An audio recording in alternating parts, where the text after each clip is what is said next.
Dreamscape presents Death at Gallows Green by Robin Paige, narrated by Helen Johns. Chapter 1. "Where shall I begin, please, Your Majesty?" he asked. "Begin at the beginning," the king said gravely, "and go on till you come to the end. Then stop." Lewis Carroll, Alice's Adventures in Wonderland. The gentle southern breeze that riffled the fresh green grass of the Essex meadows was mild and fragrant.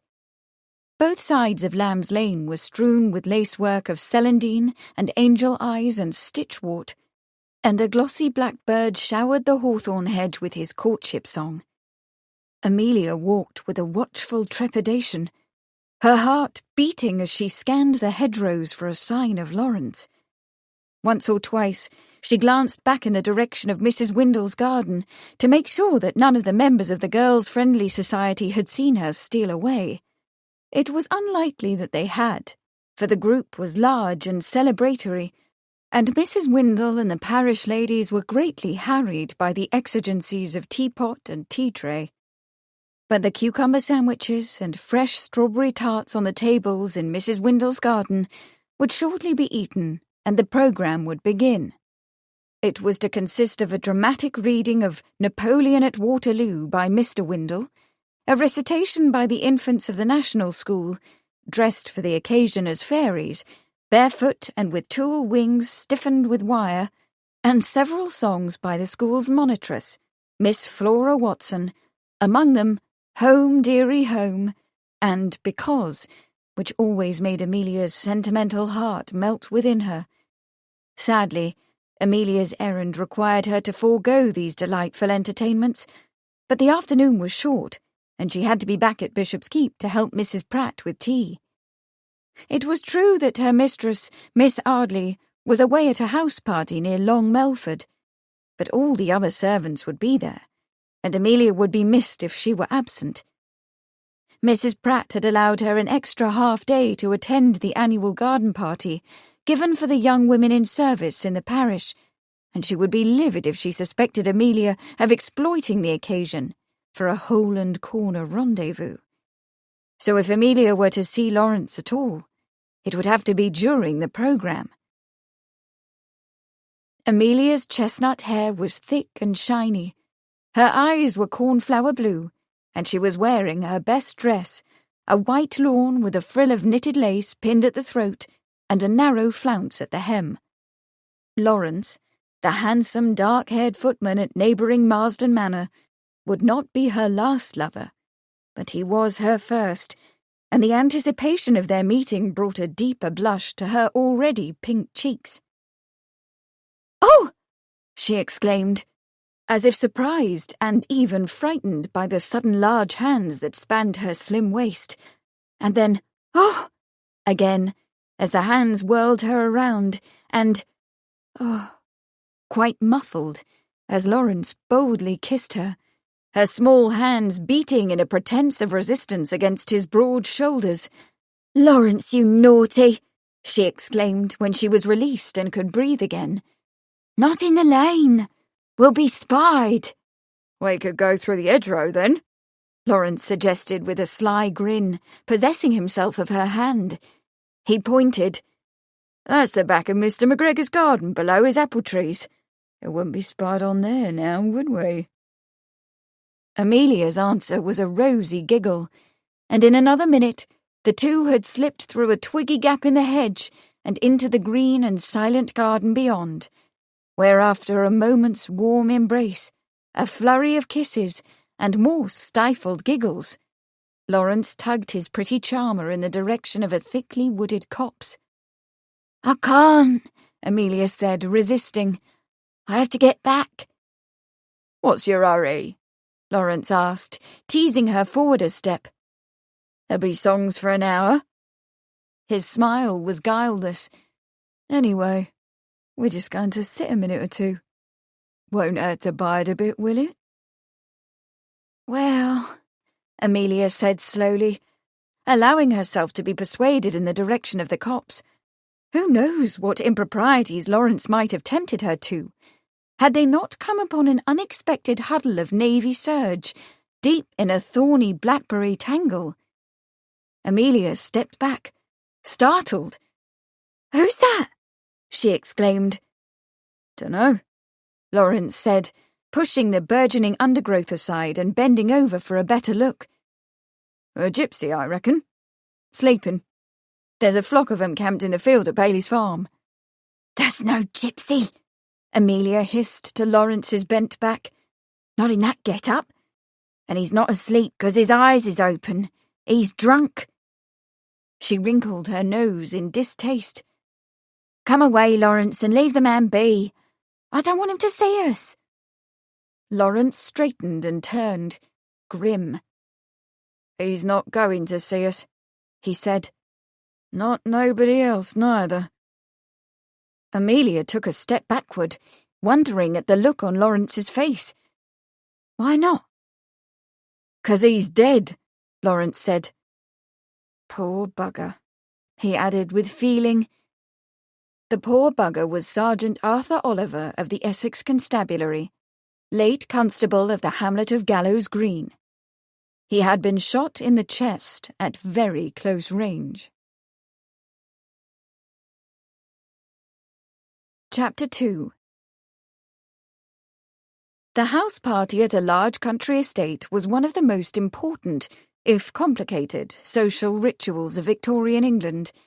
It allowed the guests to participate in gossip, sport, romance, political intrigue, and to display their wealth and power. It was, in short, an essential part of British upper-class life. Anne Riley Richardson, Social Life in Victorian England. Bother. Kate Arley was annoyed. She had wetted her last pair of dry shoes.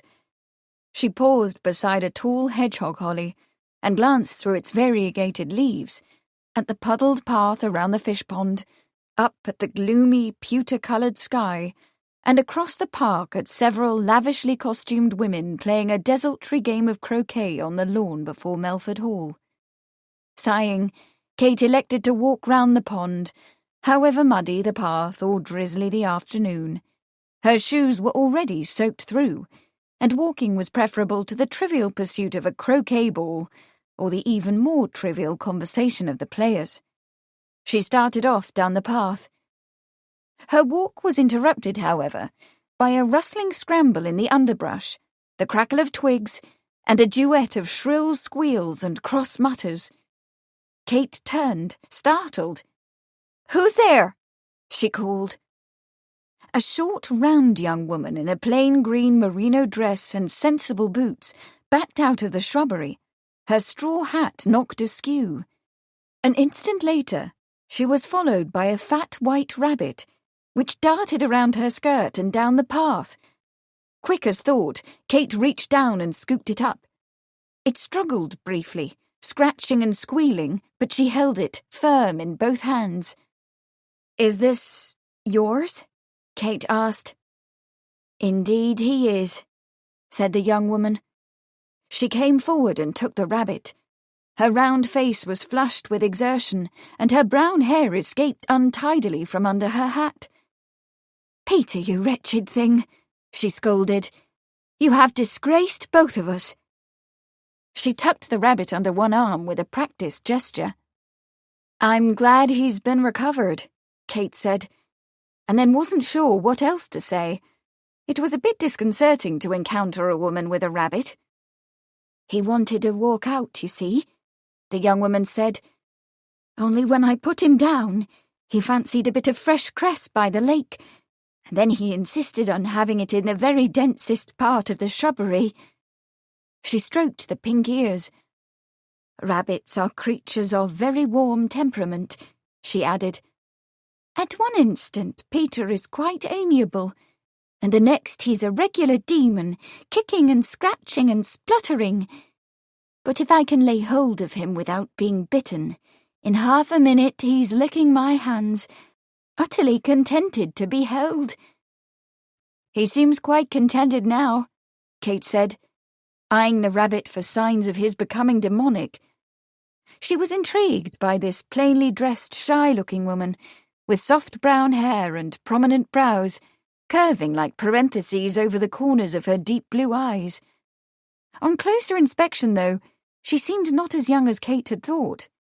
Close to Kate's 27, probably, and also unmarried, for she wore no ring. At that age, and with her demeanour, she was probably the nanny of young William, Lady Hyde Parker's little boy, and the rabbit belonged to her young charge. But nanny or governess, she was by far the most interesting person Kate had met on this visit. The house party was Kate's first since arriving in England from America the year before. Her first ever, actually. Before she came to live with her Aunt Sabrina Arley and Aunt Beatrix Jaggers at Bishop's Keep, she had lived in New York, where she had supported herself as a writer of sensational fiction. Under the pseudonym of Beryl Bardwell, her penny dreadfuls, with such titles as Missing Pearl and The Rosicrucian's Ruby, had attracted quite a following of loyal readers in Frank Leslie's Popular Monthly. But since coming to England as her aunt's secretary 7 months ago, Kate had finished only one story, The Conspiracy of the Golden Scarab. It was in part a record of the tragic poisonings of both her aunts. Upon their deaths, Kate had inherited Bishop's Keep, which included a holding of several hundred acres, a substantial Georgian house, and a coterie of servants. Since then, her new role as mistress of the manor had left her little time for writing and less time for house parties, even if she had not been in mourning. But 6 months had passed since the deaths of Kate's aunts, and she was beginning to feel comfortable in her new duties. Her friend and neighbour Eleanor Marsden, recently married to Mr. Ernest Fairley, had insisted that she be out and about and see something of England. At Eleanor's suggestion, Lady Hyde Parker of Melford Hall had invited Kate to spend a week at the Hyde Parker estate near Sudbury, in Suffolk. Kate had accepted the invitation gladly, not only because she looked forward to a week's refreshing respite in a lovely English country house, but also because she wanted to be writing again. "Please, dear lady," the editor of Frank Leslie's Popular Monthly had pleaded in his last letter, do oblige your readers with another tale of death and passion." Kate had hoped that Melford Hall might be the place to collect ideas for Beryl Bardwell's next thrilling narrative. But sadly, Kate had discovered that the most sensational events at Melford Hall had taken place several hundred years before. The mid-Tudor residence was grandly constructed of 2 wings of mellow red brick, enclosing a grassy courtyard, with matching octagonal turrets fore and aft. Melford's builder had been William Cordell, Speaker of the House of Commons and Master of the Rolls under Elizabeth I, and in 1578, Cordell entertained his queen and 2,000 of her retainers in the Great Hall. From the Cordells the estate passed to the family of Lord Rivers, a Catholic royalist. In 1642 the rabble sacked the house, destroyed its furnishings, and made off with all the deer in the park. Lady Rivers was remanded to debtor's prison and died within the month. Contemporary Melford bore little visible trace of its dramatic history. There was the stained-glass portrait of Elizabeth, dressed in blue and gold for the service of Thanksgiving that commemorated her victory over the Spanish Armada, and a rather nondescript oil of the ill-fated Lady Rivers, both located in the East Gallery. But Melford's present owners, the Hyde Parkers, seemed serenely unconnected to the cataclysms of past centuries. The grand old house, impressive as it was, did not even harbour a ghost, although Kate had heard rumours of a medieval vaulted chamber beneath the banquet hall, which she had hoped to visit until she learned that it was walled up after the house was built. There was very little of the sensational about the guest list either, since the socially ambitious still lingered in London, taking advantage of the last month of the season. The Hyde Parkers, however, were secure enough in the social elite not to care about missing a few last parties, and Lady Hyde Parker, who loved to garden, always indulged herself with long stays in the country, even at the height of the season. Her guests for the week included several Hyde Parker relatives and their children, mostly kept out of sight on the nursery floor or in the back garden, 2 young women who had not gotten husbands in the requisite 3 seasons since being out, and were hence considered failures, 1 dour dowager swathed in black shawls, and a white-haired military gentleman who kept putting snuff up his nose. Kate's days had been spent in dressing for and then sitting down to breakfast, lunch and tea, with croquet and a ramble around the pond as a respite. Her evenings were filled with dressing for dinner, then dining and playing whist as the conversation revolved around people and events of which Kate knew nothing. She was unutterably bored. But the weekend promised improvement. Eleanor Marsden Fairley and her husband were due to arrive shortly from London, and here was this odd little governess or nanny or whatever she was, pressing a white rabbit to her neat green bosom and offering a lecture on the creature's life habits. "Thank you for snatching him up so quickly," the odd person said. "Most wouldn't, you know. They don't care much for rabbits, except in rabbit pie." She shuddered. Kate smiled. "But you do care?" "Oh, yes, particularly about Peter, and Benjamin too, of course." She gathered her skirts with her free hand. "Well, now that I've got him again, I expect I'd better go. Mrs. Tiggywinkle has to be let out, and there's no end of unpacking." Kate wondered who Mrs. Tiggywinkle was, and why she might be confined. Was she some incompetent relative? Some mad person, perhaps? Kate had read of many such tragic women, who, upon exhibiting symptoms of madness, or perhaps merely the wish to choose the course of their lives for themselves, were kept close confined for years upon end, able to see no one. Kate's human sympathy and Beryl Bardwell's authorial interest suddenly were invoked. But there was a limit to what one might decently ask. The standards of politeness did not permit her to probe the state of Mrs. Tiggywinkle's mental health. "You have recently arrived, then?" Kate inquired. "Oh, yes, just," the woman said eagerly. "On the railroad. I came alone." In her voice, Kate heard an unmistakable note of triumphant delight. Why should anyone take such satisfaction in travelling on the railway, which to Kate seemed a noisy, dirty business? That she had travelled alone seemed to suggest that Mrs. Tiggywinkle was already here, perhaps lived here, or was perhaps some mad relation of Kate's host and hostess. Beryl Bardwell immediately imagined the poor lady in the garret, let out only when someone was available for close supervision. Perhaps the rabbit belonged to the mad woman. "I'm sorry," Kate said. "I don't believe I quite got your name. Mine is Kate Arley." "You're an American, aren't you?" Kate smiled. "I suppose my speech gives it away." "How interesting you Americans are," the other woman remarked. "Announcing your given name straight away, without bothering with Mrs. and Misters and all that stuff and nonsense." "I suppose we do," Kate said, warming to the woman's candour. "It seems easier that way, and friendlier. What's your name?" "Bea," the woman said shyly, almost as if she were experimenting with it. "Will I see you at tea?" Kate asked, and then regretted her thoughtless question. Bea would no doubt be busy with her ward. Anyway, staff did not come to tea. "Or perhaps we could walk together," she added hurriedly. "At your convenience, of course." "I'd like that," Bea said happily. "Tomorrow afternoon at this same time, then?" And as Bea nodded, Beryl Bardwell felt a surge of anticipation.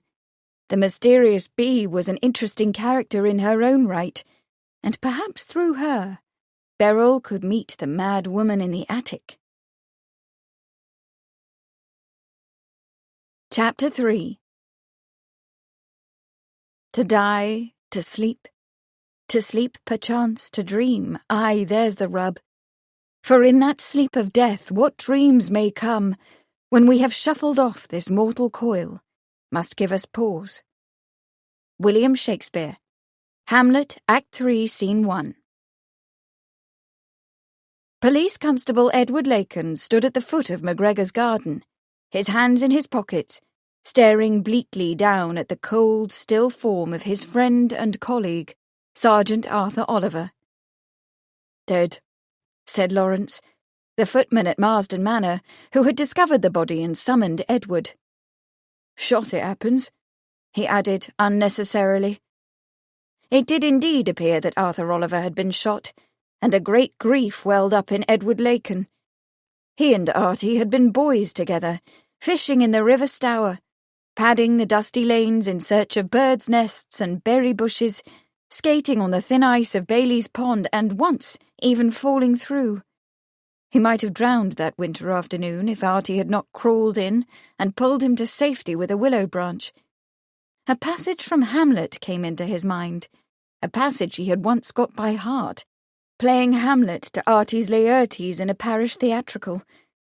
And now Artie lay on his side in a bramble thicket, eyes open, staring upward in the sleep of death, dreaming who knew what dreams, the navy serge of his uniform jacket thickly matted with cold, dark blood. With an effort, Edward pulled his gaze from the dead eyes and looked up. McGregor, whose garden this was, served as an assistant gamekeeper on the Marsden estate.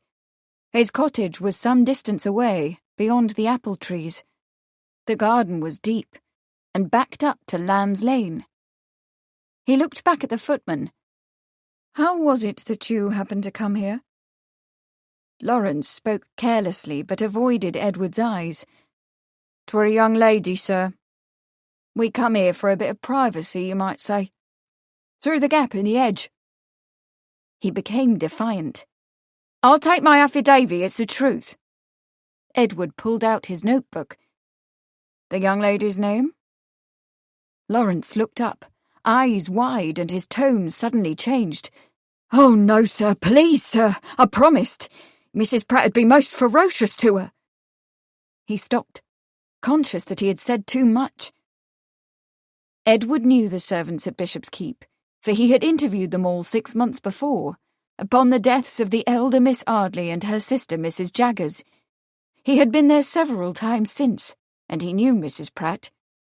He did not need to wonder which of the servants had been the object of Lawrence's attention and his accessory in this discovery.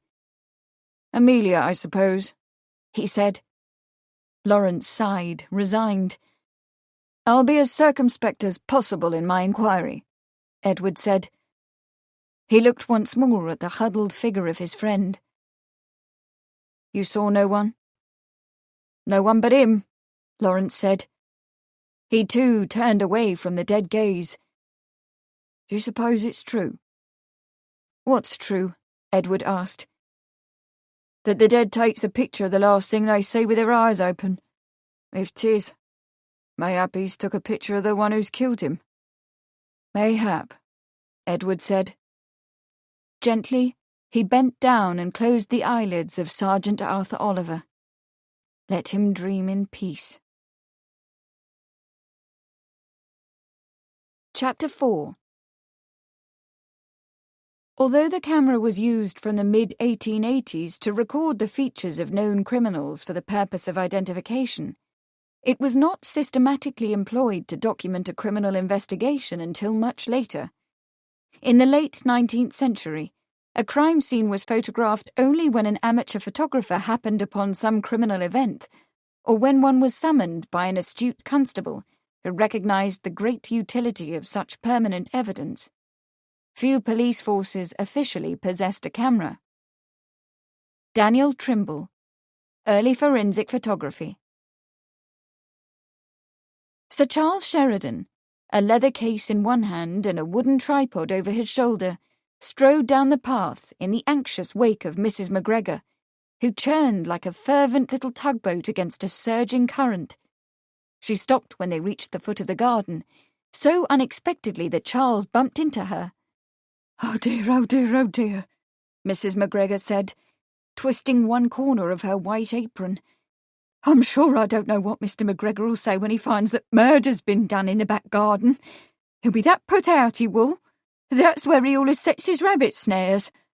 "I doubt," Charles said, "that this event is likely to affect the rabbit population." He set the case down and extended a hand to Lacan, while Mrs. McGregor stood behind, her eyes averted from the body. "I came as soon as I got your message, Ned. I'm very sorry. Archie was more your friend than mine, but I remember him with great affection."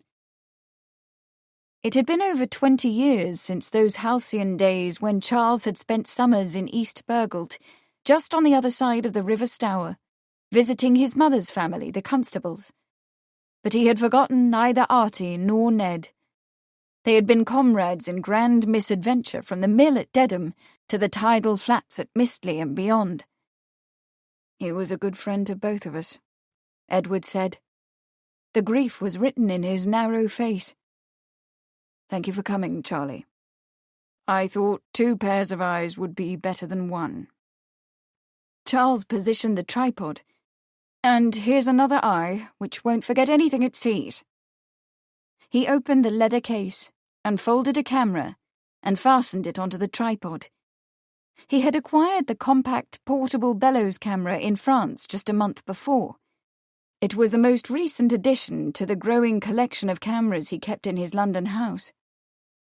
"You'll be at Marsden Manor for a few days?" Edward asked, as Charles draped a black camera cloth over his head. "For an indefinite period," Charles said.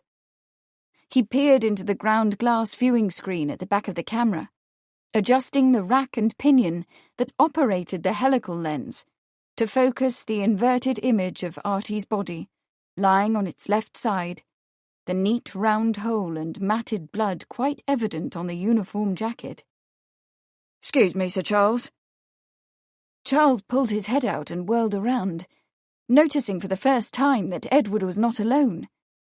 "Lawrence, what the devil are you doing here?" Lawrence ducked his head. "Well, sir," he began. "You see, sir, he and a young lady companion discovered the body," Edward put in. "A young lady?" Mrs. McGregor cried shrilly. She stamped her foot. "For shame! What Mr. McGregor will say to such wild goings-on in the garden, I don't know." Lawrence fairly bristled with indignation. "But there warn't no wild goings-on." He turned to Charles. "'Pon my life, sir, 'twas innocent, I swear." "You're acquainted with Lawrence?" Edward asked, frowning. Then, "Of course. He's employed at Marsden Manor." "Here's my valet," Charles said. "My acting valet, that is." His man had given him notice only a fortnight before, and when he arrived for an extended visit at the manor, Lady Marsden had insisted upon supplying him with Lawrence. Charles turned back to the body. "I suppose the primary question is whether Artie was shot here or someplace else." "Just so," Edward agreed. "The ground is dry here, and there's a great deal of bramble. No chance of footprints." He turned to Mrs. McGregor. "Did you hear a gunshot in the last 24 hours?" "Gunshot?" Mrs. McGregor was wry. "Oh, aye, there be many a gunshot round here. Mr. McGregor's one of the gamekeepers at Marsden Manor, you see. He's allers about with his gun day and night, he is. I say to him, 'Mr. McGregor,' says I, 'do you never think to lay down your gun and hang up your billycock and be done with gamekeeping?' And he says to me, 'Never, Mrs. McGregor,' he says, 'as long as I has me 2 good eyes.' There be that many weasels and other varmints hereabouts, you see. The gamekeeper must keep the game safe." Charles smiled a little. He himself had never been a hunter, and felt it a deep irony that the game was preserved from its natural predators at great effort and expense, only to be slaughtered by the thousands during a hunt. He and Edward exchanged glances. "When can we see Mr. McGregor?" Edward asked. "When he's home," Mrs. McGregor said. "This evening?" Edward inquired. "Certainly. The poor man's got to have his tea now, don't he?" She shook her head mournfully. still twisting her apron. "Although how I'm to make it for him, I don't know. But twaddled as I am about dead men and young ladies and wild goings-on in the garden." "Tell your husband we'll stop round at tea time," Edward said. "Thank you, Mrs. McGregor. You may go." He turned to Lawrence. "You too, Lawrence." "You'll remember?" Lawrence asked. He looked warily at Charles. "About Mrs. Pratt, I mean." "I'll remember," Edward promised. Lawrence sketched a bow to Charles and made swiftly for the gap in the hedge. About to return to his camera, Charles stopped. "Mrs. Pratt? The housekeeper at Bishop's Keep?" Bishop's Keep was familiar to Charles as the home of Kate Arley. He had met the young woman upon her arrival in England, and had been quite taken by her, especially by the way she had dealt with her aunt's deaths. She had, in fact, quite surprised him with her courage and common sense. They had seen one another several times since, and he had begun to think that something might come of their acquaintance.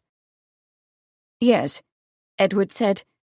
"When Lawrence discovered the body, a maid from Bishop's Keep was with him.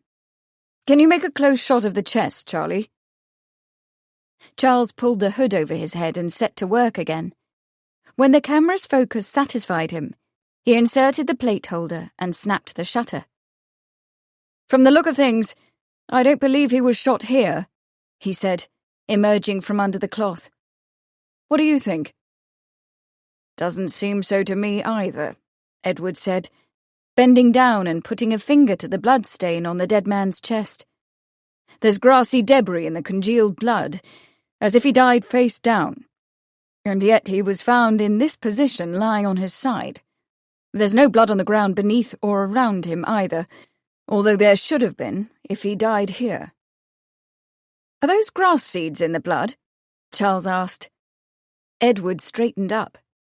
"See for yourself." Charles took a folding lens out of one of the pockets of his bulky coat and knelt beside the body. After a moment's close inspection of the wound, he took out a penknife and a small square of oiled paper and scraped a sample of debris from the bloody jacket onto the paper. He folded it carefully and put it into another pocket. "From the size of the entry wound," he said, "the weapon appears to have been of rather large caliber, not likely a rifle, though, since there's no exit wound. Most probably a pistol." He stood up. "Shot in the heart, it seems." "If he wasn't killed here," Edward said, "he must have been dragged through that gap in the hedge. That's Lamb's Lane on the other side." Charles pocketed his penknife, followed Edward to the hedge, and studied the ground carefully. The soil was packed and hard, and there were no footprints, but there were indications that something had been dragged through the gap. And on a twig at the height of his elbow, he found something interesting. A triangular flag of faded red cloth, about the size of his thumbnail.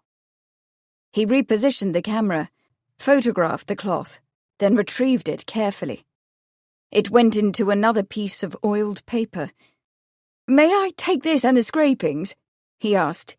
"You'll get them back." Edward nodded. "You're thinking the killer left this scrap behind?" "Lawrence was wearing a blue jacket," Charles remarked thoughtfully. "What colour dress was his companion wearing?" "I'll find out." Edward jotted something in his notebook. He looked up as a cart, pulled by a brown horse and driven by 2 uniformed policemen, came to a stop in the lane.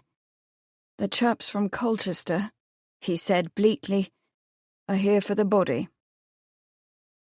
Charles began to repack his gear. "I'd appreciate a copy of the surgeon's notes," he said. "I'll see what I can do." Edward put away his notebook. "Would you mind coming with me?" "To Bishop's Keep?" Edward's face was grim. "To Gallows Green. Artie's widow has yet to be told."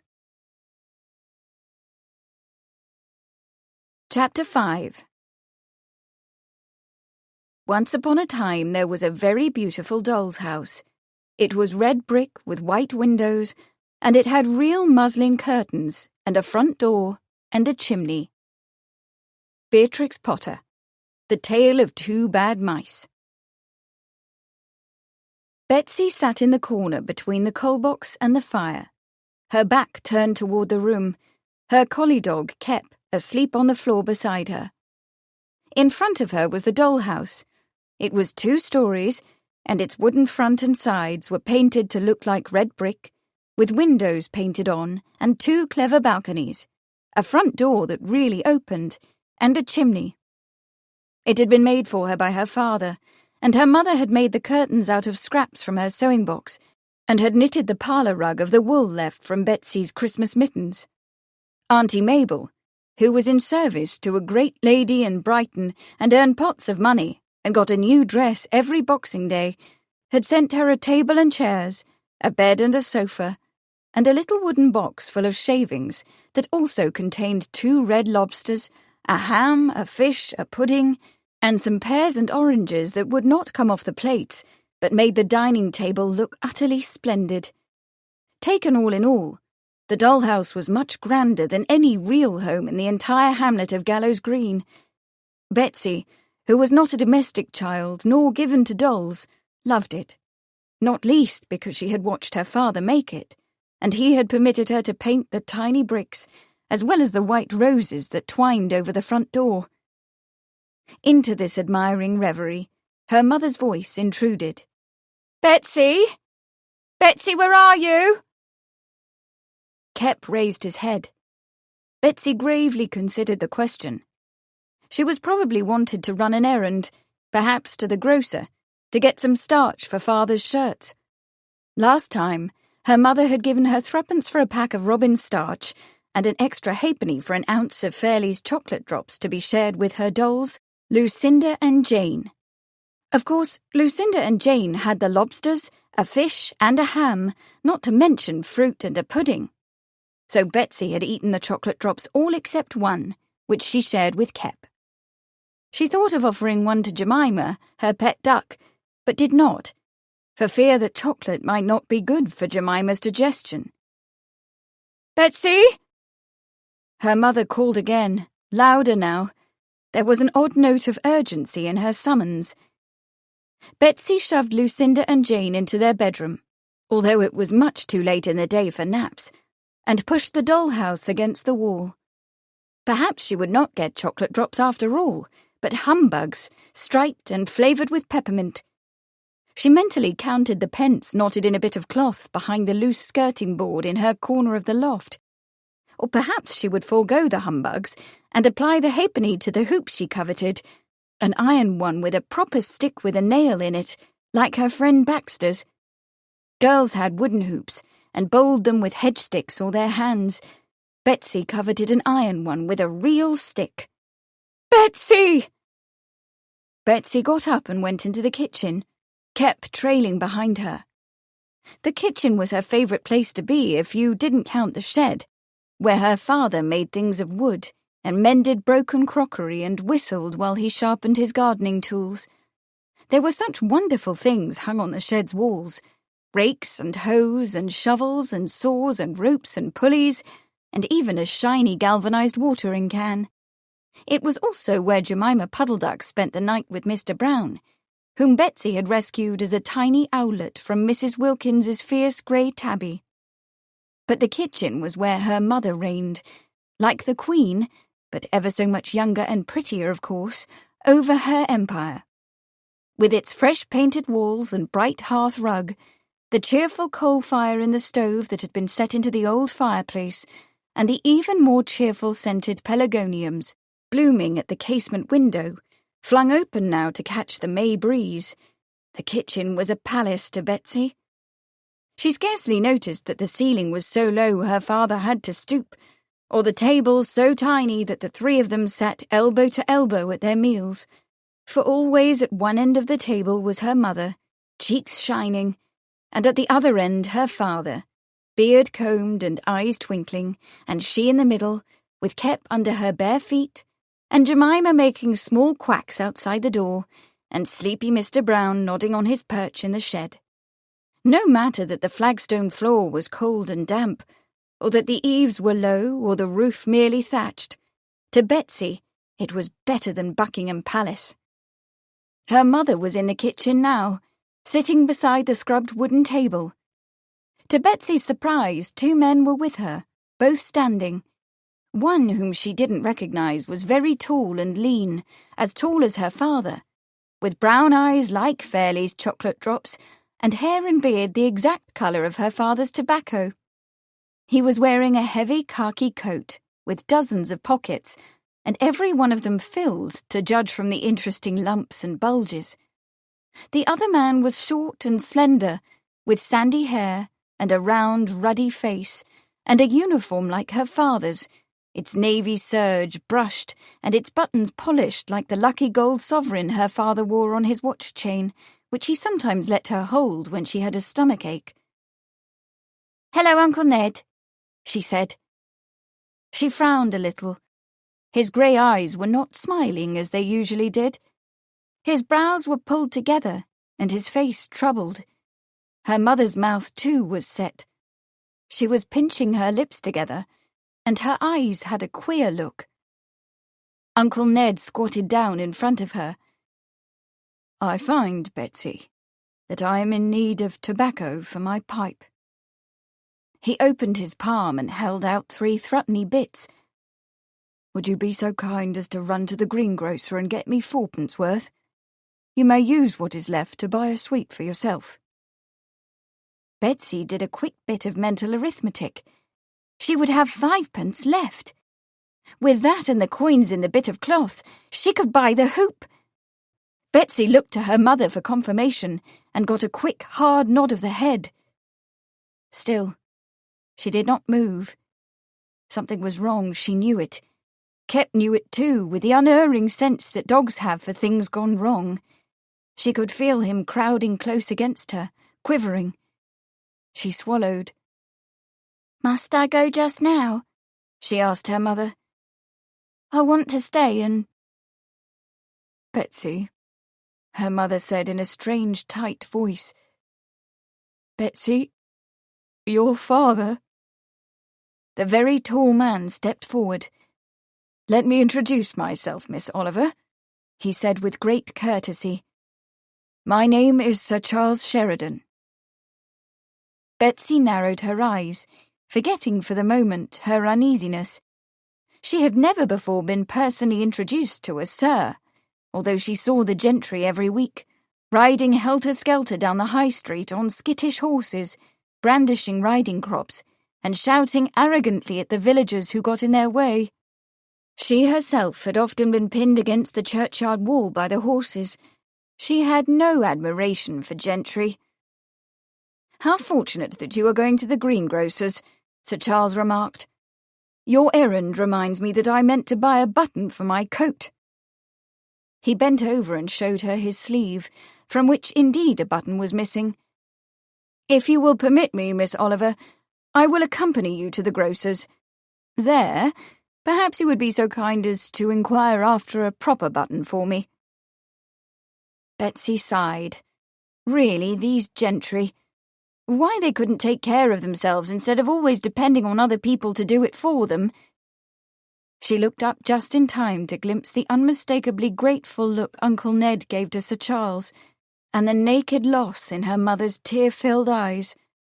Her heart stopped, and she forgot all about her hoop and the proper button for Sir Charles's coat. Chapter 6. Riddle me, rot-tot-tote, a little wee man in a red coat, a staff in his hand and a stone in his throat. If you'll tell me this riddle, I'll give you a groat. Beatrix Potter, The Tale of Squirrel Nutkin. The McGregor's cottage was painted a faded pink and heavily thatched, with yarrow growing against the wall, and lavender and rosemary blooming, and roses climbing in great masses over the brick wall. On the stoop in front of the door sat a pair of muddy boots, heavily hobnailed and with a patch on one instep, and beside the door, leaning against the plaster wall, was a stout staff. McGregor, Charles deduced, was at home. The door stood ajar, as most cottage doors did when the weather was fine, and Edward Lacon raised his hand to it. When he had knocked twice, Mrs. McGregor opened it wide. "I told you," she said with asperity, as if the affair in the back garden had been their fault. "He's that put out." She lowered her voice. "And mind what you say to him. He's a ogre when he's crossed." She stepped back and allowed them to enter the flag-stoned passage, at one side of which ascended an uncarpeted stair. On the other was a small, neat sitting room with a woven rush mat on the stone floor. Behind that was the kitchen, where the redoubtable McGregor, an undersized, ferret-faced man with thick eyebrows and a surly mouth half hidden in wire whiskers, sat with both elbows on the table, devouring a thick slice of crusty bread and cheese. "Good even to you, sir," Edward said. McGregor grunted, reached for a china mug and swallowed a mouthful of tea. "About this business in the garden," Edward began. "I don't know nothing about it." McGregor's voice was rough and gravelly. He wiped his mouth with his sleeve. "Cheese, Tildy." Mrs. McGregor fetched cheese from a shelf and sliced it. Edward said, "We're curious about your gun." "Shouldn't wonder," McGregor said shortly. "They're tips." He gestured with his head. Charles turned to look. A shotgun was leaning against the wall beside the window. "Is that your only gun?" Edward asked. McGregor's "Certainly" was emphatic. "'Tis all I need for varmints and such like." Mrs. McGregor paused in her slicing. "Don't forget Tommy's pistols," she offered. "Tommy's me brother," she added helpfully to Edward. "We've been keeping 'em for him." Mr. McGregor said nothing, but his look was thunderous. Mrs. McGregor flinched and bit her lip, and fumbled the cheese hurriedly onto her husband's plate. "Where are the pistols?" Edward asked. When Mr. McGregor did not speak, his face hardened. "I warn you, McGregor, this is a very serious matter. A constable was found dead at the foot of your garden. I have every right to assume that you know something about his murder." His tone became flint. "Fetch those pistols." With a venomous look at his wife, McGregor pushed back his chair and got up. Standing, he proved dwarfish, shorter by half a head than Mrs. McGregor, and stooped. He went to a corner cupboard that housed dishes and crockery, a mortar and pestle, and several tarnished brass candlesticks, and took from the top shelf a worn leather case, brass-trimmed, with a brass lock. He slapped the case on the table, fished a key out of a cup, and unlocked it. "You're so cunning-like," he said sourly, sitting down again to his tea. "You can look for yourself." Charles watched as Edward opened the case. It was lined with threadbare blue velvet, and contained space for 2 large pistols.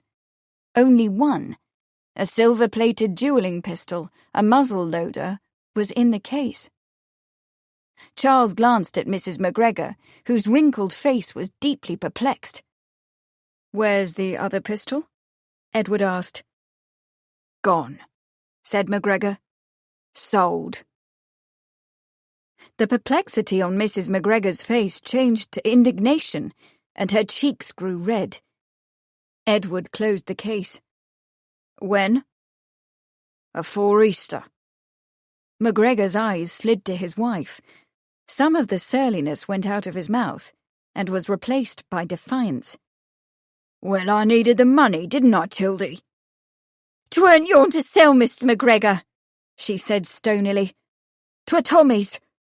What am I to tell him when he comes for his guns? Tell him you sold one of 'em? And what's he going to say to that?"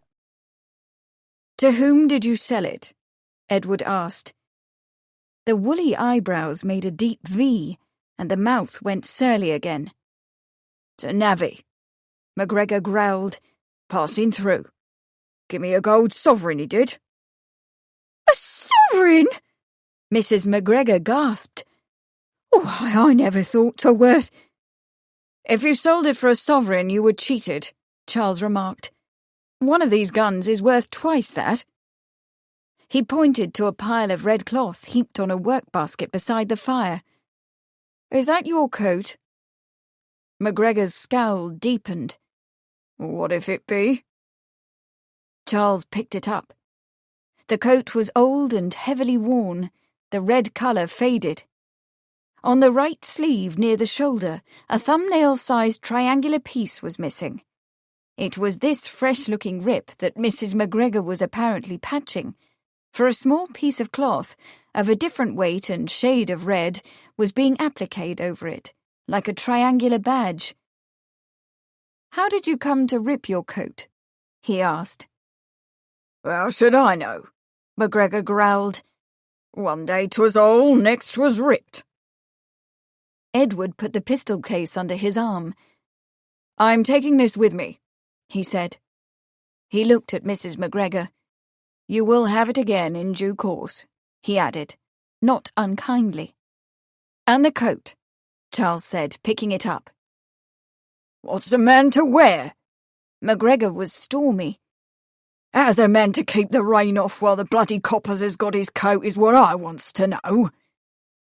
What I want to know, Edward said sternly, is whether you've seen anything unusual going on in the neighbourhood. Have there been any suspicious goings-on? McGregor shrugged. Or is something going on suspicious-like? All his sheep going missing? Sheep? Charles asked. Whose sheep? Just sheep, McGregor said vaguely. And horses.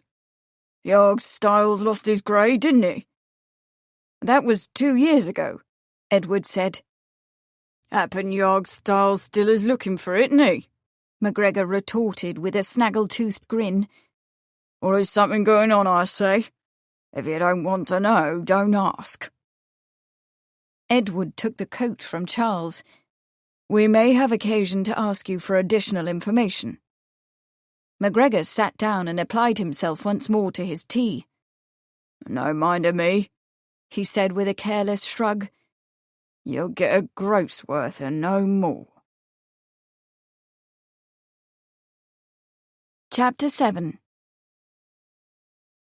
The housekeeper must consider herself as the immediate representative of her mistress, and bring to the management of the household all those qualities of honesty, industry, and vigilance in the same degree as if she were at the head of her own family, constantly on the watch to detect any wrongdoing on the part of any of the domestics. She will oversee all that goes on in the house. Mrs. Beeton's Book of Household Management, 1888. Hurry along now, Harriet, Sarah Pratt said firmly, and don't dawdle. Time's a-wasting. Tea was over, and there was the washing up to do, and the kitchen to tidy and ready for breakfast. While Miss Arley was gone to Melford Hall to her house party, breakfast at Bishop's Keep was not the formal affair it was when she was at home, but it would not do to let things slide. Mrs. Pratt surveyed the newly appointed hall where the servants took their meals. While she still mourned the death of the elder Miss Arley, she could say without fear of contradiction that the demise of Jaggers, the younger of the two Arley sisters, had occasioned a great change in the management of the household. Now that the young miss was in command, with herself, Sarah Pratt, at the helm, so to speak, the ship sailed along ever so smoothly. Her gaze lingered on the sofa that had been brought down from the attic, and ever so comfortably, too. No more sugarless tea for the servants, and that made from sweepings, the poorest to be had. No more stale buns either, but fresh buns with raisins, and she'd been given back the drippings to sell for her profit, as was her right.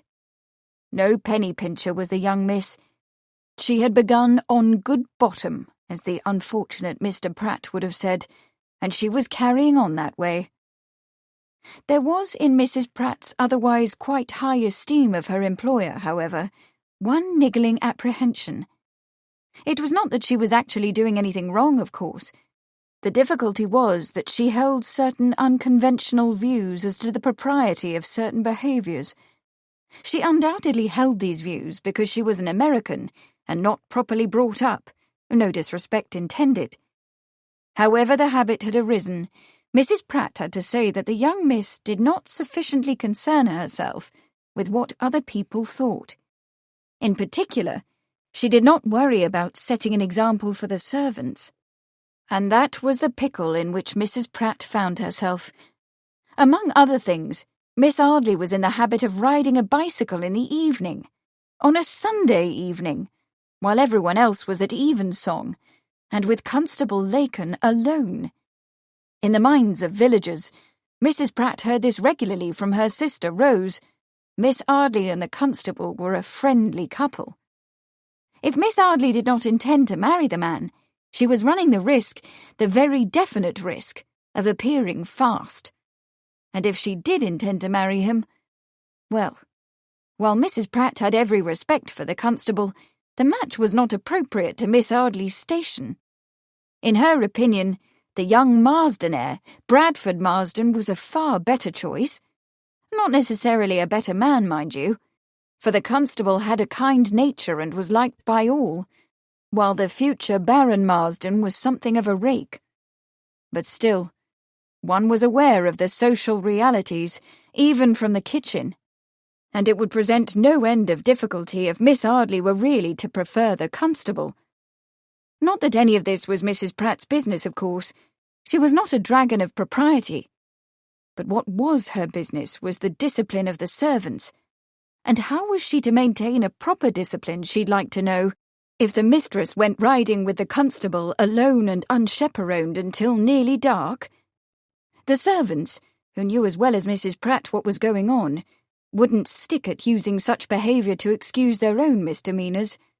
If they used the mistress as a model of behaviour, who knew what kinds of cutting up they might get into? Mrs. Pratt's concern might not have been so acute if it were not for the fact that two of the servants, the coachman Pocket and Amelia, ladies maid to Miss Arley, were at a vulnerable age. To complicate matters, Amelia was Mrs. Pratt's niece, her only sister's second daughter, and Mrs. Pratt's worry was not without foundation. Amelia had come in that afternoon, her face flushed, the flounce on her skirt torn, her shoes dirty. She had washed up, helped with tea, and said scarce a word, keeping her eyes on her work the whole while. By itself, this behaviour might not seem of great consequence, but Amelia was not the first of Mrs. Pratt's nieces to have been in service at Bishop's Keep, and therein was the genesis of Mrs. Pratt's uneasiness. Amelia's sister Jenny had been a parlour-maid. Remembering Jenny, Mrs. Pratt's lips pinched together and she shivered. Jenny had been a foolish girl, and pretty, but not half so pretty as her younger sister. Her foolishness was in the way of bearing sad fruit when the situation came to the notice of Jaggers, who turned her out. 6 months later, the Chelmsford constable had come bearing a little bundle of clothes. Jenny had died in the workhouse there, she and the babe with her. It had been a bitter, bitter thing, for Mrs. Pratt had felt in her soul that she was responsible for Jenny's misconduct, and now there was Amelia, who seemed to be following along the dangerous path of her sister, slipping and sliding to certain ruin. It was in this preoccupied state of mind that Mrs. Pratt finished clearing the dishes onto a large tray, including the pink and white pie dish from which the household staff had eaten every crumb of a fine steak and kidney pie, and carried the tray to the kitchen, where she poured hot water from the kettle into the basin and began the washing up. While she did so, Harriet the scullery tidied the table, swept the floor, mended the fire and brought in a scuttle of coal, pausing at the last to fill the large china teapot with boiling water for Mrs. Pratt's after-dinner cup. Mrs. Pratt was polishing the last dish when Mudd came in and poured himself a cup of tea. "Shall ye have a cup too, Mrs. P?" he inquired. There was a more than usually thoughtful look on his thin face. Mudd was only 26, too young to be a proper butler, and had been until year before last a London footman. Mrs. Pratt would have given a good deal to know why he had taken a place in the country, away from the enticements of city living, but so he had, and he had done modestly well. He was uncommonly intelligent, able to speak both the upstairs and downstairs dialect, an unusual ability that he used to clear advantage with both servants and masters, and rather more conscientious than most servants. Mrs. Pratt saw in him a clear promise, if he could keep his mind on learning to butler and cease fancying himself quite the dandy. "I believe so, Mud, thank you." Mrs. Pratt took off her apron and shook it, then put it back on again, clean side out. As she took her mug of tea and sat down by the fire, Mud caught her eye and nodded significantly at Harriet, who was hanging up the pots. Mrs. Pratt took his meaning and nodded back. "That'll be all for tonight, lass," she said. "Tomorrow will be fish, if Willie Hogglestock has a decent place in his cart, and you shall cook it." Upon Jaggers's demise, Mrs. Pratt had been promoted from cook to housekeeper. She still carried out most of the cooking duties, but Harriet, although young, was in training for the place. Whenever possible, Mrs. Pratt gave the girl the opportunity to exercise responsibility. Harriet's face glowed. "Thank you, Mrs. Pratt." She swallowed, then emboldened herself. May I take a candle? I'd like to read." Mrs. Pratt's hesitation had more to do with the reading than the candle, for Jaggers's passionate injunctions against novels still echoed in her ears as loudly as did the injunction against an open flame in the servants' sleeping quarters. It did seem to Mrs. Pratt that what was printed these days was mostly trash, full of murders and thieving and illicit affairs, not morally fit for a young girl. But Miss Arley had quite a different attitude. She had instituted daily periods of reading aloud for Harriet and the tweeny Nettie. They had begun with the newspaper, but the young miss, for Christmas, had given each of them a book. To Nettie, a copy of Little Women, and to Harriet, Joe's Boys, both by an American woman named Olcott. Nettie had little interest in her book and soon laid it down, but Harriet, Mrs. Pratt knew, stole a few minutes daily to pursue hers. She had finished it some weeks ago and was now reading Nettie's. Mud settled himself by the fire. "Let her take it," he said, in the strong native cockney he used on the servants' side of the green baize door. "Won't hurt her, I warrant." He twinkled up at Harriet, for whom he was known to have a brotherly softness. "So long's you don't burn the bloody house down," he added. Mrs. Pratt nodded, although with reluctance. The matter of novel reading had become quite vexed since Amelia's discovery in the young Miss's room of a sheaf of typed pages. It appeared to be a story that Miss Arley was in the process of writing. Amelia had spoken of her find to Clara, the new parlour-maid, who had told Mrs. Pratt, and well she might, since it was Mrs. Pratt's responsibility to know what went on in the house. The story was entitled The Conspiracy of the Golden Scarab, and appeared written under the name of one Beryl Bardwell, and a very sensational story at that. What's more, under the bed, they found several other stories under that same name, all published in an American magazine. It was an unsettling discovery. "Imagine!" Clara had breathed excitedly as she flipped the pages in one of the magazines. "Our young miss is famous. I wonder why she don't let her light shine in the world, 'stead of hiding it under a bushel." "She has her reasons, I'm sure," Mrs. Pratt said evasively, although she did not think that the biblical quotation could be applied to what her mistress was about, and she could not for the life of her imagine why Miss Arley, with the fortune she had inherited, would spend her time hunched over a typewriter, pecking out scandalous stories. But the young miss had stood for her when she needed a friend, and she'd stand for the young miss as long as need be. although she had to admit to reservations about novel writing and bicycle riding during evensong. She pushed the magazines back under the bed. "Stop gabbling and get to your dusting," she told Clara sternly. "And not a word of this business outside the house if you value your place." The next morning all the servants had been warned to hold their tongues, and all had pledged their solemn promise to keep Miss Arley's secret.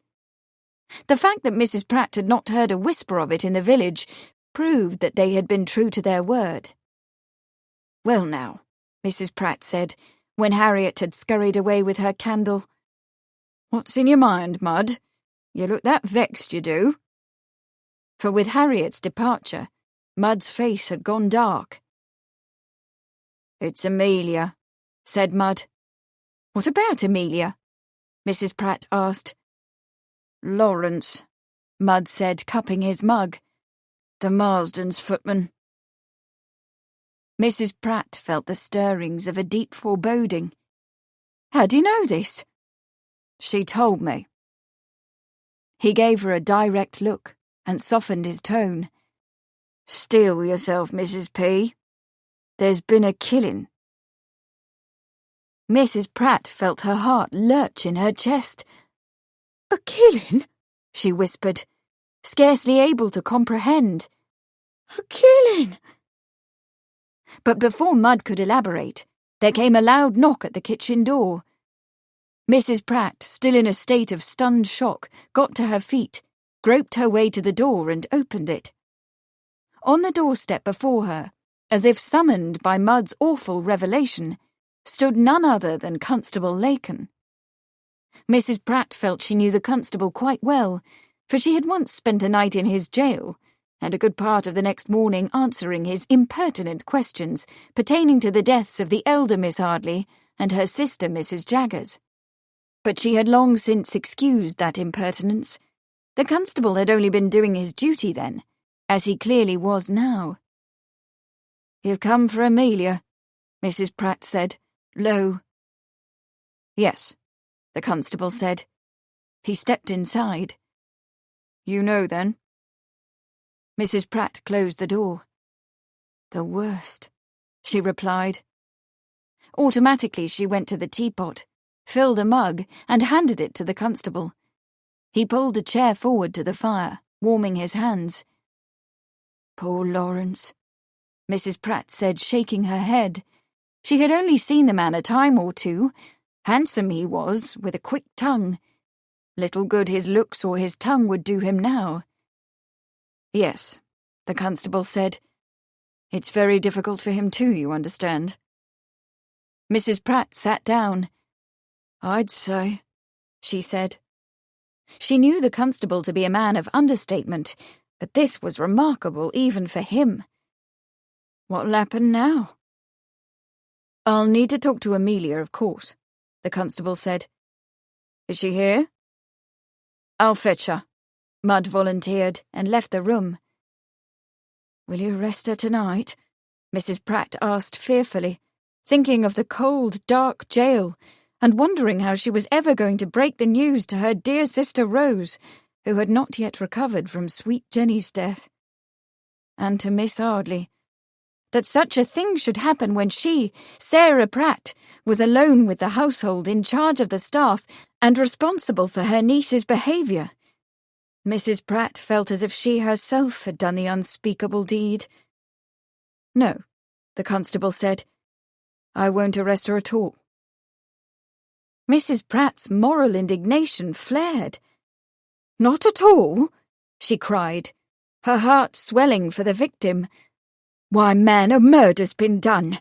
Where's your sense of justice? If 'twere my own daughter killed Lawrence, I'd have you arrest her." "It wasn't Lawrence who was killed," the constable said. "Where'd you get that idea?" He looked into his cup. It was Sergeant Oliver, the constable from Gallows Green. "Sergeant Oliver!" Mrs. Pratt threw her apron over her head, her dismay unbounded. "Dear God, and him with wife and babe! How could she? How could she?" "I hardly think that Amelia is all that much to blame," the constable said mildly. All she did was go larking with Lawrence. They stumbled on Oliver's body when they went through a hedge on Lamb's Lane." Mrs. Pratt dropped her apron and stared at him. "She didn't—" But her question was interrupted by the appearance of Mudd and the ashen Amelia, a fact for which Mrs. Pratt would be forever after grateful. She would hate to admit to the constable, or Mudd, or most especially to Amelia, that she had for even one instant considered her niece capable of murder. By the time the constable had finished questioning Amelia, Mrs. Pratt had fully recovered herself. After showing the constable out, she closed the door and whirled on the girl in full fury. "The lane!" she cried. "And what were you doing, my fine girl, skulking in the lane with a footman?" 10 minutes later, a contrite Amelia crept out of the kitchen, and Mrs. Pratt, feeling that her duty to her sister, to her mistress, and to God had been fully discharged, went to the cupboard and uncorked the cooking wine. Chapter 8. Lady Stanhope's manservant proved to be the thief, I am sorry to say. A great pity, too, for he had fine manners and was quite handsome. "Ah, well, but it often turns out so, does it not? The greater the servant's apparent trustworthiness, the greater the cause to distrust him. Always keep the silver under lock and key, I say, and always secure the jewels." Beryl Bardwell, The Rosicrucian's Ruby. "Oh, Kate! Dear Kate, I am so very glad to see you." "Marriage hasn't changed you one bit, Ellie," Kate said, returning her friend's warm embrace as they stood in a corner of the Melford drawing-room. "Not at all?" Eleanor Marsden fairly asked with a little pout, displaying a dainty white arm decked with diamonds. Beside her stood a short, stout, wary-looking man of 40 or so, wearing a pince-nez on his too short nose and garbed in a double-breasted frock-coat and a white satin waistcoat strained across the buttons. Eleanor took his left hand and pulled him forward, smiling winsomely as she made introductions. "Miss Arley lives very near Marsden Manor, Mr. Fairley. She was a guest at our wedding, you will recall." Mr. Fairley might well not recall meeting her, Kate thought, especially since the guests had numbered nearly 500, but she could not forget the wedding. The Marsden Fairley nuptials had been celebrated at fashionable St. Paul's in Knightsbridge, whose wedding register was a roster of social luminaries. It was a glittering event, for which Lord Marsden was said to have laid out the equivalent of a year's rents. Mr. Fairley peered at Kate over his pince-nez. "Miss Arley, to be sure." He coughed slightly.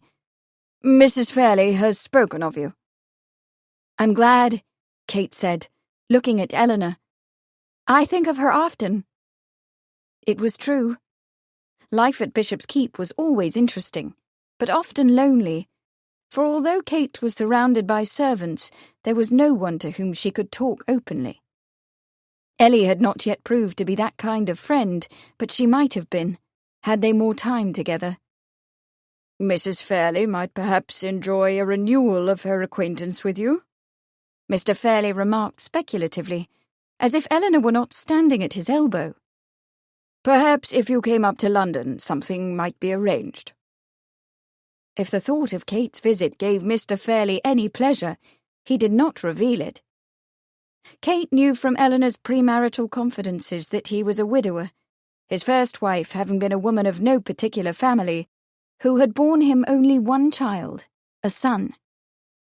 Mr. Fairley's fortune had been established in the 1850s by his grandfather Franklin Fairley, the esteemed founder of Fairley's Finest Fancy Candies, and on this account he was a man of some considerable consequence. However, he was in trade, and went daily to an office in the Fairley Building in Lombard Street, and hence could not aspire to any particular social recognition beyond that accorded to a newly rich man who could keep a fine house, 3 carriages, and 2 footmen with crested buttons and gold lace. But he could use his wealth to marry the social distinction he lacked, and so he had. His father, like his grandfather, had been a chocolatier. Eleanor's was a baron. It was exactly the kind of marriage any man in business must have longed to make. Poor Eleanor, Kate thought. But then Eleanor's diamonds caught her eye, and she thought again. She felt it was wrong to marry for anything other than love, and she wouldn't do it. But society marriages were made for society's reasons, and had very little to do with the heart's deeper motives. If Eleanor were dissatisfied with the choice she had made, mostly Kate knew at the urging of her mother, she did not show it. Indeed, she looked exceedingly well in a rich turquoise silk with tight-fitting bodice, and diamonds at her wrist, her ears, her throat. She was obviously using her husband's fortune to suit herself. Eleanor smiled at Mr. Fairley and fluttered the ivory fan fastened to her wrist with a gold cord. "Would you allow us a few moments?" she asked. When he inclined his head and moved away, Eleanor's pretty mouth tightened slightly, and the lightness vanished from her voice. "I must talk to you, Kate. I have just discovered something terribly unsettling, and I am hoping that you will be able to help me." "I trust all is well with you, Ellie," Kate said, allowing herself to be pulled a little apart from the crowd. Eleanor's mouth tightened imperceptibly. "It is not about myself that I am concerned, Kate. It is about Mamma." Kate was surprised. Lady Henrietta Marsden was a strong woman, a law unto herself. Even Lord Marsden acquiesced to her wishes. "I hope your mother is not ill." "Not ill," Eleanor said. She leaned closer and lowered her voice. "There has been a theft, Kate. One of the servants has stolen my mother's antique emeralds." "How terrible for her," Kate said. Everyone in England who could possibly afford it used domestic help, even if only a young girl to help with the cooking and cleaning. And many who had servants suffered from moments of doubt and fear and even terror.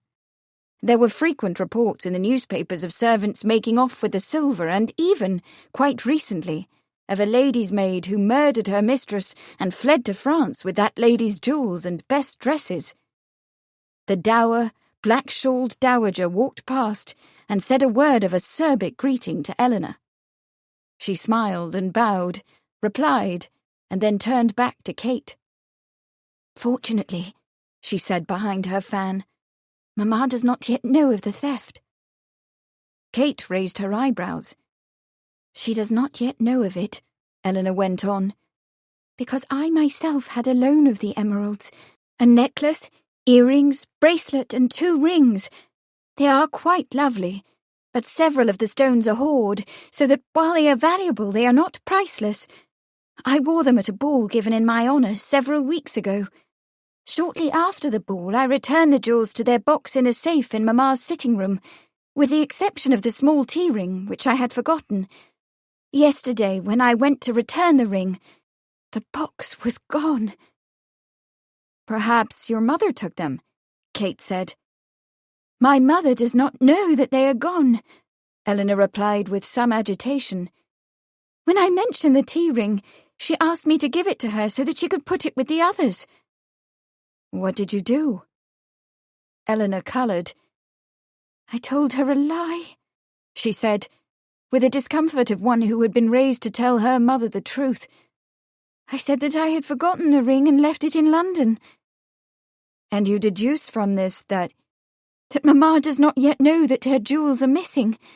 The safe is quite crowded with other things, and this particular box is small. She wears the jewels only on special occasions, and sets a great sentimental store by them. Oh, Kate, she will be livid when she discovers that they have been stolen, and I myself feel an appalling responsibility." "You?" Kate asked in some surprise. "Why should you hold yourself responsible?" Eleanor bit her lip. "Because I fear that when I return the jewels, I failed to lock the safe. I was in a great hurry to dress for dinner, and Mamma's footman came in with a message just as I was putting the emeralds back. He distracted me with a question, and I left the room without assuring myself that the safe was locked." Kate frowned. Do you then suspect the footman? Lawrence? Eleanor's lavender eyes clouded. I fear I must. I am very sorry, for he has been at the manor for 7 years, and has been a help to me on many occasions. 2 years ago in London, I was involved in a rather foolish liaison. Lawrence carried messages for me and kept my confidence when he might easily have betrayed me to Mamma for his advantage.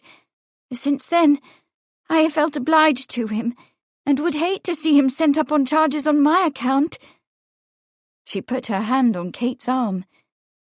Can you not see why I feel such a terrible responsibility? If I did not close the safe properly, I placed temptation in Lawrence's way. I may have caused his downfall. If it is true that the footman took the jewels, Kate said gently, the moral fault is his, not yours. Have you taken your suspicions to your father? Or to your brother, Bradford? At the mention of Bradford, Eleanor pulled herself upright. I am sorry to say that my brother and I have not been on the best of terms of late. And as for speaking to my father... She paused. I will, of course, if I must. But I hoped that you might be able to help. I? Kate was surprised. How could I help? Eleanor's shoulders lifted helplessly.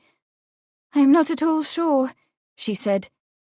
I was hoping that perhaps you might discover whether Lawrence took the jewels, and if he did, how he disposed of them. If redeeming them is not too costly, I may be able to persuade Mr. Fairley to assist. I've come to you because I know that it was through your investigations that the murderer of your aunt was brought to justice, and I thought...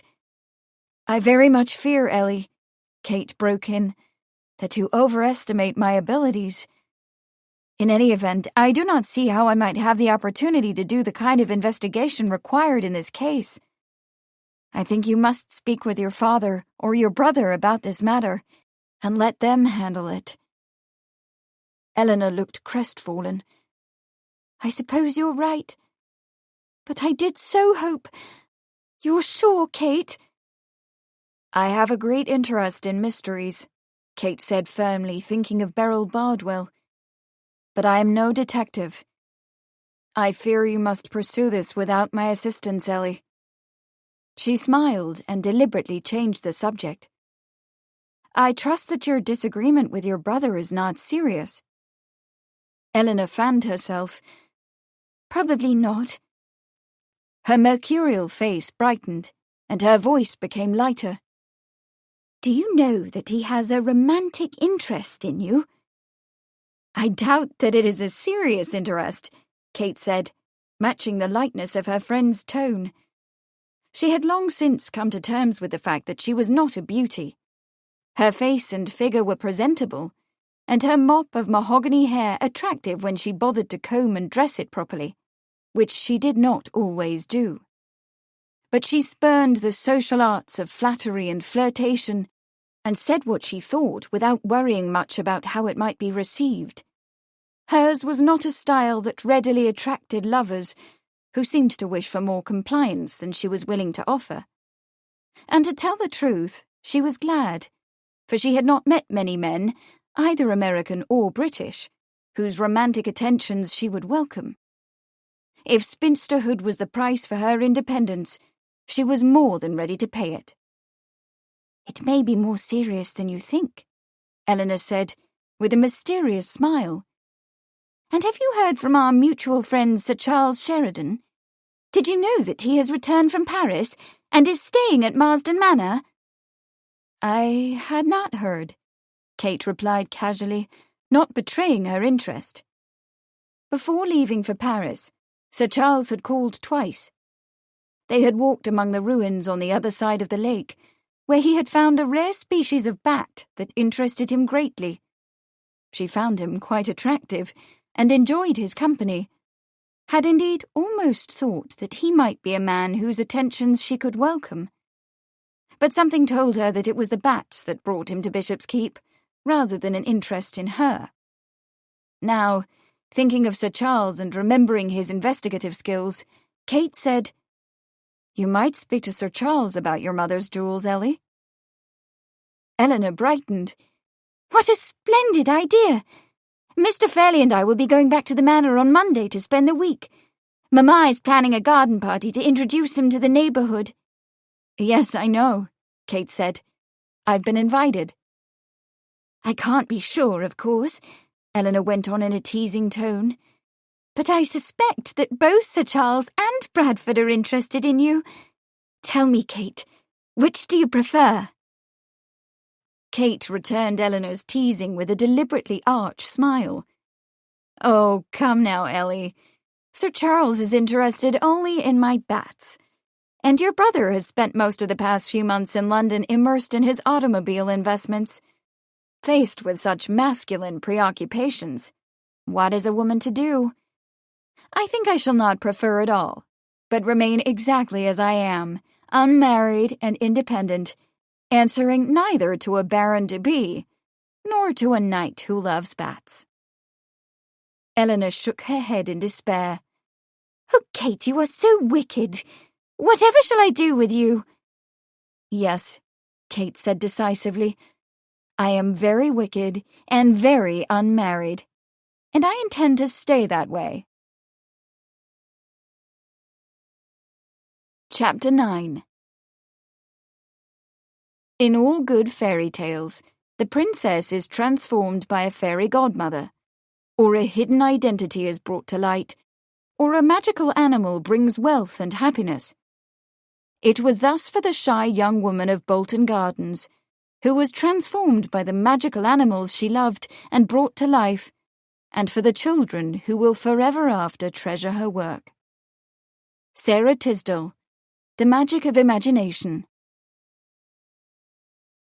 It was raining the next afternoon at the hour that Kate had agreed to walk with Bea. A little while before their appointed time, she went in search, expecting to find her room on the 3rd floor where the visitors' servants were put up, or in the garret, where Bea's ward was no doubt confined.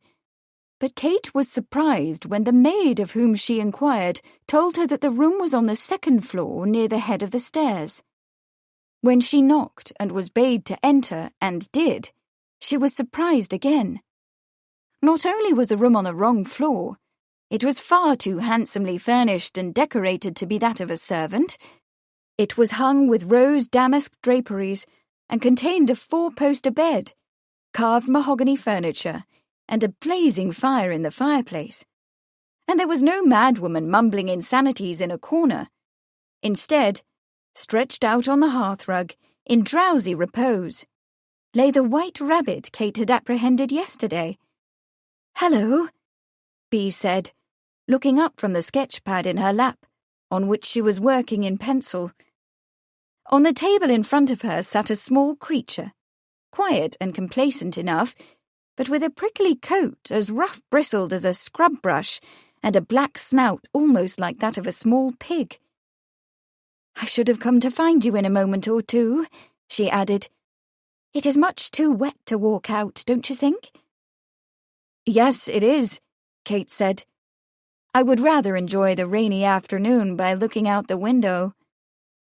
As she came forward, a brown mouse with large black eyes peeped out from beneath Bea's skirt. "Excuse me," Kate said urgently and backed up a step. "There's a mouse under your skirt." "Oh dear." But instead of jumping onto the chair and shrieking, as Kate might have expected, Bea pulled her skirt aside and looked down. "Hunca-munca," she scolded. "Get back in your house. Can't you see we have a visitor?" When the mouse still sat, blinking beadily at her, she scooped it up, rose and popped it into a small wire cage on the window-sill. "You shall have a bit of cheese if you are polite," she said. "But if you persist in making a nuisance of yourself, you shall be put to bed without any tea." Kate was so astonished that she could only stare. "Do you often talk to mice?" she managed finally. "It depends upon whether I have anything to say. I more often talk to hedgehogs." Bea went to the table and picked up the prickly creature, which snuggled into her hand. Kate stepped forward. "What a funny creature," she said, extending a finger. "What is its name?" "Mrs. Tiggywinkle," Bea said. Kate couldn't help smiling. So this was the mad woman in the garret. "She's just like a fat, sleepy little dog." Bea nodded. "As a model, she's very comical. So long as she can go to sleep on my knee, she's delighted. But if she's propped up on end for half an hour, she begins to yawn pathetically, and then likes to bite." Mrs. Tiggywinkle chose that instant to yawn, showing sharply pointed yellow teeth. "You're very brave, to make a pet of a creature with such sharp teeth," Kate said. She glanced down at Bea's sketchpad on the table. There were several drawings of the hedgehog. In one, she was wearing a large apron over a striped petticoat and a ruffled mobcap, and her forelegs were soapy to the elbow. "I see you've dressed her up," she added, admiring the skill and humour with which the cunning little animal had been drawn. "How clever! And what a remarkably lifelike figure." "Thank you," Bea said. "She's a washerwoman, you see. All my animals have one profession or another." She pulled out another sketch, this one of a frog dressed in a mackintosh and galoshes, with a fishing rod and basket. "The children like my stories better when I write about what the animals do, fishing or ironing clothes, and show them doing it." "You're a writer!" Kate exclaimed happily, as Beryl Bardwell recognised a kindred spirit, as well as an artist. "No," Bea said sadly. "I'm afraid I am neither. I have begged to be allowed to submit a story or two for publication, but unhappily for me my father is actively opposed, and my mother agrees to everything he says. I've only managed to sell a watercolour for a calendar and a few humorous Christmas cards, and I've illustrated some terrible doggerel that a German firm printed on cards at 4p. halfpenny." She sighed. "When Papa discovered what I was doing, he set up such a horrid fuss that now I only put my pictures in letters. I write for the little Moors, you see. They're the children of my former governess. They like my stories." Kate looked back at the drawings. "But you're so enormously talented. How can you let your parents deny you the opportunity to develop your art?" She didn't add, "And on top of that, you're a grown woman and ought to be doing as you like." But she thought it. Bea gave a melancholy shrug. "How am I to do otherwise? I am entirely dependent on their financial support. I am expected to live with them in Bolton Gardens until I am married." She smoothed Mrs. Tiggywinkle's furry ears. "And that becomes less likely each year. They discourage friendships, you see, with men and with women." She twinkled, and the corners of her mouth turned upward. "Not that I mind so dreadfully being a spinster. I have not yet met a man I wanted to marry, and I am perfectly content to live singly. But it is difficult, since I am allowed away from Bolton Gardens only in my parents' company." Now Kate understood why Bea had spoken so triumphantly about her solitary railway journey. "I wonder that they permitted you to come here alone," she said. "That's because the Hyde Parkers are cousins, and we are frequent visitors here." Bea opened a large wicker hamper with its own little food and water dishes and set Mrs. Tiggywinkle inside. "Papa and Mamma planned to make the trip, but Mamma fell ill with a cold and I begged to be allowed to come alone. Not that I like Melford all that much," she added, pouring a handful of hemp seeds into the hedgehog's dish. "It's grand and imposing, but rather boring, except for the squirrels in the park. Still, it's a chance to be on my own, and I intend to make the best of it. I have brought my sketching materials and Papa's second-best camera, and when the rain stops, I shall go out and see what I can find." "You are a photographer, then?" Kate asked, thinking of Sir Charles, whose other passion besides mushrooms and bats was photography. "Yes," Bea said. "I enjoy it. But I must confess that I took it up as a means of getting away from Mamma when we are on holiday." Her plain face was transformed by a brilliant smile. "She detests driving through the bracken in a pony cart, stopping in the cold wind to photograph a growth of peziza or a gigantic cortinarius." She laughed a little. "Poor Mamma. She wearies me so at times, but I do pity her. I could not live confined as she does." "I see," Kate said, suddenly struck by the marked contrast between this shy young woman and gay, exuberant Eleanor. But in a way that seemed startlingly clear to Kate's American eyes, these two British young women were very similar. Eleanor married as her parents expected. Bea stayed home. Both did as they were bid, and both were docile enough on the surface, yet both exercised whatever subtle means they could find to resist coercion, to establish their own separateness, their independence. For Eleanor it was her husband's fortune that gave her a measure of freedom. For Bea it was her eccentric love of animals, and the art that it inspired. Kate looked up. An idea was forming in her mind, a most wicked idea. "Do you never travel anywhere except to Melford in the company of your parents?" "Only occasionally with my brother Bertram, and last year to my cousin Caroline at Harescombe Grange." Her smile was pensive. "After visiting Caroline, I have become dreadfully anxious for more travel. I do love the countryside, and gardens full of flowers, and cottages, and walking by the water." "Then perhaps," Kate said, "you would like to come to Bishop's Keep for a few days. It is near Dedham, in Essex, about 40 miles from here. There are gardens and cottages, and miles of countryside, and a lake and a river, the River Stour, and an estuary where the Stour flows into the sea. And it is all very beautiful now that spring is here. The house is large, and you and your friends—" She looked at Peter on the hearth, and Hunca Munca in her cage. "Your many friends could be quite comfortable." Bea's blue eyes were round. "But I am expected to remain here for at least a week. The Hyde Parkers would not object, certainly, but whatever should I tell Papa and Mamma?" "Do you have to tell them anything? At least right away.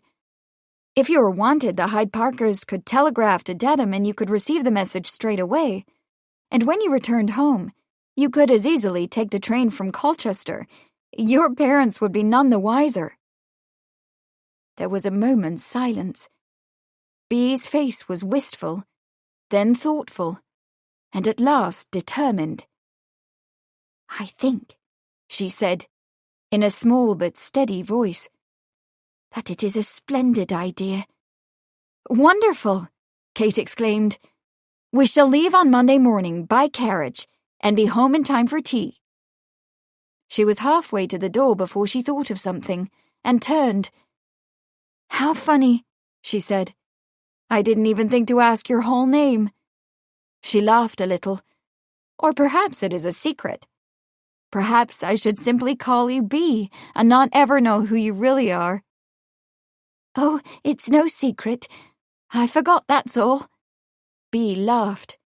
"Mamma would be scandalized at my manners." She sat down at the table and took up her sketch-pad again. "My name is Beatrix," she said.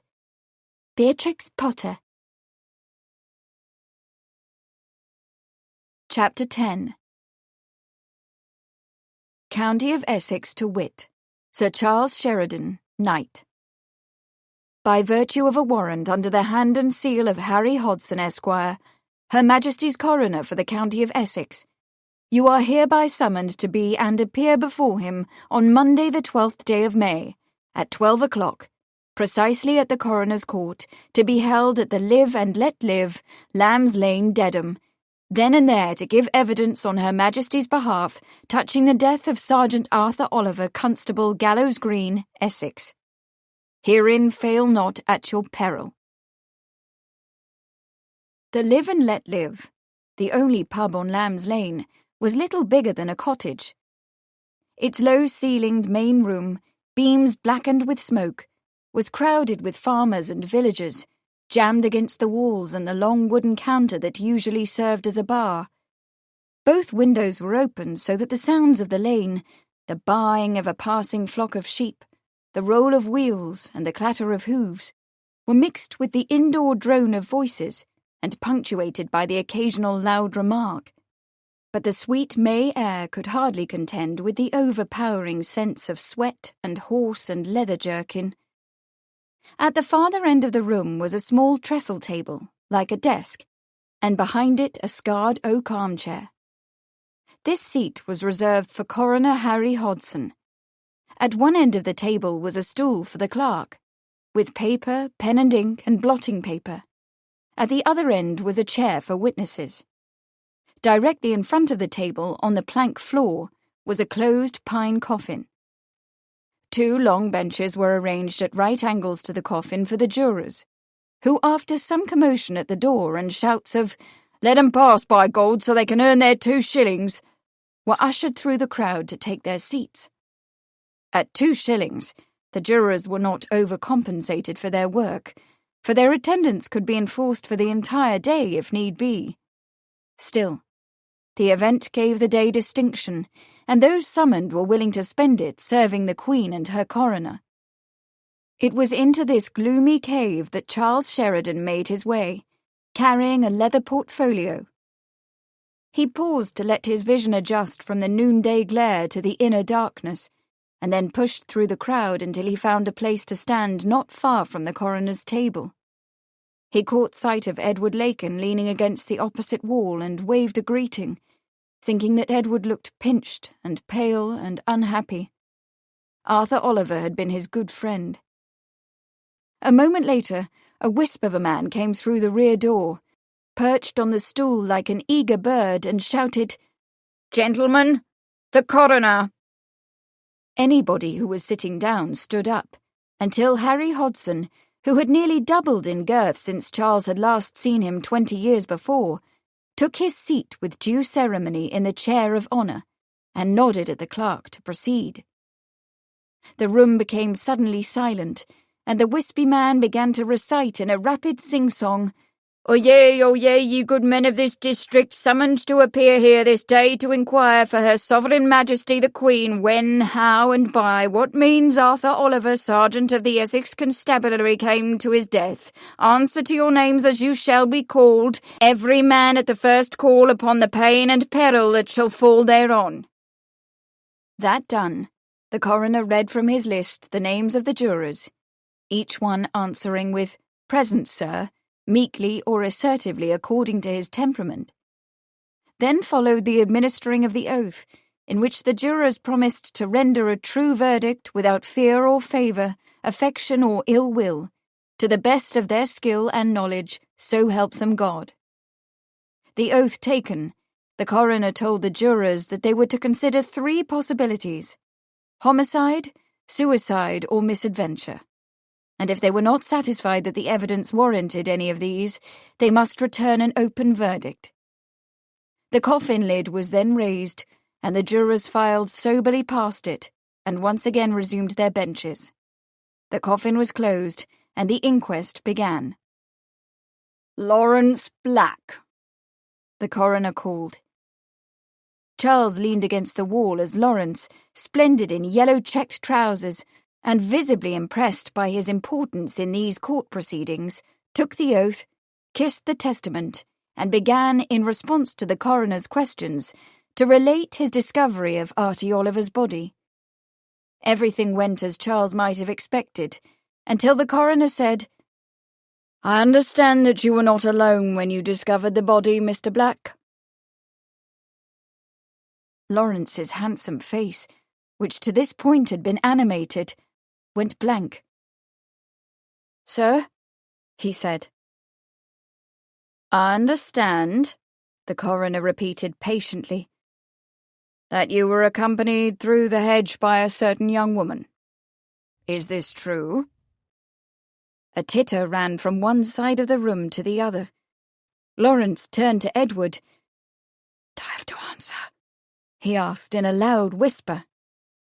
Edward stepped forward and leaned over the table. "If you don't mind, Harry," he said quietly, "it'd be best for the girl if she were left out of this. I've questioned her and she can offer nothing new. Her testimony would simply corroborate Mr. Black's." "Disregard the question," the coroner said, and a disappointed sigh followed the titter around the room. Lawrence Black was excused and stepped down, to be followed by the police surgeon, who reported that death had resulted from a bullet being fired from a revolver into the heart. "It was at close range," he added. He had ascertained this fact from powder burns on the uniform jacket, entered now in evidence, along with the fatal bullet. Edward was called next. He filled in Lawrence's rather vague description of the location of the body with a more careful account, and offered the speculation that Sergeant Oliver had been killed elsewhere, and the body conveyed to the site by a vehicle along the adjacent lane, and then through a gap in the hedge. From Edward, the jurors also learned that the victim was 32 years old, married with one young daughter, Betsy, and a wife, Agnes. Oliver had served with distinction in the Suffolk parish of East Burgold before being promoted to sergeant and posted to Gallows Green. When Edward had completed his testimony, Charles was called. "I understand, Sir Charles," the coroner said when the oath had been administered and Charles was seated in the witness chair, "that you are a photographer." "I am," Charles agreed. "And that on the day in question you received a summons from Constable Laken to photograph the dead body of Constable Oliver at the place where it was found." "I did," Charles said. "If it please the court, I've brought enlargements of the photographs with me." There was a curious stir in the room as he took the prints out of his leather portfolio and offered them to the coroner. For the past 20 or so years in England, photographs had been used in an attempt to identify criminals with very limited success. Scotland Yard had 115,000 faces in its rogues gallery, but the collection was in chaos because of the criminals' tendency to give false names. No reliable means of matching a photograph to its real-life subject had yet been developed, and no other uses of the camera were officially contemplated. So it was that Charles's photographs were little more than objects of curiosity to Coroner Harry Hodson and his 12 jurors. Even so, they were passed around and examined and wondered at, as was the triangular piece of red cloth discovered in the hedge, and Mr. McGregor's coat, which Edward brought forward and laid on the table. At that point, Sir Charles was excused, and Mr. McGregor, wearing a stiff suit of dark brown corduroy and a red and yellow neckerchief knotted under his ear, was summoned and sworn. His testimony was listened to with interest, but proved to be of little consequence. That the triangular cloth bit had been ripped from his coat was clear, but it was, after all, his hedge, and any fool knew that a man went through his own hedge a dozen times a week. Mr. McGregor's wife's brother's missing pistol was mentioned, but not pursued, the police surgeon having determined from the shape of the recovered bullet that it could not have come from a weapon of that type. In answer to the question of whether he had noticed anything suspicious in the neighbourhood, Mr. McGregor offered the same opinion he had offered to Charles and Edward, with a slight but significant variation. "Oh, there's something suspicious going on," he rasped.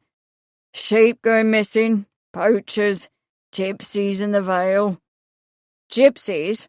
the coroner asked sharply. "When was this?" "Last week. 2 cabbages and a cauliflower was took from me garden, and Mrs. McGregor's happening a sheet off the line." "And you think these gypsies might have been responsible?"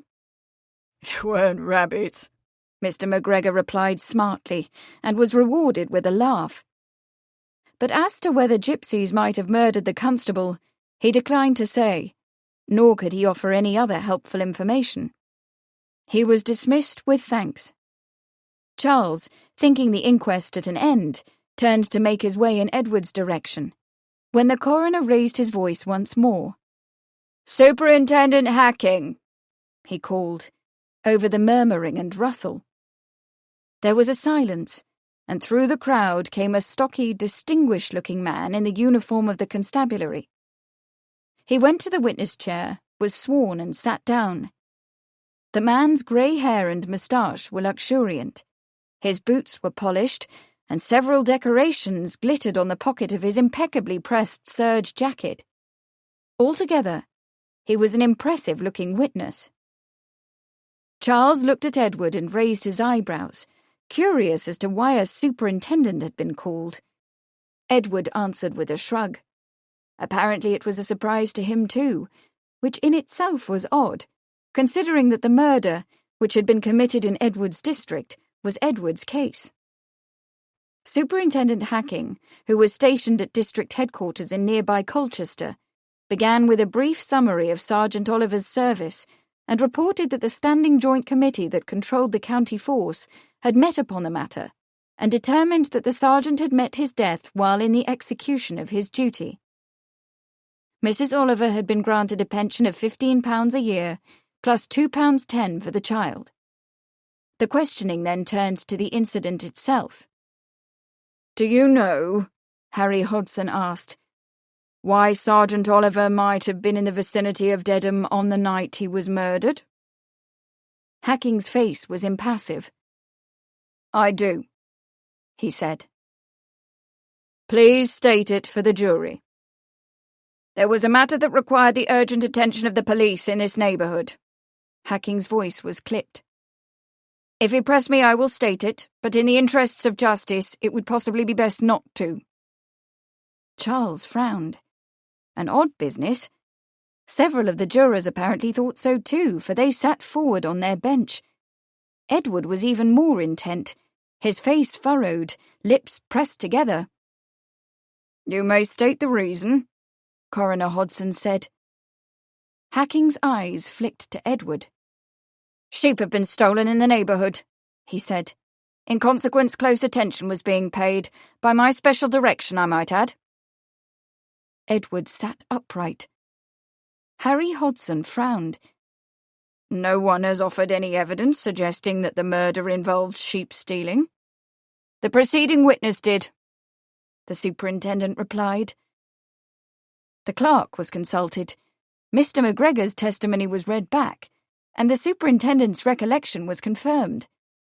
But when asked to specify whose sheep had been taken, the superintendent only replied that this was the very information Sergeant Oliver had been attempting to procure, so he was no wiser than any of them.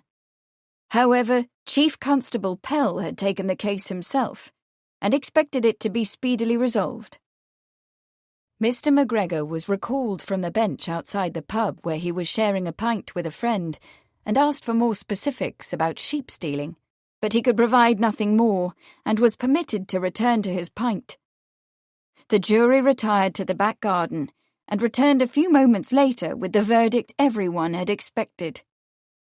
Homicide, by person or persons unknown. People stirred, voices were raised. Sanders the publican opened the tap, and life at the Live and Let Live began to flow again. Chapter 11. Never the time and the place, and the loved one altogether. Robert Browning, Never the Time and the Place. Edward Laken swallowed convulsively. "I don't understand it," he said. The black coach bearing the coffin had returned to Gallows Green. The curious had gone back to their shops and farms, and Superintendent Hacking had been driven back to Colchester by the uniformed constable who had brought him. The 12 jurors were bellied up to the bar, drinking the convivial pints purchased for them by Harry Hodson, and explaining to anyone who would listen the complex logic behind their verdict. Edward and Charles were seated at a scratched deal table in the rear, a pitcher of local beer before them, a dark brew faintly suggestive of licorice and tobacco, and with a definitive body. Edward, having had 2 glasses, was feeling deeply morose. "I don't understand it," he said again, staring into his glass. "The sheep-stealing, you mean?" Charles asked. "Not that. Nor the superintendent's giving the case over to Pell, nor—" He leaned back in his chair and bitterly mimicked the super's clipped tone. "The urgent attention of police in this neighbourhood." If Hacking had bloody wanted the urgent attention of the police, he could have had my attention. I'm the police in this neighbourhood. Of all the hurtful things about this case, that had been the worst.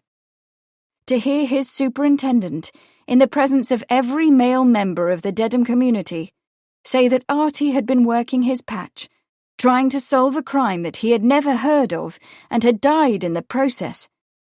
And then to learn that the case was being taken by C.C. Pell. Jesus, Mary and the angels. It was bad enough that Artie was dead. It was even worse to think he'd been murdered because he was doing Edward's job, and worse yet to have to wait for somebody else to find the murderer. Christ above. "You mean," Charles said, "you'd rather have gotten yourself killed than Artie?" He picked up the pitcher as if to pour himself a second glass, but apparently decided against it and set it down again. "At least I don't have a wife," Edward said, "and a child. What's more," he added forcefully, "I don't for a moment believe that Artie was murdered in this neighbourhood. I think he was killed on his own patch and dumped here. And whether he was on police business—" He clamped down on the anger roiling inside him. "I'm telling you, Charlie, if there's any sheep-stealing going on here, I don't know anything about it. And neither does anybody else. You could see that on the faces of those jurors. If an animal goes missing here, everybody for 3 miles around knows it. Within the half hour, they're out counting their own flocks." He said each word emphatically. "There's been no sheep-stealing hereabouts." "Or you think the superintendent is mistaken?" Edward made circles with his wet glass on the tabletop. "How the bloody hell should I know?" he asked wearily. "I'm just a country copper." He leaned back in his chair and stretched out his legs, examining the muddy toes of his boots. "Anyway, Hacking's given the case to Pell. I don't have to worry about it any more, do I? Let Pell knock his head against it." "I wonder about that," Charles said thoughtfully. "The body was found in your district. Why would Hacking assign the investigation to somebody else, and especially to a chief constable?" "And especially to Chief Constable Pell," Edward said. He took another swallow to wash down the bitter taste in his mouth. "Pell's as woolly as a sheep himself." He gave a short, sarcastic laugh. "Got himself disabled in the line of duty. Bloody hero, but damn stupid. Since he wasn't of any use on the beat, they made him a chief constable. 20 years behind the desk hasn't sharpened him up. The only thing he knows how to do is deny promotions." Pell had been quick enough to deny his. He was still at the level of constable long after Artie had been promoted to sergeant. Charles lifted his eyebrows. "And that's the man Hacking has preferred to you?" "That's him, damn it," Edward said wrathfully, and slammed his glass on the table. "Well, let 'em have old woolly Pell if they want him. But he'll never get to the bottom of this, I promise you. I wouldn't care either if it weren't Artie Oliver we're talking about." He shook his head, despairing. "That's the bloody hell of it, Charlie. Artie deserves justice done. And Agnes and that little girl deserve to see the murderer hanged, and I've been removed from the case. Confound and curse it." Edward was not a sentimental man, but his heart softened when he thought of Agnes Oliver. Ah, Agnes, Agnes. He'd loved her a dozen years ago, but somehow the time and the opportunity to let her know how he felt had never come together. and then suddenly the banns were being said for her and Artie, and all his hopes had died. 12 years, but she was still beautiful. It was the first thing in his mind when he and Charlie took her the dreadful news, how beautiful she was, with that sad, silent dignity that tore at his heart. It couldn't matter now, of course, although he'd lain awake many nights in the intervening years, lonely and longing, wishing for Agnes beside him, and envying Artie with such a woman in his bed. But that had been then, and this was now, and 17 and 10 a year would pay the rent on the cottage but leave nothing for food.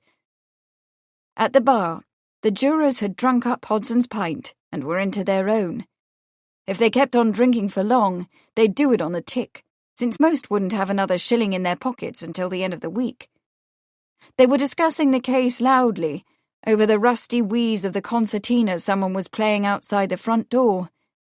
Sanders, the publican, a tall, lanky man in slippers and trousers too short for his legs, was saying to a tenant farmer who had just lost his farm, "'Tis no good going agin the gentry, Jack. They got the land and they got the money, and what have you got?" He spoke with the authority of one who owned his own business, while the dispossessed farmer sadly hung his head and wiped his eyes on a grimy sleeve.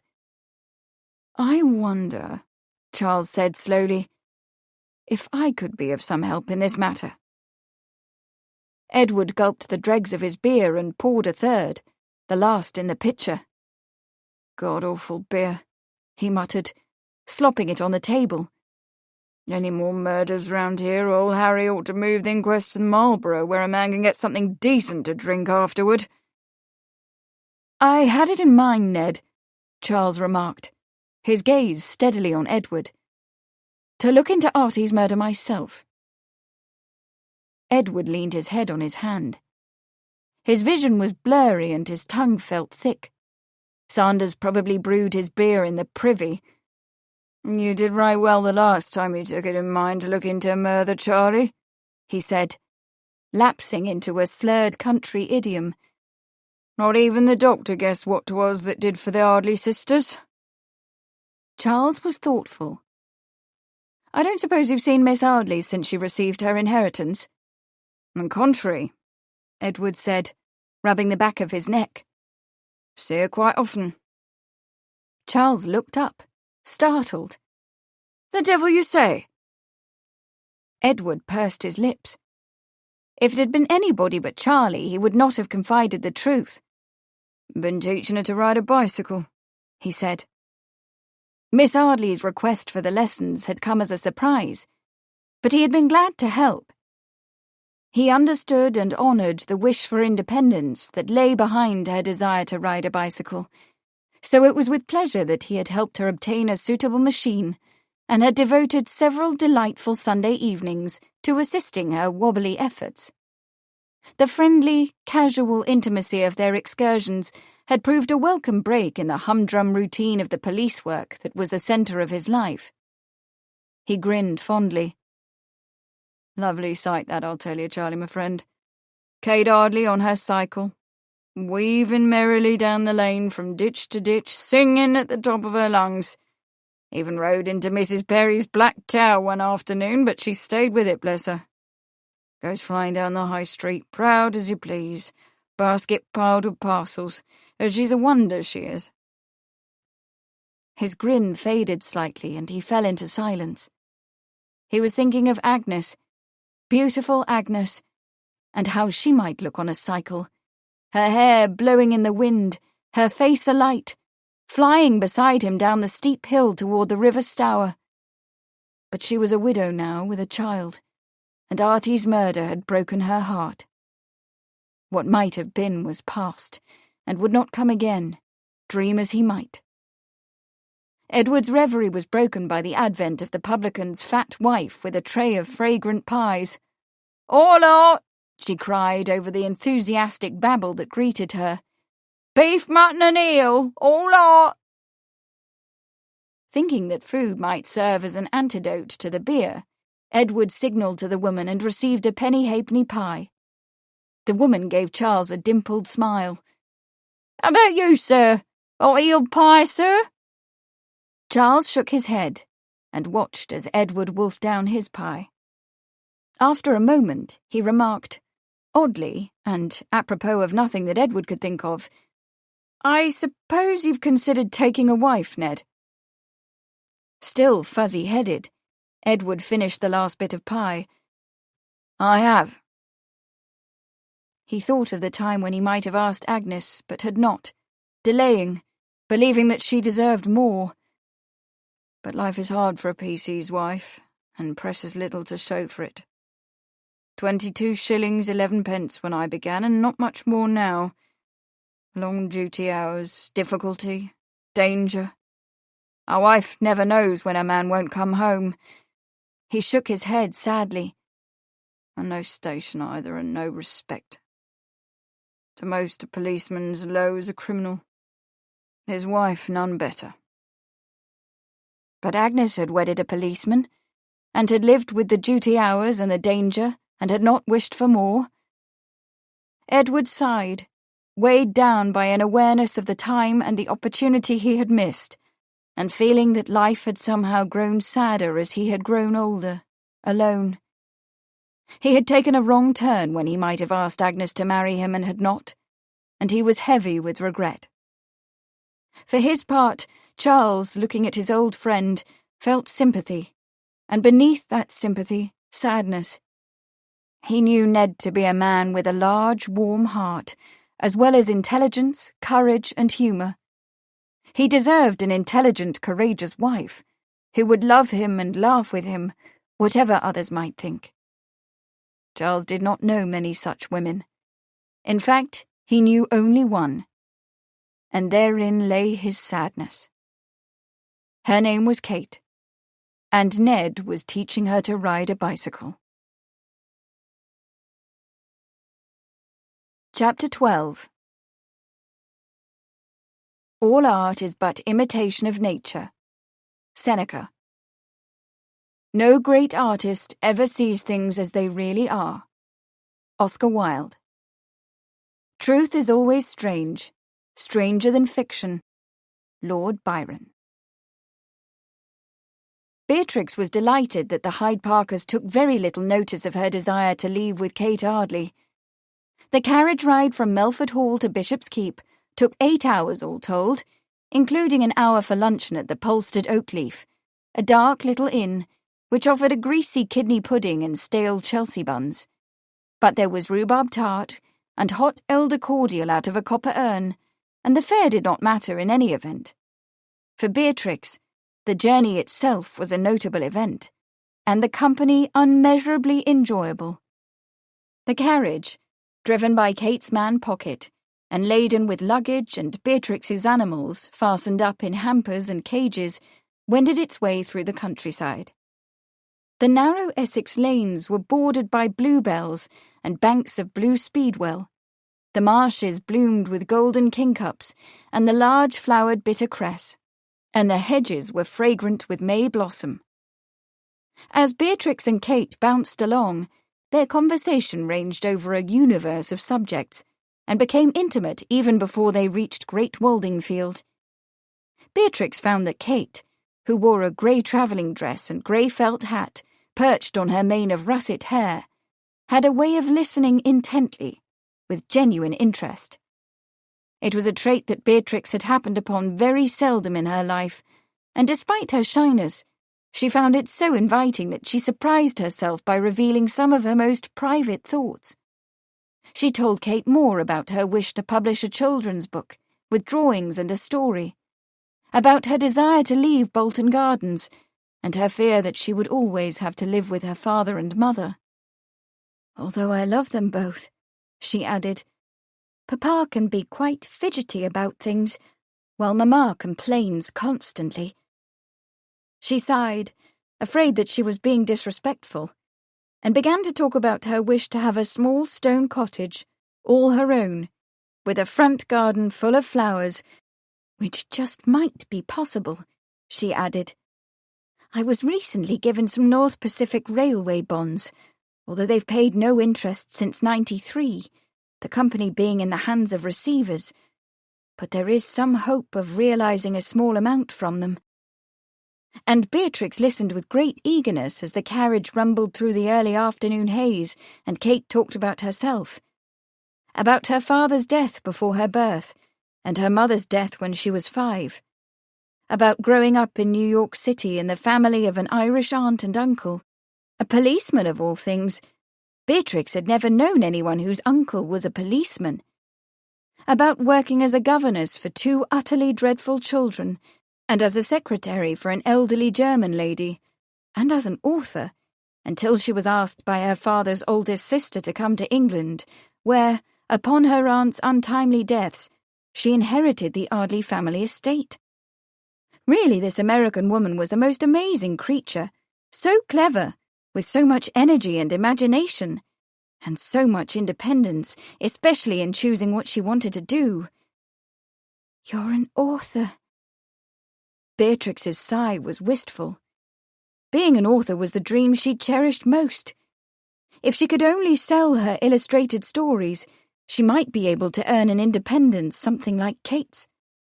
She might remove herself from the hothouse of Bolton Gardens to a little cottage in the north, with ducks and geese and pigs and gardens all around. Kate's mouth compressed. "Perhaps I should not have told you about my work. No one else in England knows." "But why ever not?" Beatrix asked wonderingly. Kate made a self-deprecating face. "Because I write sensational stories. Penny dreadfuls, what you call shilling shockers. My last story was called The Conspiracy of the Golden Scarab. I wrote it under the name of Beryl Bardwell." She paused and glanced at Beatrix, as if testing her response. "It was about a murder, you see." "How amazing," Beatrix murmured. Her life in Bolton Gardens had not been so sheltered that she had never read a shilling shocker. She had, in fact, read any number of sensational tales, for they were in all the popular magazines. Her mother, no doubt, would require the smelling bottle if she thought the purity of her daughter's mind were tainted with such poisonous stuff. "I should very much like to read it," she added shyly. "You would?" Kate brightened. "Then you shall. It was published in America just last month, and I have a copy. But don't let the servants know, or anyone else. I sometimes use the people around me as starting points for my characters, and everyday events seem to have a way of intruding into my plots." "They do indeed," Beatrix agreed enthusiastically. "I draw what I see, and I do it as realistically as possible. That's why I use living animals and copy mushrooms and flowers from nature." Kate smiled. "Where in nature does one find a frog wearing a mackintosh and galoshes?" Beatrix returned the smile. "Of course, art is always stranger than life." "Indeed," Kate said. "Real life is remarkably lacking in the sensational. If I were to write what goes on every day at Bishop's Keep, shopping in the village, seeing to the servants, the gardens, the house, I would have no readers. But I must settle down to writing very soon if I am to finish the story my editor has requested. I am hoping for inspiration." She frowned a little. "Of course," she said, half to herself, "there are the Marsden emeralds." "I beg your pardon?" Beatrix said. "Nothing." Kate shook her head, still frowning. "Nothing I can do anything about at any rate," she said obscurely. Beatrix smiled. "Well then, my dear Kate," she said, "we shall simply have to have an adventure. Your next story must be a story of real life, and I shall perhaps find a new idea or two, and will do better than putting galoshes on a frog." Kate patted her hand. "So it's resolved," she said gaily. "We shall have an adventure, and it shall be filled with enough murder and theft and missing persons to fill the most sensational of novels." Bea began to feel anxious.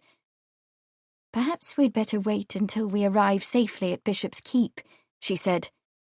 I should rather not be adventured upon. The rest of the journey, however, proved to be without adventure or misadventure. They arrived at Bishop's Keep just before tea. The house itself, a large grey brick Georgian trimmed in white, wasn't as grand as Melford Hall, Beatrix thought, but it was spacious and attractive, and so much lighter and more airy-looking than Bolton Gardens.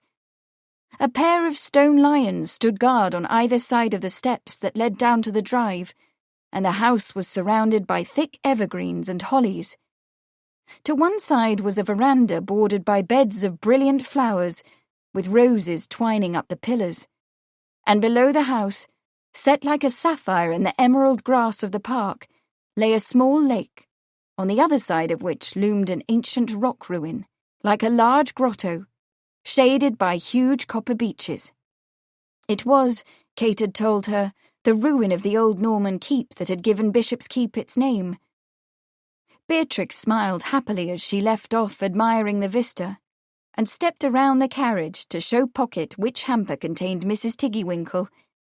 A few days to herself in this lovely, peaceful spot. No mamma constantly complaining at her, no papa telling her what to do, and her new friend Kate with whom to share confidences. This, by itself, was all the adventure she needed. As Kate stepped out of the carriage after Bea, she realised how glad she was to be at home.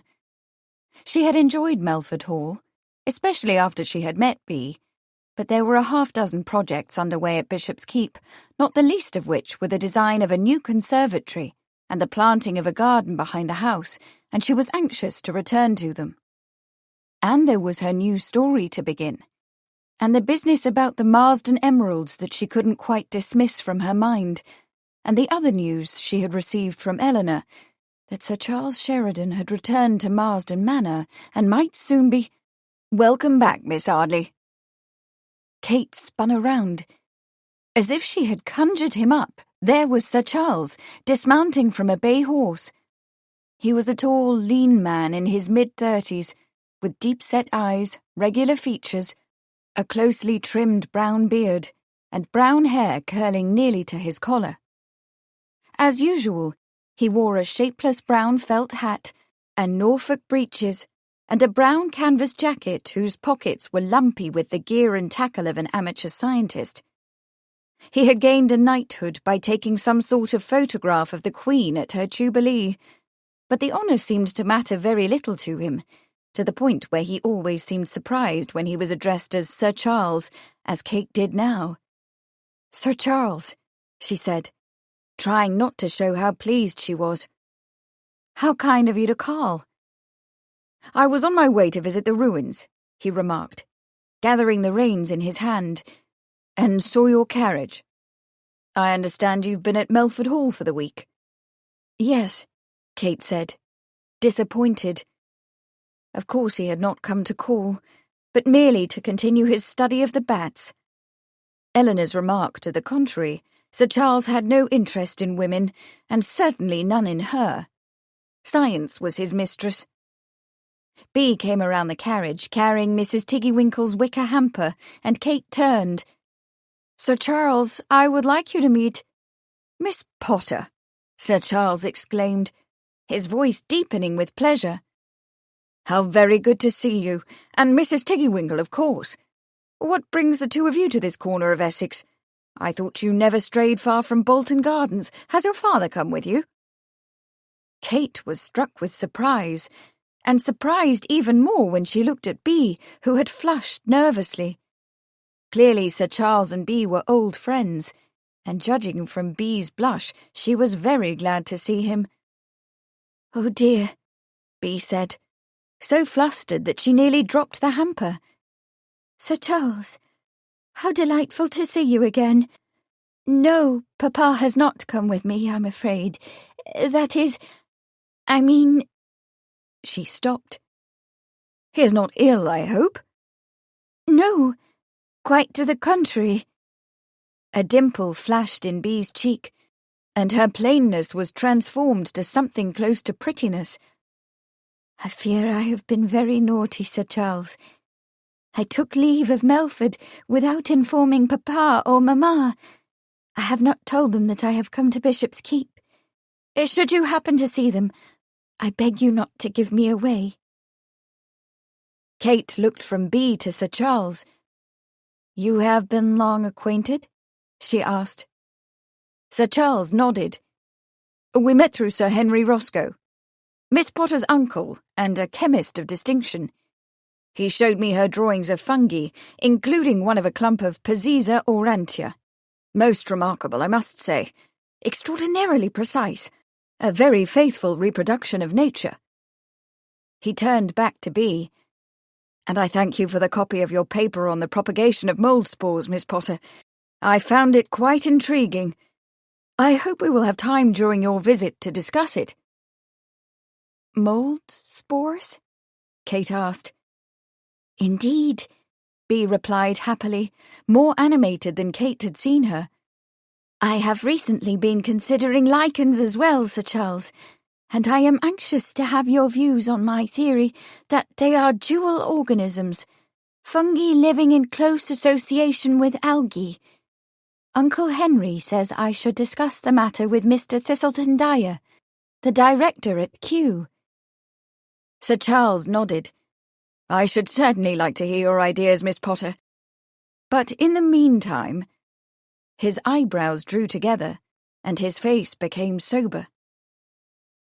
"You will no doubt hear the news from your housekeeper, Miss Arley, but perhaps I should set you right on the matter first, so that you will not be overly distressed when you discover that your maid Amelia and the Marsden footman Lawrence—" "Lawrence!" Kate exclaimed, remembering Eleanor's suspicion. "And Amelia?" Could she be involved in some kind of wretched jewel-robbing scheme? "I trust you won't make it hard for the girl. She and Lawrence meant no great mischief." "I think, Sir Charles," Kate said grimly, "that you had better tell me exactly what they were up to." An apologetic look crossed his face.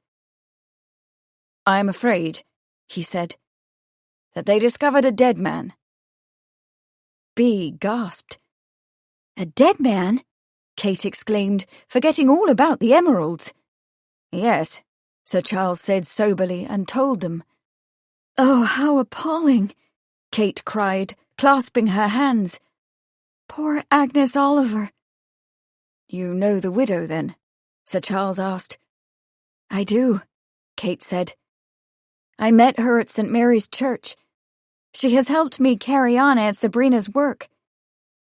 Kate was Irish and had grown up in an Irish family, but she had given up attending Mass years before. Under the gentle influence of Vicar Talbot, the Episcopal vicar in the nearby village of Dedham, she had continued her aunt's practice of giving generously to the support of needy people in the surrounding villages and hamlets. "I must call on Agnes tomorrow," she said. "How very dreadful. And whatever will the poor woman do to earn a living?" "She is to be given a police pension, I understand," Sir Charles said. £15 a year, and 2 and 10 for the child." "This Sergeant Oliver," Bea said tremulously. "This friend of yours, you said he was murdered, Sir Charles." "I'm afraid so," Sir Charles said. "The coroner's inquest was held yesterday. The jury returned a verdict of homicide." "Does Constable Lakin yet have an idea why the sergeant was killed?" Kate asked. The death of the constable and the loss of the jewels seemed to her unusually coincidental. Perhaps they were connected. If so, the constable would soon discover it. She pulled herself up short. No, he wouldn't, for he couldn't know that Lady Marsden's emeralds were missing. No one but she and Eleanor, and the thief, knew that. She would send a message to Eleanor immediately and let her know what had happened. Lady Marsden must be told about the theft, and the constable informed. The business was very possibly connected to the murder. "Lakin has been taken off the case, and the investigation handed over to some bureaucrat in Colchester," Sir Charles said. "Some ridiculous political thing, no doubt. Ned's terribly upset by it, of course, for he was Oliver's friend. but his hands are tied. "I don't suppose," Kate remarked, thinking that Lady Marsden might find it easier to talk to Sir Charles about the missing emeralds than to the constable, "that your hands are tied." A smile flickered briefly across Sir Charles's face. "You are right," he said. "I intend to find out who killed Arthur Oliver." He went back to his horse and stepped into the saddle, and Kate thought that his eyes seemed to linger on her. "I am sorry to have been the bearer of bad news, Miss Arley, so shortly upon your arrival." He shifted his glance to Bea with a smile. "I won't forget those lichens, Miss Potter. We must talk soon." As she said goodbye to Sir Charles, Kate was thinking about Agnes Oliver and her daughter Betsy, and whether they needed help. And Beryl Bardwell, the irrepressible Beryl, whose imagination was fired by even the slightest of mysteries, was deeply intrigued. Why had Sergeant Oliver been killed? What did his murder have to do with the theft of the emeralds? Was Lawrence involved in either, or both? And what of Amelia? As Kate turned to go up the stairs to Bishop's Keep, her mouth firmed. She had work to do, and she knew exactly where to start. Chapter 13. And so he made off with the rubies, and left his sweet love behind, never to be the wiser, never to know why her miscreant lover had flown. Harriet Paxton, The Perjured Heart. "Amelia," Kate said firmly, "I am not overly concerned with the impropriety of your leaving the party to walk in the lane with Lawrence. What I am concerned about is the fact of the sergeant's death, and any connection Lawrence might have had with it." Amelia's tear-filled eyes widened. "Lawrence? Oh, miss, there's no connection, none. He didn't even know the poor man. He was told later by Constable Lakin and Sir Charles." Kate eyed her maid narrowly. She knew Amelia for a truthful girl, and a good one at heart. Kate was sure that she was telling the truth. What she could not be sure of, however, was how much of the truth Amelia might not know. Lawrence, with whom Kate was little acquainted, might be very devious and canny. Perhaps he had murdered the constable when he was discovered with the emeralds, then disposed of the body and arranged to stumble on it himself, in the company of an innocent witness. He would thereby avoid all suspicion of guilt. Kate softened her tone. It would do no good to frighten the girl or alienate her.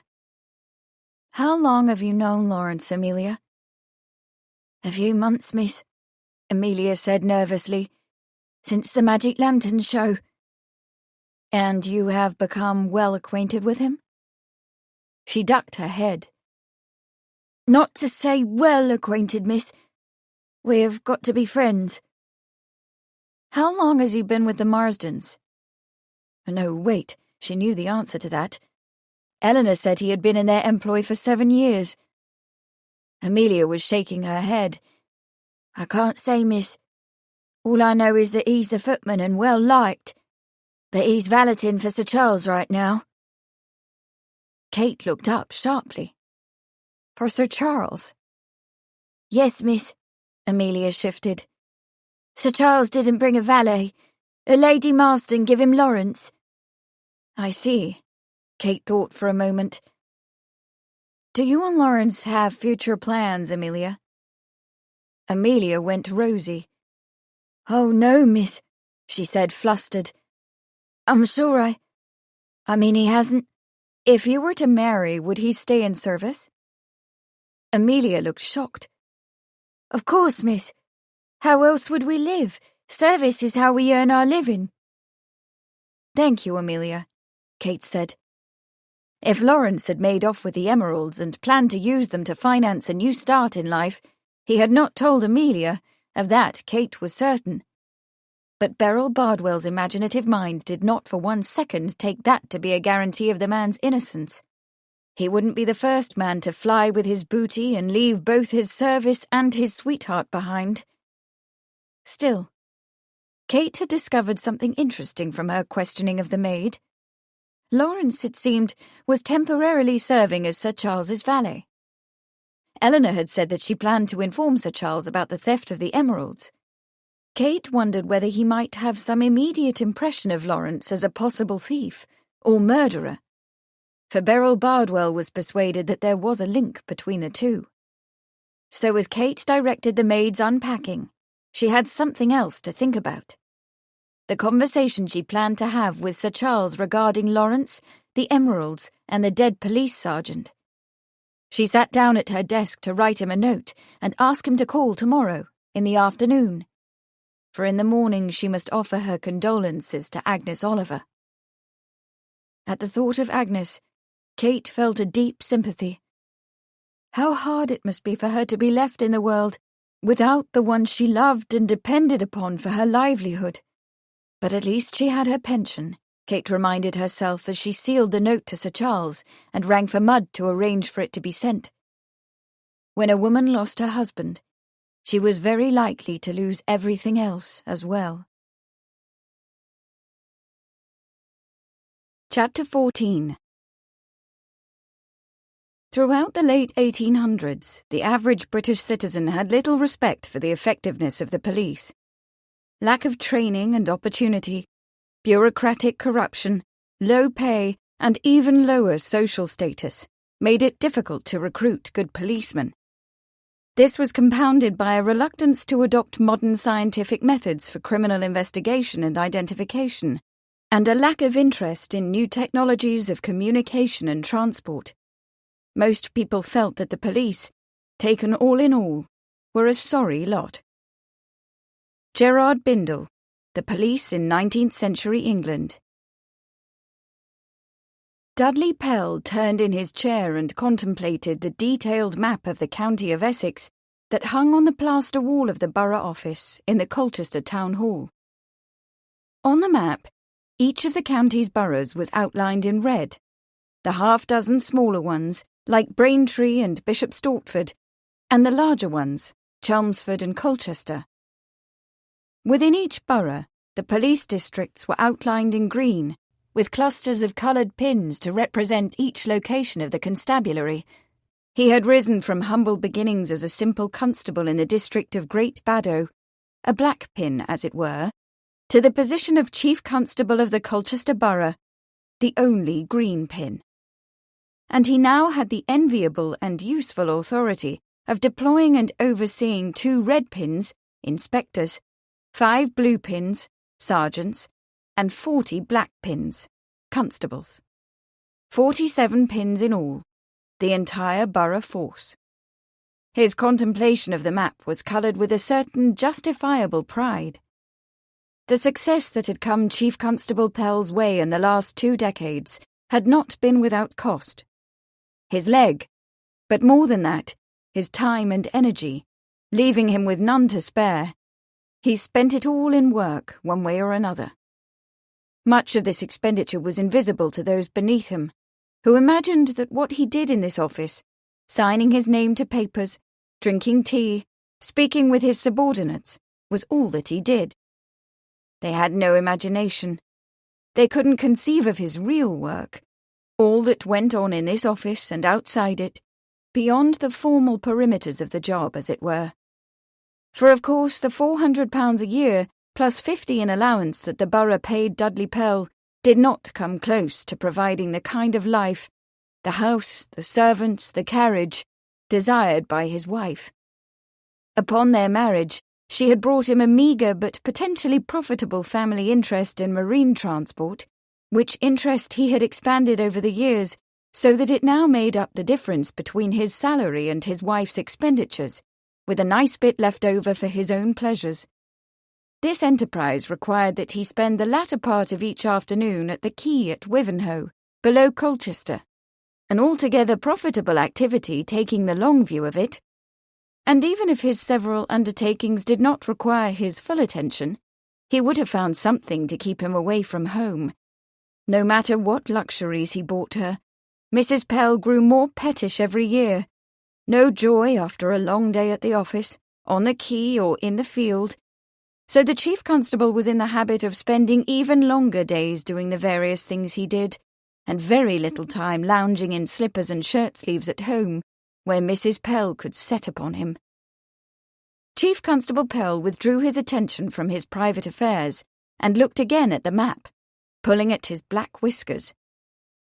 At the moment, he was faced with a problem in the deployment of manpower. Sergeant Arthur Oliver, of the district of Gallows Green, had unfortunately gotten himself killed. Most unfortunately, for his was a record of exemplary service to the force. But there it was. He was dead, and Chief Constable Pell must assign his replacement. For the time being, P.C. Bradley from Manningtree could take on the district of the deceased in addition to his own, for Gallows Green and Manningtree were contiguous. Bradley was young and inexperienced, to be sure, but not unsuitable for the Chief Constable's purposes, for he was ambitious and had a young family to support. Superintendent Hacking had been set on Edward Laken, whose Dedham district also adjoined Gallows Green. But Laken would not do at all, and Pell was glad to have succeeded in bringing the super around to his way of thinking. It was Bradley, then. Pell would keep his eye on the boy and see how he got on. Pell turned to his desk and picked up his pen to execute the appropriate order. He had just dipped it into his inkwell when there came a knock at the door. Upon his bidding, it opened, and P.C. Nutter put his head through. "A gentleman to see you, sir," he said respectfully. "On what business?" Pell asked, not looking up. He signed the order with a flourish, blotted it and held it out. "Take this and see that it's taken care of." "Yes, sir." P.C. Nutter took the order. "He says 'tis the business of Sergeant Oliver's death, sir." Chief Constable Pell pushed his lips in and out, considering. "Oh, very well then," he said at last. "Show him in." The man who came through the door had the easy, unconscious grace of a gentleman, but he did not wear a gentleman's clothes. His shapeless brown jacket was missing several buttons, his boots were muddy, and his brown felt hat a ruin. The chief constable, who required those about him to be neatly turned out, was not impressed. "Well?" he demanded, leaning back in his chair. "What's this about Oliver?" The man sat down and took off his wreck of a hat. "My name is Charles Sheridan. I am an old friend of Artie Oliver. I took the photographs of the body." "Photographs?" "Of the body," Sheridan repeated distinctly. "Entered in evidence at the inquest." "Ah, yes, those photographs." Pell had little use for the camera as part of a policeman's kit. A sharp eye, that's what was wanted. He regarded the man. "Well?" he asked. Sheridan's lips tightened. "I have come on the widow's behalf to ask about your plans for the investigation of her husband's death." "Ah, yes." Chief Constable Pell gave a heavy sigh. "Poor woman. I understand she has a child." "Yes. But the Standing Joint Committee has recommended a generous pension." Sheridan leaned forward and put his elbows on the Chief Constable's desk. "The investigation," he said pointedly, "is my concern at the moment." The superintendent gave the man's elbows a distasteful look. "My dear, Sheridan," he said, "while the widow is due every sympathy, surely she cannot expect me to jeopardize the investigation by revealing its details." "Details are not necessary," Sheridan said. His eyes were hard as brown bottle glass. He fixed them on the chief constable. "A general outline will do." Pell frowned. "I am afraid," he said carefully, "that I must refuse your request. To whom have you assigned the investigation?" "Why, Pell's frown became a scowl. "I quite fail to see why it is any concern of—" "To whom?" The chief constable felt cornered. "P.C. Bradley from Manningtree will be doing the legwork," he said stiffly. "I, of course, will be informed of each development. Now, I must insist that you—" "I met Bradley at the funeral. He's a boy." Why was Lakin taken off the case? The chief constable puffed out his cheeks, feeling his face redden. I am not in the habit of discussing police affairs with civilians. Now, if you will be so good as to... There was another knock on the door, and the chief constable felt a great relief. P.C. Nutter came in. Sorry for the interruption, he said. Superintendent Hacking has sent for you, sir. The chief constable did not rise. Inform the superintendent that I shall be there shortly, he said. And show this gentleman out, Constable Nutter. Our business is concluded. Sheridan got up and jammed on his hat. You're making a mistake. Lakin is your best man. Pell did not answer. For several minutes after Sheridan had gone, he sat musing. Then he hoisted himself up and faced the map. He took down one blue pin and moved a black pin a precise 1/4 of an inch to the left. He surveyed the map for a moment, his lips pursed. In his careful planning, had he overlooked something he should have considered? He thought not. At last he turned and walked, stiffly, to the door. Chapter 15. Ha! I have a theory. These flashes come upon me at time. Sherlock Holmes, Sir Arthur Conan Doyle, The Sign of 4. Charles Sheridan, his hat pulled down over his ears, rapidly took the stairs to the basement of Town Hall, where he pushed his way through the door of the Colchester Department of Police. A stout sergeant wearing a too-tight uniform jacket looked up from a stack of papers on his desk and gave him a weary nod of recognition. "Morning, Sir Charles," he said, moving his elbows. As he did so, several sheets cascaded to the floor, and he bent to pick them up. In the process, his pen flipped out of the inkwell, raining droplets of ink on the desk. With an even wearier look, the sergeant resumed his seat. "How can I be of service, sir?" He picked up the pen wrong end first, and looked dismally at the ink on his fat fingers. "Why don't they buy you a fountain pen, Battle?" Charles asked. He took out a handkerchief and offered it. "Is Inspector Wainwright in?" "With respect, sir," Battle said. "The budget's a bit light with regard to fountain pens." He wiped off his fingers and made as if to return it. Then, noticing with some confusion the inky stains on the snowy cotton, he pulled it back and stuffed it in his pocket. "I'll see if the inspector's available," he said, red-faced. As he stood, he dislodged a ledger that fell from the corner of the desk, knocking over a can and spilling dirty sand and the chewed stubs of cigars onto the floor. A moment later, when he returned with the news that the inspector was in, he had a broom in his hand and a resigned look on his round face. The inspector's basement office was a square, dingy room, with one window let into the wall near the ceiling and gridded over to hinder access from the street.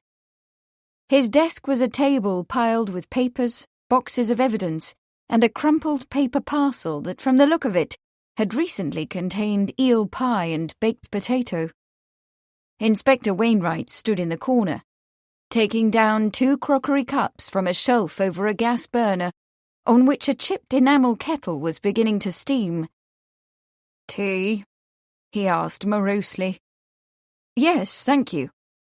Charles sat down on one of the 2 chairs. "It's good to see you in such high spirits." Wainwright gave his caller a sideways glance as if to determine whether he was joking, but he apparently found nothing to smile at, for his long grey face remained gloomy. "No biscuits," he remarked, and poured boiling water onto a spoonful of tea leaves in a cracked pot. "I can do without biscuits," Charles said. "Tell me about Pell." Inspector Wainwright's face, if possible, grew even more gloomy. He put the lid on the pot. "Well then," Charles asked, "what about hacking?" Wainwright's thin moustache drooped. He put his hands in his pockets and stood stoop-shouldered, pondering the teapot. After several moments he took his hands out of his pockets and poured the tea, then carried the cups to the table, where he pushed papers aside to clear a space. He still had said nothing other than tea and no biscuits. Charles sat back in his chair and regarded the inspector. They shared a fairly recent acquaintance, having jointly apprehended the killer of an unfortunate foreign gentleman whose remains had been discovered in an archaeological dig. During the investigation, their relationship had grown from mutual suspicion to grudging respect.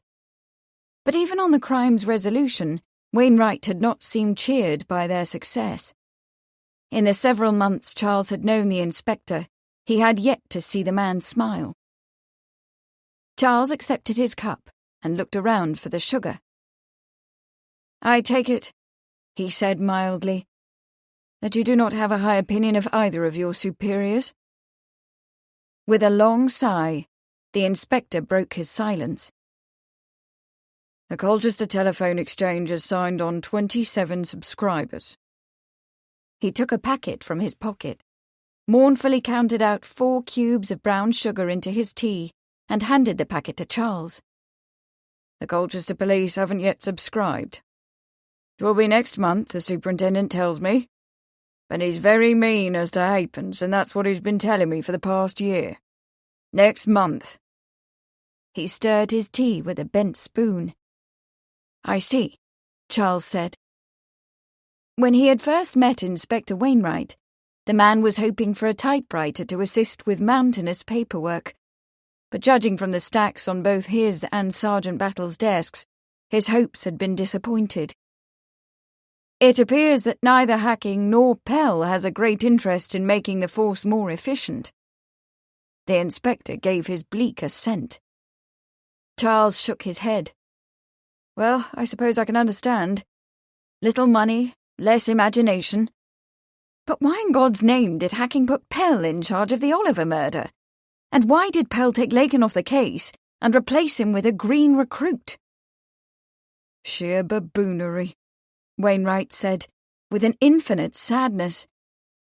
"Pell's too wrapped up in his shipping business to take any notice of what's afoot, and Hacking's too bone-lazy to care.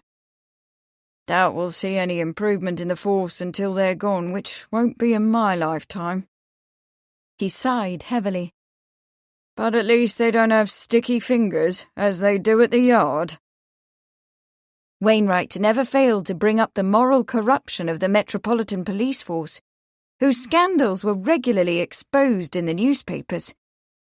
It was in his nature to be heavily burdened with the melancholy knowledge that all men, even on occasion the police, had their dark side.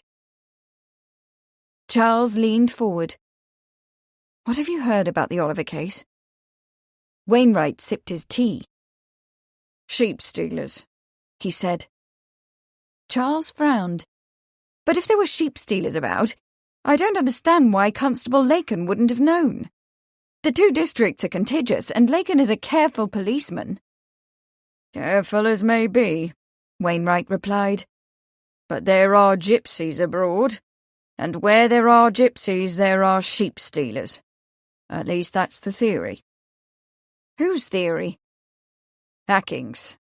And Pell's." "But I don't see the evidence for it," Charles persisted. "Lakin tells me that no one has reported the theft of an animal. And if Oliver had received such reports, he would have informed Lakin." Wainwright shrugged. "Well, it's Hacking's theory, and he's not the sort to require a lot of evidence. Pell told him, I guess. Pell is the one who set Oliver to work on it, anyway." "So it's Pell's theory?" "Pell or Hacking. Oh, what does it matter?" Wainwright was philosophical. "Theories are easy.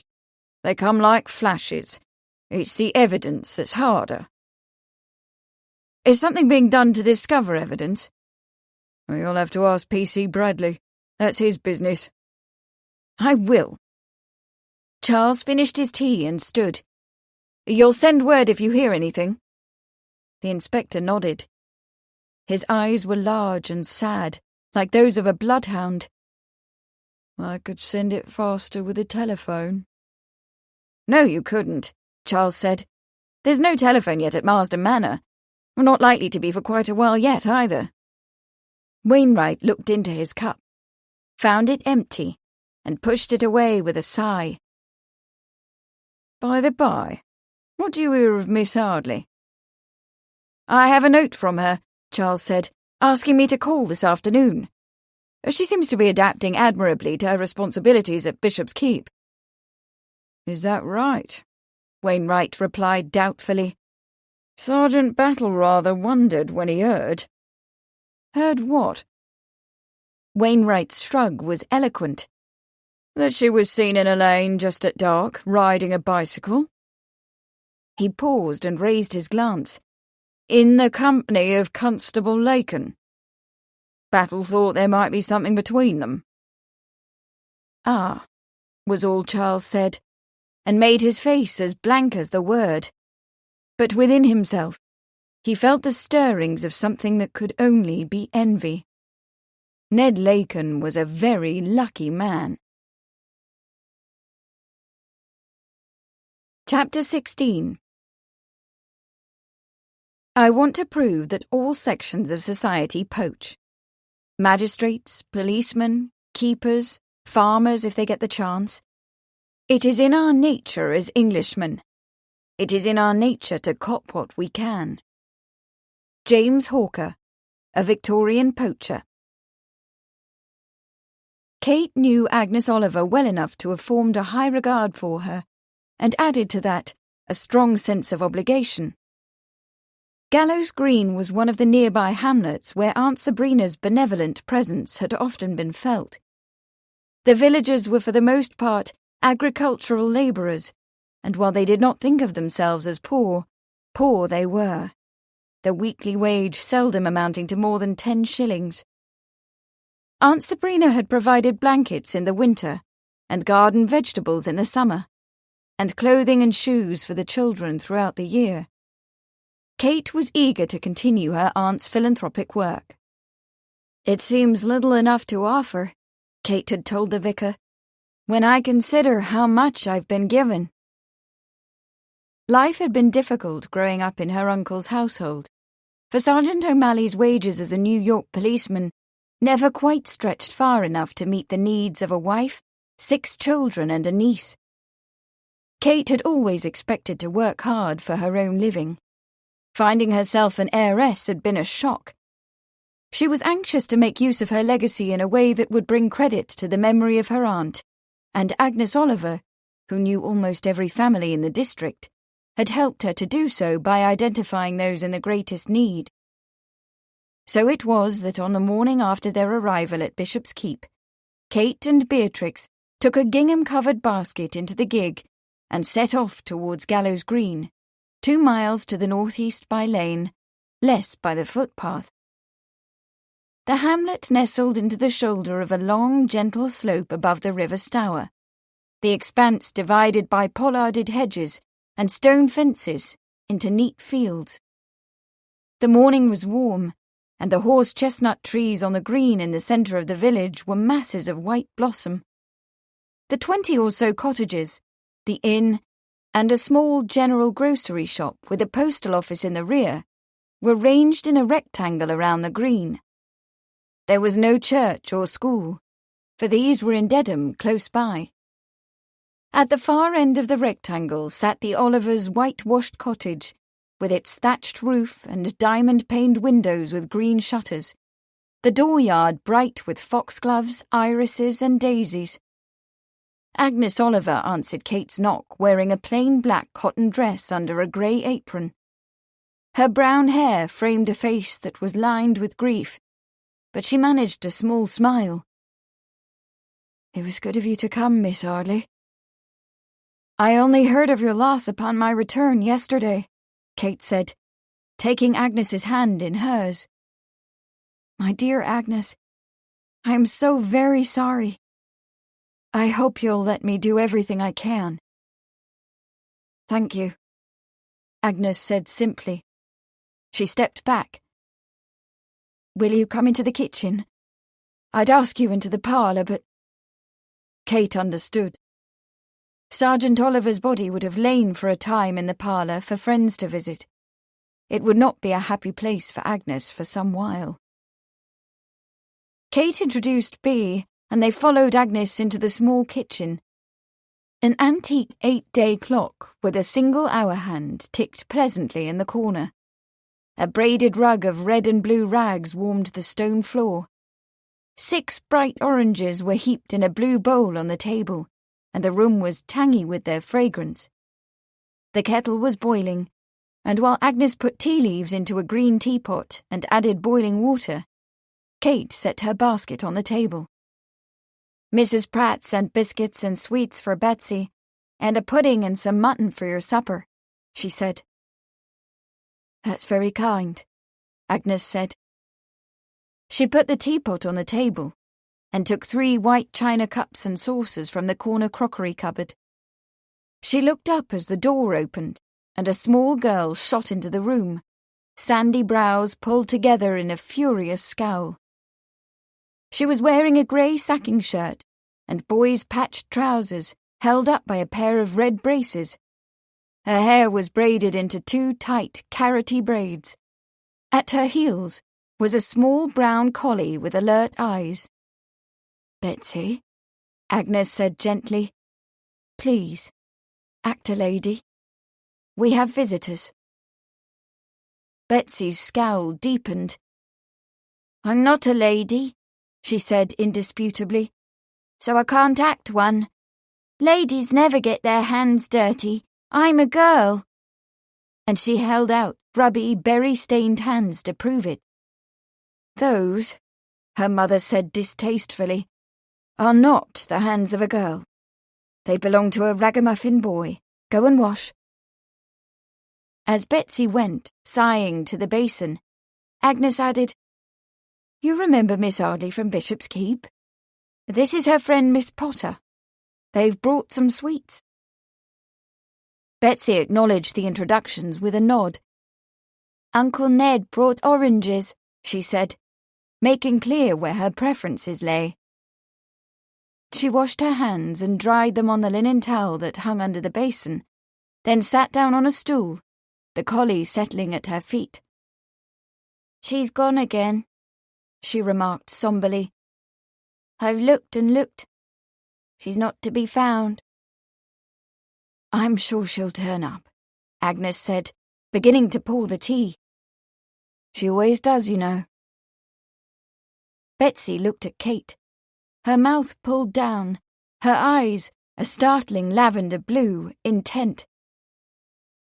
Where would you lay your eggs if you were a duck and you were tired of having them found and carried off?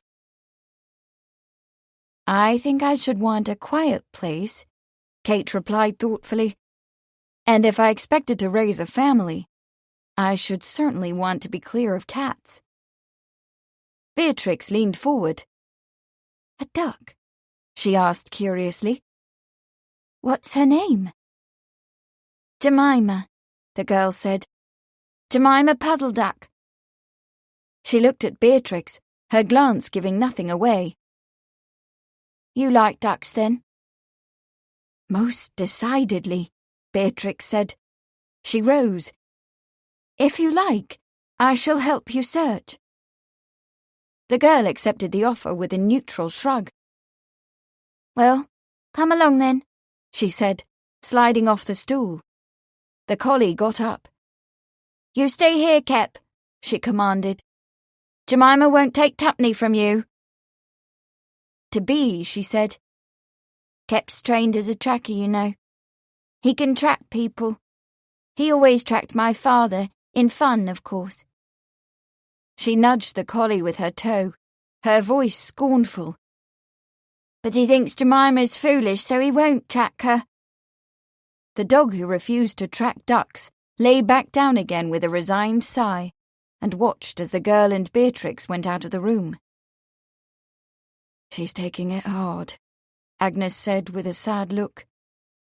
She's always been her father's girl. And not much girl at that. Always fancied herself more boy. With his encouragement, too. There's something to be said for that, Kate said. In the long run, Betsy's spirit of adventure may stand her in good stead.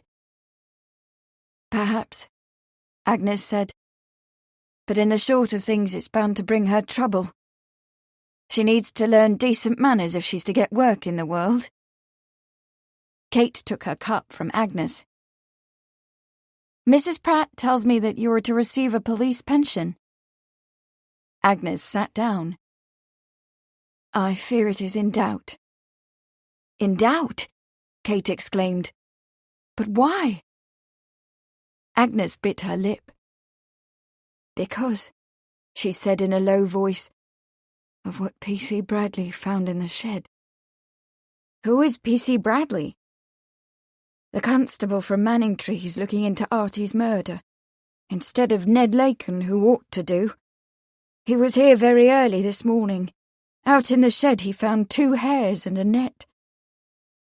2 hares and a... Kate set the cup down hard, and tea slopped into the china saucer. A poacher's net? Yes, but it wasn't Artie's, Agnes said passionately.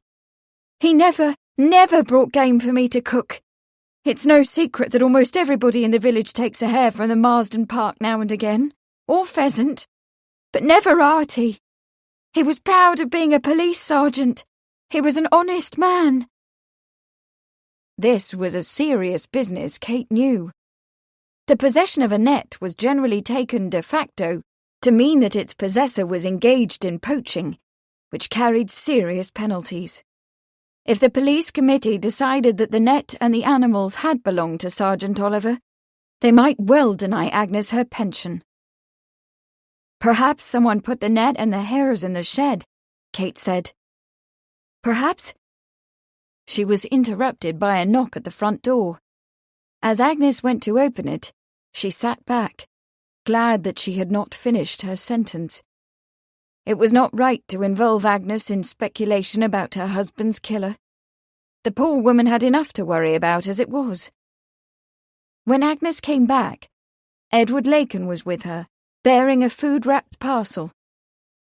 Miss Arley, he said, his grey eyes smiling. Kate. Hello, Ned, Kate said. In the past months since her aunt's death, she had come to count Edward Lakin as a friend. He was a dependable man, a man of kindness and common sense. He was patient, too, even with a novice cyclist who habitually rode her machine into the ditch. Edward held out the parcel to Agnes. I've brought Artie's things, he said, sober-faced. The police surgeon has done with them. Thank you, Agnes said. Her face was pale, but her voice was steady. Miss Arley, I've gathered together Artie's clothing. I wonder if you would take it to the vicar? He promised to see that it was distributed to those in need. Of course, Kate said, and watched as Agnes undid the parcel and took out a blood-stained uniform jacket. This can be cleaned and mended, Agnes said matter-of-factly, and laid it aside. Artie would not want it to go to waste when others are going cold. She went through the rest of the parcel until she found a cheap silver-plated watch on a long chain. She fingered it lovingly for a long moment, then searched through the parcel again. Where is his sovereign? She asked. I don't remember that he had a sovereign about him, Agnes. Edward looked uncomfortable. There were only a few shillings in his pockets. On his watch chain it was, Agnes said, holding it out. Just here. It was his father's lucky coin, you see, with a nick in the edge. Betsy should have it. I'll ask after it in Colchester, Edward said, but he sounded doubtful. Perhaps it's in a pocket, Kate said.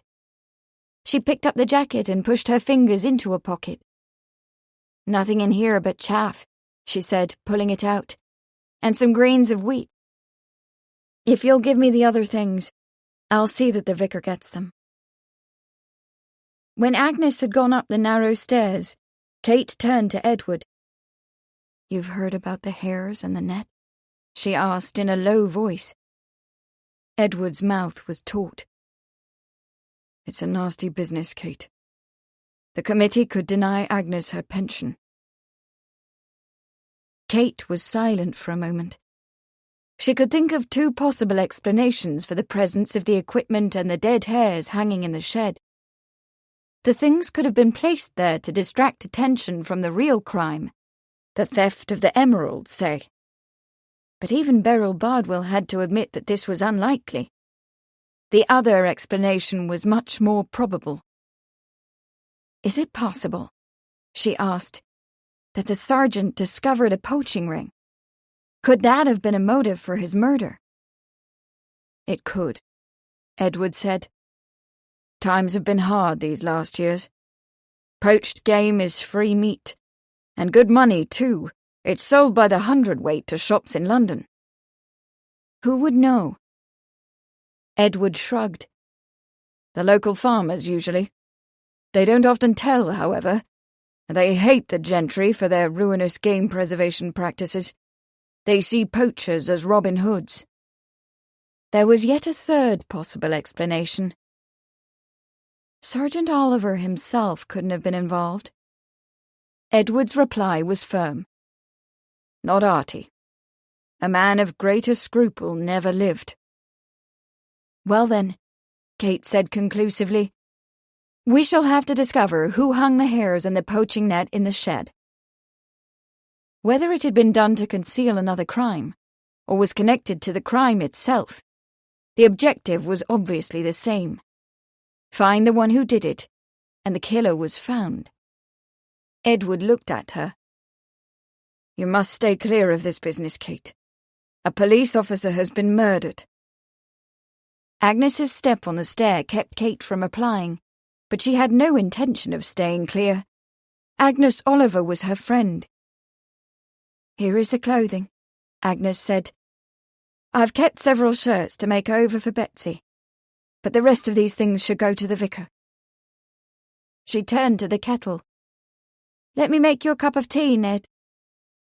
She was pouring it when Betsy danced into the kitchen, cradling a white duck in her arms. "We found her," Betsy exulted. "Miss Potter discovered her under the cabbages at the back of the garden." "And we found this as well," Beatrix said, holding up a large white egg. "You'll let Jemima keep the egg, won't you, Mother?" Betsy asked anxiously. "She does so want to start a family." Agnes took the egg and put it into a basket on the windowsill. "I'm afraid not, Betsy. Ducks are very poor sitters. Jemima would never stay on the nest for the 28 days it takes to hatch the eggs, and they would all be wasted. If you want ducklings, we'll save the eggs and set them under a hen." Betsy's eyes grew stormy, but she said nothing. Beatrix was introduced to Edward Laken. Agnes fetched another cup, and while Betsy took Jemima outside, the grown-ups had their tea. When they finished, Kate added the bloodied jacket to the clothing Agnes had brought downstairs, and she and Beatrix prepared to leave. "You'll call on me if you need anything, won't you, Agnes?" Kate asked, taking the other woman's hand. "I shall," Agnes said. "Thank you." Edward gave Kate a warning look. "And you'll remember what I said?" Kate did not reply. Edward looked as if he were about to say something, then thought better of it. Goodbyes were exchanged. Kate put the clothing into the gig, and Beatrix climbed in beside her. "What did Constable Laken mean by that last remark?" she asked as the pony moved smartly down the lane. "He meant that I shouldn't meddle in the investigation into Sergeant Oliver's murder," Kate said. Beatrix turned to look at her. "And are you?" "Not yet," Kate said, "but I am very concerned about Agnes." She told Bea about P.C. Bradley's find in the Oliver shed, and the possibility that Agnes might lose her widow's pension. "Without the pension, how could she live?" Beatrix asked, in the horrified voice of one for whom money was abundant, even if she herself had little. "Aunt Charity," Kate said thinly, flicking the pony's rump with the reins. She could support Agnes and Betsy if it came to that. But Agnes was a proud woman. She and her daughter would have to be very hungry and cold before she accepted money from a friend. That was the last that was said of the matter until Kate returned to the gig from the vicarage, where she had left Sergeant Oliver's clothing. Bea was holding the bloody coat. "You forgot this," she said. "I thought to keep it for the time being," Kate replied. She climbed into the gig and picked up the reins. "Will you mind if we make one other stop before we start home?" "Not at all," Beatrix said. "Where are we going?" "To call at the McGregor's cottage," Kate said. "Isn't that where the constable's body was found?" "Yes," Kate said. She lifted the reins and the pony moved down the lane, but when she brought him to a stop a mile or so later, beside the hedgerow, there was no cottage to be seen. "I thought we were going to call on the McGregors," Bea said. "This is their back garden," Kate replied, getting out of the gig. "I wanted to see for myself the spot where the constable was found, and I thought it inadvisable to announce my presence." She looked around, trying to visualize what might have happened here several nights ago. The sun was warm on her face, and the late morning was bright around her.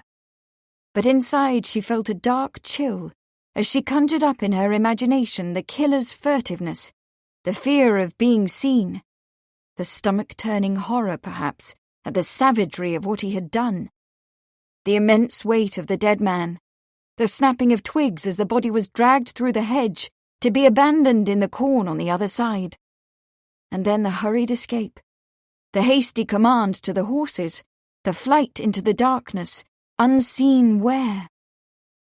The bright sun slipped behind a cloud, and Kate shivered against the bleak reality of her imaginings. Where had the killer gone? Where was he now? Was he smugly gloating, knowing that he had so far successfully eluded all the efforts to identify him? Who was he? Chapter 17. The gamekeepers, whose numbers had risen to well over 15,000 by 1895, outnumbered the police in many rural counties. As the elite of the estate employees, they often behaved arrogantly and with little regard for the rights of the tenants.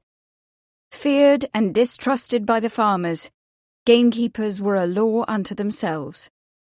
Cyril Paget, the Victorian gamekeeper. The cops still showed evidence that something had lain there, and the marks of the dead body's removal were still evident in the grass. But when Kate and Bea examined the ground in the area, they found nothing of real interest. "I think," Kate said, "that we should find Mr. McGregor." They walked down the lavender-bordered path toward the cottage. As they came to the corner, Kate held up her hand. They could hear voices. "All I want to know, McGregor," a high, thin voice was saying, "is whether you know where he is." "I haven't seen him and I ain't like to," a different voice said, as raspy as a rusty file. "Leave it, Todd, and be gone with you. I'm off to the manor." The thin voice became peeved. "There's no call to take that tone with me, McGregor." "I'll take any tone I please with intruders on my place. Now be gone." Kate stepped around the cottage, trailed by Bea. "Mr. McGregor?" she asked. Two men stood looking at her, their faces reflecting their surprise at the sudden appearance of the two women. One man was tall and threadpaper thin, with a sharply pointed chin, coppery whiskers along his jaw, and a brush of reddish hair under a green felt hat. The other was stooped and surly with a grey beard. In one hand he held a long-barreled gun, and in the other the reins of a grey horse. He was the one who spoke next, in a crabby tone. "I'm McGregor." "Good morning, sir," Kate said. "I am Miss Arley of Bishop's Keep." McGregor grunted. "I know who you are. I seen you riding your bicycle." He gave a sharp chuckle. Kate didn't like the tone of his voice, but she behaved as if she had not noticed it. "And you, sir, are?" She turned to the other man. "Todd, ma'am." The copper-haired man swept off his hat with a foxy smile. "Russell Todd. At your service, ma'am." "To be sure, Mr. Todd." Kate recognized the bailiff who had organized the workers who picked apples during last autumn's harvest. The yield had been heavy, and the villages and hamlets round about could not provide enough labourers. Mr. Todd had been hired to bring in navvies and gypsies and other itinerant workers to speed the picking. Todd replaced his hat and turned to McGregor. "If you see him, tell him he's wanted tomorrow night." McGregor growled something inaudible. Todd nodded to Kate and departed without a word. Kate turned back to the surly man. "You are Lord Marsden's assistant gamekeeper, I understand." McGregor nodded and laid his gun across the saddle. "Been so for a dozen years," he said, putting his foot into the stirrup. "Then," Kate said, "I suppose you are aware of whatever poaching might occur in the vicinity." McGregor's eyes grew flinty. "People got no respect for property." He swung onto the horse. "As all as poachers. That's me job, to keep the poaching down. Keeps me busy." Kate looked up at him. "What do you know of poaching in regard to Sergeant Oliver's death?" McGregor's eyes shifted to Bea and back again to Kate. His mouth twitched in something like a smirk. "Ah, so that's what you want to know," he said. "Come to think of it, I did hear something about a net and a hair or two hanging in the sergeant's shed." He pulled his brows down fiercely. "There's plenty of crooked coppers these days. It wouldn't surprise me if he was one of them. Now, if you'll excuse me, I'm expected at the manor." He turned his horse's head and rode off down the lane. Bea looked at Kate and wrinkled her nose. "A thoroughly unlikable and arrogant man," she said. "His eyes are shifty." "He reminds me of a ferret," Kate said. They began to walk back through the garden to their gig and pony waiting in the lane. "But ferrets are quite fetching creatures," Bea objected, "and not at all arrogant. My brother Bertram had one once. Its name was Filbert, and its gaze was most direct." Kate frowned. "Well, I hardly think we could call Mr. McGregor a fetching creature," she said. "I think the man knows something." She quickened her step. "But we must hurry. It's past time for lunch, and I've asked Sir Charles to call this afternoon." The ride from Colchester toward Dedham was a pleasant one, through narrow lanes under the blossoming hawthorn, loud with the midday cries of linnets. But Charles scarcely noticed the beauty of the countryside, for the business about sheep-stealing was still in his head. Had Artie been investigating theft when he was killed? Or was it more than that? Had he been killed because he was investigating theft? If so, someone in the farm district of Gallows Green ought to know something. But short of questioning each farmer one by one, how could the matter be uncovered? And if the business was so surreptitious that Artie had not told Ned about it, would the farmers be any more free with their tongues? Charles frowned, remembering that in fact someone had talked already of sheep-stealing. McGregor, in whose garden Artie's body had been discovered. At the thought, his mouth hardened. Was there a connection after all between McGregor and the murder? Perhaps not. Perhaps it was entirely coincidental that the murderer had chosen his garden in which to abandon the victim's dead body. But there was also the possibility that McGregor himself knew something more than he admitted. That he had been one of the killers, or knew the killers. He might have agreed to placing Artie's body in his garden until it could be moved elsewhere. The question certainly warranted more investigation. He would search out McGregor after he had spoken with Miss Arley at Bishop's Keep, and after he had talked with P.C. Bradley, the constable at Manningtree. Charles pulled out his watch. It was early yet to call on Miss Arley, but Bishop's Keep was quite nearby. He would go there next, and then to Manningtree. But as he turned a sharp bend, he had to pull up sharply to avoid a smartly stepping pony and gig. "Sir Charles," Miss Arley said, pulling the pony to a stop. "Good afternoon." "Good afternoon," Charles replied. He tipped his hat. Miss Arley looked quite pretty, with russet tendrils curled loose around her face, cheeks flushed, eyes bright. He thought of Ned and looked away. "I was just on my way to Bishop's Keep." "As are we," Miss Potter said, in her sweet, cheerful voice. "We have just come from calling on Mr. McGregor." Charles frowned. Miss Arley was a charming and intelligent woman, but her cleverness could get her into difficulties which charm could not resolve. "If you don't mind my asking," he said stiffly, "what took you to see McGregor?" Miss Arley's reply was cool. "We went because we are concerned about Agnes. This morning, very early, the constable from Manningtree found a pair of hares and a net in the Olivers' shed." "Hares and a net?" Charles exclaimed. "Yes. Agnes may lose her pension if the authorities believe that her husband was involved in poaching. Mr. McGregor is a gamekeeper. He seemed the logical person to ask." Charles stared at her.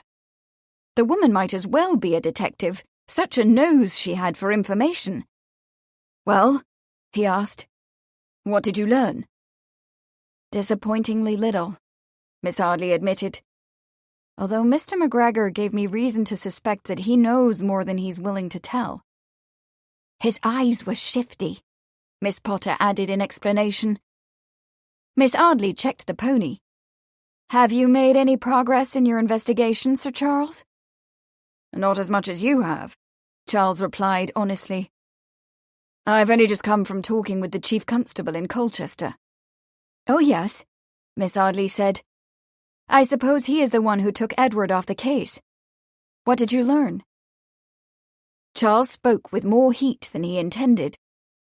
"That Pell is incompetent and too busy about his own affairs to be much bothered with his official duties. He has assigned a young and inexperienced policeman to the case, P.C. Bradley." "Yes," Miss Arley nodded. "The one who found the hares and the net."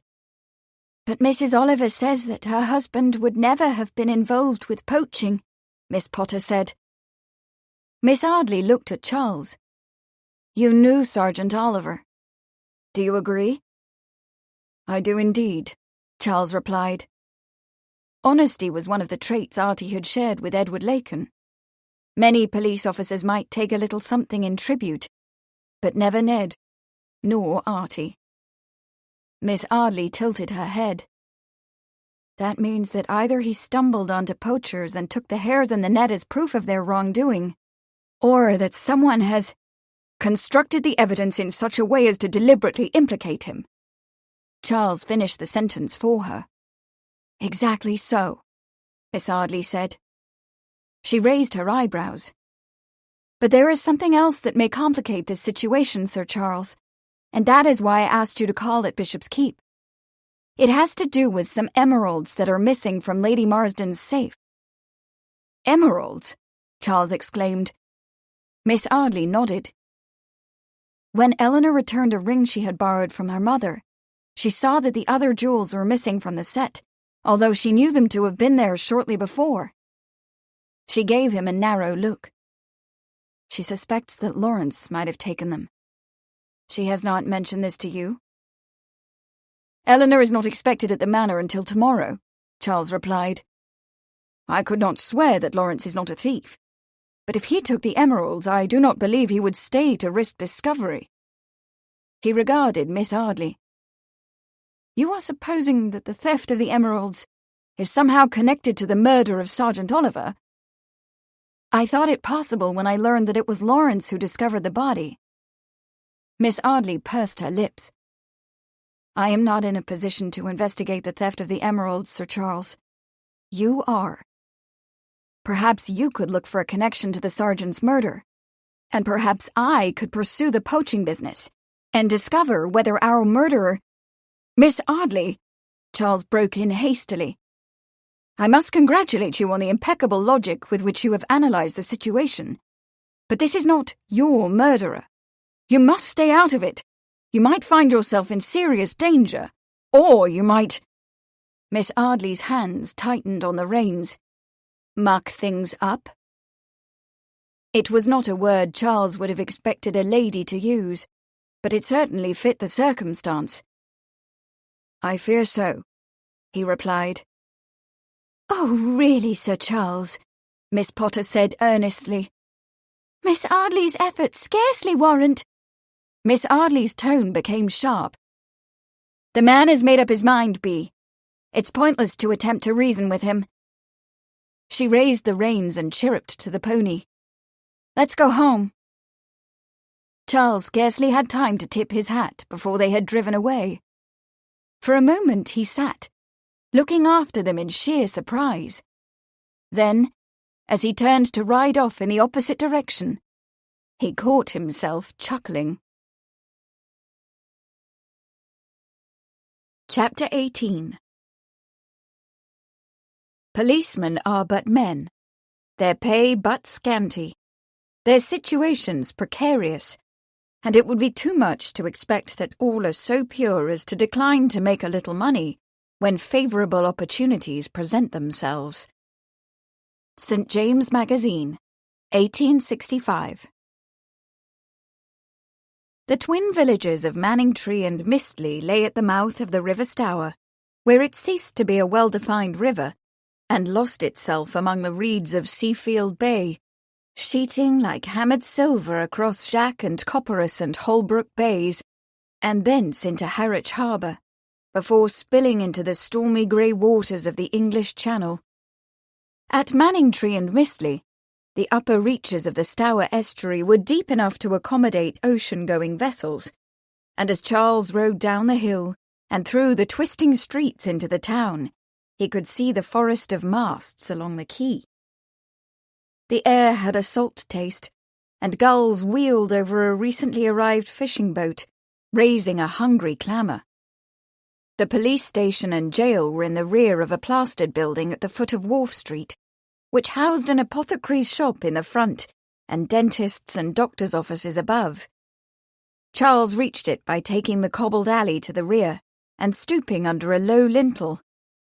A narrow hallway gave directly onto a square room with one window and a barred cell at the back, quite chilly, where the atmosphere was acrid with coal smoke. A uniformed man was down on both knees, putting a light to a coal grate. He scrambled to his feet when Charles came in. "Sir Charles Sheridan," Charles said, in a crisp, old-school voice. He did not offer his hand. "You are P.C. Bradley, I assume?" "I am," said the constable. He was a smart-appearing young man with pale grey eyes and blonde hair combed slickly back.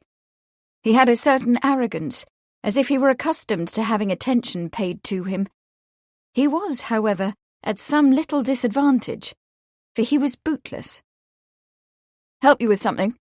he asked, somewhat carelessly. "I wish to speak with you." The constable's eyes measured the distance to his boots, which stood on the other side of the grate, drying. Apparently deciding that he could not surreptitiously retrieve them, he muttered, "Excuse me," reached for them and took the required measures to put them on. Appropriately attired, he went behind his desk and asked, with a curl of his lip, "In regard to what business?" "The death of Sergeant Oliver." The constable's jaw tensed. "I have no information on the matter," he said stiffly. Charles sighed. He did not want to be coercive, but he had no choice. He pulled himself up in a barrister-like stance.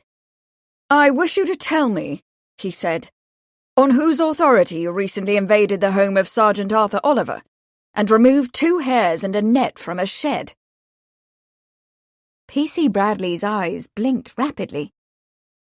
"I'm not at liberty to give information about a current investigation to—" Charles held up his hand.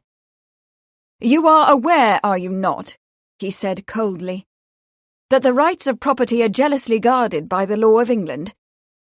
Well, and that any unwarranted interference with the rights of property, even by the police, is a tort for which an action can be brought." The young man's eyes went from one side to the other. "But I understood that—" "Just how was it," Charles asked, "that you determined it necessary to search the sergeant's property?" The PC's mouth twitched. He wore a cornered look. "I was given intelligence that I would find evidence of wrongdoing on the part of—" "You were given intelligence," Charles said with a heavy emphasis. "Pray, Constable Bradley, who gave you this intelligence?" The constable swallowed. "I cannot say, sir." "You will not say?" "I cannot!" The PC's voice had become shrill. He made an effort to bring it down a notch. "It was in a letter, sir." "A letter?" Charles said. The colour he gave to the word implied doubt as to the constable's veracity. "I don't suppose you were still in possession of this, vital evidence?" P.C. Bradley hesitated, obviously of 2 minds about the matter. He took 3 indecisive steps to a nearby table, opened a drawer, and took out an envelope. As Charles held out his hand, he made a move to draw it back, but Charles persisted. "Oh, very well," P.C. Bradley said irritably. "I don't suppose it can do any harm for you to see it." The envelope was directed, in a sloping hand, to Police Constable Bradley, Wharf Street, Manningtree. The B was shaped with a flourish, and the T's were crossed with decorative twists. The envelope had not been posted. "How was this delivered?" "Don't know." The PC was sullen. "Found it in the door yesterday." Charles opened the envelope and found inside a folded sheet of plain white paper, upon which was written in the same hand that had directed the envelope the terse intelligence that if the PC betook himself speedily to the shed behind the home of the recently deceased Sergeant Oliver, he would discover certain evidence unmistakably indicating the aforesaid sergeant's unlawful attempt to augment his earnings by engaging in the lucrative sideline of poaching, in which effort the writer had no doubt that the victim had met his untimely end. The letter was signed, "A Dutiful Citizen." "You have no clue to this dutiful citizen's identity?" Charles asked. "None, sir," the PC said. He held out his hand for the envelope. "Now, if you will be so kind as to—" "One moment." Charles reached into an inside pocket in his bulky jacket and took out a small box. In it were bits of charcoal and folded sheets of lightweight, nearly transparent paper that he frequently used to make rubbings of certain interesting fossils. He took the letter to the window and proceeded to trace the script with a pen, taking care to reproduce it as exactly as possible. The constable was alarmed. "With respect, sir, you can't be allowed to—" "I'll square it with Pell," Charles said over his shoulder. "Don't worry, old chap. I shan't get you into difficulties with the chief constable." "But that letter is evidence in a murder investigation. You can't—" "Of course it's evidence," Charles said soothingly. "But that's why I must." He finished his work and handed the letter back to the constable. "And here you are. None the worse for a bit of copying." The constable's lips thinned. "Who are you, sir, to take it upon yourself to behave in this high-handed manner?" "Who am I?" Charles asked. He looked down at the note in his hand. "A man who is interested in justice," he said, and turned and left the room. Chapter 19. Mr. B, riddle me ree. Flower of England, fruit of Spain, met together in a shower of rain. Put in a bag tied round with a string. If you'll tell me this riddle, I'll give you a ring. Beatrix Potter. The Tale of Squirrel Nutkin. That afternoon, Kate and Bea explored the ruins of Bishop's Keep and walked into the nearby woods, looking for interesting fungi for Bea to draw. While Bea sat down to sketch a large mass of rust-coloured toadstools against a mossy rock, Kate picked meadow buttercups and yellow heartsease, feeling herself almost contented. But several nagging thoughts continued to intrude into her mind. One had to do with Sir Charles, whose patronising objection to her investigative efforts still rankled. Another had to do with Agnes, whose future security depended upon her husband's posthumous reputation. Surely there was something she could do to ensure that Agnes kept her pension, even though Sir Charles had so pointedly told her to stay out of the affair. And the third had to do with the emeralds. So when they returned to Bishop's Keep that afternoon, and while Bea was giving Peter Rabbit an airing in the shrubbery, Kate summoned her butler to the library. Mud, she had found, could be counted upon to supply almost any information she might need about the local environs. While he was young for his position and clearly a climber, she knew him to be reliable in difficult circumstances, and she respected his intelligence and good judgment. She had come to this assessment when he had assisted her in apprehending her aunt's killer a few months before. "Mud," she said, "I am greatly concerned about the welfare of Mrs. Oliver. I assume that you know her situation and what is being said about her husband's off-duty pursuits." Mud inclined his head to show that he did. "A very sad business." Kate eyed him. "What credit do you give the rumours about the sergeant's involvement in poaching?" "None, Mum," Mud said firmly. "It's only the riffraff talking."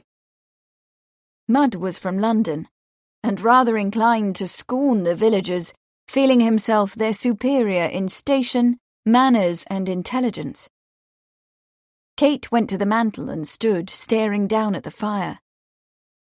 "I have spoken with Lord Marsden's assistant gamekeeper, Mr. McGregor. What do you know of the man?" Mud pulled a long face. "He's a shrewd one, that Matthew McGregor. He had his hand into many a pot, I hear. People say they wouldn't put a spot of murder past him." "But I understand," Kate said, "that the sergeant's body was discovered in Mr. McGregor's garden. One would scarcely think that a murderer would abandon a body on his own doorstep, would one?" "'Twas said at the inquest," Mud remarked judiciously, "that the sergeant was shot elsewhere and left in the garden. But that was the constable's interpretation. If anybody saw what happened, they haven't put themselves forward yet." "Suppose that theory isn't correct," Kate said, thinking out loud. "Suppose the sergeant was shot in the garden, and left there with the intention of bringing a cart through the lane to take him somewhere else, probably at night, when no one was about. Only the business was somehow interrupted, and Lawrence and Amelia discovered the body before it could be disposed of." "Could have been," Mud agreed. "There's Mrs. McGregor's brother, too. He's an unsavoury sort." "Mrs. McGregor's brother?" Sir Charles had mentioned a brother in his telling of the story, but Kate did not recall the details. "Tommy Brock," Mud said. "Called Mr. B by some. It was his gun that was first thought to be the murder weapon, but wasn't. He was gone for a time from the area, but he's back again. Or so Pocket's father says," he added. "He's the brewer's drayman, you see, and goes from pub to pub."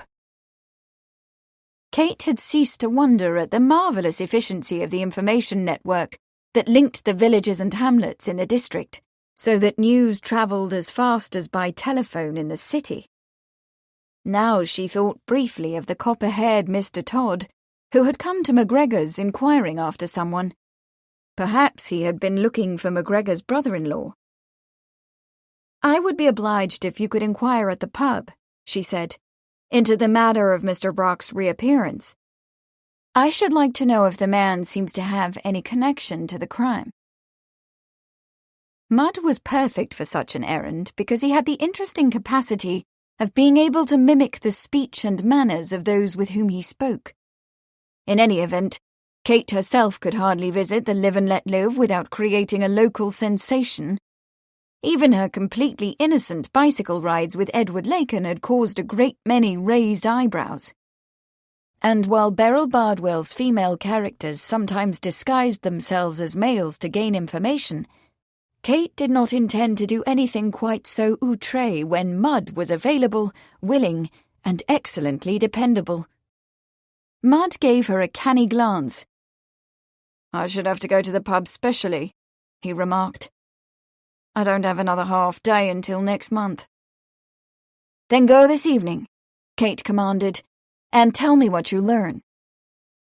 She went to the desk drawer, took out a purse, and found 2 florins.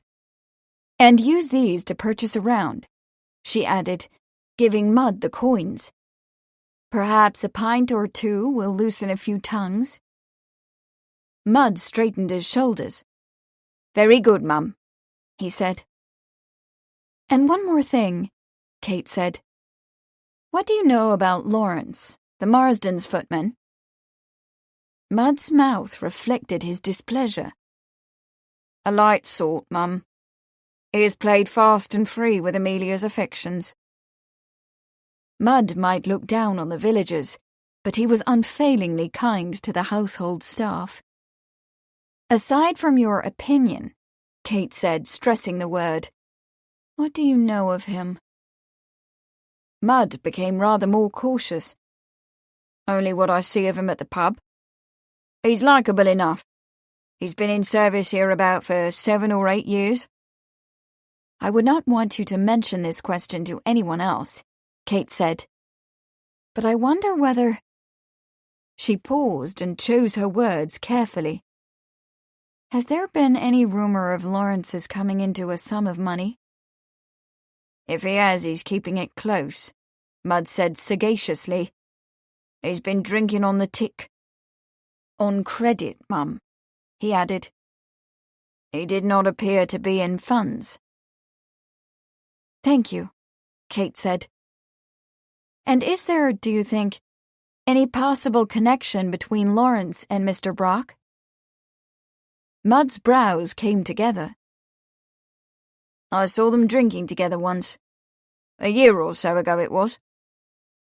Kate nodded. "Thank you, Mudd," she said.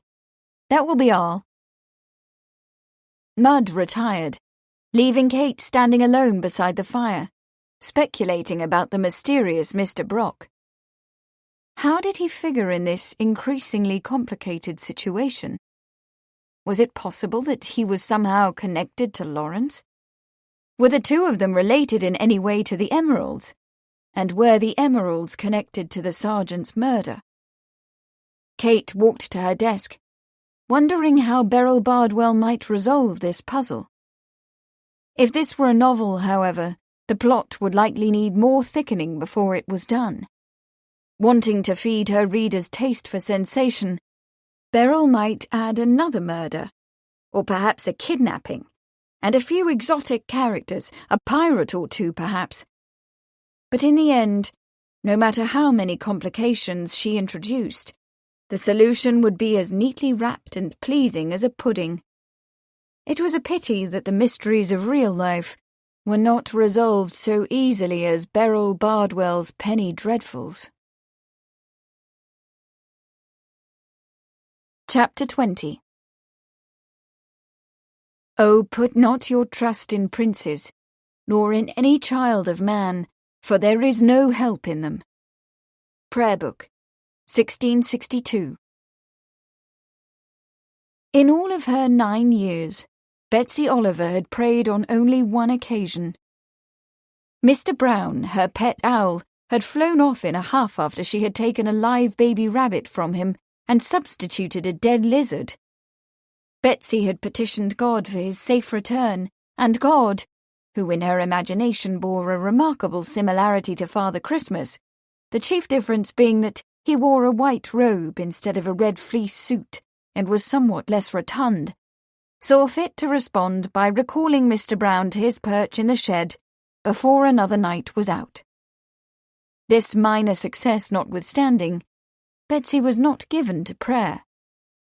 It was not that she did not trust God to reply. For evidence of the efficacy of prayer, she had only to look to the safe return of Mr. Brown, but rather that she questioned the ethics of the transaction itself. For instance, telling God that she would be a good girl all day in return for marmalade biscuit for tea, when all Mother could put on the table was plain biscuit. Wasn't that selfish and unjust? It seemed rather shabby to ask God to slip it into Mother's head that she ought to be supplying marmalade biscuit when she couldn't, with the consequence that Mother felt sad when she had to serve up plain, or spent more on marmalade than she ought, or force God to expend divine effort on a marmalade miracle, which was admittedly more mundane than loaves and fishes, but no doubt required every bit as much divine ingenuity. Having reached this conclusion, and despite the vicar's benevolent example and the exhortations of Miss Bottle, her Sunday school teacher, Betsy resisted putting God into such a sticky wicket. So when all the other Sunday scholars dutifully bowed their heads and repeated the Lord's Prayer after Miss Bottle, Betsy always sat with her head up, eyes forward, and mouth resolutely shut. The murder of her father, however, tested her resolve. For several days after she learned the awful truth, it was all she could do not to fall on her knees and beg God for his return, intuitively feeling that while he could find an errant owl in the dark, it was asking too much to request him to return an escaped soul to the body. Still, she was impressed and even somewhat comforted by the solemnity of her father's funeral at St. Mary's in Dedham, and by the gravity of the neighbours as they put the pine box with him in it into a muddy hole in the churchyard, and especially by the vicar's sombre but fervent prayers for her father's soul.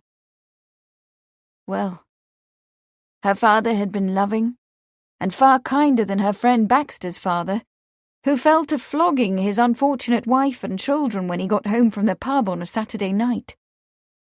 Betsy had no doubt that a fair and incorruptible God would assign him a premier place in heaven, where he could enjoy his pipe and the view in comfort.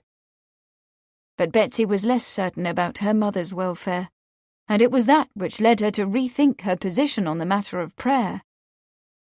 Her mother's £17.10 a year was not to be dealt out by God, but by the Standing Joint Committee of the County Police Constabulary. A sceptical realist whose experience as the daughter of a policeman had early introduced her to the darker side of human nature, Betsy did not trust the committee's goodwill. Not only that, but last Sunday's "Oh, put not your trust in princes" still echoed in her mind. So she decided to call God's attention to the matter of the pension, while there was still time for him to have a hand in things, without having to flex a great deal of divine muscle, and went to church to lay her petition before him. But it was not to St. Mary's in Dedham that she was going, her collie dog Kep trailing after. The God who lived in such a lofty church might be too grand or too busy to be bothered by the difficulties of small people. So that morning, she followed instead a winding lane that led away from Gallows Green in the direction of the River Stour, to a very old, very plain church, built of red brick and flint rubble. She and Kep and Mr. Brown had explored the building and its adjacent cemetery quite often, although this was the first time she had come on official business. She left Kep at the door and went in.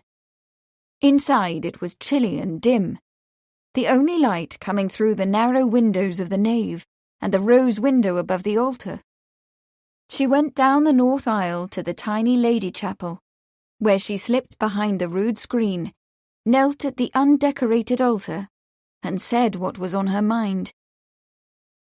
God, I wish you would keep your eye on the people who are supposed to be giving Mother her pension, because it looks as if they're trying to cheat her out of it, which would be a very bad thing. Amen. Having thus succinctly put her case, she remained still for a minute, waiting to see if God planned to give her some sign that he had heard. A dove, perhaps, or even a pigeon. When nothing happened, she stood. She had done what she could. The rest was up to the Almighty. Chapter 21. 15 men on the dead man's chest, yo-ho-ho and a bottle of rum. Robert Louis Stevenson, Treasure Island. Kate pulled up the pony, and she and Bee sat gazing at a little church, quiet in the morning sun. "It's very odd," she said. "Aunt Sabrina donated a large sum to help shore up the tower, but it still needs work." Churches always want shoring up, don't they? Bee observed realistically. Our vicar is continually asking for money to keep the tower from falling down. She climbed out and took a heavy bellows camera and tripod from the gig. "Is there a particularly good view?" "Over there," Kate said, pointing to a little knoll from which could be gained a picturesque vista of church, meadow, and estuary. "But let's look inside first. There are 1 or 2 inscriptions I want to show you, and the north aisle has some very nice stone detailing."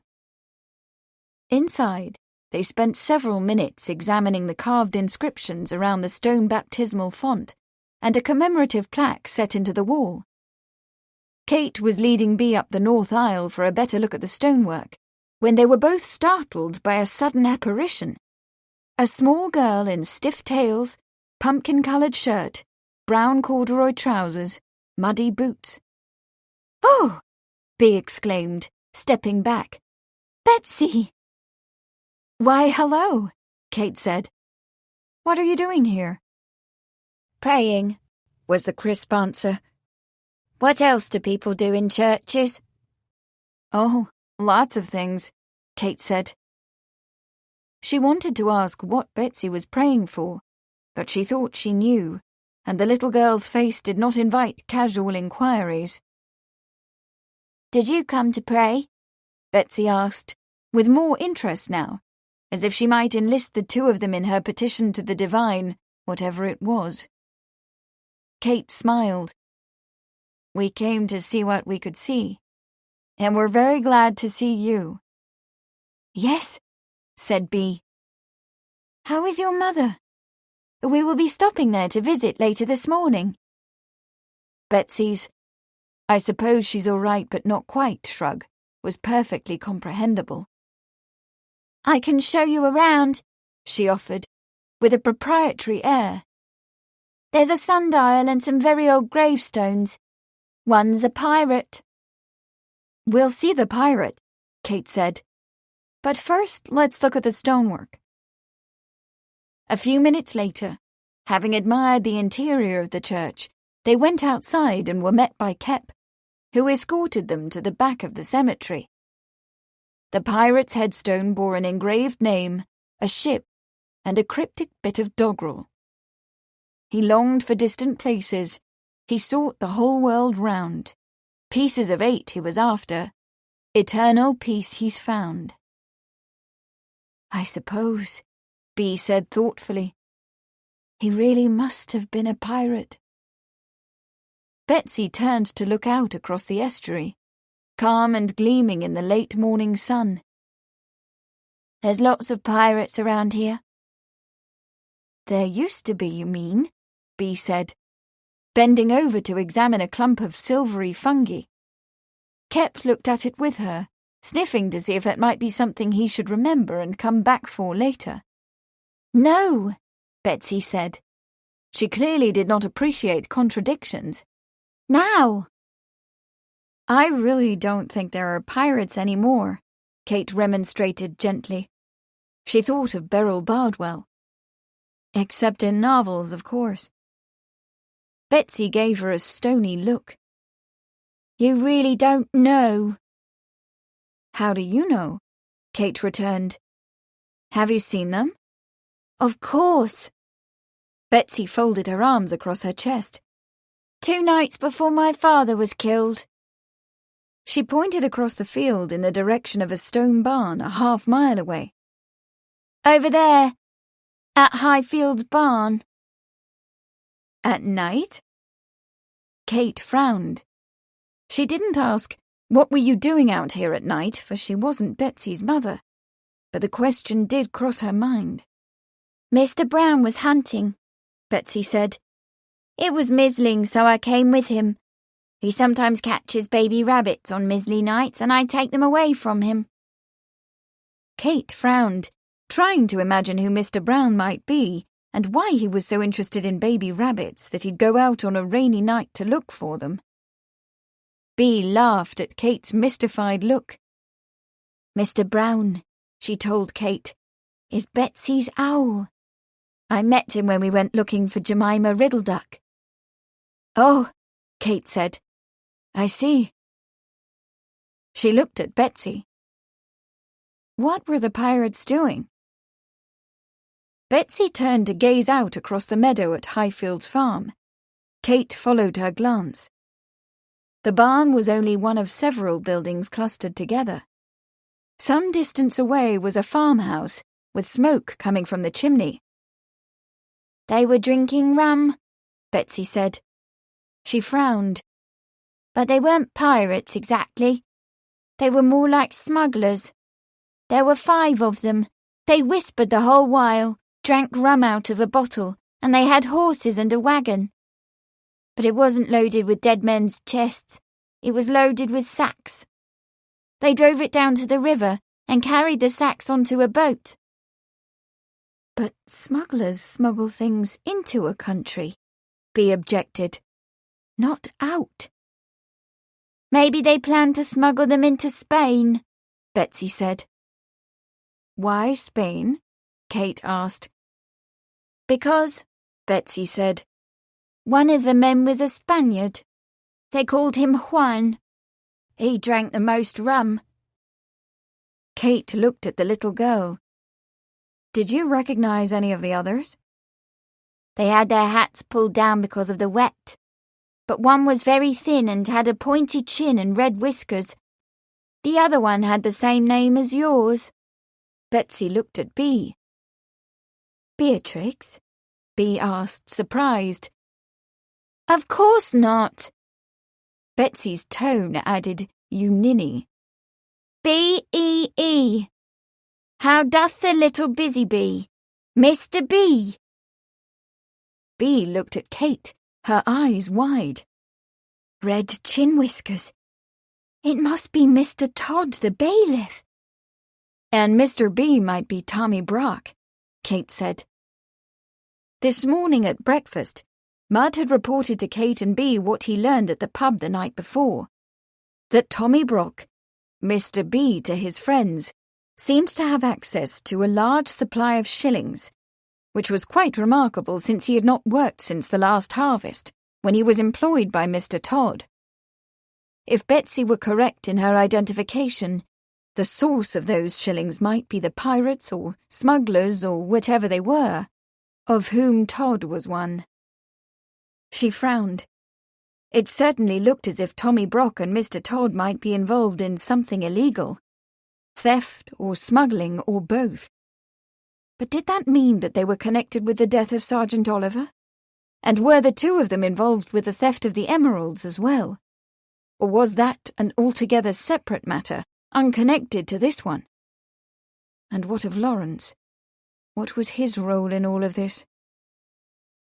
As Kate and Bea drove on to Gallows Green that morning, they had a long list of unanswered questions to discuss.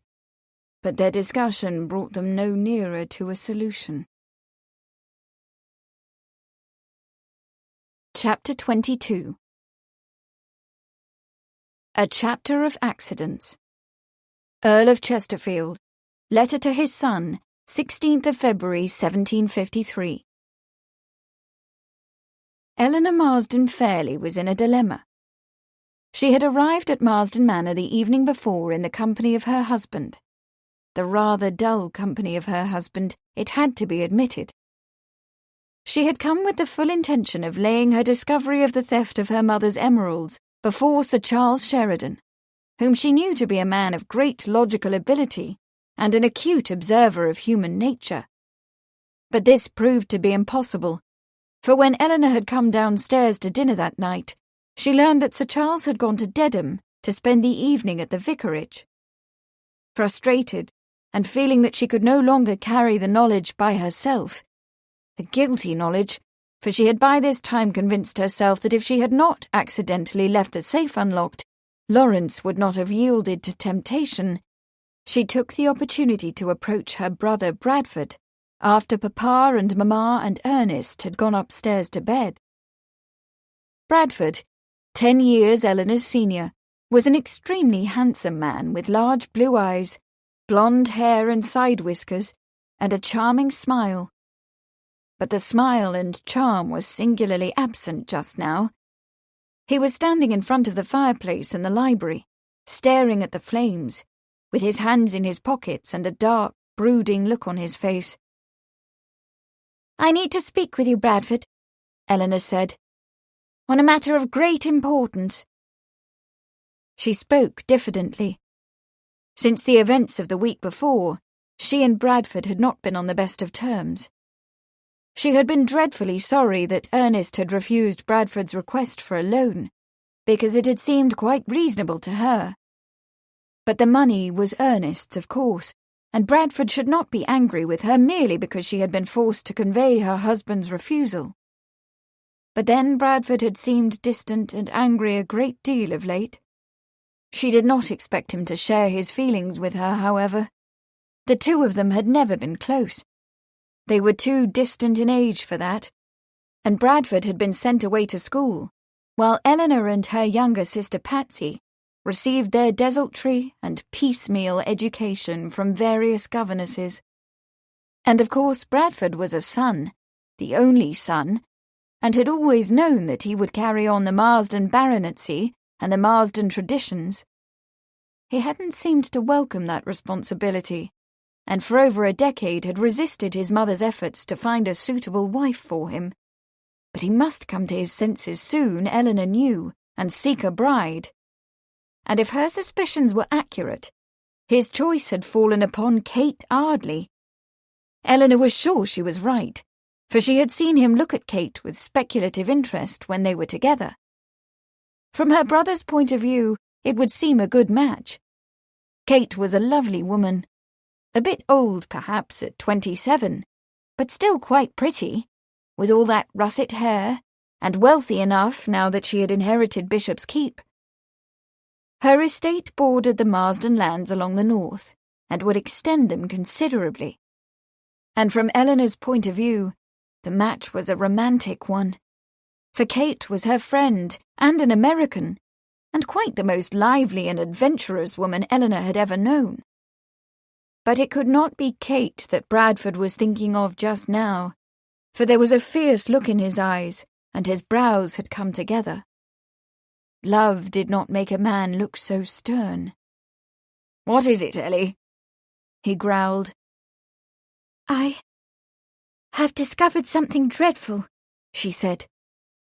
"I should have told Mamma or Papa straight away, but I didn't, and now I wish I had.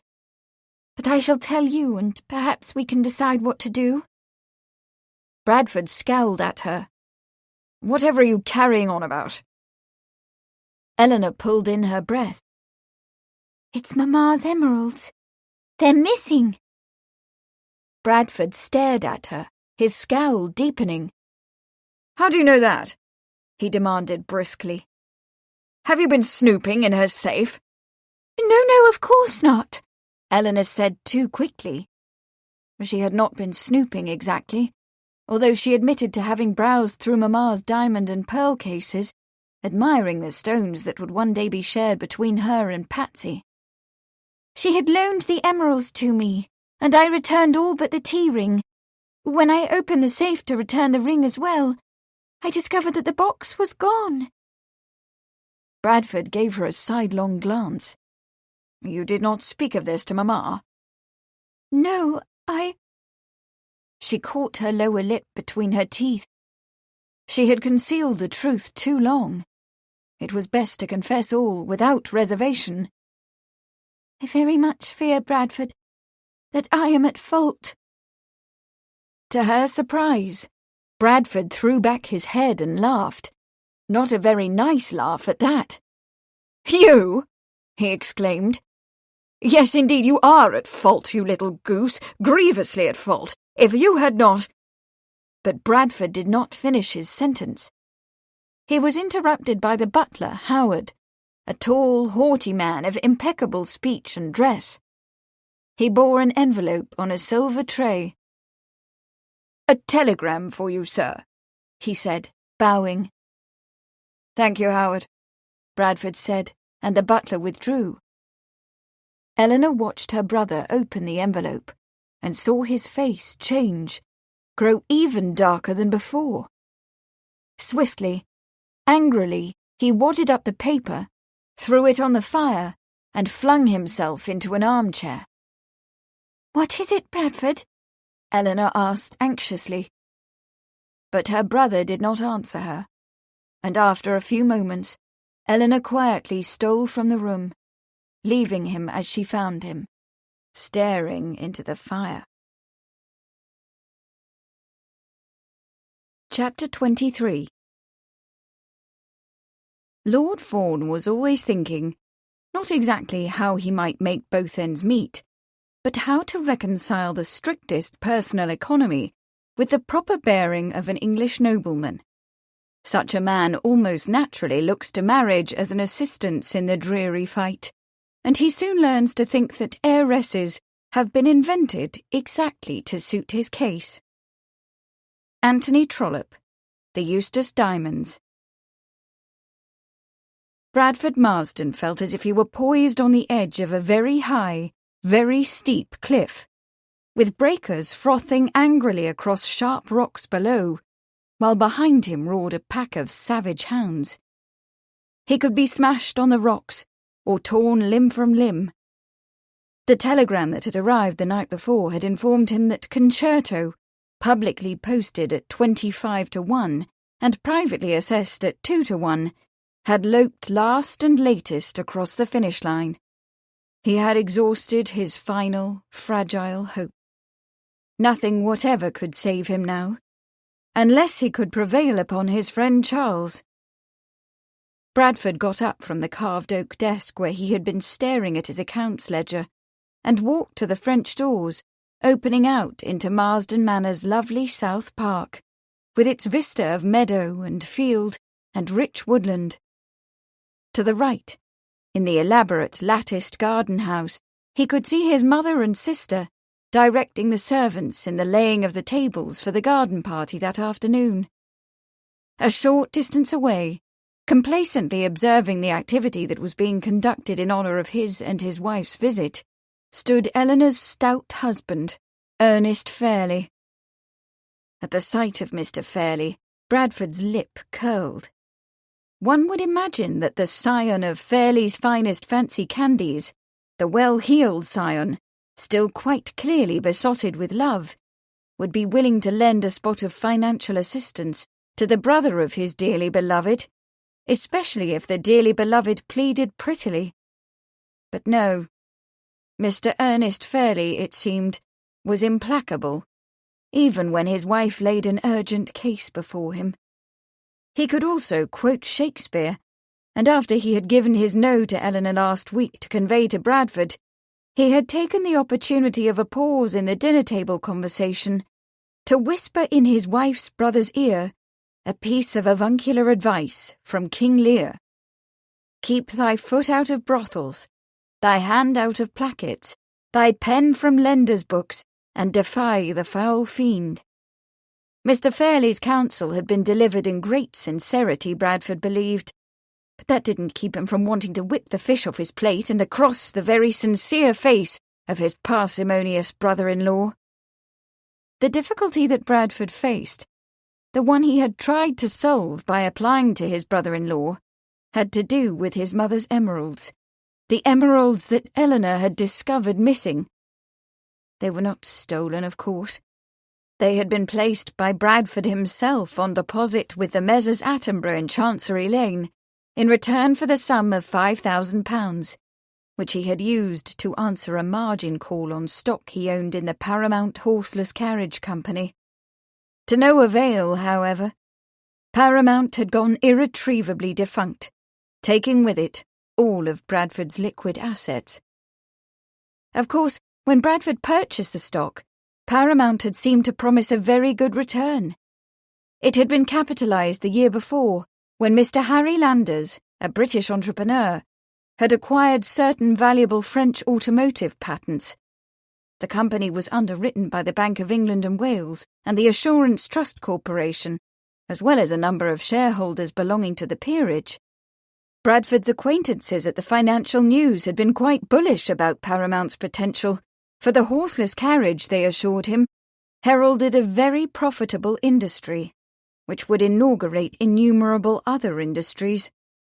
A great new era of prosperity was about to dawn upon the land. There were, however, several spanners in the works.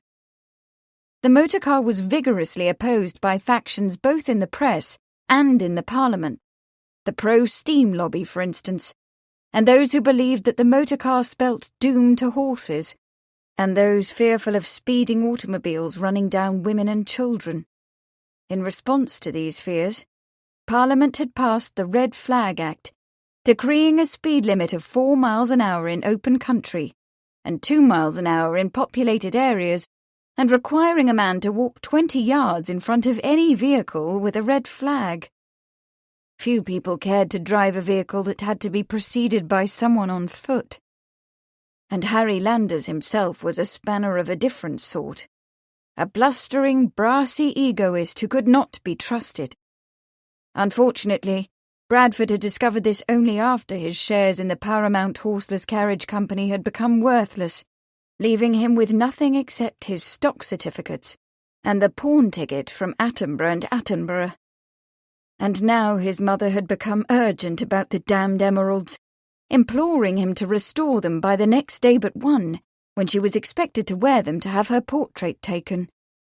And when he asked her if she thought his father might advance him £5,000 to redeem the jewels, her horrified reaction affirmed his own glum perception, that Baron Marsden, president of the Essex Horse Breeders' Association, would die before he saw a single Marsden shilling devoted to motor cars. That was why Bradford had wagered more than he ought on Concerto, and it was in this context that he had begun to think about marriage. The idea was not new to him. He had been brought up to know that he must assure the continuation of the lineage. For nearly a decade, he had managed to elude the eligible young women thrust upon him by the machinations of anxious mothers, not to mention those of his own mother on his behalf. He had kept his heart free until now, when it seemed that he must bestow it upon an heiress whose land and fortune would allow him to pursue his investments in the motor car industry. Fortunately, one such lived in the neighbourhood. Of course, it was not her fortune or her estate that rendered Catherine Arley attractive.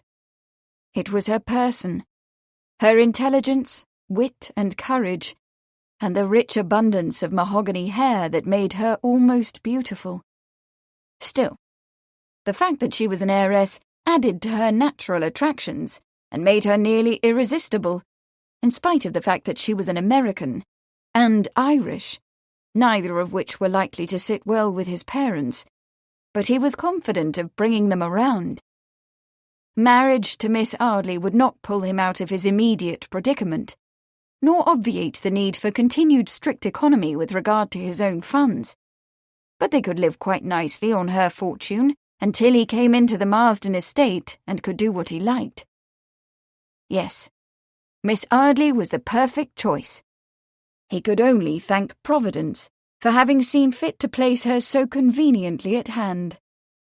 Now, if he could just resolve the problem of those damned emeralds. Chapter 24. Englishmen are strange creatures. I doubt if they ever really fall in love. They marry, of course, but generally from a prudent motive. Maud Dupuy. To her mother. 1883.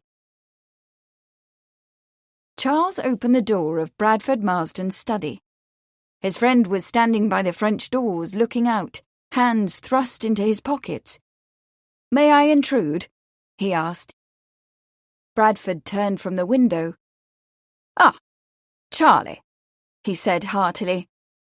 "Sit down and solve a problem for me, will you?"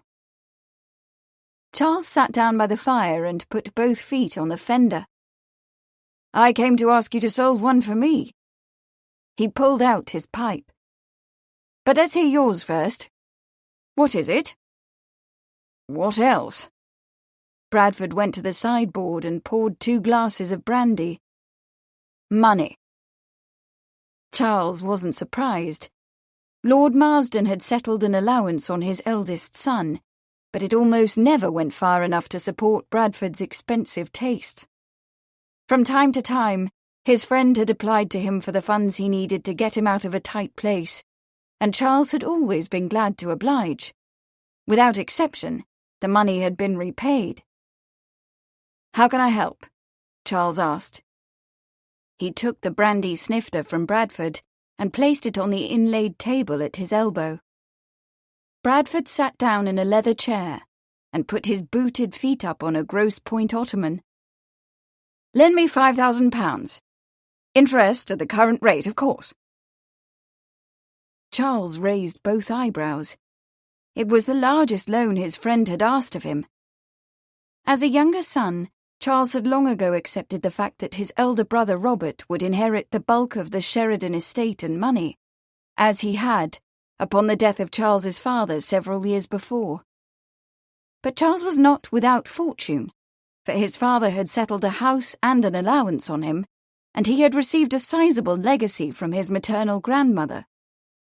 His public status as a second son functioned to keep him single, while his private fortune set him at liberty to enjoy his bachelor existence as an amateur scientist, amateur photographer, and amateur criminologist.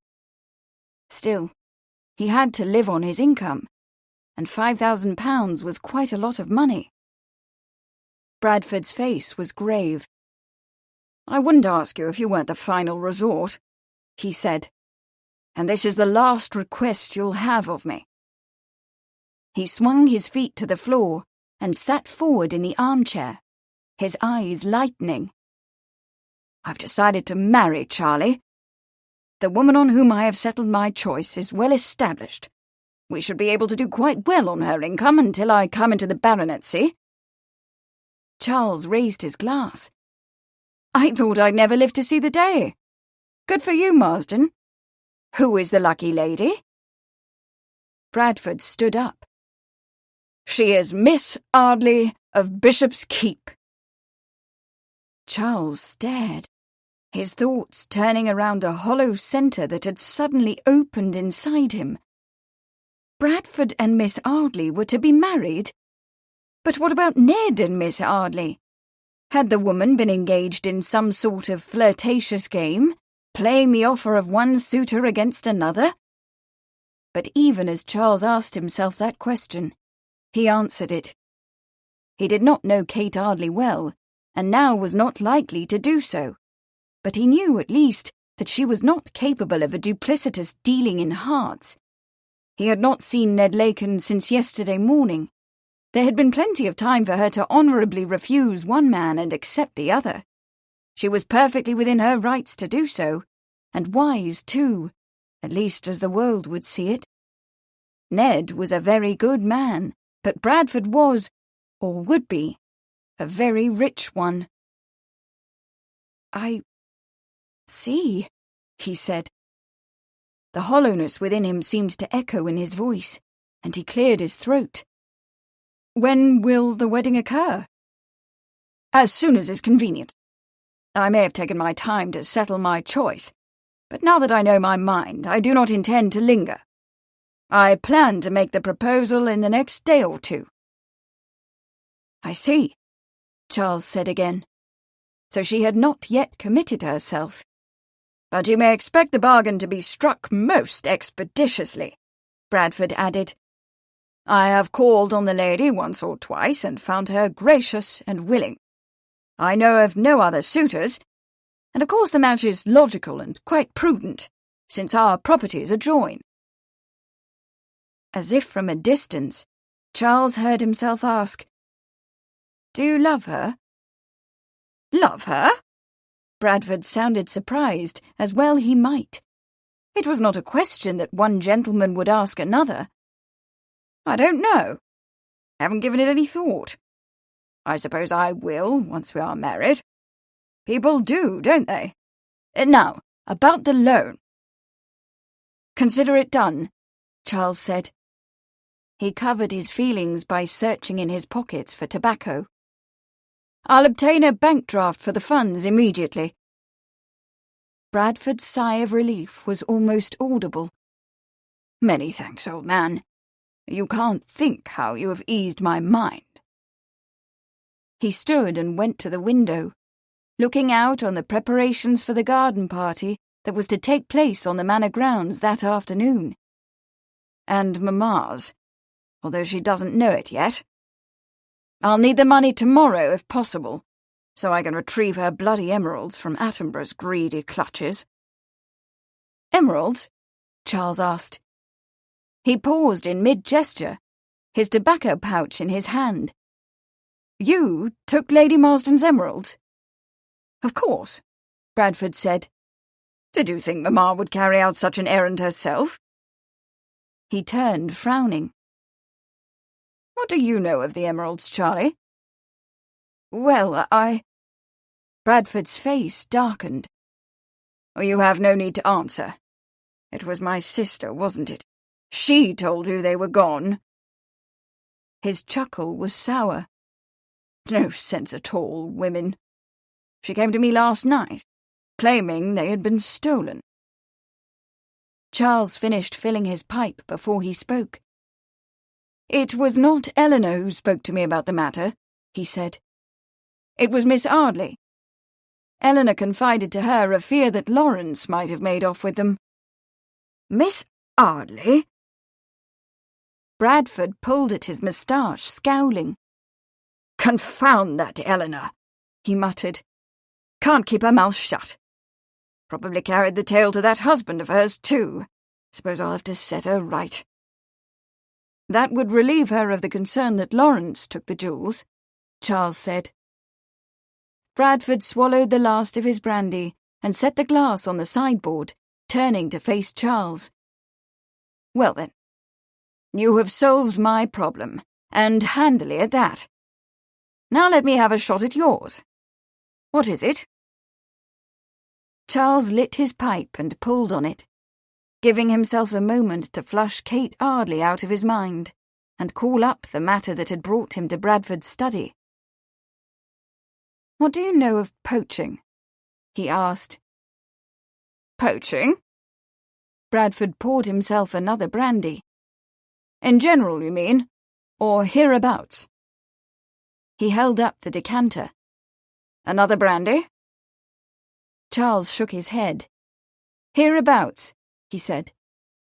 "And tell me about your assistant gamekeeper, McGregor. Have you had him long?" "McGregor has been in service for a decade or so," Bradford said. "My grandfather set sport above all else. When he died, a dozen liveried gamekeepers headed his funeral procession." Bradford chuckled dryly. "They are nearly gone, though. McGregor and Peters, the chief keeper, are remnants. Papa's passion for horses supersedes every other. He has no time for anything that does not involve a horse, but he does insist on a minimum of preservation, maintaining the game coverts and the deer in the park, and holding down the poaching where possible." He glanced at Charles. "What's this about, if I may ask?" "It has to do with Sergeant Oliver's death." If the emeralds were not a possible motive, As Miss Arley had suggested, the only thing left that resembled a clue was the connection to poaching. Ah, yes. Sad business, that. Are the police making any progress? Precious little. The constable from Manningtree received an anonymous tip, and when he went to investigate, he found a pair of hares and a net in Oliver's shed. Artie wasn't the sort to be involved in anything dishonest, but it looks very bad. The police committee could well deny his widow's pension. If so, it would go hard with her. In grandfather's day, possession of the net alone would have sent the man to Australia for 7 years, policeman or no, Bradford remarked. He frowned as he took a cigar from a gold case on the table beside him. Is there a suggestion that McGregor is involved in the murder? Charles drew on his pipe. No evidence, only suspicion. He did not want to say whose suspicion it was. The man's a shifty devil, Bradford said, sniffing the cigar appreciatively. I don't recall the details, but there was trouble some years back when he beat one of the tenants for cutting down a game shelter. When Papa learned of it, he stopped the practice of planting shelters in the middle of the fields. He applied a match to the cigar and pulled on it. One has to think of the tenant's livelihood. It's to the detriment of the crops when the land becomes nesting and feeding grounds for game. His smile was rueful. My grandfather would have had me caned for such heresy, of course. McGregor has a brother-in-law, Tommy Brock. What can you tell me about him? Only that he is a neighbourhood nuisance. He was accused of stealing several sacks of thrashed grain some while back, but there wasn't enough evidence to have him up, so the matter was let drop. Charles hoisted himself to his feet. You will keep your ear to the ground and let me know of anything you hear about either McGregor or Brock. I will, Bradford said. He stood too and held out his hand. My dear Charles, many thanks for the loan. You have saved me from a rather nasty circumstance. You are quite welcome. If Lady Marsden's emeralds were at stake, Charles did not doubt that the circumstance was indeed nasty. He had known for some time about Bradford's financial interest in Harry Landis's various motor-car schemes. It wouldn't surprise him if the recent failure of the Paramount horseless carriage stock figured prominently in his friend's need for money. And if that need figured equally prominently in Bradford's decision to marry. Not that Miss Arley herself were not attraction enough, he reminded himself with a great sadness. Well, things may be a bit rocky just now, but all will be well once Miss Arley and I are wed. Bradford clapped Charles on the shoulder. Will you be the chief groomsman, Charlie? I can think of no friend I would better like to stand beside me on that great occasion. Charles met his friend's eyes with as much candour as he could summon. I would be honoured, he said. I knew I could count on you, old man, Bradford said. Knowing the esteem in which you are held by Miss Arley, I am sure that she will agree to your place in our wedding party. Thank you for the compliment, Charles said, and escaped. Chapter 25. A dog may be trained by the trailing or dragging of a dead cat or fox, and in case of necessity a red herring, 3 or 4 miles, and then laying him on the scent. N. Cox, A Gentleman's Recreation, 1686. Having been recently at Long Melford, with its constant luncheons, teas and dinners, Kate was not anxious for another party so soon. But she was anxious to convey to Sir Charles the information she had learned from Betsy that morning, and to hear from him what he had learned about the stolen emeralds. When she and Bea returned from visiting with Agnes, after their encounter with Betsy at the church, she immediately submitted herself to Amelia for the tedious ritual of dressing for the garden party at Marsden Manor. When she emerged, impatient with the maid's fussing, but pleased with the result, she was wearing a grey silk dress with a lace cape over full sleeves, caught at the breast by a red silk rose. She wore elbow-length grey gloves and a wide-brimmed, tulle-trimmed hat. Bea was simply dressed, in a light shade of blue that exactly matched her eyes. "Do you think we will see Sir Charles?" Bea asked, as she and Kate were handed into the carriage by Pocket. To Kate's pragmatic mind, it had seemed silly to order the carriage for a 3-mile drive, but to have driven themselves would have offended their hostess. "I certainly hope so," Kate replied, settling her skirts with a rustle.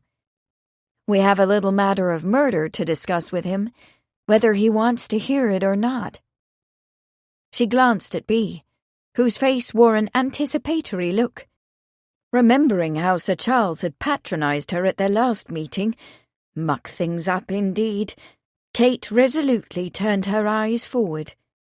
If Bea liked the man, that was her business. Her own eagerness to see him had entirely to do with finding Sergeant Oliver's killer and helping Agnes out of her trouble. However fervently Sir Charles might wish her to stay out of it, he would simply have to listen. The garden of Marsden Manor was laid out in the elegant French style, with velvety expanses of lawn bordered by formally trimmed hedges and brilliant flower beds. An ornate temple stood on one side, suggestive of aristocratic pastoral fantasies, and on the other was a latticed white pavilion, sheltering elaborately decorated tables laden with ices, sandwiches, cakes and drink. In a nearby rose-covered pergola, a small group of musicians played Mozart and Bach. Linen-draped tables scented with crystal bowls of flowers were scattered conveniently about, so that guests could sit and sip champagne and seltzer or lemonade while they recovered from the exertion of strolling about the gardens and the shrubbery. Upon their arrival, Kate and Bea were immediately swept up by a bubbling, diamond-decked Eleanor. "I have been waiting especially to see you, my dears," she cried, embracing Kate and warmly pressing Bea's gloved hand. To Bea she said, "I hope you are finding more to interest you at Bishop's Keep than at Melford." To Kate she said in an enigmatic whisper, "Never mind about the emeralds, Kate. All has been explained, and I am absolutely mortified at my ignorance." "Ignorance?" Kate asked with great interest. "Of what? How was it all explained?" "It was explained by my brother," Eleanor said. Without waiting to hear the other questions that came to Kate's lips, she led them toward Lord and Lady Marsden. They were stationed on the marble stairs that led from the upper gardens to the lower, surrounded by masses and pyramids of flowers in an exquisite profusion of perfect bloom, arranged in great vases that might have been stolen from the Arabian Nights. The Baron was a bluff, balding man, whose ample girth and apple cheeks testified to his love of fine food and wine. Lady Marsden was as brittle as porcelain, but rock-hard, her aristocratic nose slightly beaked, her chin jutting, her grey eyes glinting. "Miss Arley, Mamma," Eleanor said, "and Miss Potter." Lady Marsden smiled graciously and gave her hand to Bea, but to Kate she only inclined her head, withholding her glance. Kate detected a distinct coolness in the gesture and was puzzled. She had been invited to tea and to dinner at the manor several times before Eleanor was married, and had exchanged easy pleasantries with Lady Henrietta on those occasions. Those conversations had been threaded through with Lady Henrietta's unthinking assumption of superiority, which Kate had noticed but had not bothered to resent, since it was so obviously bred into the woman. Today's response was haughtier and more chilly, and Kate wondered what she had done to earn Lady Henrietta's disapproval. Under another circumstance, Kate might have asked Eleanor what was behind her mother's cool greeting, but there was no time for that now. for Eleanor whisked Kate and Bea away from the Baron and Baroness and trotted them around from one glittering cluster of guests to another, all extravagantly dressed and jewelled and gay.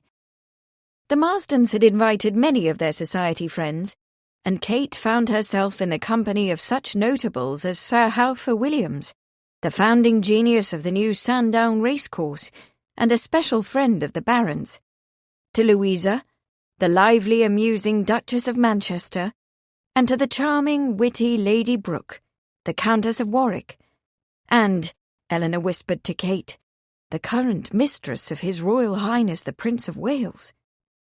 To Kate's surprise, the Countess, whose handsome husband Lord Brooke was animatedly discussing politics with Lord Marsden, was not only elegantly beautiful, but seemed to possess a brain beneath her elaborate confection of a hat. Kate was intrigued to learn that she was an elected trustee of the Warwick Board that governed the local workhouse, and that she proposed to take the Prince on a tour of its awful wards. Eleanor raised her eyebrows when she heard that news. "I was not aware that the Prince had an interest in such matters," she said delicately. The Countess sighed and fluttered her ivory fan. "I fear you may be right, but that shall not excuse His Majesty. I have vowed to do all in my power to make him see how wretched the poor really are." Kate stared at her, thinking how incongruous it was that those words should be spoken by a titled lady with 6 rings on her fingers, a rope of enormous pearls around her alabaster neck, and diamonds dripping from her pretty ears. But Lady Brooke herself seemed oblivious to any contradiction. She went on to chatter with enormous enthusiasm about her schemes for educating poor children, providing jobs, and improving housing. "There is a great deal of work to be done," she said, her voice ringing with passionate conviction. "People's minds must be changed, their hearts touched. People, that is, who have the power to make changes in the government." "That may prove difficult," Kate said quietly. "Society, in this country and in America as well, has a habit of caring chiefly for its own." The Countess regarded her thoughtfully. "A perceptive remark, Miss Arley. You are exactly right. But that is why we need to make examples of those who care, and we need persons to carry the message." "I regret to interrupt your exhortations, Daisy," said Lord Brooke, coming up to place a hand under her elbow. "But you must leave off talking about your causes and come. You are wanted by Lady Henrietta." The Countess tossed her head. "We must speak of these things again, Miss Arley," she said with a bright smile, and went off with her husband. There might be some incongruity between the Countess's person and her message, Kate reflected as she watched her go, but her concern was decidedly genuine. Speaking with Lady Brooke was the high point of the party, however. It wasn't long before Kate was quite weary of the entire affair, and longed to sit down. "There's an empty table beside that holly bush," Bea pointed out. "We shall take it," Kate decided, thinking of her chief reason for coming to the party, "and see whether we can spy out Sir Charles." But just as Kate and Bea reached the table, they were waylaid by Bradford Marsden, resplendent in black frock coat, grey trousers, pink satin waistcoat, silk hat, and silver-topped walking stick. His blonde hair was combed smoothly back, his blonde moustache and side whiskers carefully groomed. His handsome face bore the impress of aristocracy, a man with the look of vitality, confidence, and the authority bestowed by fortune and family tradition. "Ah, Miss Arley." He bowed over Kate's hand with a flourish of feeling that was at odds with his mother's cool greeting. "It has been far too long since I have seen you." "Far too long," he repeated, engaging her eyes as well as her hand. "Miss Potter," Kate said, "may I present the Honourable Mr. Marsden?" She withdrew her hand, and gave in to a mischievous urge.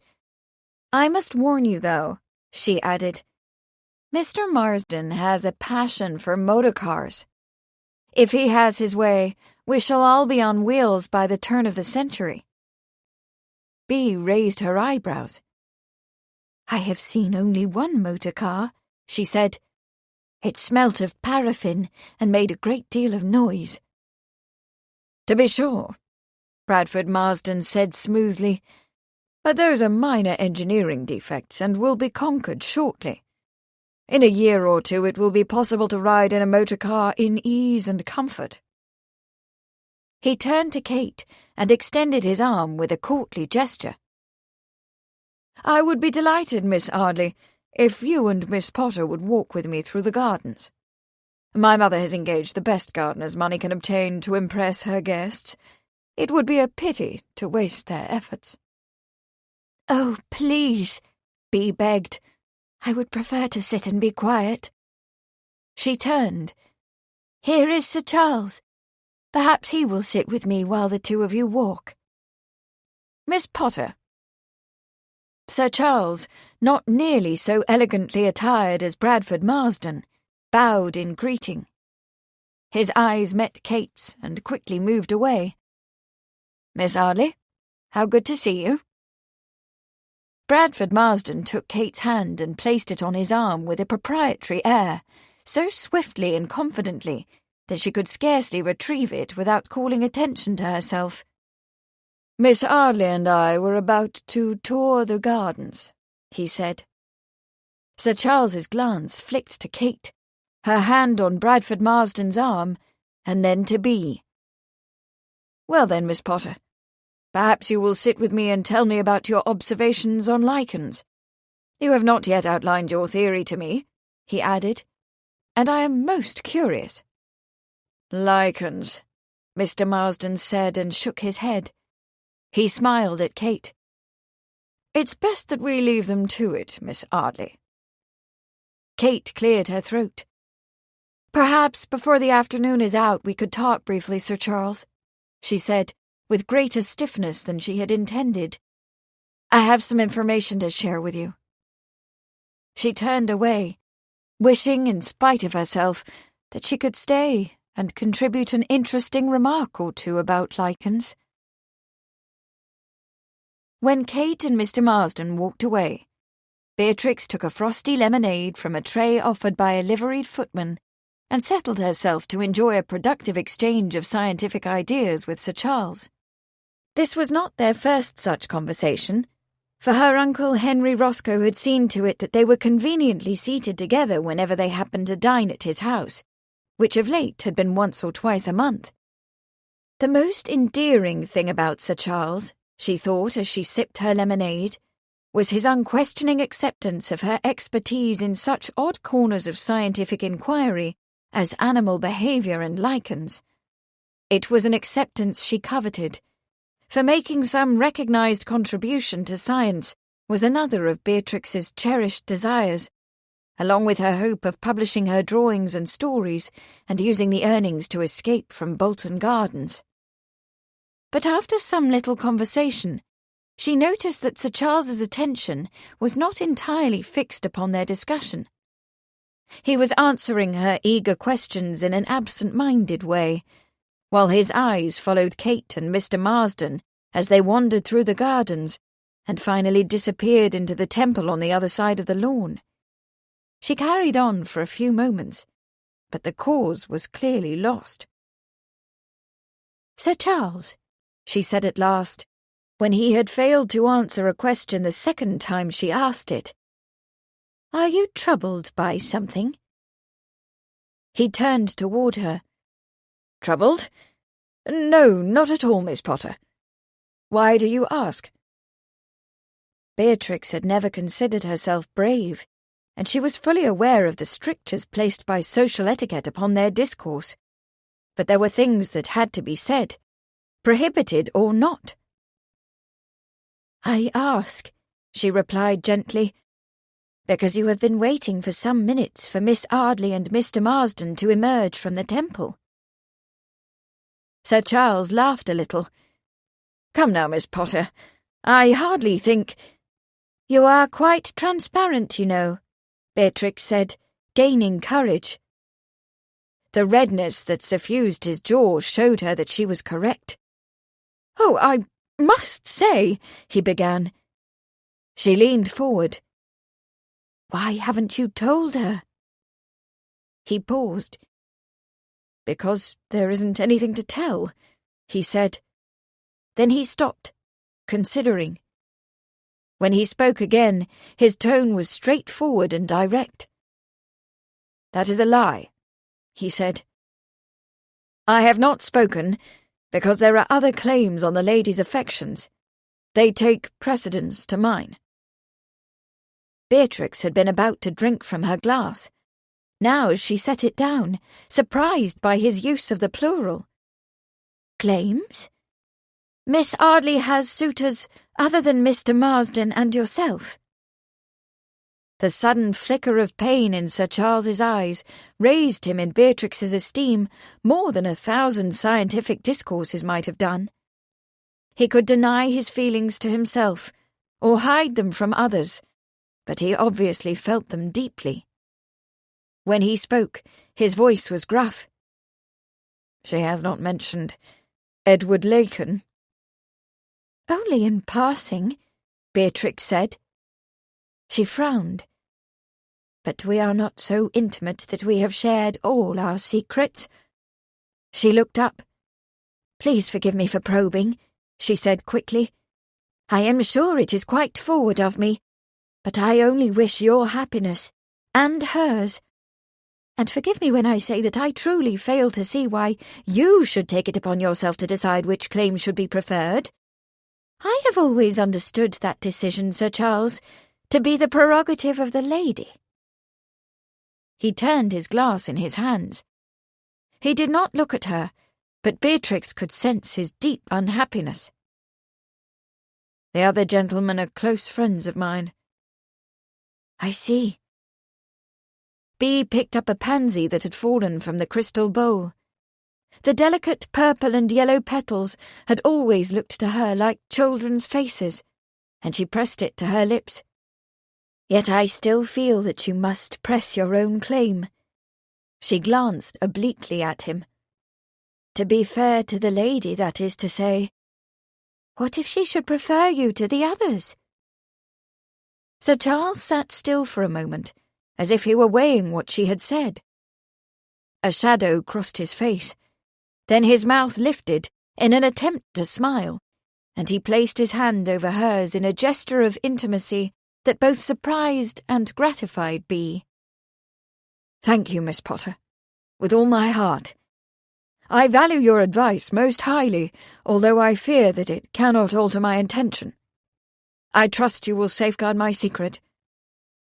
Hesitant, aware that she was transgressing the bounds of propriety, she tried once more. "I cannot persuade you to declare yourself." His hand tightened over hers. "You must promise not to speak of this to Miss Arley." She pulled in her breath. "Really, "You must promise, Miss Potter." His voice was light, as if he were joking, but sharply intent. "This secret must remain between us. Otherwise, not another confidence you will worm out of me." She sighed. "Oh, very well," she said crossly. "But "Thank you," he said, and a smile lighted the depths of his brown eyes. He released her hand with a satisfied nod. "Now, what were we saying about lichens?"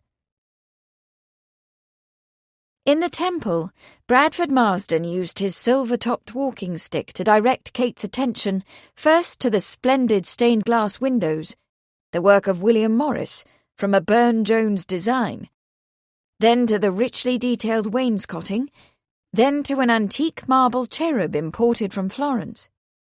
But while she appreciated his commentary on the temple's art, her thoughts were with the couple they had left. She desperately wanted to talk to Sir Charles, and she was afraid he might leave before she returned. As quickly as she could, she made an excuse to go back. "Of course," he said. He turned toward the door. "But grant me one favour first, please." "And what is that?" His eyes were on hers. "That you will allow me to call upon you in the next few days, Miss Arley." Kate was not easily taken aback, but Mr. Marsden's question caught her unprepared. The man seemed to be asking permission to court her, but that was impossible. As a prospective member of the peerage, he was obligated to make a choice that would please society. And while she enjoyed his friendship, he was not at all the kind of man she would consider marrying. On neither side was it a match. "To call?" she repeated slowly. "But, Mr. Marsden, My dear Miss Arley." His smile was confident, self-assured, and almost, but not quite, surprised. "I trust you do not object."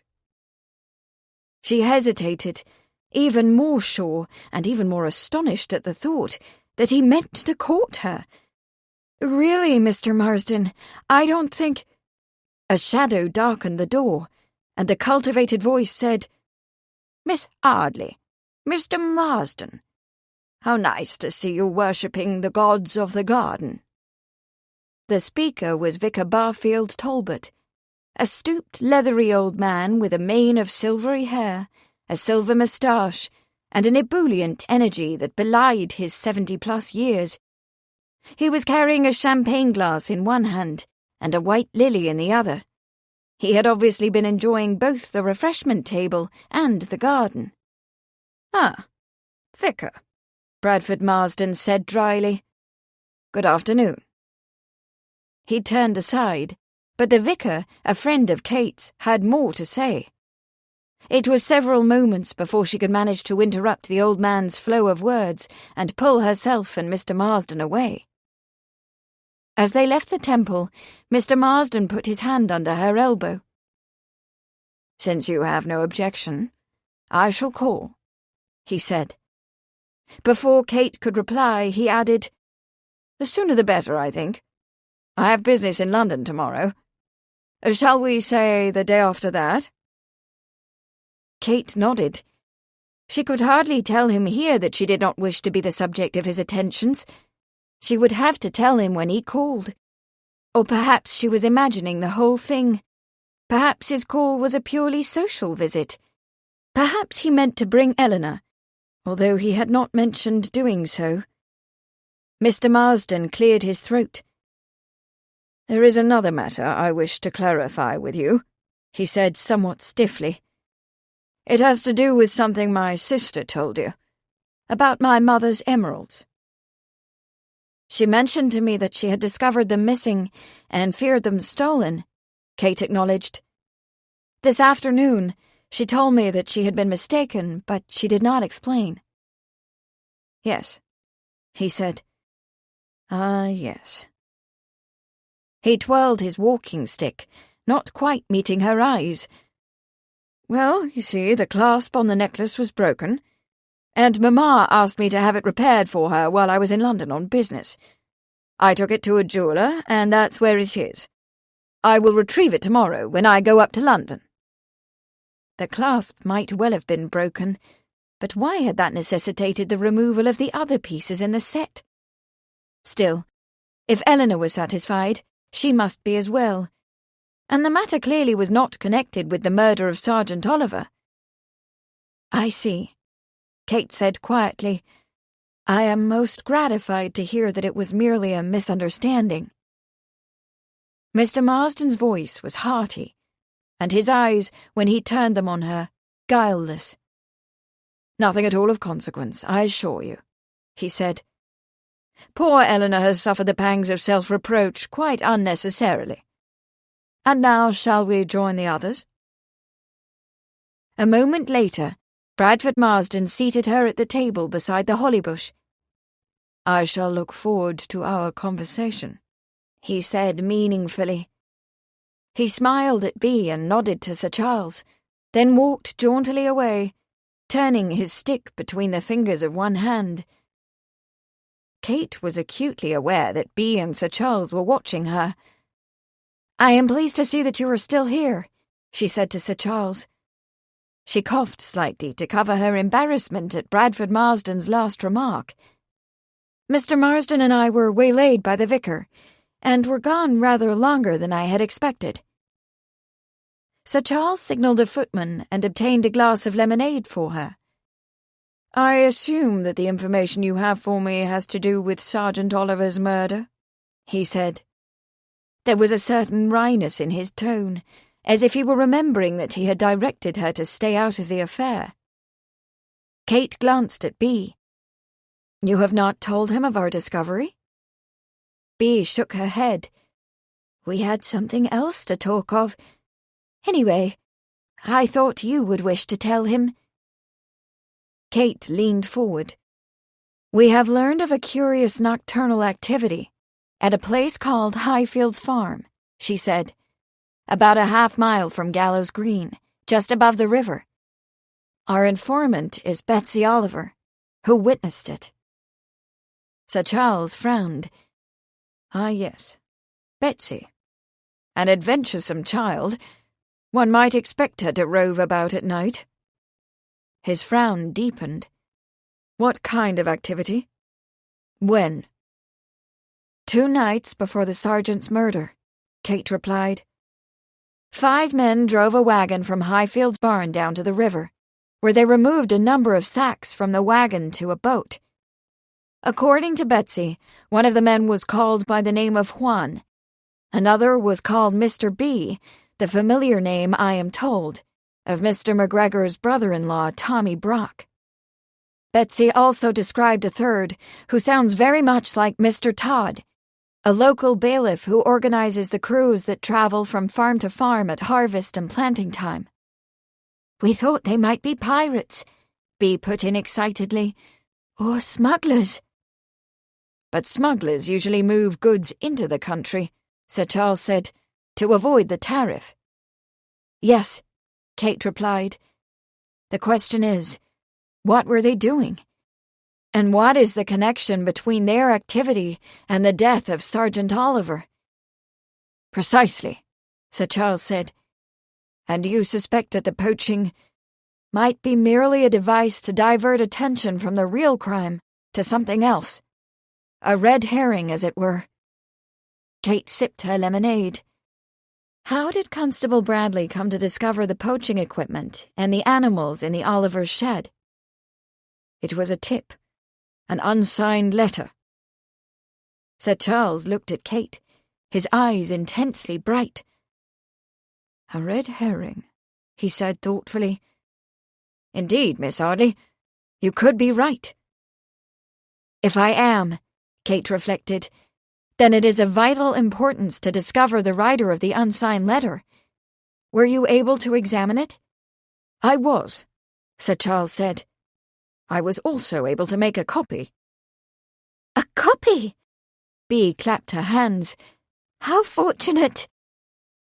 "It would seem, then, that we are pursuing the wrong quarry with this poaching business," Sir Charles said. "A quite different scheme is afoot.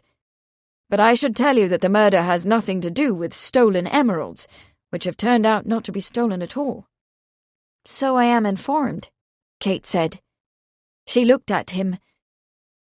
"It seems that Mr. Marsden has taken the necklace for repair. Is that your understanding?" Sir Charles coughed. "Something of the sort," he said. It was obvious to Kate that Sir Charles had a different idea about the emeralds, but she did not pursue it. "Well," she said, "if poachers are not our quarry, who is?"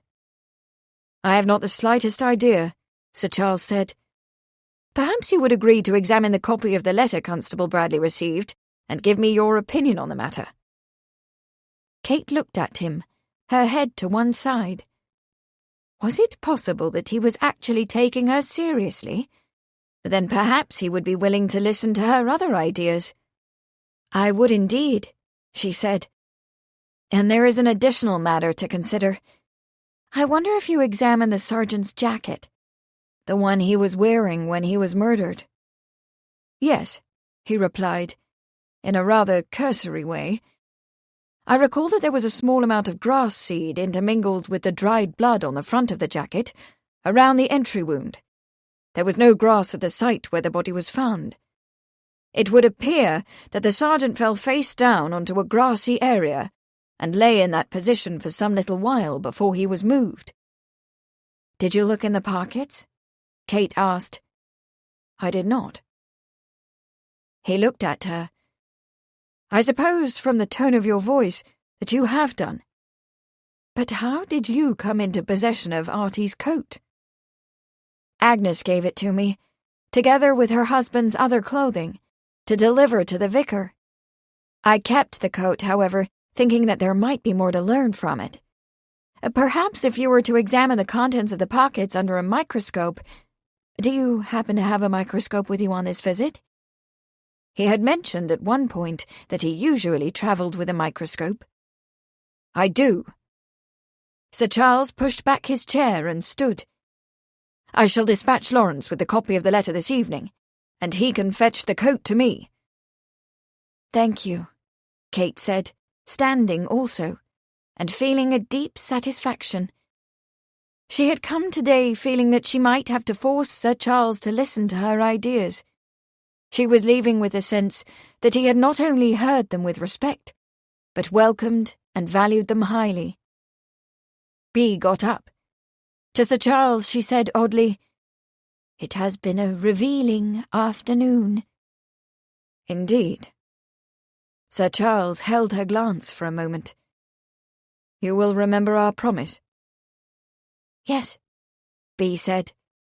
But from the look on her face, Kate guessed that she was not pleased by the pledge which Sir Charles had extracted from her, whatever it was.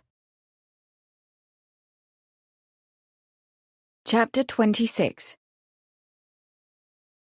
In the last half of the 19th century, a wave of investigative curiosity broke over the world. A need to examine, to weigh, to measure, to know definitively. This new vision slowly began to affect methods of detection and the new science of criminology. When Sherlock Holmes employed a magnifying glass to scrutinize a flake of Latakia tobacco discovered on the Smyrna rug in the Boscombe Valley affair, and spoke of having written a little monograph on 140 varieties of tobacco ash, he was not just speaking as a fictional detective. He was a proponent of the scientific method in the investigation of crime. Martin DeLisi, Science and the Detective. Lawrence must have hoped that his trip to Bishop's Keep would serve more than one purpose, for when the valet returned that evening, he was deeply perturbed. Charles, who was clearing off the small table in his bedroom where his microscope sat, smiled a little. "You have seen the fair Amelia, I suppose?" Lawrence held out a brown paper parcel. "It don't bear talking about, sir," he said with dignity. Charles took the parcel, regretting that his question had been so lightly and unfeelingly phrased. "Were you prevented from seeing her?"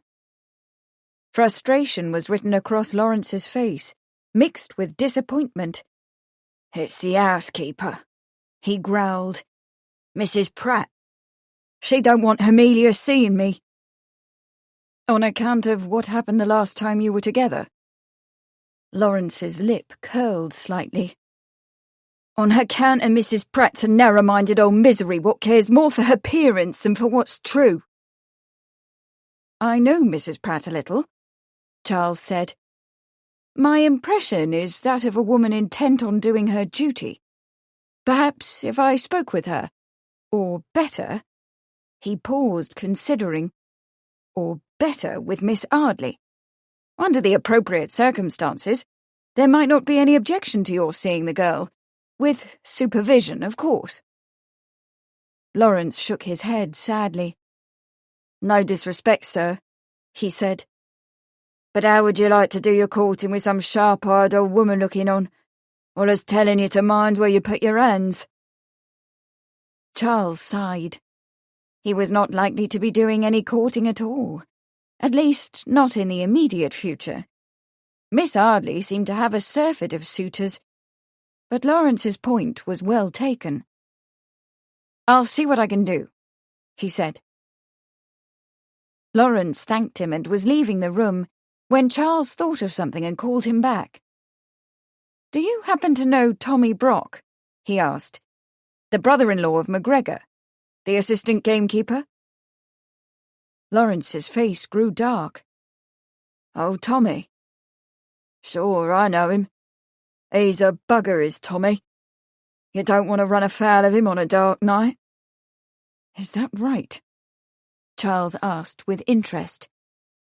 "What can you tell me about the man?" What Lawrence could tell, it turned out, both was and was not material to the matter at hand. He and Tommy Brock had been acquainted before Lawrence came to work at Marsden Manor, when he was a manservant in the home of a certain Mr. Dalton, a wealthy shipowner in Manningtree.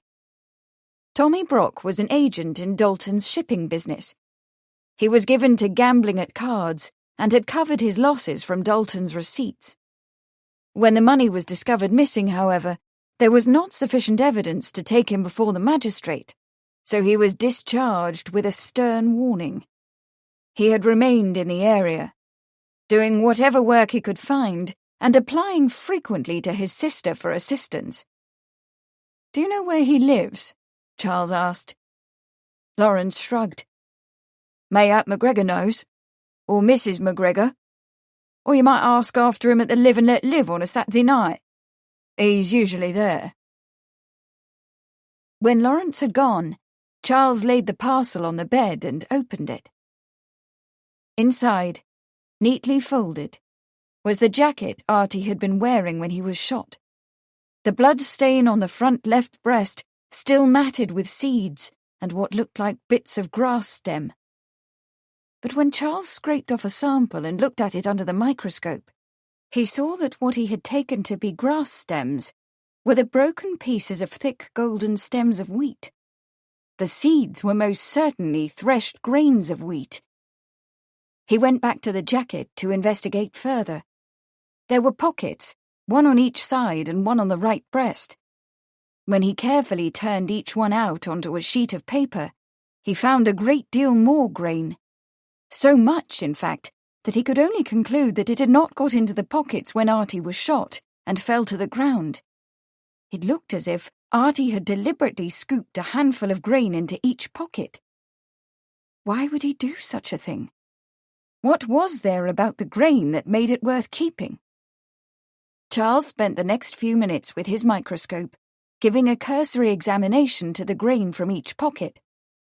What he saw both puzzled and intrigued him. The material in each sample, mostly wheat seeds, a few other seeds and some chaff, appeared to differ substantially from the material in the other two samples. Artie had somehow managed to acquire samples from 3 different sources. How had he done this? Why? Did this material hold any clue to the reason for his death, or the identity of his murderer? These questions intrigued Charles to such an extent that he spent the next several hours, until well after midnight, performing what he was accustomed to call a population analysis, a technique he had developed in his work in paleontology. In studying different rock strata, he had learned that the populations of different organisms varied from strata to strata. The strata could be compared by identifying and counting the organisms. Using the same technique, he carefully sorted the grain, seeds, and other materials, mostly bits of grass and stem. When he had finished and recorded his results, he had a profile of each sample. So many grains of wheat, so many round brown seeds, so many pointed yellow-green seeds, so many tiny burrs, and so on. And when Charles compared the material in each sample to the other two, he discovered something equally intriguing. The grains of wheat from Artie's breast pocket were fuller and more round than the grains of wheat from his right pocket, while the grains from the left pocket were much darker in colour and heavier. In one sample, there were yellow-green seeds and no burrs. In another, many burrs and no yellow-green seeds. The conclusion was clear. Artie Oliver had carefully filled each of his 3 pockets with 3 very different samples of grain. So different, in fact, that the contents of each pocket might have come from a different field, perhaps even a different farm. For a moment, Charles stood staring down at what he had found. What on earth was Artie doing with all this grain in his pockets? Where had he got it? But the grain yielded no answer, and the longer Charles stared, the less distinctly he saw. And when he finally lay across the bed and fell asleep, he dreamed of Artie Oliver, tramping from field to field, filling his pockets as he went. Chapter 27. "The rats get upon my nerves, Cousin Ribby," said Tabitha. Beatrix Potter, The Roly-Poly Pudding. "I should like," Kate said to Bea at breakfast the next morning, "to make an excursion. It is time we talked to Mrs. McGregor." "What can she tell us?" Bea asked from the sideboard, where she was serving herself a generous portion of Mrs. Pratt's scrambled eggs and herring from a silver dish. "She is the sister of Tommy Brock, the mysterious Mr. B," Kate said, spreading marmalade on toast. "She ought to know where he is to be found." Bea added some stewed apples to her plate and sat down at the table. "But what would we do once we have discovered his whereabouts?" She paused, and after a moment added uneasily, "Do you intend that we should actually confront the man?" Kate added another spoonful of marmalade to her toast. Bea had lived her entire life with a father who oversaw her every move, and a mother who continually fretted about her health and welfare. Seen in that context, her decision to visit Bishop's Keep, alone and without their permission, had been a brave and daring act. Kate did not want to push her to the point where she might regret her adventure. Beryl Bardwell might be all for bearding the elusive Mr. Brock in his den, wherever it was, but Kate had to take her friend's nervousness into account. "Well then," Kate replied, "perhaps we could enlist the aid of Sir Charles." "A capital idea," Bea said more comfortably. "We can discover where to find this Tommy Brock, and Sir Charles can take the matter from there." She looked at Kate. "It isn't that I'm not brave, of course." She laughed a little. "Or is it? You were brave enough to confront a killer." Kate had told her about her encounter with her aunt's murderer. "Perhaps I am simply too timorous." No, Kate said. "Looking back, I shudder at what I did. It strikes me as incredibly foolhardy now, although at the time it seemed quite necessary." She busied herself with the teapot. "But I have another idea. What would you say to a nocturnal expedition in addition to our morning excursion? Please say no straight away if you wish," she added hurriedly. "A nocturnal excursion?" Bea smiled. "Now that's something to which I am accustomed. My brother Bertram's ferret, quite a fascinating creature really, had been trained by his previous owner to hunt rats. At night, after Papa and Mamma had gone to bed, Bertram and I often took Filbert into the alley behind Bolton Gardens so that we might observe his behaviour. Bertram is quite as taken with animals as am I." Her eyes shone with mischief. "Poor Mamma. She would have perished with fear had she known that I went ratting with Filbert and Bertram." Her face darkened, and she shook her head, sadly musing. "Poor Mamma, indeed. I doubt if she has ever been abroad at night after 9, except to go with Papa to the opera." Kate felt heartened. Bea was not quite the timid person she might appear. "In that case, the excursion I propose might be of interest to you. Its purpose is to observe rats. Of a sort. Of a sort? Bee raised both eyebrows. I take it that you are speaking of metaphoric rats. We are likely to encounter criminals? If things happen as I anticipate, we might observe a certain amount of criminal activity, Kate conceded, feeling it best to be honest. I should not expect the criminals to observe us, however. We will be quite safe. Bee finished the last of her eggs and herring, appearing to give the matter careful consideration. When she finally spoke, it was with resolute anticipation. I have learned by experience, she said, that it is prudent to wear dark clothing when one goes ratting at night. Their morning excursion began a half-hour later. Kate and Bee drove the gig down sun-dappled Lamb's Lane and around the corner to the McGregor's cottage, stopping in front and looping the pony's reins around the slender trunk of an ash tree.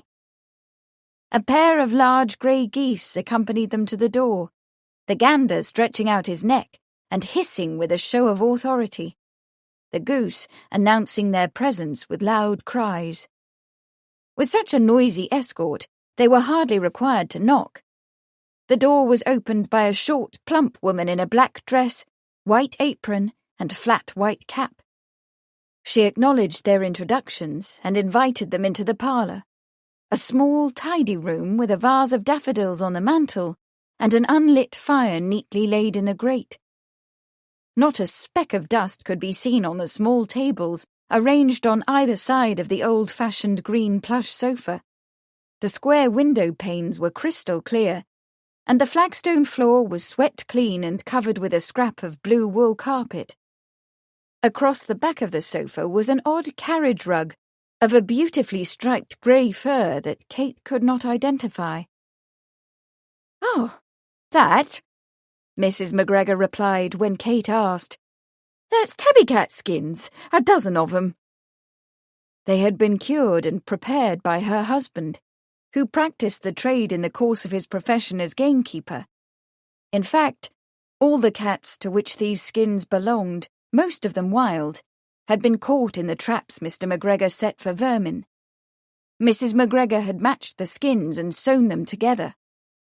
"I've made many a rug of badger skins, and ladies' muffs of fox skins, and waistcoats of moleskin for gentlemen," she said proudly.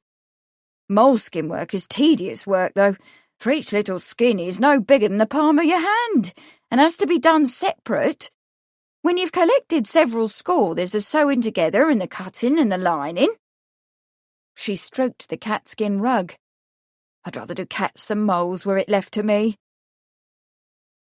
Seeing that Bee was troubled at the thought of so many innocent foxes and moles sacrificed to warm a lady's hands or a gentleman's midriff, Kate hurriedly broached their reason for calling. But she did so obliquely, for if Mrs. McGregor knew their true motive for inquiring after her brother, she would never tell them what they wanted to know.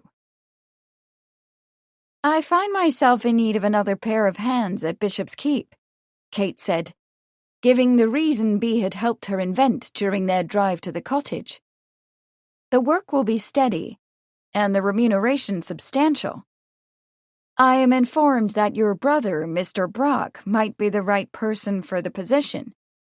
I wonder if you could tell me where I might find him." Mrs. McGregor's face lighted up with such unabashed delight that Kate felt ashamed of the lie. "Certainly I can tell you," she said. "If for an idle reason I wouldn't, 'cause Tom Brock is a man what seeks his privacy and never wants people to know where he lives. But steady work, now that's different it is. Tommy'd want me to jump at it." "Well then," Kate said, "where may I call to speak with him?" "Behind the Pig and Whistle in Manning Tree," Mrs. McGregor said. She paused, thinking. "I misdoubt you'll find him in today, though. Best wait till tomorrow, I'd say." She smiled guilelessly, showing a broken front tooth. "He's got a job tonight, as I heard him tell Mr. McGregor. Yes, best wait till tomorrow." She stood up, obviously eager to please the lady who might be her brother's employer. "Now, how would you ladies like a cup of tea?" When Kate and Bea returned to Bishop's Keep, Kate dispatched Pocket with word to Sir Charles that Tommy Brock might be found behind the Pig and Whistle in Manningtree. Chapter 28. To do the bulk of the labourers bare justice, it must be stated that there is a certain bluff honesty and frankness among them which entitles them to considerable respect. At the same time, the labourer is not always so innocent and free from guile. There are very queer black sheep in the flock, and these force themselves, sometimes most unpleasantly, upon the notice of the tenant farmer and the landlord. Richard Jeffreys, Hodge and His Masters, 1880.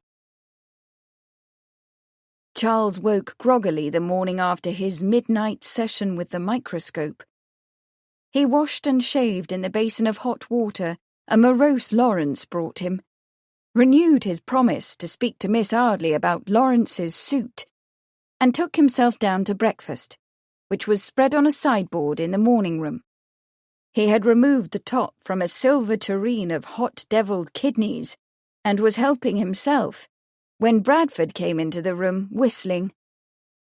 "I'm off to London on the 10 o'clock train," he announced cheerfully. He clapped Charles on the shoulder. "Thanks to you, Mamma's emeralds will be back in her anxious hands this evening."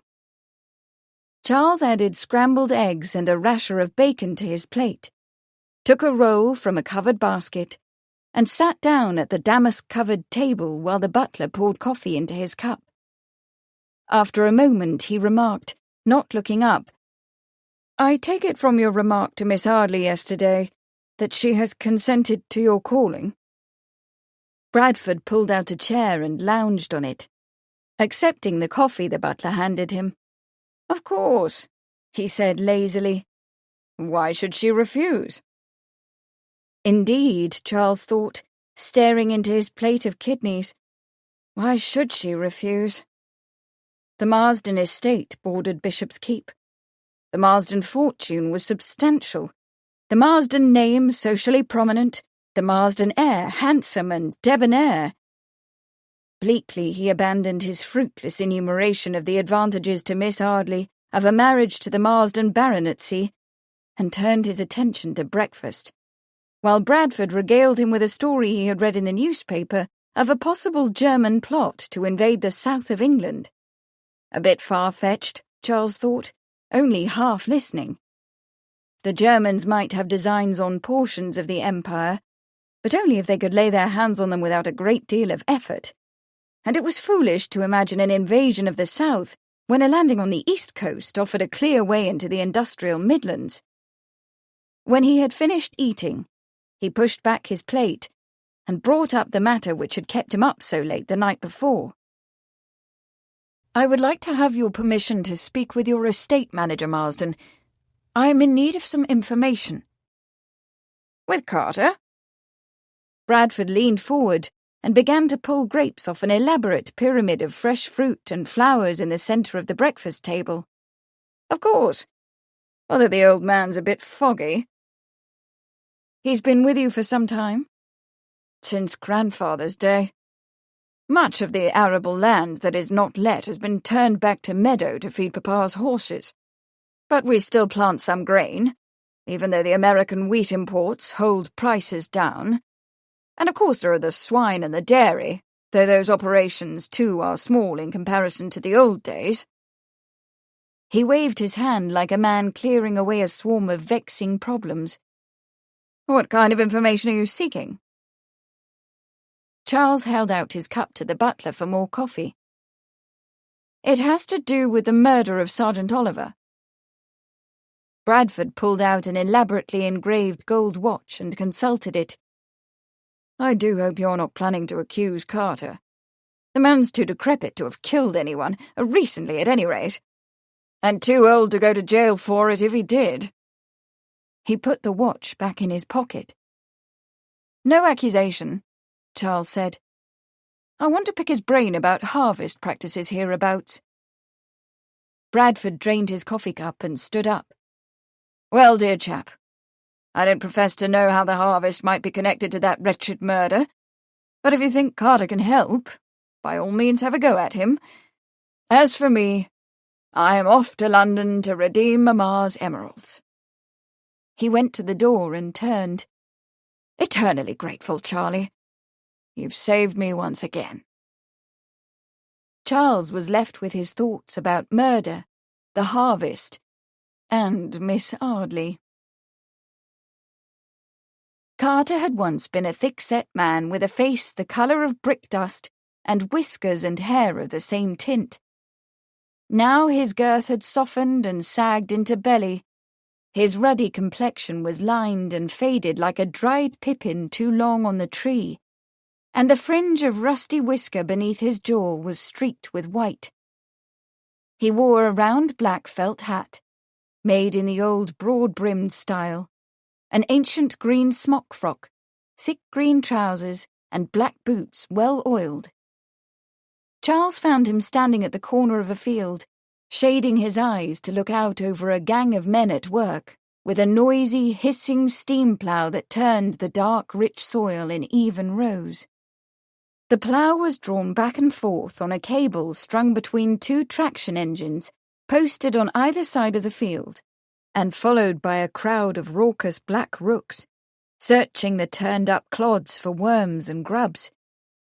The old man leaned on a carved oak stick, looking from the ploughman to the northern sky and back again.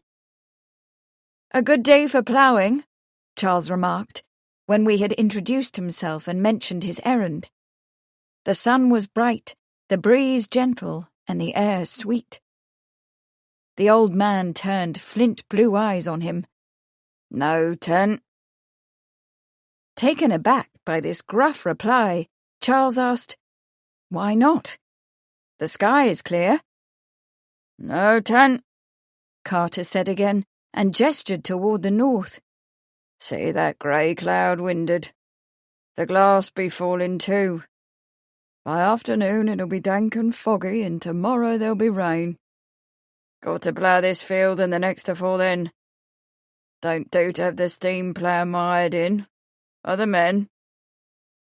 Charles thought to himself that he preferred the sights and sounds of the horse-drawn ploughs of his childhood, when teams of horses, each with a boy at the head and a ploughman behind at the shafts, moved up and down the field, striping the pale stubble with widths of darker furrows, and with none of the menacing hiss and clanking of the steam plough. But the machinery had its advantages. "I suppose the machines have reduced the labour requirements," he said out loud. Carter gave a sharp, sardonic cackle. "So say some," he replied. "But the steam plough don't work itself. See those two engines? One a man apiece to manage 'em, and another to go with a water cart to feed the boilers, and others with a wagon for coal. The drill wants men too, experienced ones, and horses to draw it, and the horses want men, and the threshing machine wants a regular troop to feed it." He shook his head mournfully. "In better days the men and horses had worked past midnight, till they were too fagged out to walk home, but they cared about getting the oats in or wrecking the hay, and they cared about doing it right, and all for 10 bob a week." He took out a large pocket handkerchief and blew his nose. "Now they want 4 shillings extra and a cottage free of rent." Charles pursed his mouth thoughtfully. "Do you hire the men yourself?" "No. Worse luck." The old man pulled out a chipped pipe and applied a match to it. "That's why they have to be watched, so you know the work's done as you'd want it. Have to rely on bailies like Russell Todd to supply the labour. Every harvest he combs the country, hiring as many as he can get from the villages and filling in where he can't with navvies and gypsies and such. He supplies the machines too, hires them wherever he can find them sitting idle." Charles considered for a moment, thinking about his errand and the problem he was trying to solve. Carter's morose description of the coordinated system used to bring in the harvest had shed a new light on it. The harvesters, then, are not necessarily local people? He asked. Happen not. Carter pulled on his pipe, his face grim. Nobody wants to do field work any more. 'Tis too hard. Folks would rather fly off to London to hire out as grooms and footmen. They make more money cleaning rich folks' boots than farming. He spat. Among them that are left are a few black sheep. Lazy idlers are worse. A chaffinch uttered a bold challenge from a nearby hedge, and from a nearby copse came the deep hollow bass of the wood pigeon. Carter paused to listen for a moment, then turned back to Charles. Was it planting you wanted to ask me about? Actually, it's the harvest I'm interested in, Charles said. He took several envelopes out of a pocket in his coat. Would you mind taking a look at these and telling me what you see? His gnarled, stubby fingers surprisingly nimble, Carter opened the envelopes one by one and inspected the contents of each. Looks like ordinary red wheat, he said judiciously. A mixed lot, I'd say. Not too good, not too bad. Last year's harvest. Comes from different fields, of course. He peered at Charles. That what you want to know?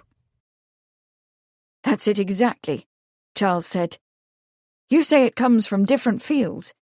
Where, precisely? Can you tell? Course I can, Carter said with a contemptuous look. He fingered the contents of one of the envelopes.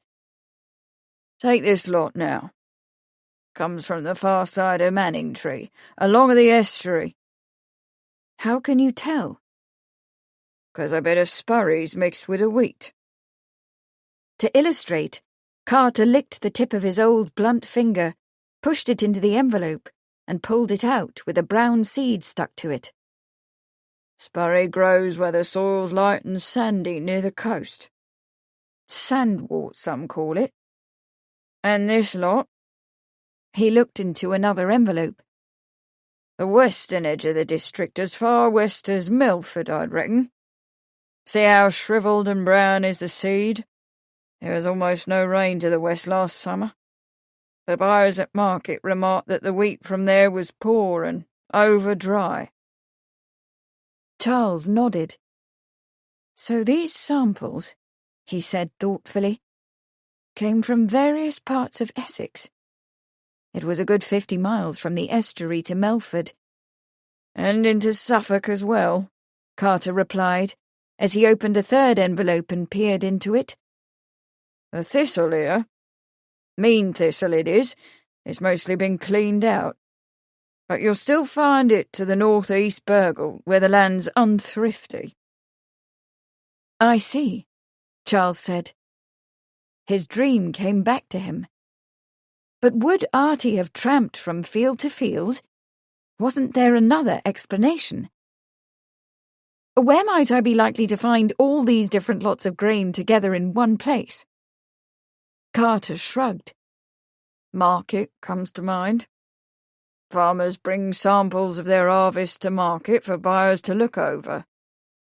Where else besides market? Well, there's the shipping depot warehouse. When the farmer's sold his harvest, he hauls the sacks to the depot where 'tis stored afore being shipped. What's stored has been brought in from all corners of the district. Are there any depots in this vicinity? Carter shook his head. They'll find 'em in towns with warehouses on the railway. Colchester, Ipswich, Chelmsford, and other such like. Charles had not yet heard what he needed to hear. And where else besides market and shipping depots? Nowhere else. Carter pulled out his pipe and grinned, showing cracked, yellowed teeth. Except where there's rats in the granary. Rats? Charles asked. The old man spat again, derisively. "Thieves, sir. Thieves," he said. That was what Charles had needed to hear. Chapter 29. How now? A rat. Dead for a ducat, dead. William Shakespeare. Hamlet, Act 3, Scene 4. Kate spent the afternoon in the person of Beryl Bardwell, shut up in the library at her Remington typewriter, working on her new story, which now bore the intriguing title of The Corpse in the Garden, or The Gamekeeper's Fatal Secret. The story was well underway. That is to say, it had a beginning. Two lovers, out for an afternoon ramble, stumble upon the body of a gamekeeper at the foot of the constable's garden. Beryl could not bring herself to do further damage to Agnes or Betsy by making a fiction of the sergeant's death. But the story itself was so interesting that it begged to be told, and Beryl could not but oblige it. Kate and Bea began their nocturnal adventure about 8 in the evening.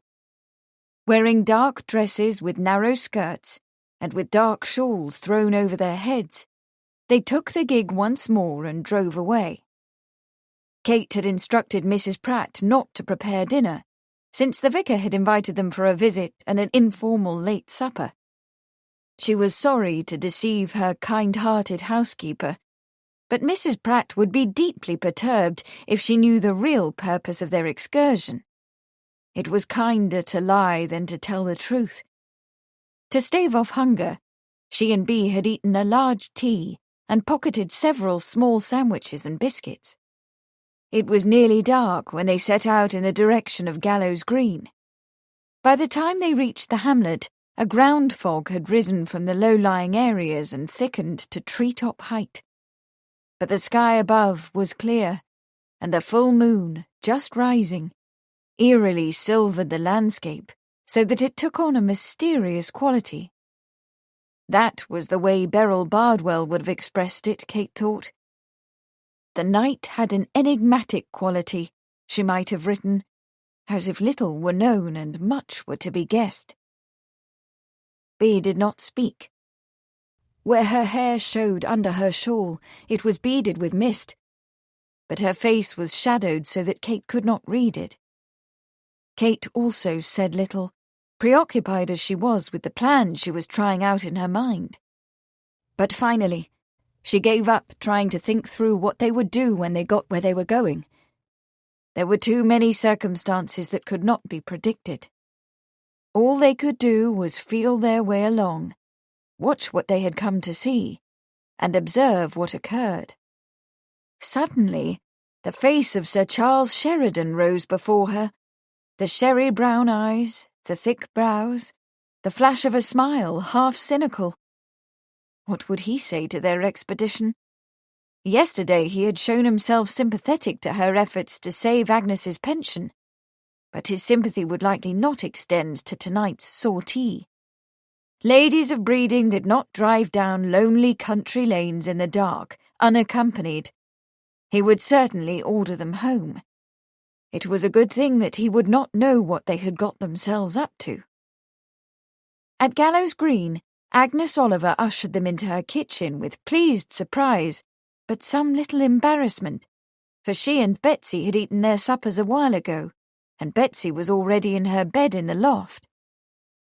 "Had I known you were coming," she said, "we could have stayed our supper. May I fix you something to eat, or a cup of tea?" "Please, no," Kate said, perfectly aware that there wasn't any extra food in the Oliver cupboard. "We had quite a substantial tea." "We thought Betsy might like to have these for her breakfast," Bea said, taking out a packet of shredded beef and a small jar of gooseberry jelly Kate had spirited from the pantry. She set a tin of tea beside them. "And this is for you." Kate pulled off her dark gloves, put them in her pocket, and got straight to the point of their visit. "We have come she said, "because we would like to borrow your dog for the evening." Agnes stared at them, astonished. "Kep? But whatever for?"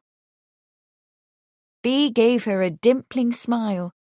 She looked, in fact, as if she had gotten over any trepidation she might have felt and was quite enjoying this odd adventure. "Miss Arley and I are going ratting," she said. "Ratting?" Agnes's surprise turned to puzzlement. "I'm not sure I understand you."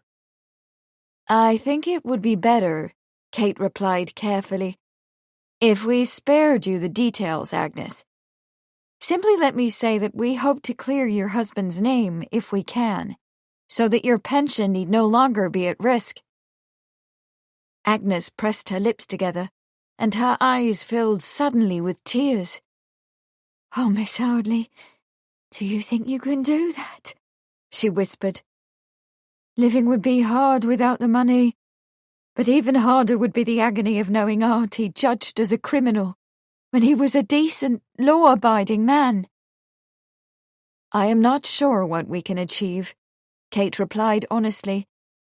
It would not be fair to raise Agnes's hopes when the outcome of their nighttime investigation was so uncertain. "All I can speak to is our intention." "Thank you," Agnes said. She took out a scrap of white cotton handkerchief and blew her nose. "Yes, by all means take the dog, and the rope Betsy uses to leash him. Whatever rats you were after, I pray he will help you catch them, and keep you safe," she added, with a half-smile. "Kep is small but ferocious." "Thank you," Kate said, touched by her earnestness. "There is one other thing, if you don't mind. I remember that you kept several of your husband's shirts to make over for Betsy. I wonder if we might borrow one." "Artie's shirts?" Agnes's face was a study in emotions. "But then you must think that the dog... That is, you must have some knowledge of where Artie..." She bit her lip and looked from Kate to Bea. "Are you sure that what you are doing is prudent?" Bea put her hand on Agnes's arm. "Perhaps it is not," she said gently. "But prudence may not discover what must be discovered." Agnes managed a small smile. "Then you are very brave," she said, "and I will give you something more to your purpose. I still have his nightshirt. I have not been able to bring myself to wash it since..." Her mouth trembled. "Thank you," Kate whispered, and folded her in her arms. When Kate and Bea embarked once more into the dark and misty night, they had with them Arthur Oliver's nightshirt, and beside the gig, looking alert and pleased to be taken on a late-night expedition, trotted Kep, the collie dog who was trained to track. Bea was silent for a space of time. Whether it was because she was occupied by her thoughts, or because the darkness somehow seemed to silence speech, Kate did not know. Finally, as they drove down the lane past the church, its bulk shadowy in the moon-silvered fog, she spoke. "It seems, Kate, that you intend to use the dog to track the sergeant, and we are on the way to Highfield's barn. Does that mean that you believe him to have been killed near there?" "I think it is possible," Kate said, "that Sergeant Oliver may have been in the barn before he was killed, or perhaps when he was killed. His pockets were full of grain and chaff, the sort of thing one associates with barns. Betsy claimed that Kep could track her father. Remember?" Bea's voice was dubious. "But even if the dog has that ability, it has rained since the murder. It doesn't seem likely that the scent will remain." "I am sure you are right," Kate said. "If we were to try to track him out of doors, we should fail. But the barn is enclosed. If there is anything inside pertaining to Sergeant Oliver, Kep may be able to show us what it is. I know it sounds far-fetched," she added, "but we have nothing to lose, and everything to gain. If we can prove that the sergeant was not killed because he was a poacher, Agnes's pension will be secure." "To be sure," Bee said. "But what of the pirates, or smugglers, or whatever they are?" She glanced at Kate, her mouth apprehensive. "Betsy saw them at the barn. Perhaps they will be abroad tonight." "It's entirely possible," Kate conceded. "In fact, when we came upon Todd and Mr. McGregor, Todd was mentioning that the man he was looking for, who must have been Tommy Brock, was wanted for an urgent job tonight." Bee clutched at Kate's arm. "But Kate, what if they come to the barn while we are there?" "Not we," Kate corrected her. "While I am there. Kep and I will go to the barn and quickly look around. You will remain with the horse and gig. When I return, we will find a safe place from which to observe anyone who comes to the barn tonight." Bee sat up straight. "Don't be ridiculous," she said smartly. "I have faced my fears this entire evening, and I have gone too far in this journey to quit it at the point of our arrival. I will not let you go into that place alone." "But really, Bee," Kate objected, "I think it would be far better if you—" "I am coming," Bee said with a decided firmness. "If there is danger, we will face it together. We will be a true Sherlock Holmes and Dr. Watson." In spite of herself, Kate had to chuckle. She knew there was very little similarity between herself and Bee Potter, two women groping about in the foggy dark, pursuing they knew not what, and the cool, supremely logical characters of Conan Doyle.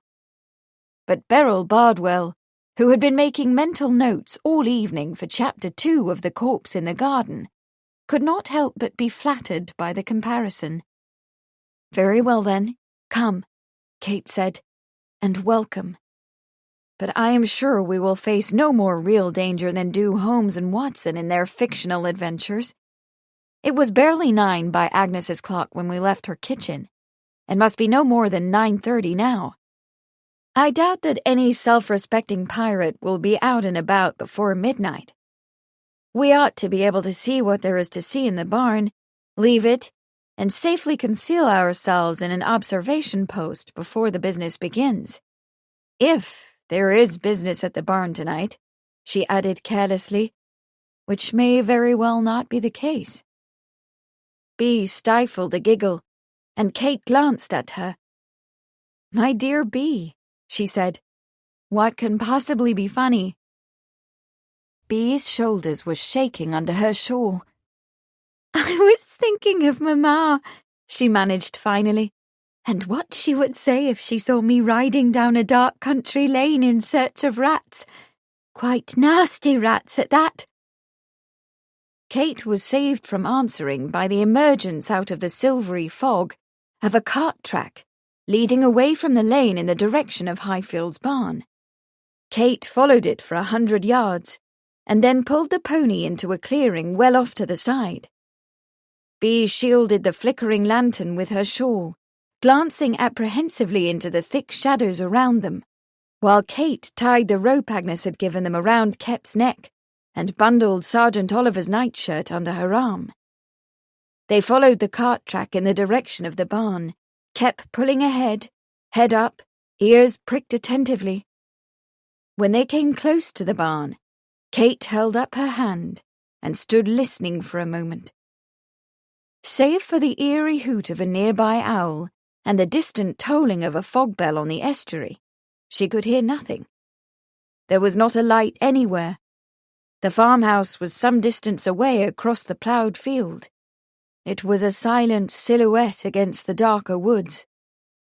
Kate shivered in the otherworldly, fog-softened silence under the half-light of the moon, "It seems safe enough," she whispered. "But let's move quickly and be ready to leave at any moment. If someone does come, it wouldn't do to be trapped inside."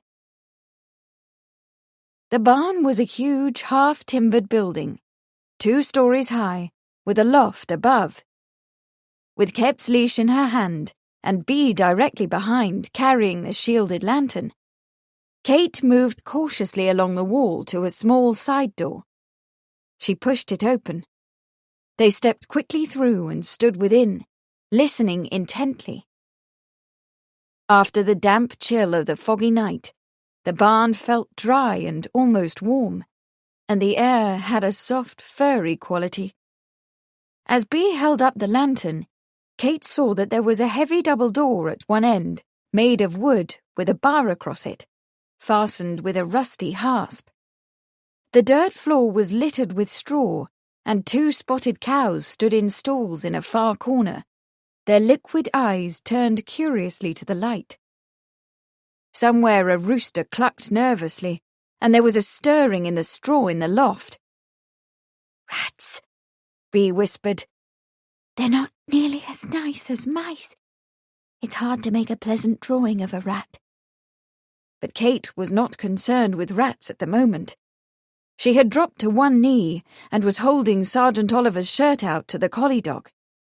"Can you sniff him out, boy?" she asked, with not the least idea in her head what to expect. The whole affair might be a wild goose chase. "Can you find him?"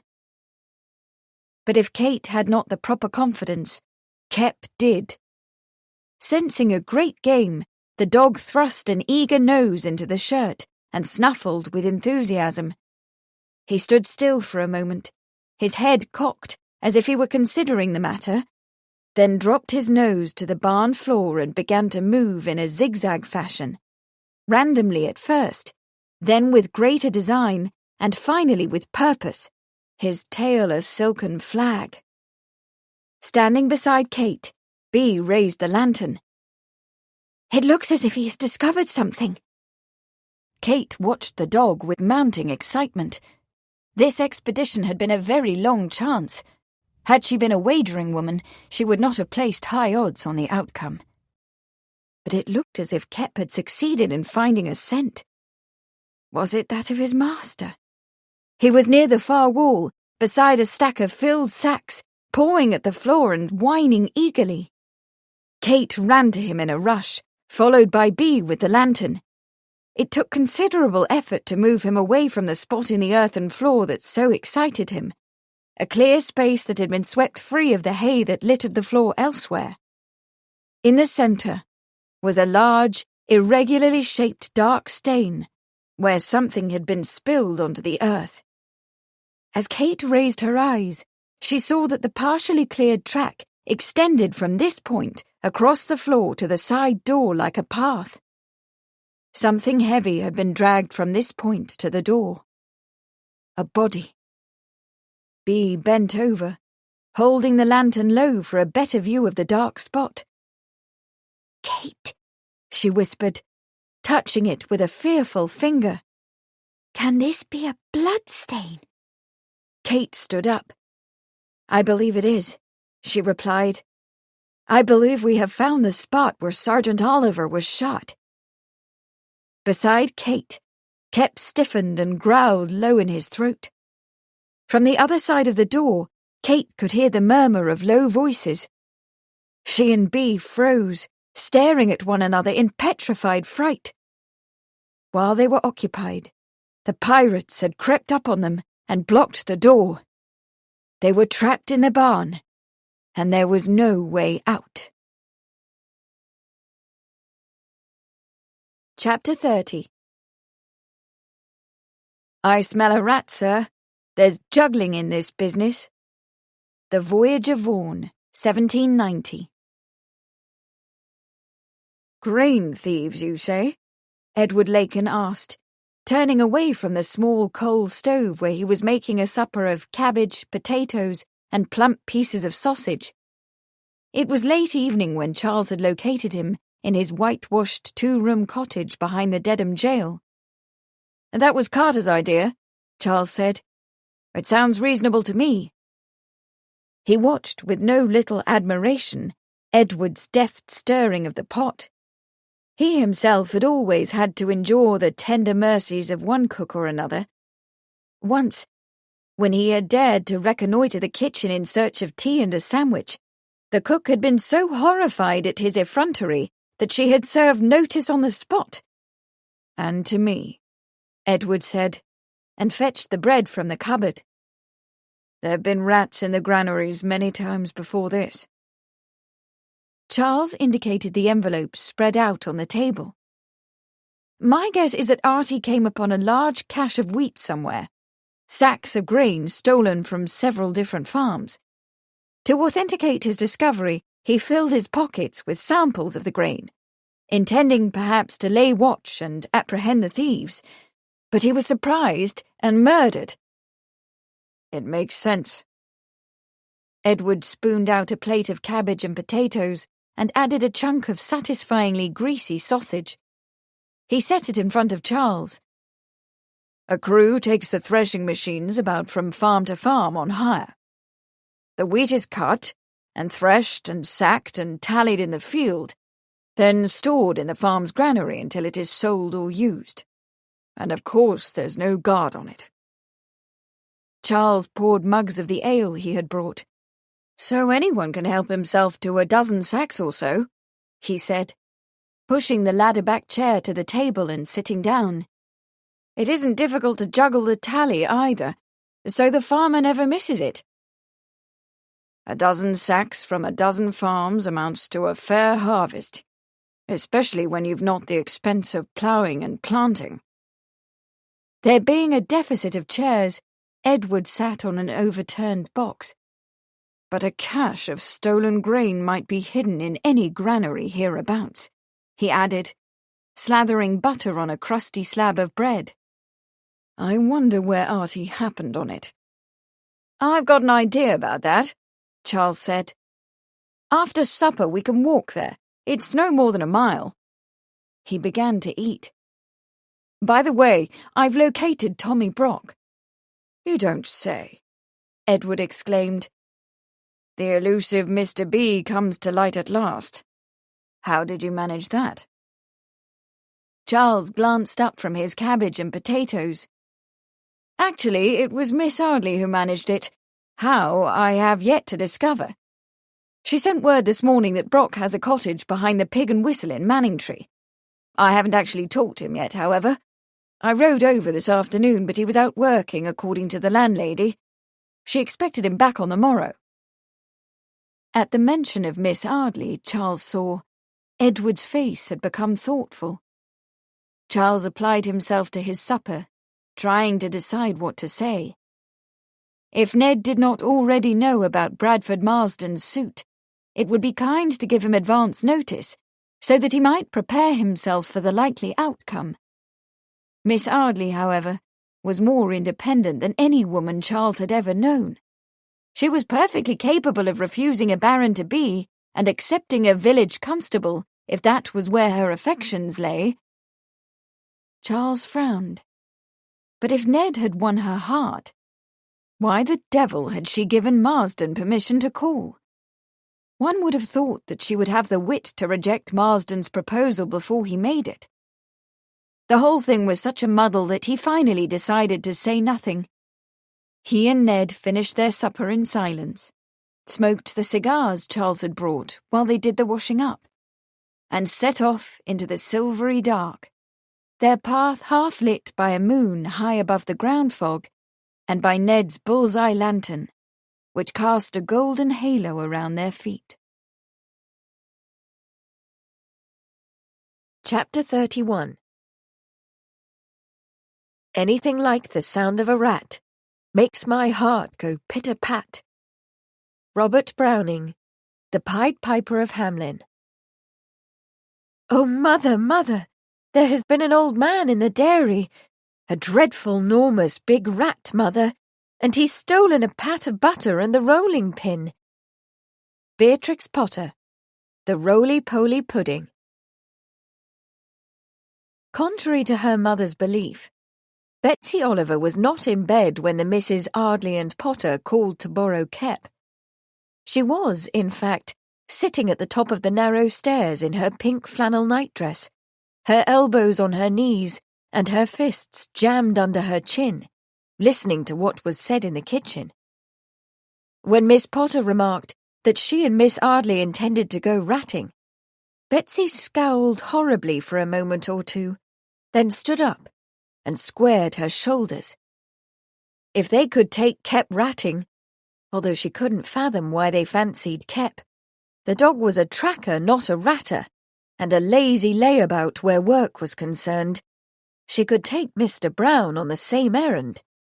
And when the hunting was all done and over, they could compare their catches, although not where Mother could hear, and she could gloat.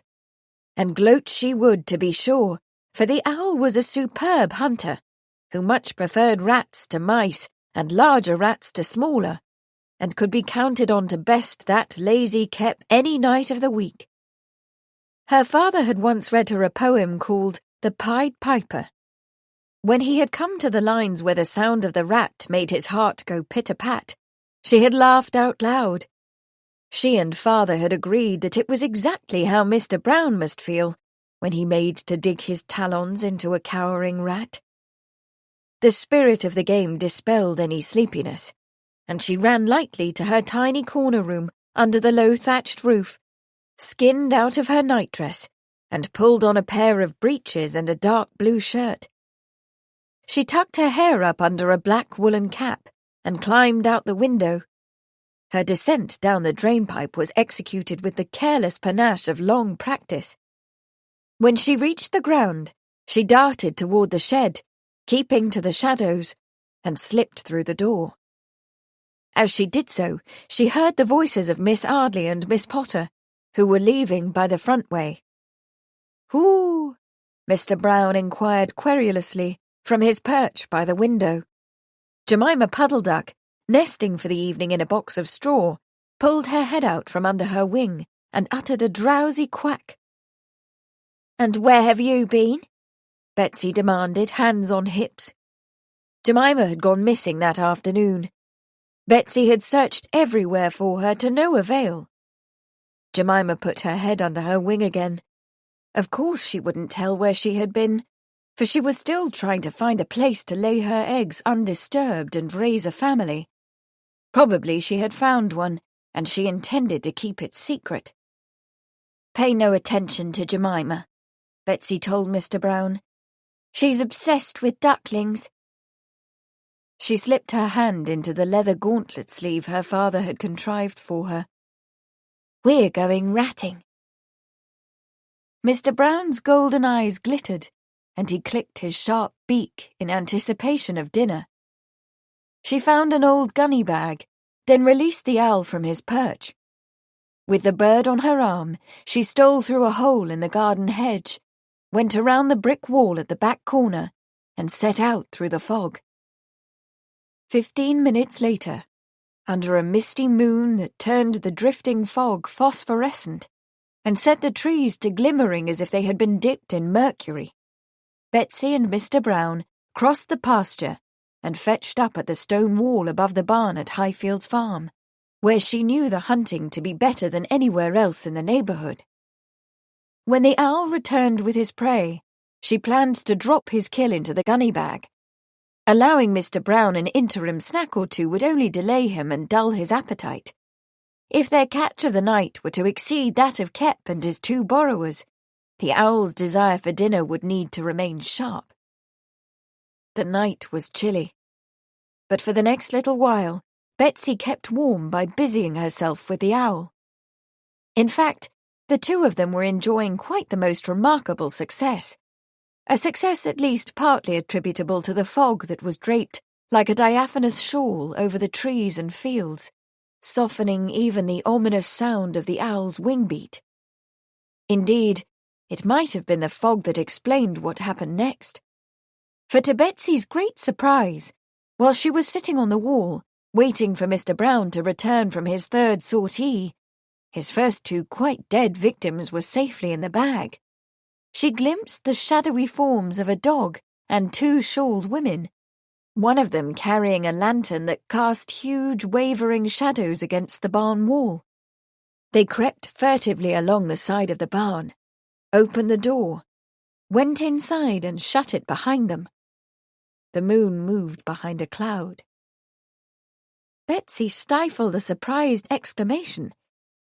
She should have thought that Miss Arley, who had evidenced quite a little interest in the barn, would think to go hunting there, and coming along the lane would be considerably delayed. Her surprise also held not a little envy. Why hadn't she thought to take Mr. Brown into the barn, where he might hunt in the warmer, drier place? A seat in the hay would have been far more comfortable than her perch on the fence, where the cold of the stones penetrated through her breeches, and the silvery dark was distinctly chilly. And there were far more rats in the barn than in the hedgerows. She drew down her brows and gritted her teeth. Her opponents had displayed a devious ingenuity, with which she had not credited them. Mr. Brown came back crestfallen and empty-clawed from his 3rd flight, but Betsy praised and stroked him anyway, and released him with a special word of encouragement. As if to show her his gratitude, he returned with a brown mole of substantial size, with enormous whiskers and a very long tail. Betsy congratulated him on his skill and cunning, popped the mole into the bag with the rats, and released the owl once again, confident that she and Mr. Brown would outshine the ratters in the barn. They were unlikely to find a mole. And it was in that mood, with the celebration of victory in her heart, that the second surprise of the evening overtook Betsy. It was a scratchy burlap sack that smelled horribly of fish, dropped over her head. She bit and spit and cried and wriggled, but despite her efforts to escape, she was flung to the ground, held down by an invisible knee and several hands, and rolled up in the sack as neatly as if she were the raisin and currant and sugar and butter filling in the roly-poly puddings her mother made with a rolling pin. Her ankles trussed, her arms pinned to her sides, her nose and mouth filled with the stink of rotten fish, and her heart pounding in terror. The rats had put Betsy in the bag. Chapter 32.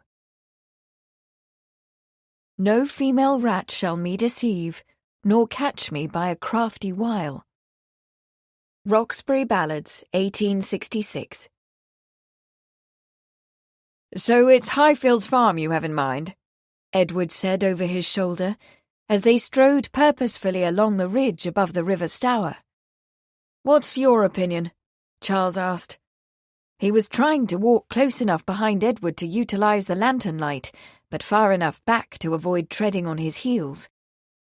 If you were caching stolen wheat, would the barn at Highfields be a reasonable place to hide it? It would, Edward replied decidedly. The barn is only a field's length up from the river, and it's below the locks, giving easy access to the estuary and the quay at Manningtree. If a barge or a flat boat were pulled in below the barn, grain could be hauled there by wagon and readily ferried to a larger boat, or even to a ship moored at Manningtree. Charles negotiated a rickety stile after Edward. Who owns the farm? Sir Thomas Morrell of Ipswich. He let it last year to a man named Napthon, who comes from over Harwich way. It's said that Napthon isn't much of a farmer, and the evidence points that way. The fields are idle, save for the odd cow. He skirted a fresh pile of dung in the path. How'd you get on to Highfields, Charlie? Charles grinned into the dark. Miss Arley again, I fear. Edward turned back a surprised face. Indeed. Quite, Charles said dryly. She heard word of it from little Betsy. It was interesting to speculate how much of the information regarding this matter had come from the distaff side. Edward stopped in the middle of the path. I don't suppose I should ask how the child came by such facts, he muttered. Charles chuckled. It appears that the young lady was out prowling with her owl one night when she saw a group of men, including, it seems, The elusive Tommy Brock, driving a wagon. They were hauling sacks from Highfield's barn to a boat on the river. Exactly the scenario you surmised. Edward's mouth was set, his voice sour. Her father let her roam too freely, like a boy. Agnes will have to curb that one. I hope not, Charles heard himself replying rather to his own surprise. A young woman growing up in these times needs a sense of adventure. The thought of Miss Arley came unbidden to his mind. If Betsy grew up with anything like Kate Ardley's sense of adventure, she would be fortunate. On the other hand, she might also find herself in serious trouble now and then, especially if she took after Kate's apparent interest in criminal mischief. He grinned wryly. That was an interest that would likely be curbed, however, when Kate became Lady Marsden. Edward wheeled about with an impatient sound and started off again. Adventure be damned. A girl who goes prowling about at night may not live to grow up. These people, whoever they are, have already killed once, and a police officer at that. Who's to say they wouldn't murder a child? Or a woman, Charles thought, remembering that Miss Arley had persisted in ignoring his earlier admonitions of caution, but that was something he could not worry about just now. I see no boat, he remarked, looking down the hill where the broad green meadow gently shelved into the river. No sign of a barge. Are you expecting activity tonight? I don't know, Charles said. But the barn is just up the way there. It might be well to shutter the lantern. A little distance down the path, Highfield's barn emerged, a solid shape out of the shrouding silvered fog. The silence was broken only by the heavy beat of an owl's wings and its sharp, predatory cry, uttered once and then again. There's a side door, Edward whispered, his voice eager, a man ready for action. And no sign of life. The farmhouse seems dark, too. Shall we risk a look inside? By all means, Charles said. My guess is that if our quarry were on the premises, there'd be a wagon. Anyway, if they're in there, we've cornered them. Like rats, Edward said feelingly. Charles moved forward, carefully, looking all around, but caution did not seem warranted. No boat, no wagon, and the countryside was cloaked in a profound stillness, as thick and palpable as the fog. At the door, they paused once more. I'll go first, Charles said. You follow. Edward seemed about to say something, then nodded. Cautiously, Charles pushed the door inward with his foot and flattened himself against the wall. Hearing nothing, and seeing that the interior of the barn was dark as pitch, he stepped quickly over the threshold, Edward on his heels. Inside, there was the thick, dusky odour of animals and stored hay, and paraffin, as if a lantern had been recently extinguished.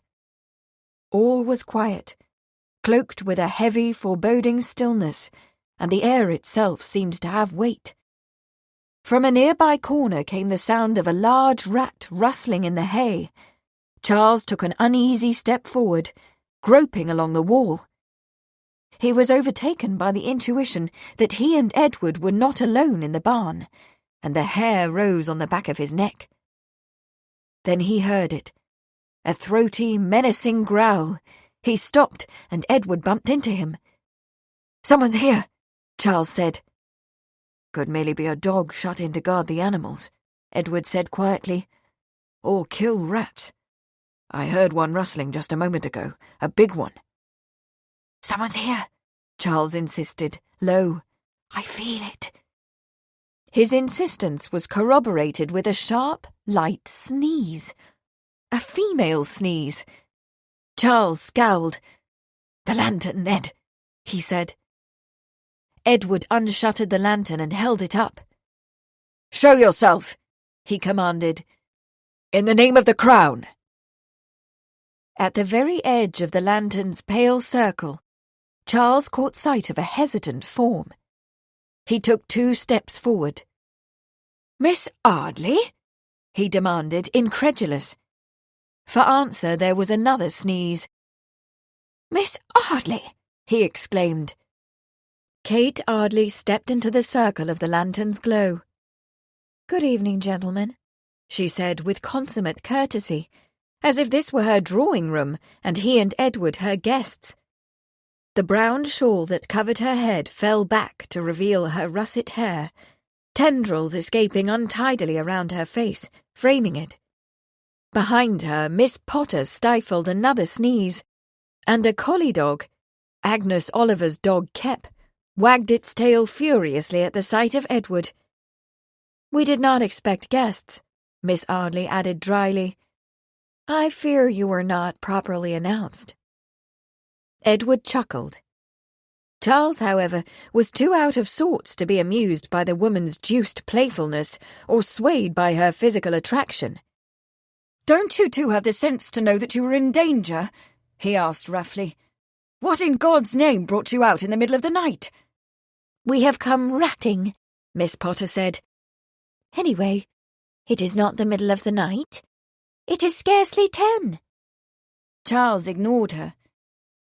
"What the devil gave you the idea to come here?" he demanded of Miss Arley. "This is no place for a woman." But as he heard the harshness in his words, he knew also the passion and ambivalence that prompted it. If the woman lacked the sense to fear for herself, he feared for her. He feared because he cared, and he cared, paradoxically, because she had the courage and fortitude to undertake adventures like this one, when other ladies of far less heart were flirting through a waltz or being escorted to dinner by a handsome partner. What irony! He could not have her here in danger, and yet he would not have her anywhere else. And the worst of it was that she was not his to command or protect. He could not in good conscience concern himself about her more than in a friendly way. But Miss Arley could know nothing of the conflict that swirled within him. She pulled herself up, her grey eyes cool and steady, and spoke with a dignified reserve. "We came here in search of the spot where Sergeant Oliver was killed, and we have found it."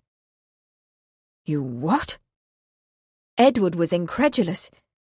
"We found the very spot where the sergeant was murdered," Miss Potter put in excitedly. She pointed. "Over there, by the wall. There's a bloodstain." "Yes," Miss Arley said. "Beside those sacks." There was a deep sadness in her voice. "After they shot him, they dragged him to the door.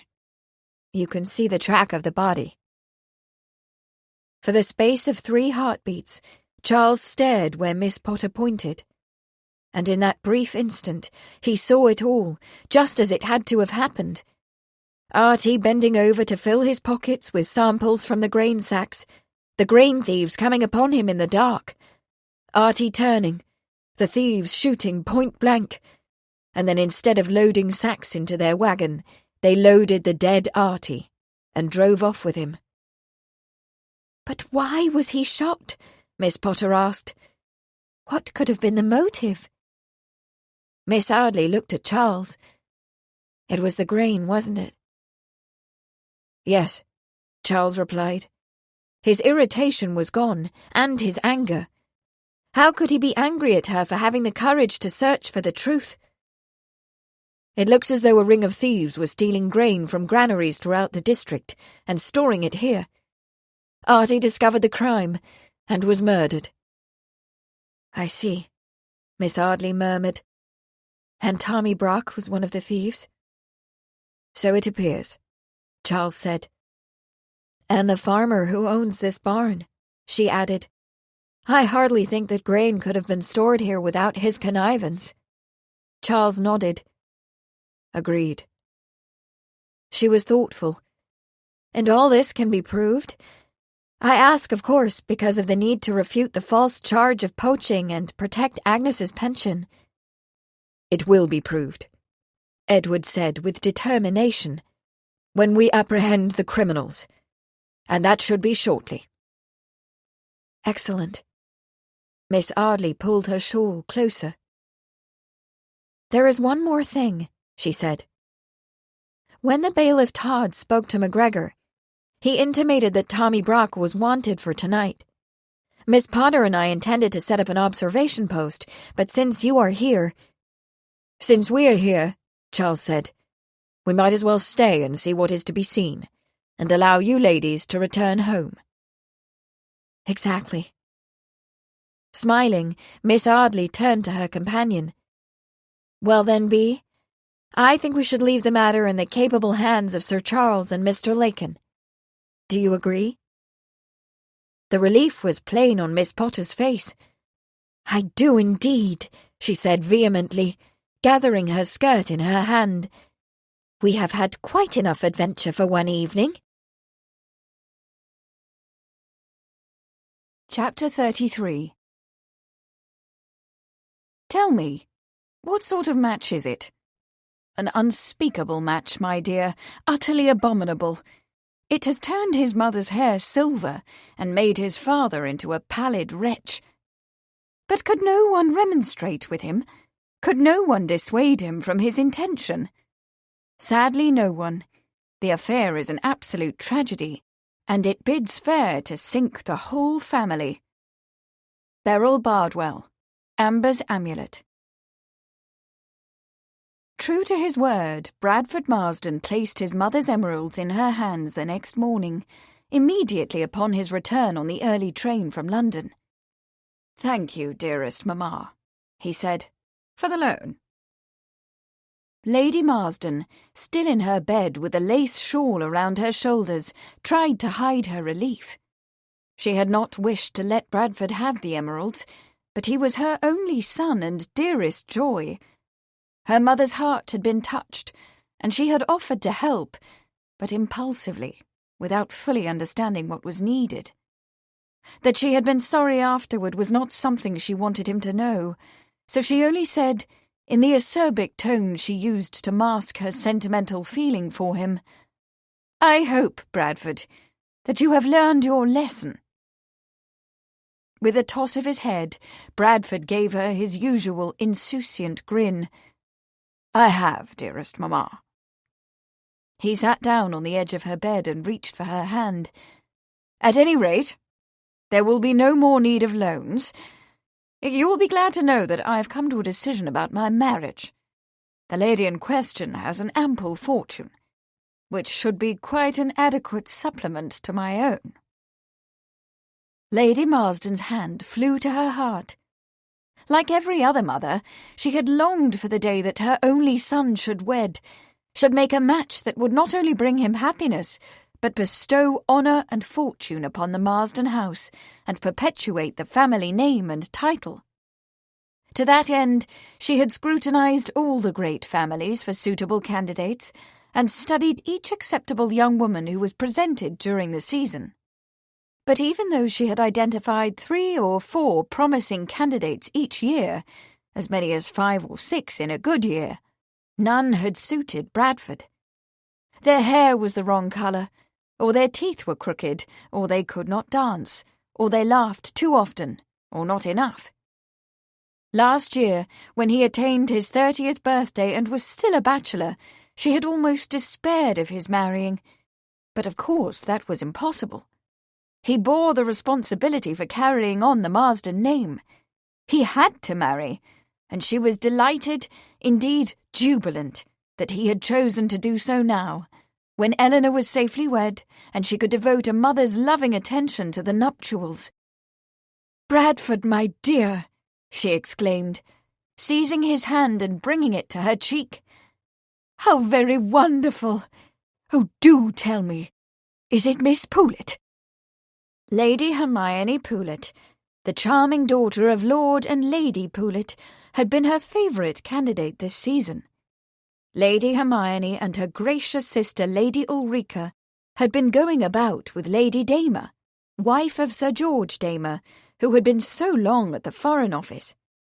Lady Hermione was remarkably pretty, with violet eyes and pale gold hair, and her ball dresses were an absolute wonder. Lady Marsden had fastened her maternal hopes upon Lady Hermione the minute she saw her. Bradford's glance was teasing. "No, Mamma. It is not Miss Poulett. Guess as you like, you are not likely to discover the lady's identity. It will be a complete surprise to you." "Then it must be Miss Dyke," Lady Marsden said decidedly. While Lady Poulett might have been a better choice, she could feel no real disappointment, for Miss Madeline Dyke was one of the Queen's maids of honour, quite intellectual, it was said, and certainly the possessor of a pleasant face and figure and fortune. Her own, in addition to the £1,000 dowry bestowed by the Queen on her maids of honour. Miss Dyke's dresses were not the equal of those of Lady Hermione, but they were quite nice, and she danced delightfully. Bradford leaned forward and laid his finger gently on her lips. "No, Mamma," he said. "Please, conjecture no more. The object of my affection, the lady who has won my heart, has no connection with the court, and none with society. You are not likely to think of her when thinking of a match, although I am sure you will believe, with me, that it is most suitable." Lady Marsden stared. "No connection with society?" "That is correct, Mamma." Bradford sat back and stroked his blonde moustache with a pleased expression on his face. "She is, in fact, your own near neighbour. Now, can you guess her name?" "My own?" Lady Marsden felt herself go pale as a searing pain lanced her heart. "Indeed, Mamma." Bradford's smile was triumphant. "She is Miss Catherine Arley of Bishop's Keep." "Miss Arley!" Lady Marsden cried. "Miss Arley!" Her voice rose into a shriek. "No, Bradford, no, not Miss Arley!" At that moment, the door opened and Eleanor came running in. "What's happened?" she cried. "I heard a cry. Is there a fire?" "No fire, sister," Bradford said. "I have just told Mamma of my intention to marry Miss Arley, and—" "Oh, no, no!" Lady Marsden moaned, pressing her hands to her heart, where she had been wounded mortally. "Not Miss Arley! Never!" Bradford stood, frowning. "Really, Mamma, there is no need for hysterics. Miss Arley is a—" "Miss Arley is Irish!" Lady Marsden cried, opening her eyes wide in an agony of loathing. Eleanor frowned. "No, Mamma," she said. "She is an American, and American women have married into the best British society. Your own dear friend, Lady Churchill, for instance." "We are not speaking of Lady Churchill," Lady Marsden cried, clutching at the counterpane as if it were all that shielded her and hers from the direct onslaught of 1,000 mad Irish. "We are speaking of the common Kate Arley, who was brought to Bishop's Keep to be her aunt's secretary." Eleanor's face darkened. "Mamma, you are being utterly unreasonable. Miss Arley is an uncommonly fine—" "Eleanor," Lady Marsden said cuttingly, "you are to stay out of this. I have observed Miss Arley worming her way into your friendship by the devices of flattery and ingratiation. Your perception of this affair is not to be trusted." Bradford's tone was stiff. "Am I to understand, Mamma, that you oppose—" "Oppose?" Lady Marsden pulled in a gasping breath, clenched her ringed fingers, and steadied herself. Over the years, her only son, her dearest boy, had given her much cause for grief, but nothing he had done in the past held as much potential for future disaster as this. It was incumbent on her to deploy whatever force was needed, to use whatever ammunition was required to deter him from this folly. She weighted her voice with all her maternal authority. "I do more than oppose this match, Bradford. I utterly forbid it. You certainly know that she allowed her cook to ride in the Arley carriage." "Mamma," Eleanor said patiently, I have told you. That was a special occasion. Miss Arley does not, as a matter of course, allow the servants to—" Lady Marsden swept on. "And have you not heard that she goes about in bloomers and rides her bicycle in the public lanes?" Bradford's mouth quirked. "I have also heard that the Countess of Warwick, the Prince's Daisy, wears bloomers and finds them extraordinarily comfortable, and that she has ridden her bicycle on Rotten Row." Lady Marsden perceived that she had made a strategic mistake. She had not put the matter in its strictest terms. She straightened her shoulders and chose a better angle of attack. "I say again, Bradford, I forbid this match, as would your father should you dare to mention it to him. I advise you, if you value his high estimation of your judgment and hope for his continued generosity, that you banish Miss Arley from your mind. She is utterly unacceptable." "But, Mamma," Bradford said, "you are not accurately assessing the advantages of—" "There are no advantages in this match, Bradford." Lady Marsden's voice was steel now, her words ice, and she brought up her big gun from the rear. "Surely you have heard the wretched tales that are told about her." "Tales?" Bradford asked. "What tales?" Eleanor echoed. Lady Marsden lobbed her last and best shot. "That the despicable woman is to wed the village constable." Eleanor gave a little shriek. Bradford seemed stunned. "You are sure of this?" he asked.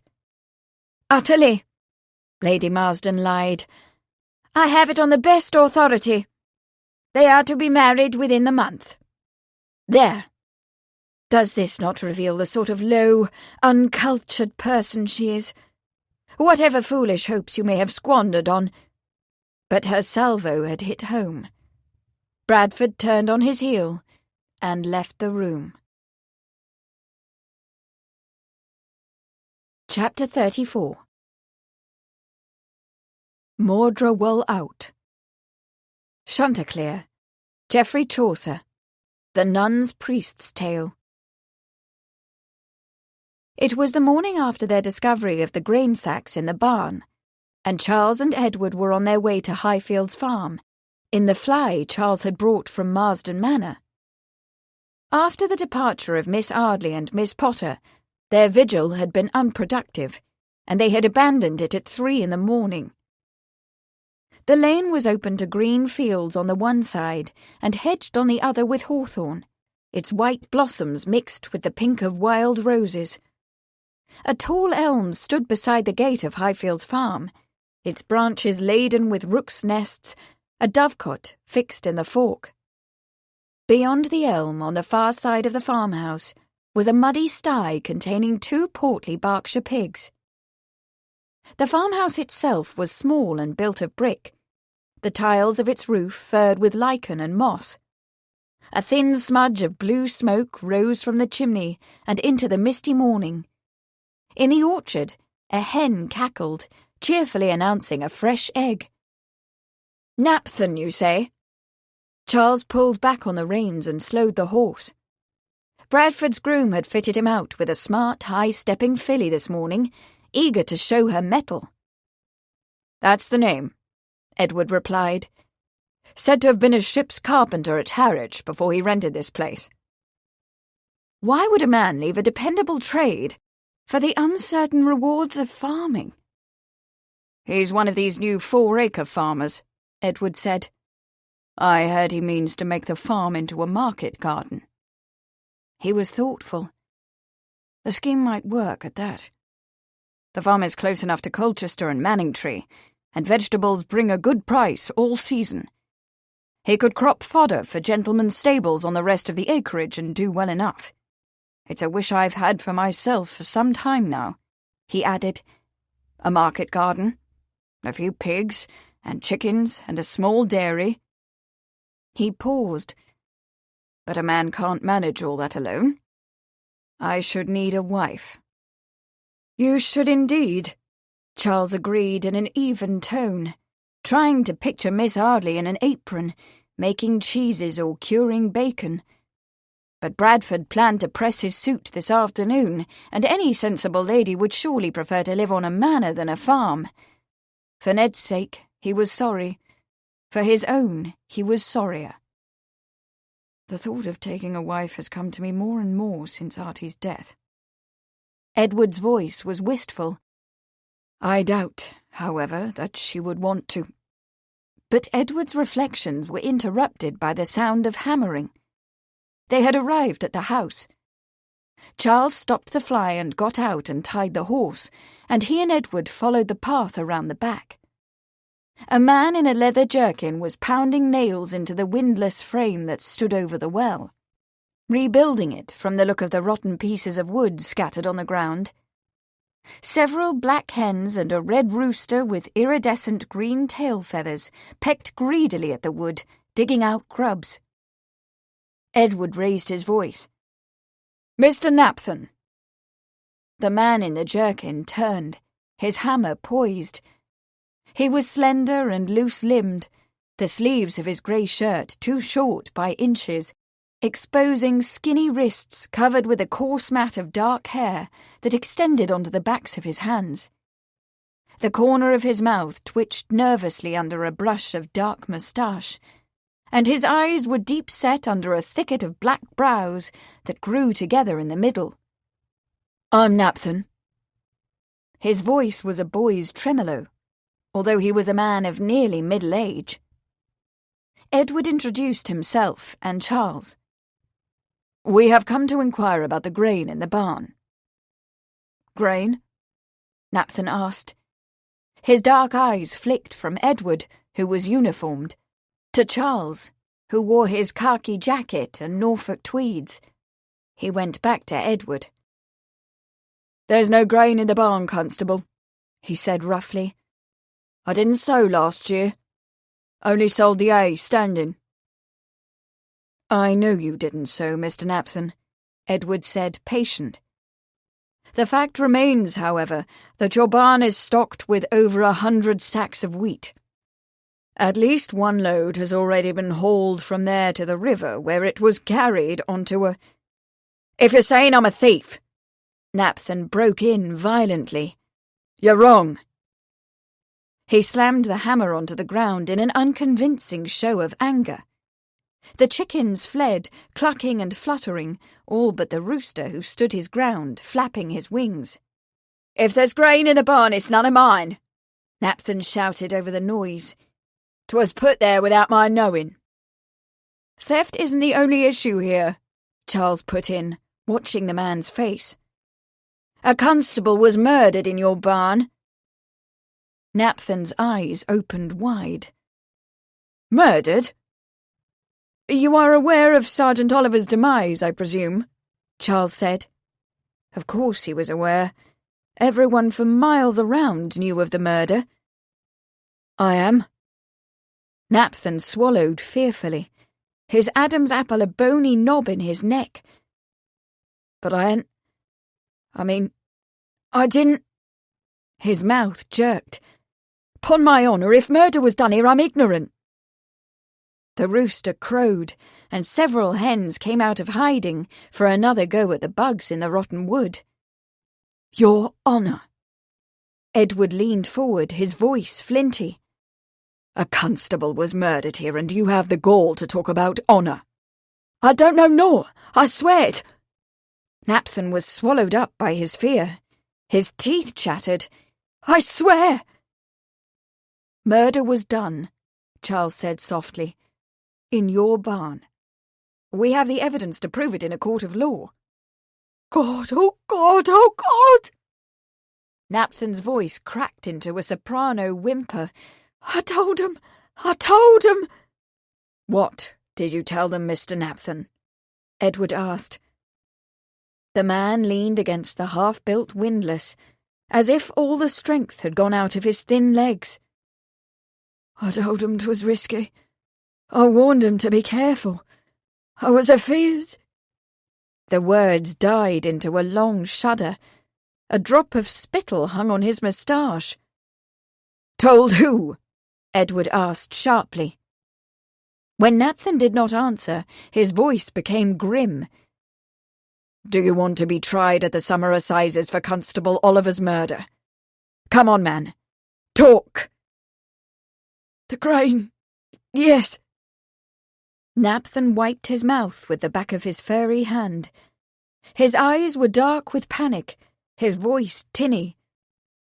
They wanted the barn to store the wheat till it could be moved, and they offered a fair price. But I had naught to do with murder. Did you know the men to be thieves? Edward asked. Napthon looked down at his feet. Not exactly. They said the barn was wanted for extra storage. Did you know they were moving the grain at night? Well... Charles could hear in that lengthy syllable a whole paragraph of admission. Of course the man had known. He had known he was letting the barn to thieves, and that the grain was being smuggled to a ship in the estuary. Perhaps he had helped steal the grain. Perhaps he had even rented the farm for the purpose of obtaining the barn to store the stolen wheat until it could be smuggled out by boat. But the extent of Napthon's guilty involvement could be determined later. Other matters took precedence. To whom did you let the barn? Charles asked. Napthon licked his moustache. Name's Todd, he whispered. Russell Todd. The rooster crowed again, jubilant over a newfound cache of grubs. He picked up the fattest one and laid it at the feet of one of the hens, who pecked at it greedily. Who else was involved? Charles asked. Todd paid the money. But there were a man with him, Brock, he were called. I never saw any of the others. Napthon was sullen now, conscious of his betrayal and profoundly aware of the consequence. Charles understood. Even if the man could convince a jury of his peers that he was innocent of Artie's murder, he could not continue to work this farm, nor live in this country. For the villagers and farmers round about, betrayal was a heinous crime. Having cast his lot with thieves, Napthon was honour-bound to keep his mouth shut. That he had not doomed him, and he knew it. The rooster crowed once again. Chapter 35. Novel writers are a devious lot. Just when the question seems resolved and the answers all known, or nearly all, a new difficulty is often introduced, startling the reader out of his complacency and throwing order into chaos once again. Lenore Penmore, Secrets of the Narrative Arts, 1892. Kate was at her roll-top desk in the library shortly after 10 that morning, ostensibly to write the second chapter in Beryl Bardwell's The Corpse in the Garden. But even though she was pleased with the plot, featuring as it did grain thieves and midnight excursions into the fog-shrouded countryside, she was not making much headway in the writing. For her attention was distracted by the prospect of Bradford Marsden's call that afternoon.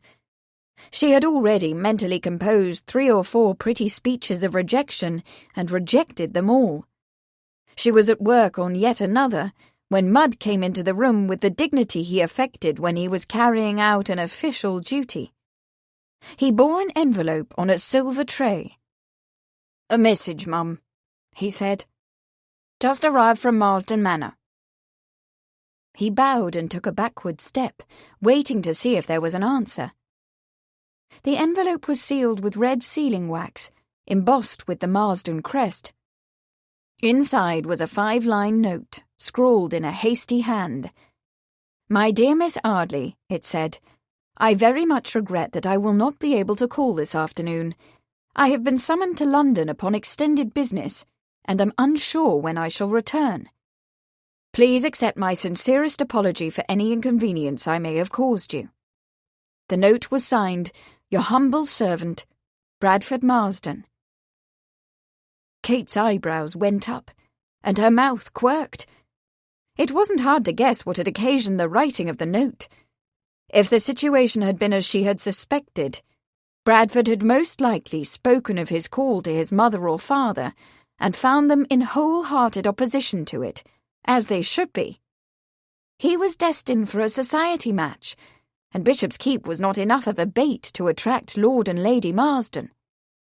She stood and went to the fireplace to drop Bradford's note into the flames. "There is no reply," she said to Mudd. "Very good, ma'am," the butler replied and withdrew. Kate stood for a moment staring at the flames licking the note, savouring the relief of knowing that she would not, after all, have to make excuses to Bradford Marsden. Briefly, she wondered whether losing so advantageous a match ought to make her unhappy. Most women would regret the loss, of course, particularly unmarried women of her age.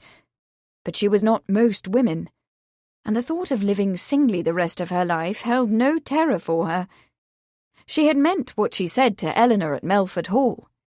She valued her freedom to come and go as she pleased, to defer to no one's opinion, to respect no one's authority but her own.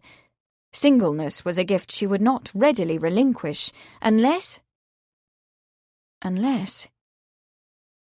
Kate leaned her head against the mantel as Bradford Marsden's note disintegrated into flimsy black ash and fell through the grate. Unless she truly loved the man. She thought of Sir Charles Sheridan and admitted to herself, reluctantly, because it seemed almost traitorous to her independence, that she could love him. Sir Charles was a man of great intelligence and intensity, devoid of guile, one who kept himself to himself, who did not give himself easily or frivolously. It was that very privateness, that depth and substance, that drew her to him, for in it she felt a call to her own depths. But that privateness was a wall as well, and the person behind it was remote and complex. He had many dimensions, many strengths.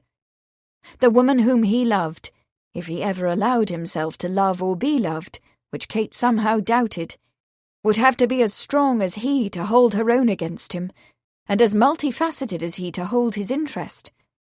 Would there not be a constant conflict between two such persons? Would not their relationship be a battle of wills from the very beginning, eventually abrading away the affection that drew them together? Kate pulled her shawl around her shoulders. The questions were academic, at least as far as she was concerned, for Sir Charles had obviously concluded that she was a meddlesome woman who pushed her way into matters that did not concern her. She would not be the one to whom he gave his heart, and against whom he tested his mettle. It was time to stop thinking of such things and return to her typewriter. But when she sat down to her desk, she found herself considering not the fictional murder of the surly gamekeeper in Beryl Bardwell's thriller, but the real one she had been occupied with for the past days, the slaying of Sergeant Arthur Oliver in Highfield Barn. It was a sad death, and she could only feel a great relief that the truth of it had been discovered, and the nonsense about poaching finally laid to rest. The case could not be solved until the killers had been apprehended and brought to justice, of course, but Edward and Sir Charles would see to that. Far more important was the fact that Agnes's pension was now secure, and she and Betsy could be assured of a comfortable life. Beryl Bardwell turned to the typewriter and rolled in a fresh sheet of paper. Across the top of the page, in capital letters, she typed the words, "Grain thieves in the barn." It was time to begin a new chapter. While Kate and Beryl Bardwell were wrestling with marriage proposals and murders, Beatrix was in the kitchen, toasting her toes before the fire. It was a rare privilege for her, and one she greatly treasured. At home at Bolton Gardens, she was never allowed in the kitchen for fear of antagonizing cook, who ruled below stairs with an iron fist, and whose kitchen was sacrosanct. Mrs. Pratt had, to be sure, a quite similar demeanour, but she also had a strong affection for Kate. This affection was extended to Beatrice, in the form of an invitation to visit the kitchen whenever she liked. To Beatrice, the kitchen at Bishop's Keep was exactly what a kitchen should be. Every morning since her arrival, Beatrice had taken her sketch pad and pencils and gone to sit beside the fire to watch Mrs. Pratt and Harriet, the sweet little scullery, go about their homely work, washing up the breakfast dishes, preparing the lunch and soup, rolling out dough for a sweet tart, and readying the evening joint for an afternoon in the oven. While they worked, she sketched the cave-like fireplace hung with iron pots and copper-bottomed kettles, the red and green braided rugs on the stone floor, and the cupboards filled with neat rows of jam pots, mustard jars, and, topping the whole delightful display, a rose-sprigged china biscuit barrel. While she sketched, Beatrix soaked up as much of the cosy warmth as she could, and thought wistfully of the kitchen she coveted in her very own small cottage somewhere in the north, perhaps near Sawrey, where she had gone several times with her father. Not a cottage to share with a husband or child, but a cottage of her own, where she could keep her animals, and study fungi, and write little books, and have tea whenever she pleased. But to break away from her parents and obtain the cottage, Beatrix knew that she must have an independent source of income. She had hoped that perhaps her botanical work, particularly her paper on the spore germination of the Agaricinaea, might open the door to recognition in the world and to freedom. Besides, it was a subject in which she was passionately interested, and which she had studied so deeply that she knew more about it than any botanist in England. But her work looked to be going nowhere, even with the help of Uncle Henry Roscoe and Sir Charles. There was too much opposition from the scientists, and not even valid opposition at that. It was not the merit of her research that they seemed to find wanting, but the merit of her person, her sex. Even Uncle Henry said so, and angrily too, for he was offended at their cavalier attitude toward her paper. At any rate, she was forced to conclude that botany was not to be the career that would set her free. But the stories. She bent her head over her sketch with renewed energy. If only her stories could earn money, as did Kate's. She was still amazed when she thought of Kate's writing enterprise. It was no secret that women actually earned money by writing, but she had never known one who did, and the thought of it gave her courage and a renewed determination. For some time, she had been thinking of a story about a cat called Tabitha Twitchit. Mrs. Pratt's stove, polished to a jetty brilliance that must have required pounds of black lead, would perfectly illustrate one of the scenes in Tabitha's story. Mrs. Pratt herself was humming over her pasteboard and rolling pin at the table. Harriet was peeling a pot of potatoes in the stone sink, and the kettle was whistling merrily on the back of the stove. There was a sharp rapping at the back door. Beatrix looked up. "'Tis old Willie Ogglestock the pedlar," Mrs. Pratt said, not pausing in her attentions to the tart. "Tell him I'll be out in a shake, Harriet." Beatrix followed Mrs. Pratt and Harriet out into the flagged dooryard, under a leaden sky that threatened rain. Old Willie Hogglestock was a man of nearly 60, with a white beard and a lank figure covered neck to knees in a white apron. His cart was laden with quite an amazing stock of fruit and fish, lovely rich grapes and pears and peaches and oranges, and fish in mother-of-pearl colours and queer shapes, John Dories and Yarmouth bloaters, and cod and haddock and live eels, and tomatoes. Beatrix enjoyed tomatoes, both the scarlet and the yellow, and they often had them at Bolton Gardens. But Mrs. Pratt scorned them. Tommy-toes, she called them, proper rubbish, and wouldn't have any. There was a lovely basket of field mushrooms too, but she turned those down quite as sharply. Mrs. Pratt completed her purchase of cod and grapes, and gave old Willie a smile with her shillings. "You'll sit for a cup, will you?" she asked. "I'll have the cup, thank you," the old man said, "but not the sit." He looked up at the sky. "Got to be on to the manor afore the rains begin in earnest." He went with them into the kitchen, where he leaned his lank self against the wall and accepted a cup of tea. "You've heard the news, I reckon," he said. "What news?"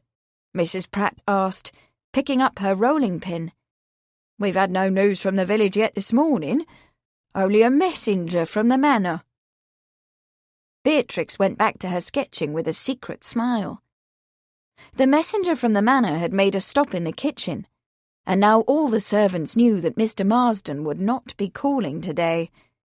Beatrix, to whom Kate had confided her thoughts about the call, was pleased at this outcome. Whether Mr. Marsden had lost his enthusiasm for the match, or his parents had voiced an opposing opinion as to its suitability, or Sir Charles had somehow acted to stop him, she did not know. But however it had come about, one of Kate's suitors had departed the field, leaving only Constable Lakin standing between Sir Charles and Kate. And while the affections of the constable were certainly to be respected, Beatrix knew that Kate's heart leaned towards Sir Charles, as his toward hers. The only problem she now faced was getting the two of them to recognise the truth. Old Willie had been staring mournfully into his teacup. "'Tis sad news," he said, "from Gallows Green. Poor Agnes Oliver is beside herself worrying," he sighed, "as well she might do." "Agnes Oliver?" Beatrix exclaimed, looking up. "Why?" "Why? Because little Betsy's gone missing," old Willie said. "That's why." "Betsy!" Beatrix and Mrs. Pratt exclaimed in unison. Harriet dropped a potato on the floor, and it rolled under the stone sink. "Aye," old Willie said sadly. "A second tragedy falling on the same woman in such short time.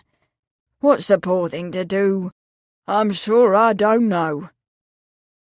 If the old man knew other details, Beatrix did not wait to hear them. She spilled her sketching materials on the hearth and flew to the door. Where was Betsy? And poor Agnes, what was she feeling? She and Kate must go to Gallows Green straight away.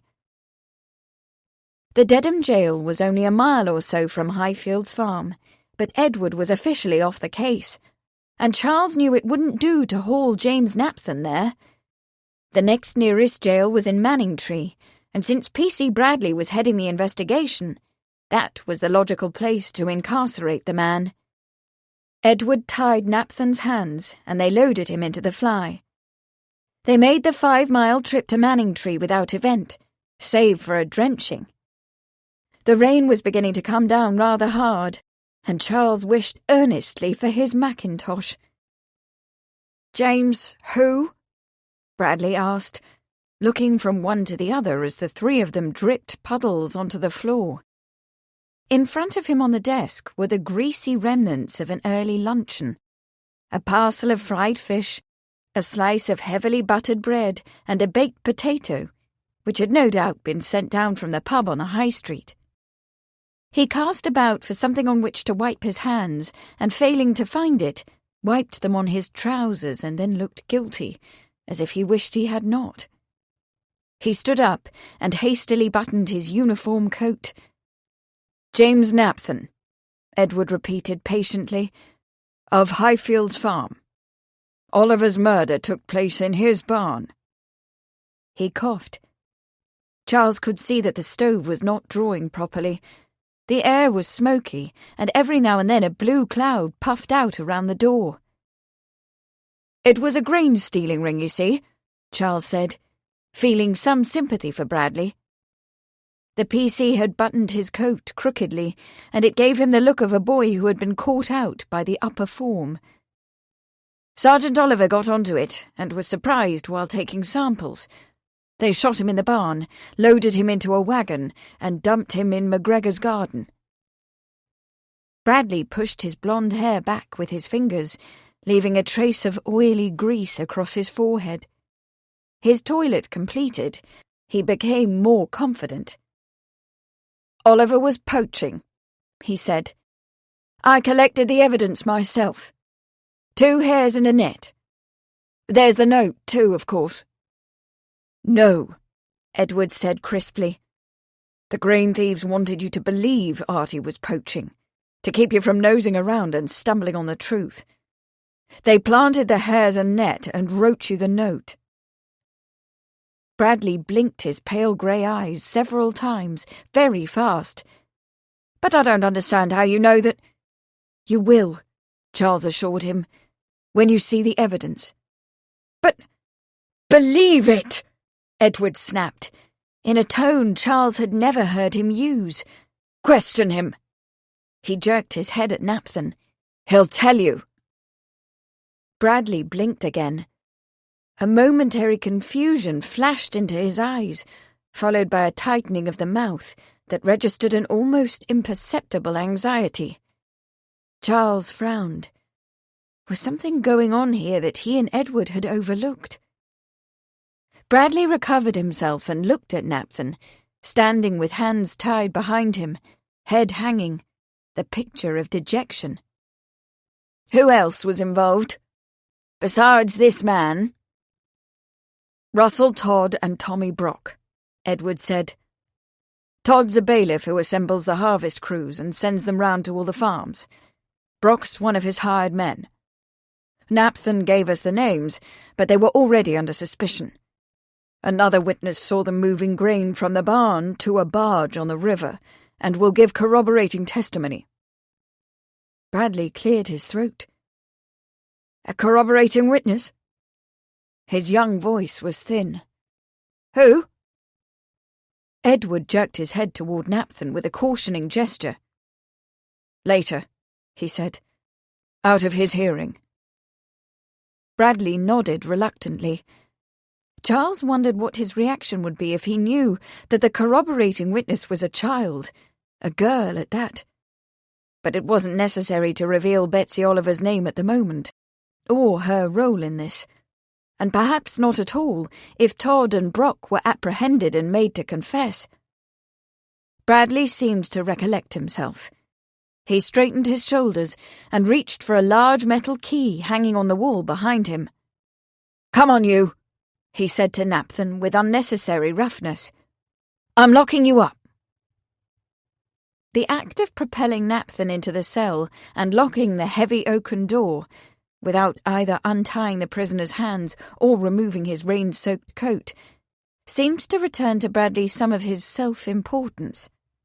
When he came back to his desk, he hung up the key with a flourish, sat down, and shoved the parcel of fried fish to one side. I'll need a written statement of everything you know, he said to Edward, taking a printed form out of a drawer. Make it complete. It'll go to Colchester with Napthon. To Colchester? Edward asked, surprised. You're taking him there? Bradley busied himself with papers. Yes, well, I'm not in charge, you know.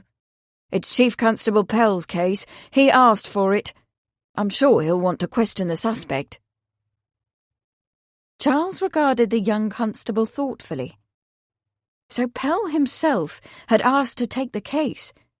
It hadn't been a whim of Hacking's or some sort of punishment for Ned. But why had he wanted it? What was it to him? Edward sat down and took up the pen Bradley handed him. You can have your statement, he said sourly. But before you go trotting Napthon off to see Pell, don't you think you'd better collar Todd and Brock? We brought the prisoner here in a fly. On the way we passed a dozen people and a dozen more saw us in the high street. Not to put too fine a point on it, but word of his arrest won't take an hour to reach the other two, and any others who might be involved. Bradley chewed his lip nervously. Yes, I see the difficulty. Are you available to help? It's a matter for more than just one officer, I should think. And this case isn't the only problem on my hands. It's been a busy morning. It has? Charles asked, looking around. The constable's office didn't appear busy, and the lunch testified to at least a quarter hour of leisure. What's happened? Bradley shifted. "I don't suppose there's anything I can do about it. At least not at the moment, although I'll have to institute a search if she doesn't turn up. It's a missing child over at Gallows Green." He glanced at Edward. "You were a friend of Sergeant Oliver's, weren't you? Did you know his daughter Betsy?" Edward's face went white. He stood up abruptly, and his chair fell over with a clatter. "Are you telling me that Betsy Oliver—" "Afraid so," Bradley said ruefully. "Gone missing. Happened last night, apparently. Sounds a bit improbable, I admit, but it seems she was in the habit of slipping out the window and down the drainpipe after dark. Her mother's in a bit of a panic and sent over to ask for help." "Gone missing!" Edward roared. "And you sit here stuffing yourself with fried fish!" He ran to the door and yanked it open. "Come on, Charlie!" "But the report!" Bradley exclaimed. He snatched up the paper Edward had been writing on and waved it frantically like a white flag. "I can't take this man to Colchester without your written statement. I don't know any of the details." "Damn the bloody details!" Edward snapped, his eyes flashing. "Come on, Charlie! Agnes will be beside herself. I must be with her." And there, in Edward's anguished face, was written the truth that Charles had not grasped until now. It was not Miss Arley that Edward cared for. It was Agnes Oliver. But Charles was not conscious of any relief, for his belly had twisted with cold fear for the child's safety.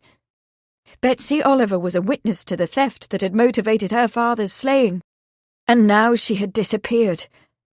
Had the thieves who killed the father taken the daughter as well? Charles held up his hand.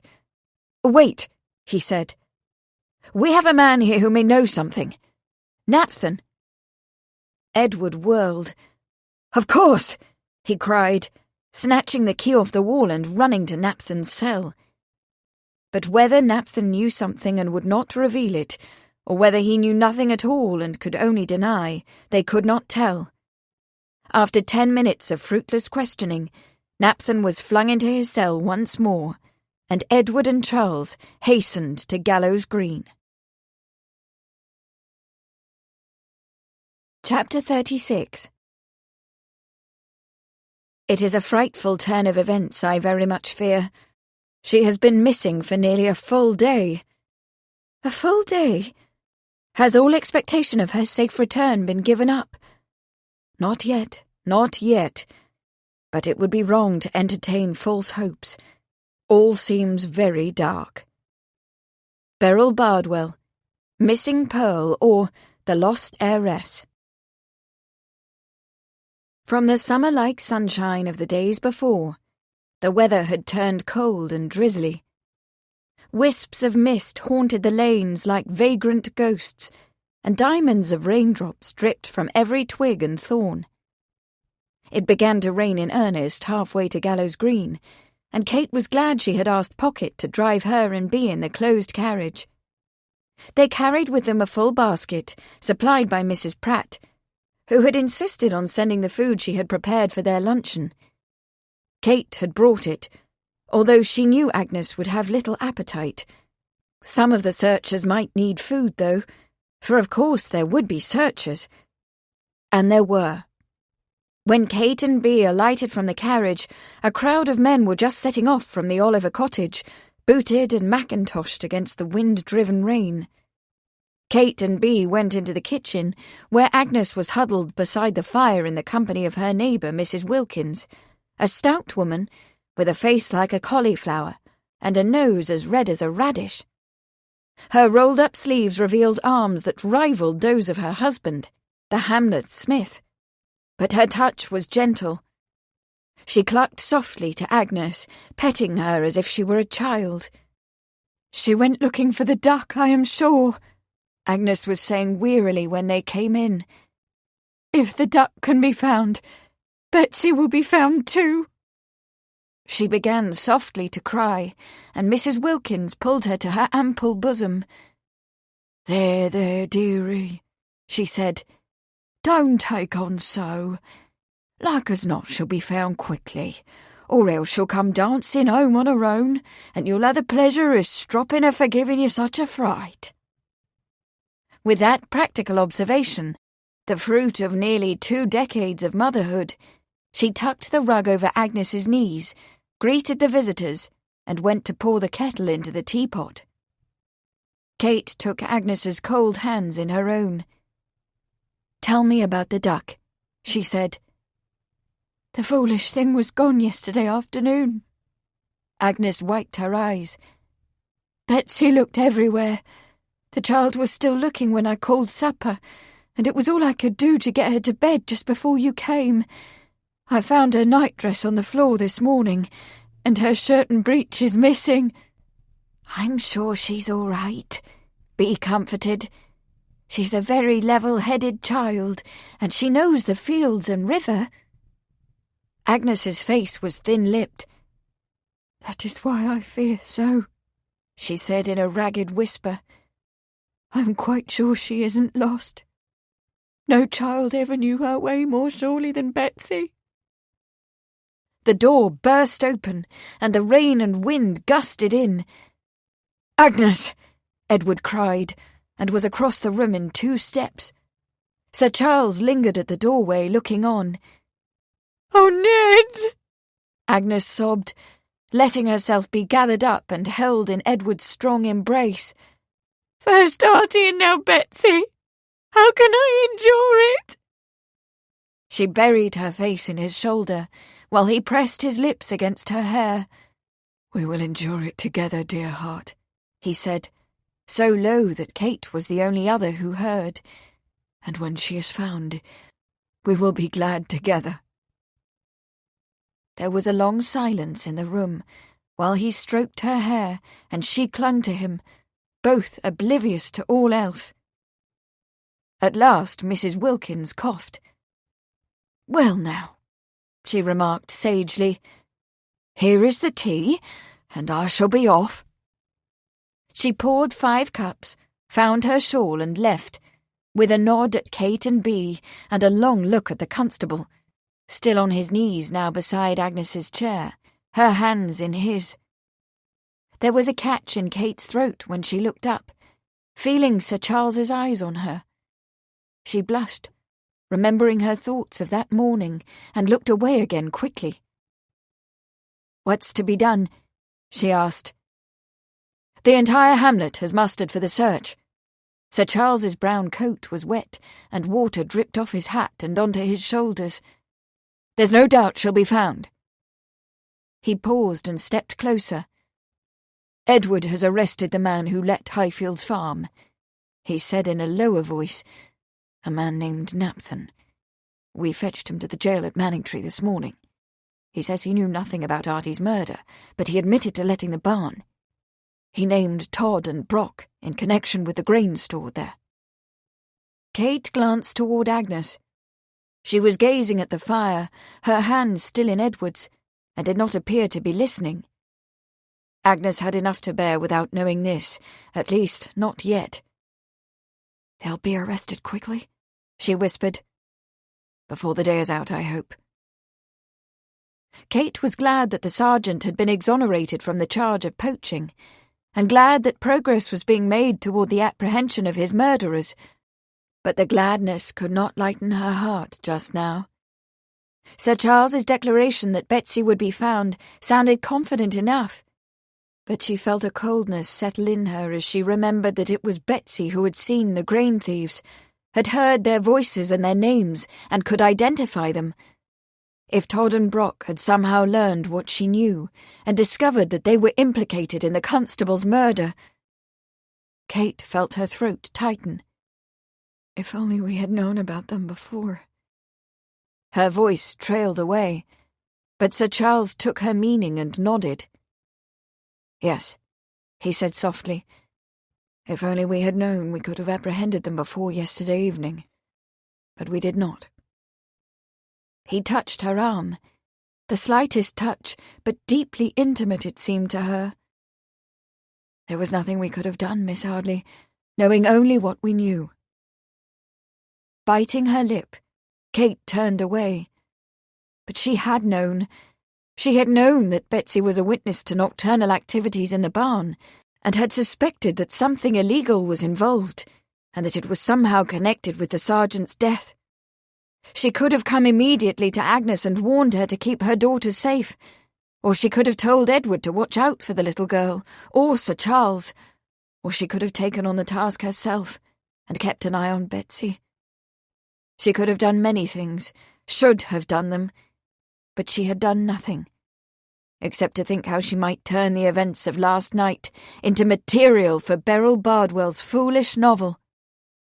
Heartsick, Kate turned to the grey window, silvered with cold rain. Betsy was somewhere out there in that chilly damp. Not a fictional girl, a character in one of her sensational stories, but a flesh-and-blood child whose alert, curious attention to the world around her had lured her into very real danger. Thinking of the possibilities, Kate's heart twisted within her. Was Betsy alive? Or was she dead? Chapter 37. We have left undone those things which we ought to have done, and we have done those things which we ought not to have done, and there is no health in us. Prayer Book, 1662. Edward at last released the weeping Agnes and stood. His heart was heavy and dull as lead within him, but he could not simply sit beside the fire and let others carry on searching. He put his hand on Agnes's shoulder. "She'll be found," he said, with all the conviction he could summon. "I pray, Ned, oh, I pray." Agnes closed her eyes and rested her forehead on her hand. "If only I had penned the duck." Edward stood for a moment looking down at her, at the way the soft brown hair curled away from her face, at the lines of worry that etched her forehead. Sweet Agnes, who could in her innocence believe that Betsy had strayed after the duck, while he feared in his policeman's heart, darkened by the knowledge of too many ill deeds, too much rank disorder, that the truth was much harsher. Why hadn't he seen to the child's safety? Charlie had told him what Betsy knew, and he had sensed immediately how dangerous such knowledge could be. But he had done nothing to protect her, not the least thing, when it was his business to do it, as well as his heart's desire. In his haste to apprehend Artie's killers, in his hurry to show Pell that he could succeed where Bradley would inevitably fail, he had caused Betsy harm and Agnes torment, and the thought of his negligence ripped like a mad dog at his insides. Grim-faced, Edward stepped across the kitchen to the door, where Charles stood waiting, his shoulders sodden with wet. "Come on," he said, low. "To Todd's?" "If Bradley isn't going after the blighter," Edward said between his teeth, "we will." He led the way diagonally across the soggy turf of the village green, skirting muddy puddles. A pair of sheep tethered on the new grass shied as he and Charles splashed toward the smithy, which sat back from the dirty lane under a wooden signboard painted with a pair of iron tongs and an anvil. Wilkins, the grey-haired, leather-aproned smith, was standing just outside his shed, the sleeves of his sacking shirt rolled to the elbows, feet wide apart, muscular arms akimbo. He was a massive man, well over 6 feet, heavy and bull-necked. Behind him, an apprentice was pumping an enormous bellows. The forge was roaring and the fire blazing, a bright sight on a dark and chilly day. "Any sign of the child?" Wilkins called in a voice like a rusty file. "Not yet." Edward came up to the smith. "We're looking for Russell Todd. He rents from you, does he not?" "He does that," Wilkins said with a nod of his grizzled head. "The little cottage at the foot of the garden. But if you're wanting to see Todd, you'll be disappointed. He's not home. Went out early this morning and ain't been back." Was Tommy Brock with him? Charles asked. Behind the smith, the apprentice, a pocked, narrow-shouldered lad of 12 or so, left the bellows, prodded the fire and stood listening. The smith scratched his grey moustache, trimmed short against the possibility of sparks. Brock. He squinted, considering. Don't believe I know him. Todd went alone, anyways. I saw him ride away. Near 9 this morning, 'twas. What about last night? Edward asked. Was he at home? Wilkins's snort was petulant. A man hires a cottage, not a keeper. What business of mine is it whether he's home or away? Edward could feel his patience fraying. A child is missing, he said. His voice hardened as he thought of Agnes's daughter in the hands of her husband's killer. We have reason to suspect that Todd's involved. Was he at home last night? Wilkins's look was sombre. Wouldn't know, he said. He could have been home. He could have been gone for all of me. His gold tooth glinted. But the girl, that's another matter, 'tis. She was here yesterday afternoon, looking at her duck, and her dog was here this morning looking at her. The dog? The girl's collie dog. The boy took him home and tied him up proper behind the shed. He sighed. I'd be searching for the girl too, poor thing, if I didn't have a job to be done by nightfall. The apprentice, wearing a black wool cap, ragged breeches and a shirt with no sleeves, came forward out of the gloom of the smithy. You're asking about Mr. Todd? Edward looked down at him. He was too frail to be a smith's apprentice, with those broom-straw arms and delicate hands, but Hamlet boys counted themselves lucky not to be in the fields. Likely this one preferred the deafening roar of the forge and the ring of the hammer to the back-breaking labour of ploughing and harvesting, and likely those wrists would thicken in the next year or two. I am, he added in a more kindly tone. Do you know something that might help us find the girl? Not the girl, no, the apprentice said, and wiped his nose on his sleeves. But I know that Mr. Todd was gone last night, for a while, leastways. He jerked his thumb upward. I sleeps in the loft above the forge on chill nights. I was there last night. I saw summat, a lantern, and Todd, and several men. Did they have a wagon? Charles asked eagerly. The apprentice shrugged. All I know is he went away, and he come again in a while after, and then I went to sleep. Thank you, Edward said, thinking how easy it was for deeds to be done at night, when the countryside was dark and decent folk were snoring in their beds. He turned back to the smith. We'll be taking a look around the cottage. You're the constable, the smith said. A low hedge of elders separated the cottage from the neat garden, with its rows of lettuces and cabbages and carefully mounded potatoes. The roar of the forge could not be heard here, and there was no other sound except for the gossipy chatter of rooks in a nearby large elm, and the irritated hoot of an owl awakened from its daytime slumbers. Edward paused to peer first into one low casement window, then another. There were only 2 rooms, but they were neat and relatively clean, and the flagged floor was covered with a nearly new coconut mat. A hearth opened to both of the rooms, of such size that several sides of bacon might be smoked in the chimney at once.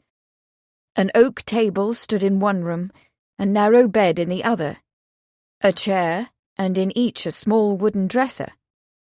Beside the bed stood a washstand with a basin. On the wall over it, a shaving glass. On the floor beneath it, a boot rack and boot jack. The bedclothes were flung aside, as if Todd had risen hastily and flown. Nothing here, looks like, Edward said. What had he expected to find? A clue to Betsy's whereabouts? A trail of white duck feathers? Desperation seized him, and he sagged against the wall. Where can she be? Anywhere, Charles said flatly. He gestured toward a small lean-to shed behind the cottage, so overgrown with creeper that the windows, if there were any, were completely covered. There, perhaps? They went toward the shed, against one side of which was piled a heap of sodden coal. An empty coal scuttle stood nearby, and a stack of faggots had tumbled onto the ground and were wet through. The shed door was built of panels of sturdy oak with a hasp and padlock. Edward tried it, but it was locked fast. He picked up a rusty spade and was about to break it open when he heard a loud shout. He turned. It was the apprentice, rounding the corner at a run, waving his wool cap like a black flag. "They found a shirt," the boy cried. "In the river, where the willows grow aslant. They say she's drowned." Edward gave one loud, heart-stricken groan, and his blood froze in his veins. Charles put out his hand. "Ned," he said gruffly, and with deep sympathy. "It's my fault, Charlie." Edward was filled with a whirling misery that sucked all the breath, all the strength out of him. "I might have prevented this. If only I had gone to Agnes last night, after you told me what Betsy saw. If only I had cautioned her that there was danger." He closed his eyes and leaned his forehead against the shed, giving himself up to the anguish. "My fault. My fault." The words of the prayer book were like a litany in his mind. "I have left undone those things which I ought to have done, and I have done those things which I ought not to have done, and there is no health in me." He began to weep, great wrenching sobs, for the child who was lost, and the dead father, and the living mother, and himself. No health in me, no health in any of us, no health in the world. Charles gripped his shoulder. "It is the fault of those who did it," he said fiercely. "If Todd had anything to do with this, he will pay, Ned. We will find him and make him pay." That was cold comfort, Edward knew, when he could pull himself above the black whirlpool that spun in his gut. But it was all he had to offer Agnes. Chapter 38. I am a brother to dragons, and a companion to owls. Job, chapter 30, verse 29. Kate and Bea were weary and sombre when they climbed into the carriage and started back to Bishop's Keep late that evening. The Oliver cottage had filled with women after the awful news arrived from the river. They brought food, and the softly murmured comfort of those who keep daily company with birth and death, joy and bereavement. Edward had returned for a little while, drawn and stoop-shouldered, and with nothing at all to say. But he and Sir Charles had left when summoned by a message from Constable Bradley at Manningtree. As they went, Vicar Talbot, a close friend of Kate's, arrived to sit by the fire and read aloud from Psalms and the Book of Job and the Prayer Book, ancient, measured words that seemed to bring dignity to death and enfold them all within a sense of larger purpose. But it was an illusory seeming, Kate thought bitterly. A magician's trick to ease a mother's pain, to explain the inexplicable.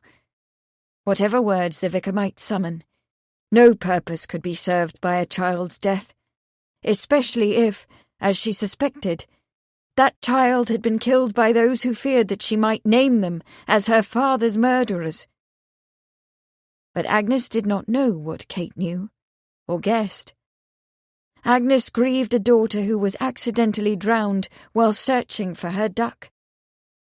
The vicar's presence appeared to bring the mother some small comfort, and her sobbing lessened as the old man read on, until at last she fell asleep in her chair, worn out by grief upon grief.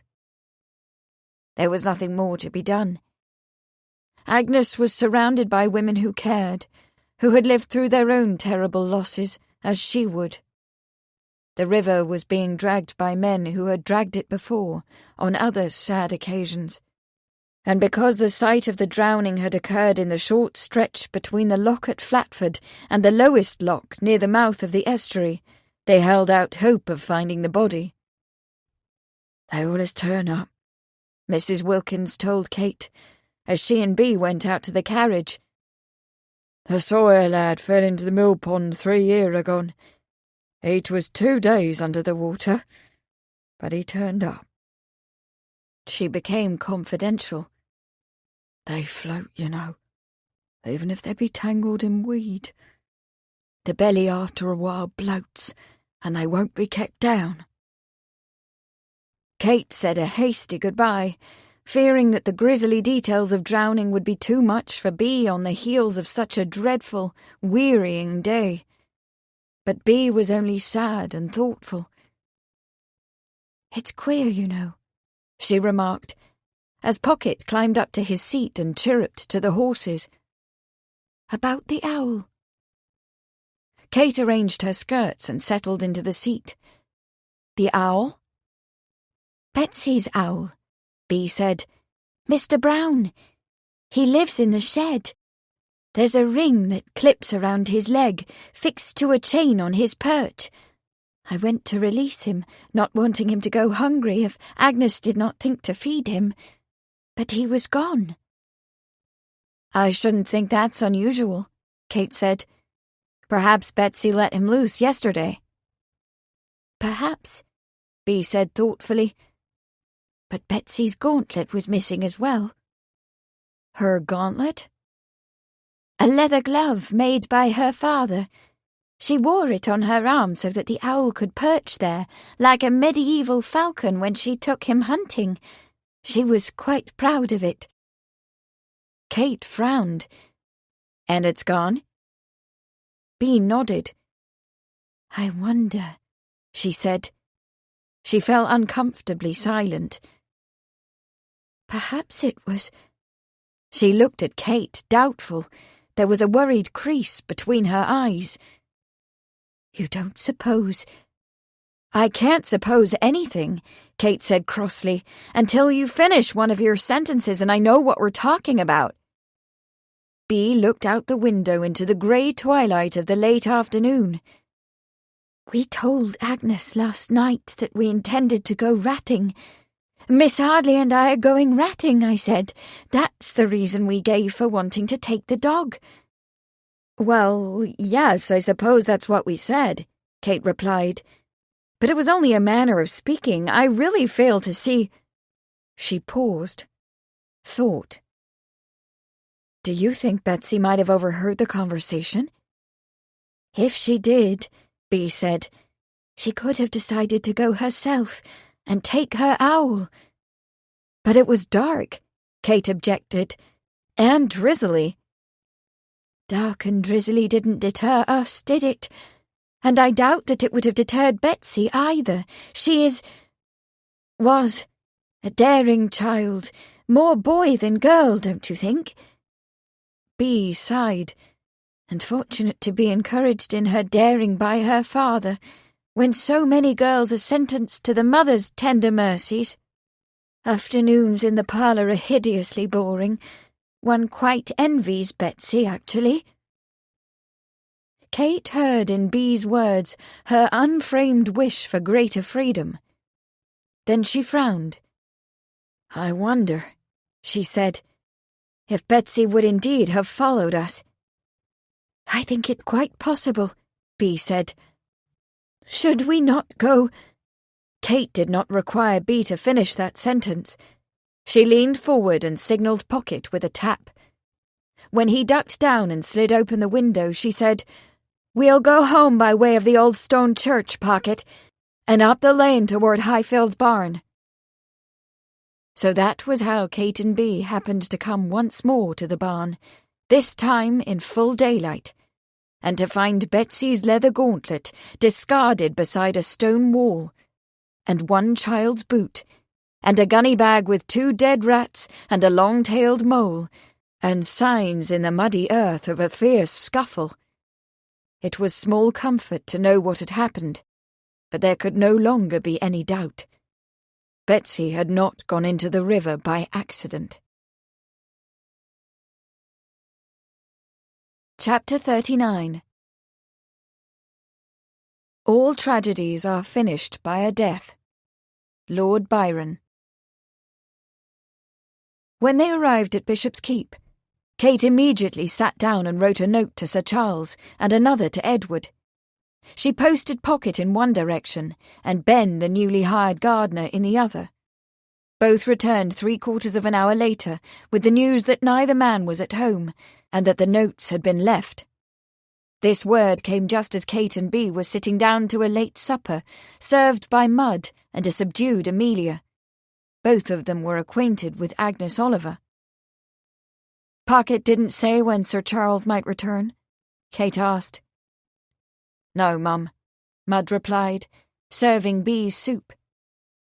He placed the tureen on the table so that they could serve themselves if they wished, and stepped back.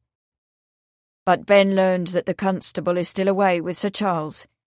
They have gone to Colchester, to the police headquarters. I see, Kate murmured, and at the thought of Sir Charles turned slightly pink. He had touched her arm when he spoke to her in Agnes's kitchen, and he had spoken with a deeply intimate tone, as if in his mind this anguish had somehow drawn the two of them closer. She looked up to find Bea's eyes on her, and felt herself blushing even pinker. "I suppose that they have gone to instigate a search for Todd and Brock," she said briskly. "Thank you, Mudd. We will ring when you are wanted." "Well, we've done all we could," Bea said when the servants had left the room. "If Constable Lakin and Sir Charles are searching for Todd and Brock, I wish them good fortune." Her voice became low and fierce. "If I were a man, I'd like to be the first to lay hands on them. I'd have them dead." As the evening wore on, however, Charles began to suspect that fortune was not to smile on Edward and him that night. While they were still at Agnes's, after the news of Betsy's drowning had arrived, a message had come from P.C. Bradley. Edward was to meet him in Inspector Wainwright's office at Colchester, to receive certain intelligences regarding the whereabouts of Todd and Brock. They arrived at nearly 5 to find the inspector there, but the PC delayed. While they waited, they dispatched Sergeant Battle to the pub for several 2-penny pigeon pies, a half-dozen boiled eggs, cake, and bottles of East India ale. Edward could scarcely eat for impatience, but Charles fell to his meal with a good appetite, not sure when he would have another. It was nearly 6 when P.C. Bradley arrived, breathless and damp. He explained that Chief Constable Pell, when notified by wire that Napthon was in custody and had named Todd as the leader of the grain theft ring, had wired back that a police informer believed Todd to be in Wivenhoe, a port village at the mouth of the Colne, a few miles to the east and south of Colchester. Bradley and Edward were directed to go to the Flag, a pub on the wharf there, and apprehend Todd when he appeared, expeditiously. "Expeditiously," Edward growled. "Does Pell take us for asses?" "Perhaps Sergeant Battle can be spared for duty," P.C. Bradley said. He cast a hungry look at the half-pie that remained on Edward's plate, the crust crumbling, juices oozing. "You've been eating, I see," he added, unnecessarily. "Battle?" Wainwright snorted, contemptuous. He stood up. "Battle is not your man. I'll go myself." "Right then," Bradley said, as Charles too got up. "We're off." But he remained staring at the food. "For God's sake, man," Edward said, already at the door. "Wrap the damned pie and eat it on the way. Let's be gone or we'll miss the bloody devil." It was still drizzling and very dark as they made their way to Wivenhoe, Charles and Edward in a fly, P.C. Bradley and Inspector Wainwright in a gig. The road was mire and the wind chill, and Charles sincerely hoped that their journey might not be in vain. The flag, whose signboard bore the storm-beaten semblance of the Union Jack, was located on the wharf at Wivenhoe, not 20 paces from the moorings of the dozen or so wooden-hulled ships that were crowded into the narrow harbour. The pub consisted of 3 cramped rooms, one behind the other. The ceilings were barely higher than Charles's head, and the roaring fireplaces rivalled the blazes of perdition. The rooms were crowded with all the crews of all the ships in the harbour, or so it seemed, every man suffering from a quenchless thirst. After the chill freshness of the damp night, the place was stifling and rank with the odour of men, cigars, and stout. The din of voices in the first 2 rooms was loud. From the 3rd room, which appeared to be a separate establishment with a doorway connecting it to the pub, came the noisy thumping of boots on a board floor, to the accompaniment of a seaman's ditty, brayed out by a concertina and fiddle. A half-dozen jacks turned and churned around the floor, clutched by and clutching robust women, young and old. As Charles peered over the heads of seated imbibers, the dancers lined up for heel and toe, and in a minute were back to the churning and turning again. The concertina gave one last wheeze, the fiddle one final wail, and the shout of "Rum, boys, rum!" was heard. The landlord was a man of sly face and a girth unusual even for a publican, with a ring of coarse black hair encircling a bald head. He resembled nothing so much as a stout, happy friar, Charles thought. When P.C. Bradley identified himself and desired information, the landlord wiped his hands on his white apron and professed himself eager to be of service. "Any service, sirs," he added with a crafty grin, his look taking in all 4 of them. "I'd rather be on the good side of the law than the bad." He gestured with his head to a painted and feather-decked lady, pretty, but not as pretty as she once had been, smoking a brown cigarette and being courted by 2 drunken sailors. "Jenny's fonder kiss and fonder a crown," he confided. "Her sisters live round the corner and up the stair. Just tell 'em George sent you and they'll treat you right."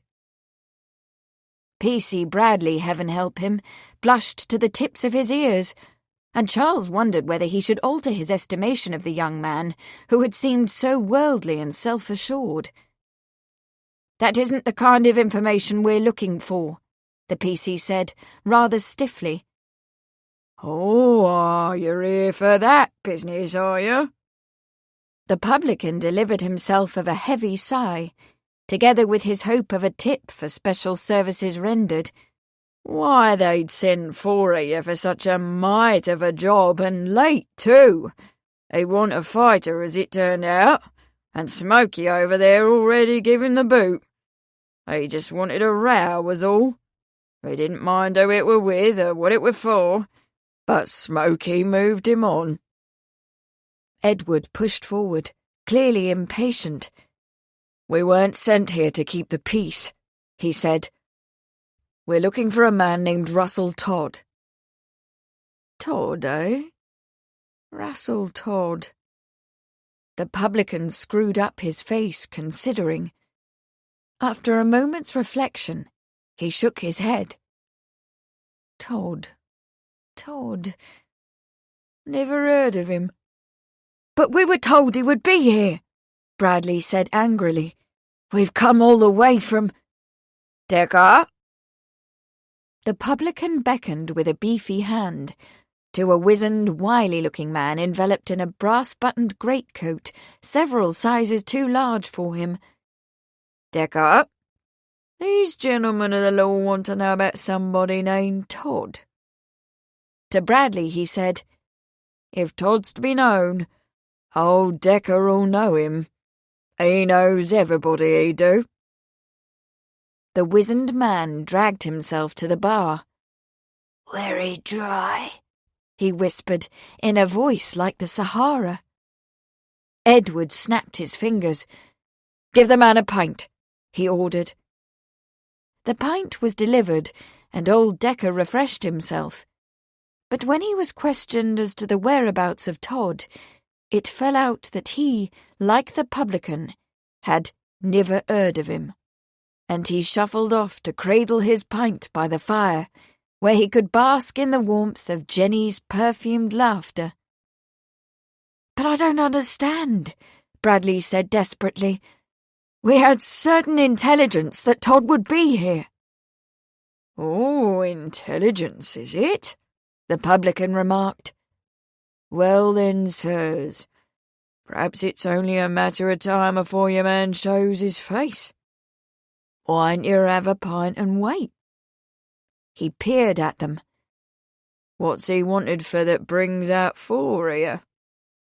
"Theft," Bradley said. "Murder," Edward growled. "The killing of a constable and the drowning of a child." The publican's eyes opened. "Oh, aye," he muttered. "Well then, best you look sharp. He sounds a very untoward gentleman, he do." They took their pints to a table in the corner, from whence they could oversee the comings and goings of pugnacious sailors and pliant jennies, but the untoward Mr. Todd failed to materialize, nor did any of the men whom they questioned acknowledge ever having heard of him. 2 hours later, despairing of doing what they had come for, Edward pushed back his chair and stood up. "You and Wainwright can stay if you like," he told Bradley, "but Charles and I are going back to Gallows Green. We'll do as well watching Todd's house as sitting here. Maybe better." The PC scrutinized his third pint. "Well," he said thickly, "perhaps that's best. Inspector Wainwright and I can stay here and see what we see." Wainwright, as cheerful as Charles had ever seen him, agreed. "We might walk down the wharf," he remarked, "and inquire of another pub." "You do that," Charles said, "and if you come upon Todd, apprehend the man." He grinned dryly. "Expeditiously." "Of course," Bradley said with great seriousness. "And you do the same." "Ah," Wainwright said, "expeditiously," and raised his glass in signal for another. But even though Charles and Edward drove hard back to Gallows Green, it was close to midnight when they arrived. If Todd had been at the cottage at all that evening, he was not there now. The place was dark, and only the querulous hooting of an owl broke the silence, and on a wall across the green, the shrill cacophony of courting cats. Without speaking, they set up a concealed watch where they could observe the door of the cottage, and waited there in the damp night chill until a pale dawn silvered the morning mist. But they waited in vain, for their quarry failed to return home that night.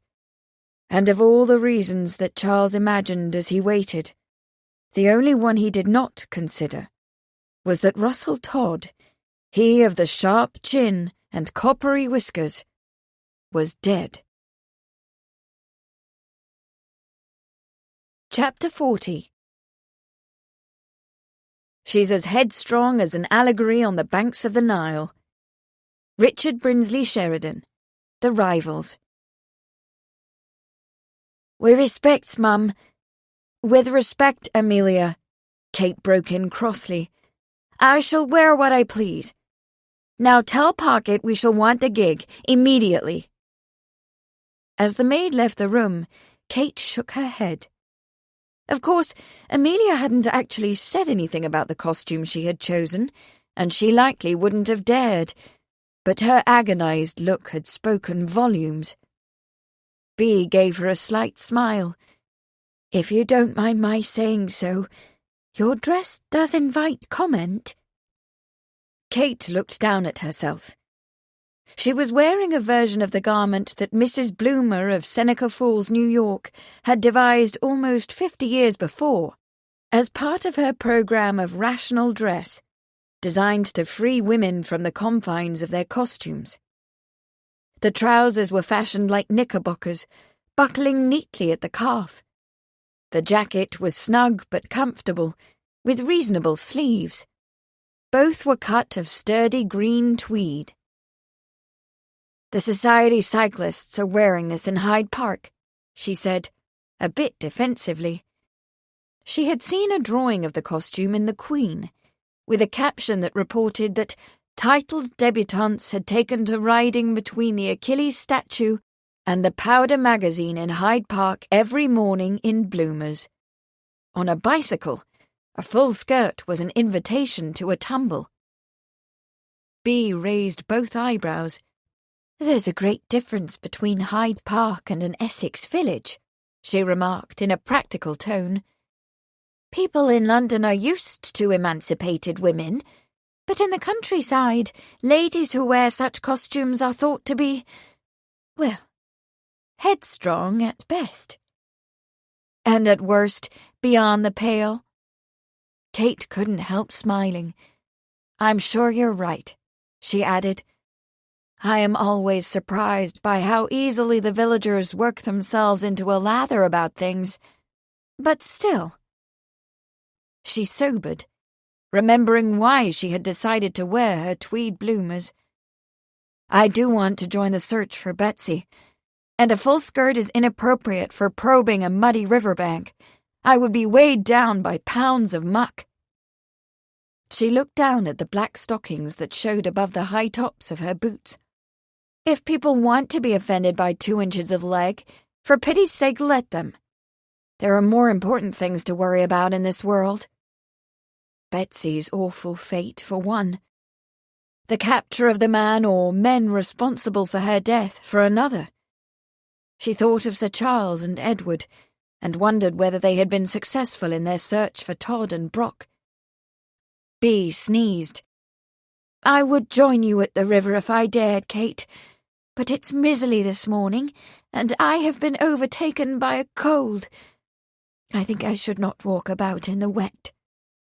She pulled on her gloves. "I'll stay with Agnes, while you do whatever you must." "Agnes needs you." Kate pinned her tweed cap to the curls she had massed on the top of her head. Losing Betsy is such a horrible thing, almost incomprehensible. She took up her aunt's heavy walking stick, which she had decided might be useful in her search. "How dreadful it must have been for her last night," Bea said sadly. "What will she do with her life now? How can she live, having lost both husband and child?" Kate didn't say so, but if there was any good thing about this miserable business, it was that Agnes did not yet suspect that both of her loved ones had been taken from her, and by the same evil hands. She must know, of course, sooner or later. Kate found her gloves in a pocket and pulled them on. But let her first become accustomed to the magnitude of her loss, before she was burdened with an even greater pain. They went outside and climbed into the gig Pocket had brought around. Kate picked up the reins, and they headed toward Gallows Green, where she left Bea with a pale, silent Agnes. With a heavy heart, she drove onto the river Stour below Highfield's barn. There, a subdued group of men and boys were working from barges, dragging the river bottom with heavy iron hooks. The banks had been searched yesterday, but as Mrs. Wilkins had so graphically remarked, the river clung to its dead, and often yielded them up tardily. The banks would be searched daily until Betsy's body was found, and Kate wanted to do what she could. So while the sad grey sky wept overhead, and her heart wept within her, Kate climbed out of the gig and tied the horse to a tree. She walked to the riverbank, ignoring the stares of the village lads, who were clearly astonished by her costume. "Nothing yet?" she asked of a muscular, round-cheeked man who seemed to be in charge. She recognized him as the owner of the tiny grocery on the corner of the green. The grocer leaned on his pole, which had a hook on one end. "No, Mum," he said. "If what you mean is, have we found little Betsy?" His mouth was sad. "We did find her boot, though. Pulled it up on our first drag this morning." "I see," Kate said gravely. Betsy's shirt, her boot. If anyone had doubted the child's fate, it could be doubted no longer. "Has anyone walked the south bank this morning?" The river, which marked the boundary between the counties of Essex and Suffolk, was quite wide at this point. It was not very likely, Kate thought, that Betsy's body would be found on the Suffolk side, along the north bank. The grocer shook his head. "I was about to send my lad to do it." "Let him stay and work," Kate said. "I shall search." "Begging your pardon, Mum," the grocer said, alarmed. "It's hardly a woman's affair. You might find her and—" And what, Kate thought? Cry aloud at the sight of a dead body? Shriek? Faint? But she smiled as courteously as she could. "Thank you for your concern," she said, and started down the footpath that followed eastward along the winding course of the river toward Manningtree. The distance to the mouth of the Stour, where the river broadened into the estuary, was only 2 miles. The footpath was clearly trodden into the grass. She walked along it with attention, prodding the clumps of reed and willow along the riverbank with Aunt Sabrina's walking stick. But her probes yielded nothing more than sodden hanks of black weed and the occasional startled cry of a river bird frightened from her reedy nest. The river was stubborn. Or, if it had given up Betsy's body, it was not along the south bank.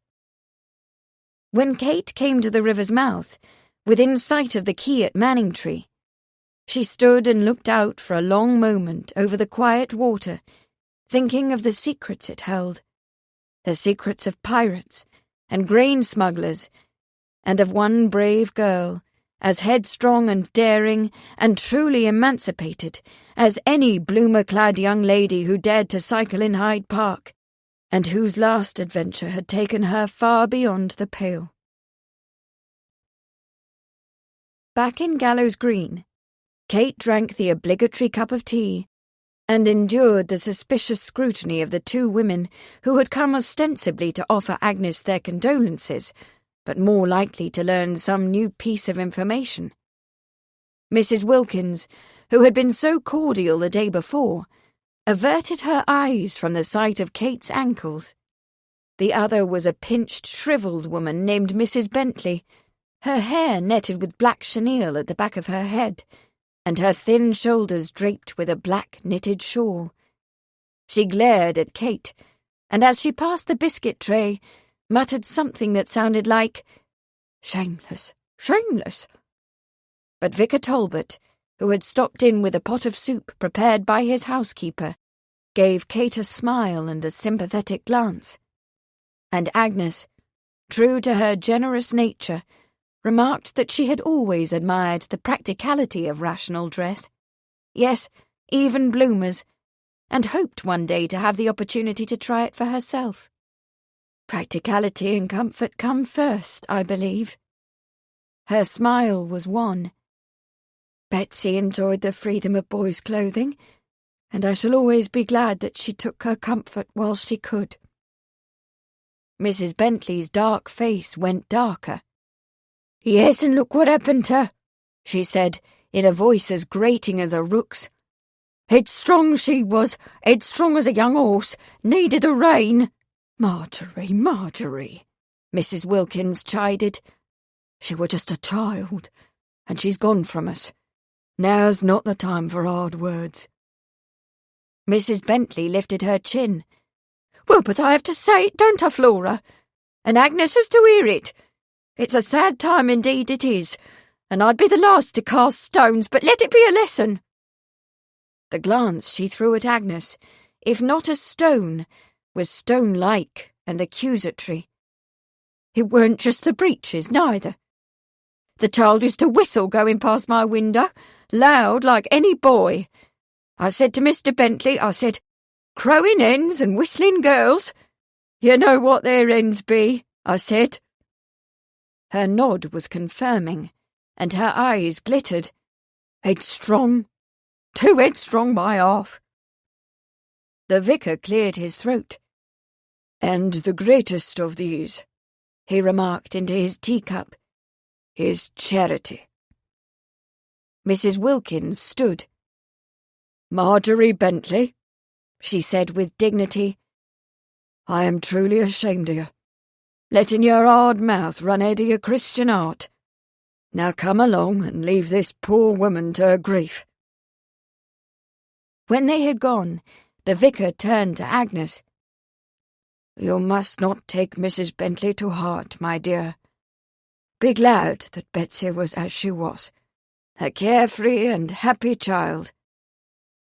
"And headstrong," Agnes admitted ruefully.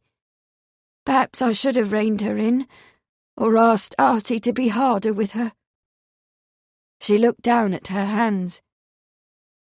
"Perhaps she would be here now if I—" "Please," Kate said, reaching for Agnes's clasped hands. "You can't blame yourself." Agnes sighed. "Yes, I know, but it is most difficult." Bee sneezed twice and blew her nose. "I fear I really am perishing with this cold, Kate." "Then it's time we started for home," Kate said. She squeezed Agnes's hand. Let the music unwind the tension of the day, making space for the next chapter to arrive with clarity.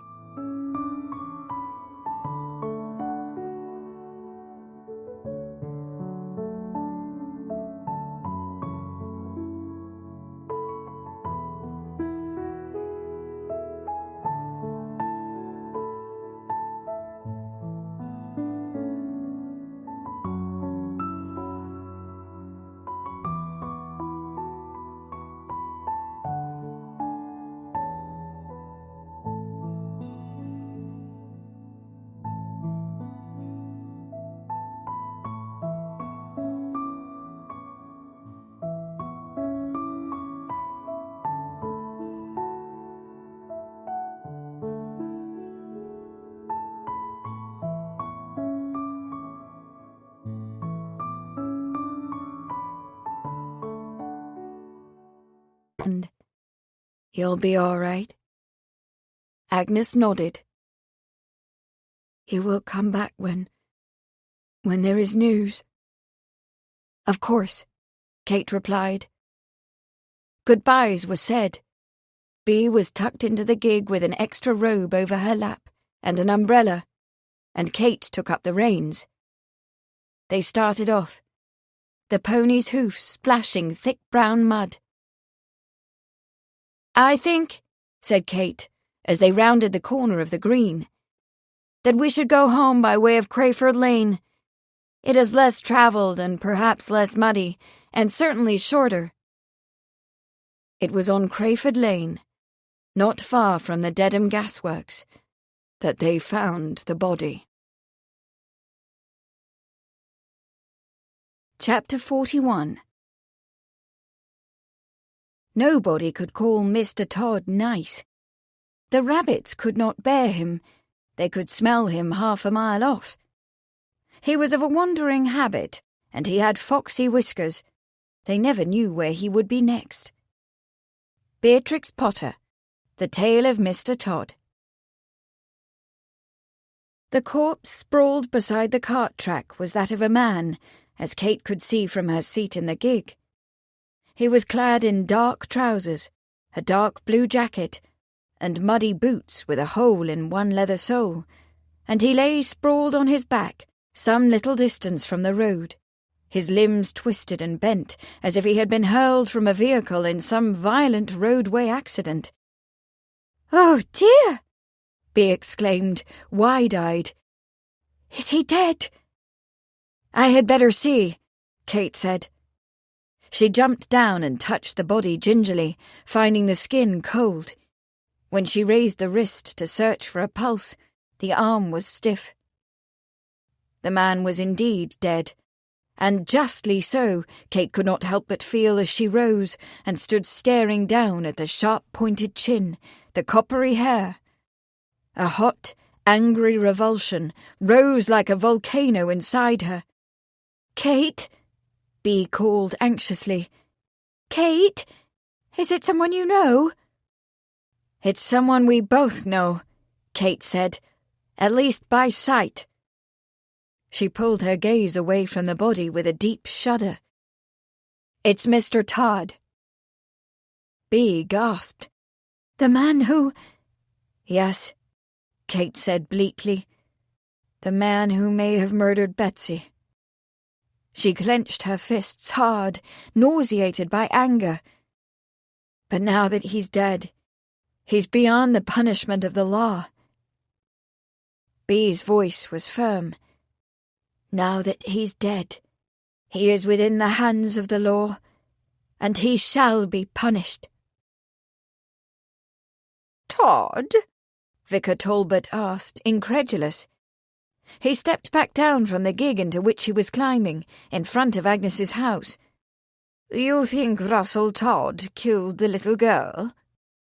"That's right," Edward said grimly. "And her father, too. Have you seen him?" "Not in the past few days," the vicar said. He frowned. "I have to admit, although it's not Christian of me to say it, to not liking the fellow. He seems to have a wandering habit, here a year, there a year. Of late, he's been courting the widow Dale. The banns are to be said in 2 weeks. I have had my reservations about the marriage, and have spoken to Mrs. Dale, but to no avail. She is determined to wed again." "I fear the widow must remain a widow," Edward said remorselessly, "unless she wishes to be widowed yet again. When Todd is apprehended, he will be jailed. If the case against him can be proved, and I believe it can, the man will be hung for his crimes." "Oh, I say," the vicar protested. He was known to resist capital punishment. He looked distressed. "Still," he muttered, "to kill a child and an officer of the law, such things cannot be tolerated in a society that is governed by law." "I will go to see Mary Dale," Edward said, "and ask her if she knows where Todd might be."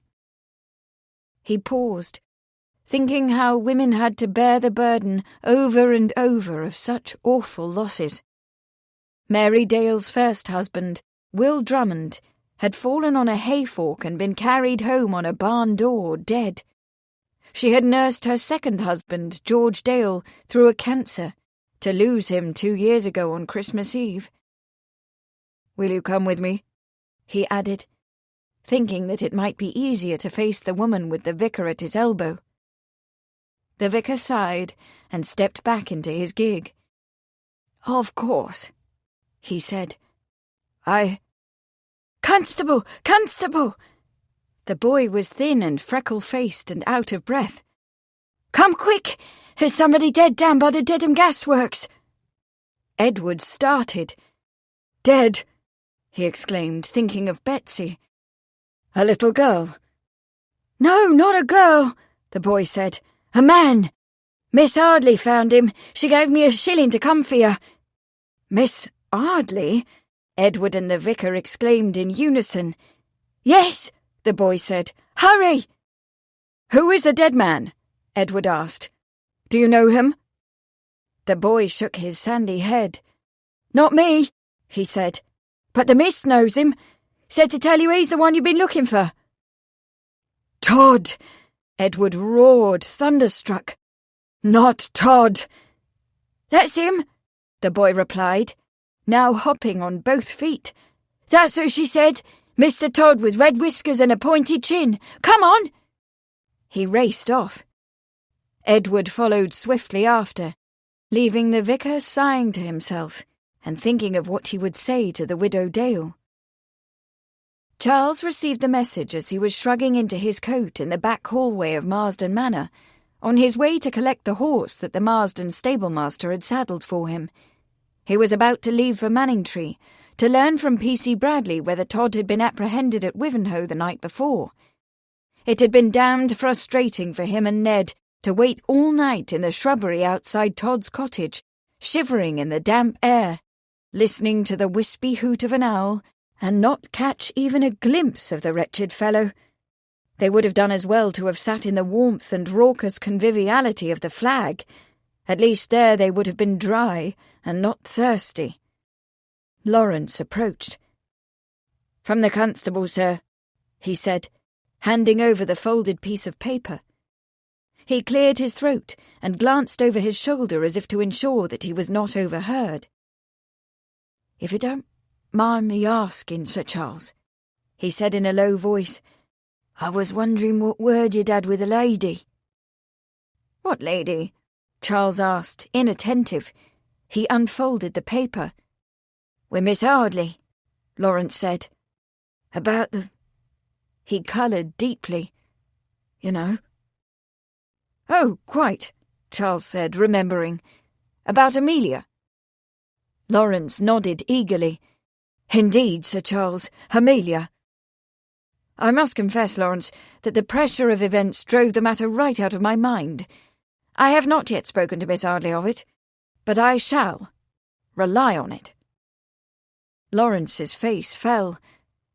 "I wouldn't press it, sir," he said glumly. "But the old misery, Mrs. Pratt, that is, says she's not to come out with me ever again." He shook his head.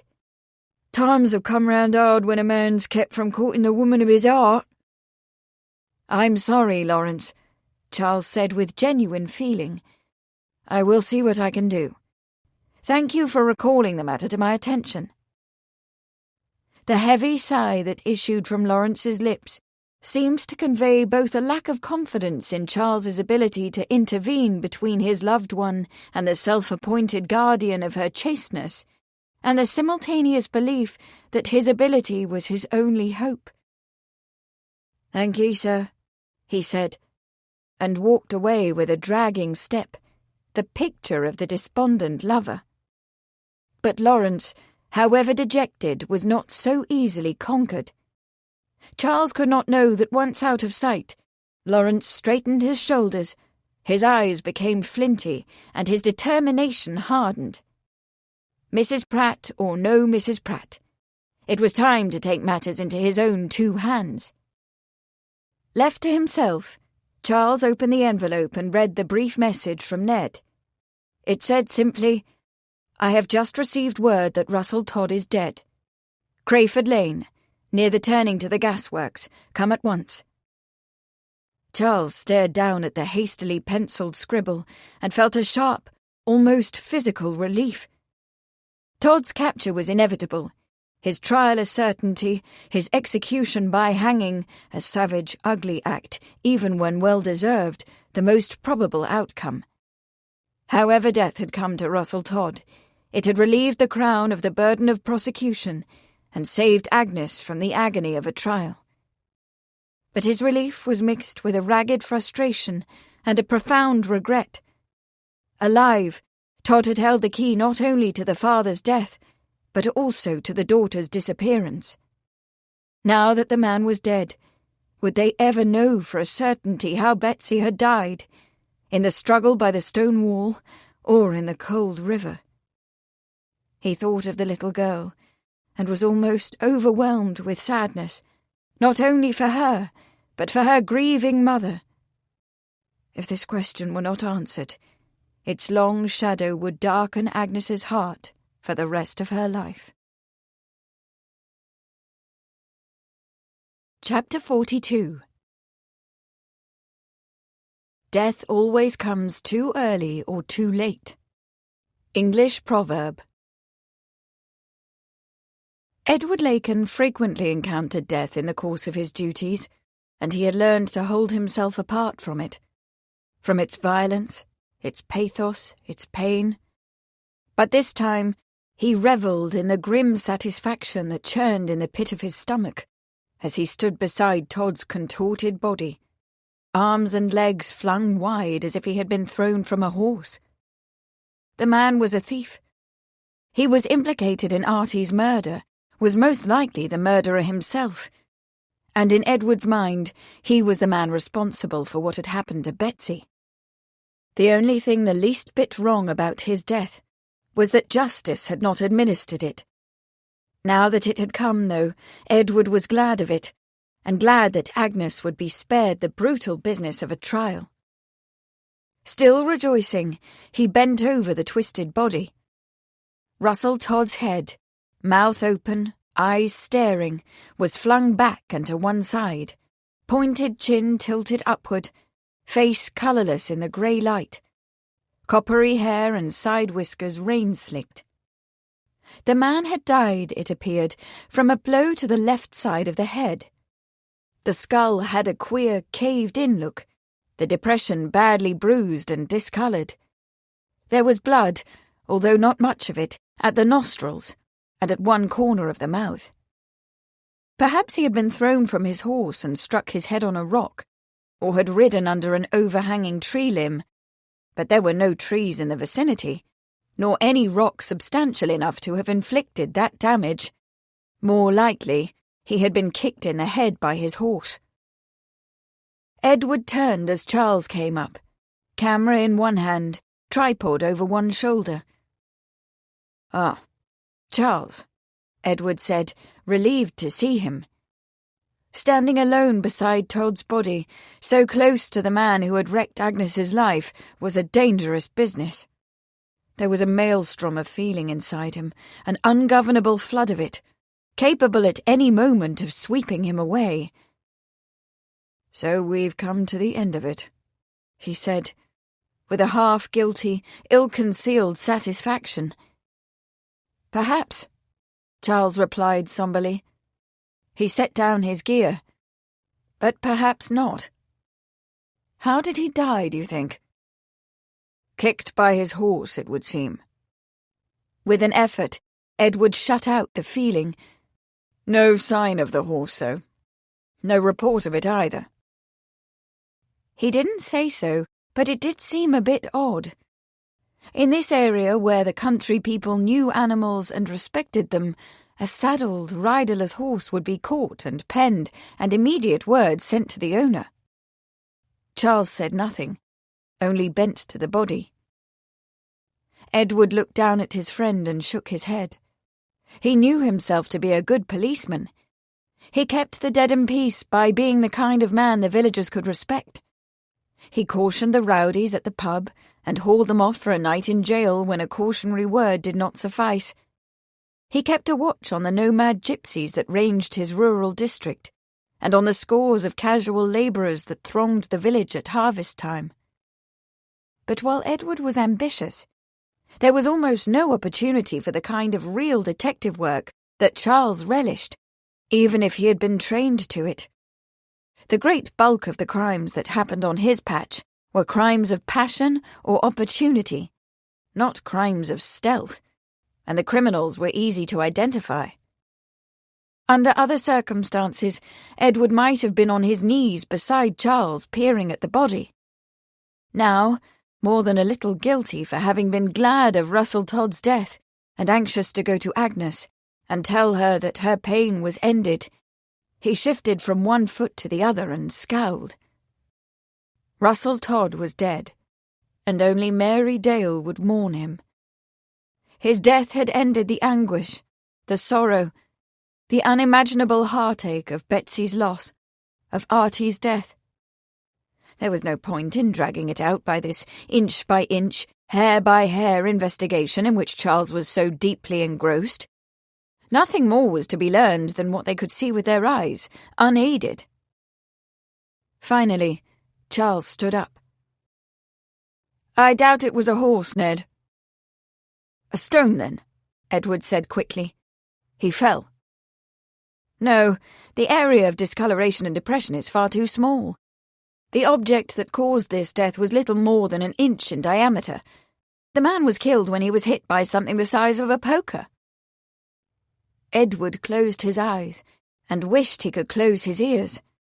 Wished irrationally that he had not summoned Charles to the scene. But that was wild foolishness. He was a policeman, and his job was to see that justice was done, fall upon whom it might. He opened his eyes and said, "You think he was murdered, then?" "Most probably," Charles said. "What did you find when you searched the area?" Edward looked at him. "I haven't." Charles's nod was sympathetic. "He's dead. That's something." He paused. "Death always comes too early or too late. Pity he can't tell us about Betsy." "Yes," Edward said. He looked down at the body. "Murdered to keep him from telling what he knew, do you think? Someone higher up, perhaps, in the ring of thieves." Charles was thoughtful. "I wondered at Todd, a simple bailiff, being able to arrange for a boat to receive the grain." "Napthan, then. He worked on the docks in Harwich. He'd know how to arrange it." Charles shook his head. "Not Napthan. He spent the night in the Manningtree jail." "Then Brock." Edward looked at the sprawled body, trying to imagine how it might have happened. A falling out of thieves, angry words, an impulsive blow. The body loaded into a cart and flung out, so that the murder could be mistaken, by a policeman anxious to bring an end to the business, for an accidental death. "Perhaps," Charles agreed. "Yes, perhaps Brock." He bent to examine the ground around the dead man, found something that interested him, and studied it carefully. "Who discovered the body?" he asked. Edward chuckled dryly. "Who do you think?" He didn't wait for an answer. "Miss Arley, of course." "Ah, yes." Charles turned, eyebrows raised. "I might have known. The woman is ubiquitous." "Indeed," said a wry voice. Edward turned, startled. "Good afternoon again, Kate. I thought you and Miss Potter had gone home." "We had." Miss Arley stepped off her bicycle, leaned it against Edward's cart, and crossed the ditch toward them. She was wearing the same remarkable tweed costume she had been wearing when Edward arrived on the scene, summoned by the neighbouring farm boy whom she had dispatched with the news of her gruesome discovery.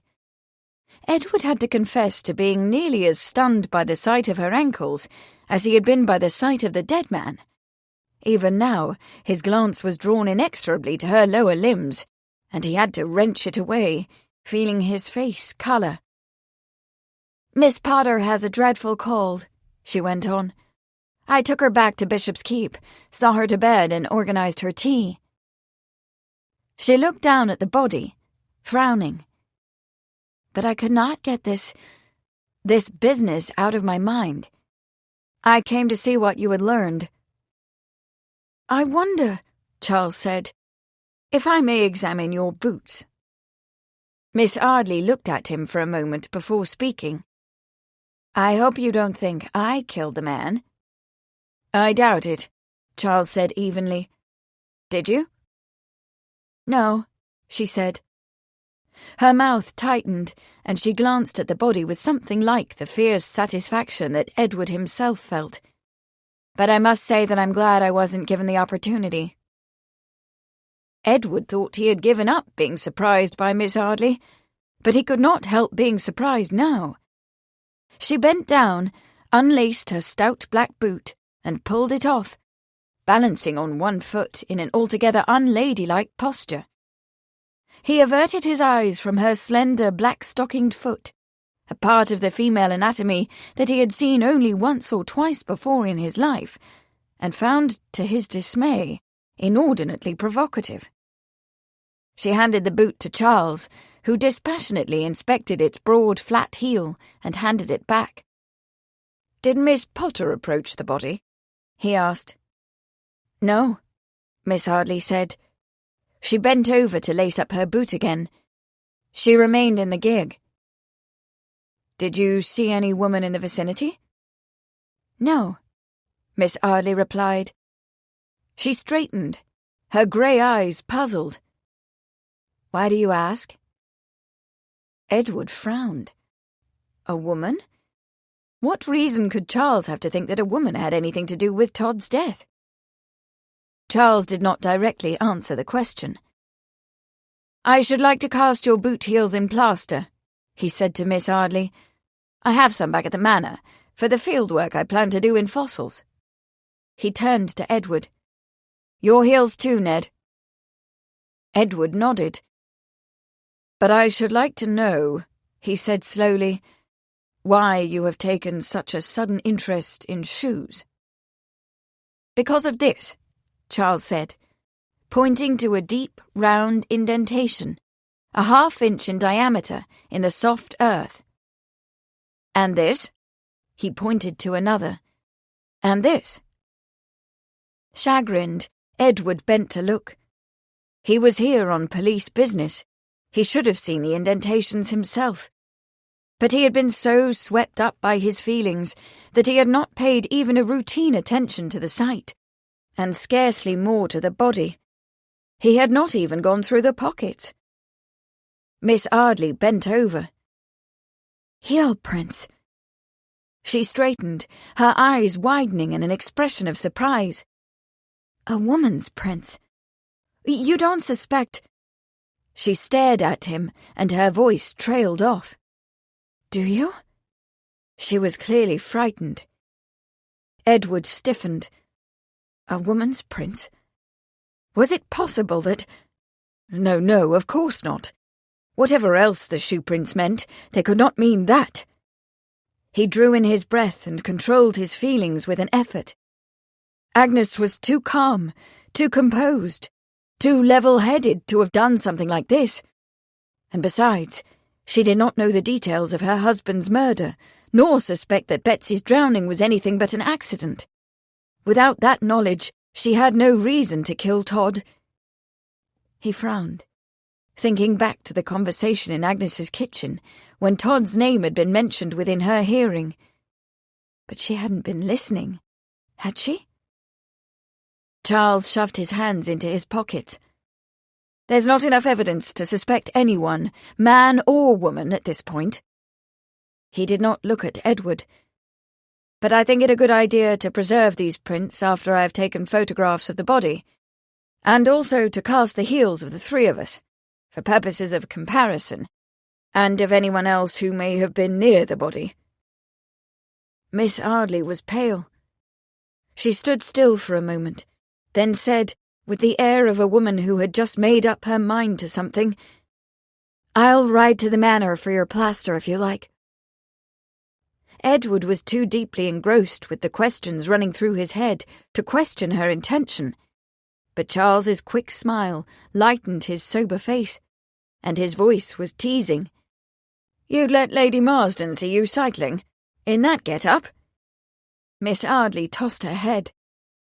I am sure that Lady Marsden already believes me unredeemable, she retorted. A bicycle and a bit of ankle won't make her think any the worse of me, and since I intend to wear this comfortable get-up regularly, everyone had better become accustomed to it. Charles chuckled out loud. Right then.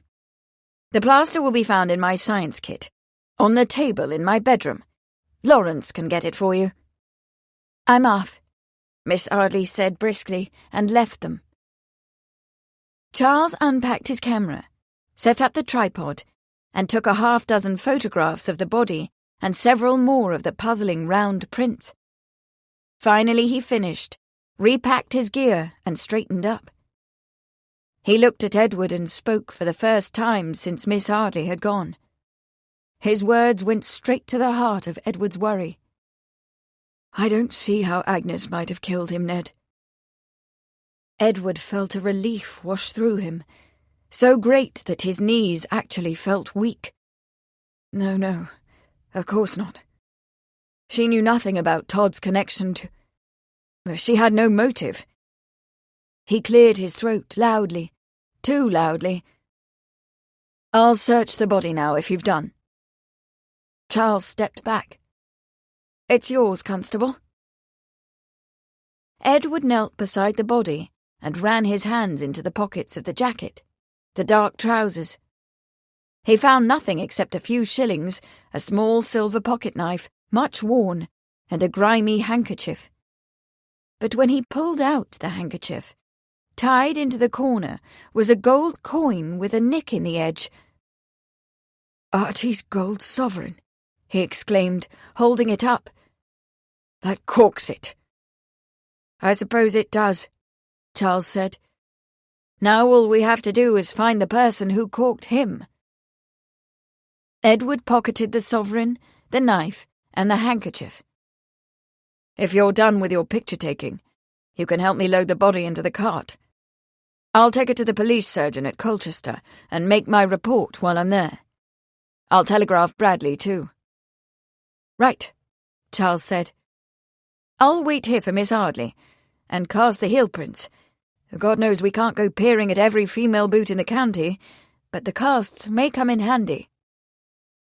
It wasn't until he was halfway to Colchester, the body wrapped in a canvas and angled awkwardly in the back of the cart, that Edward realised what Charles had really said, and felt as if he had just driven into a cloud of icy, roaring blackness.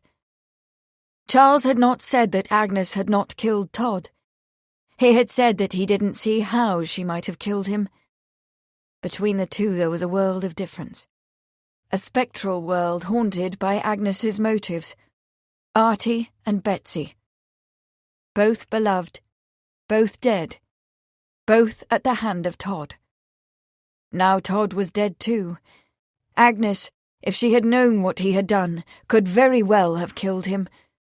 And Charles, persistent and perceptive as he was, and dedicated to the art of detection, would undoubtedly discover the truth of the matter, even if it destroyed her.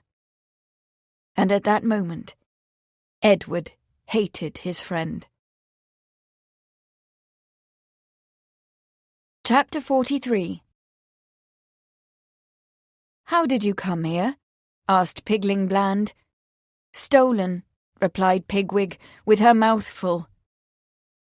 Beatrix Potter, The Tale of Pigling Bland.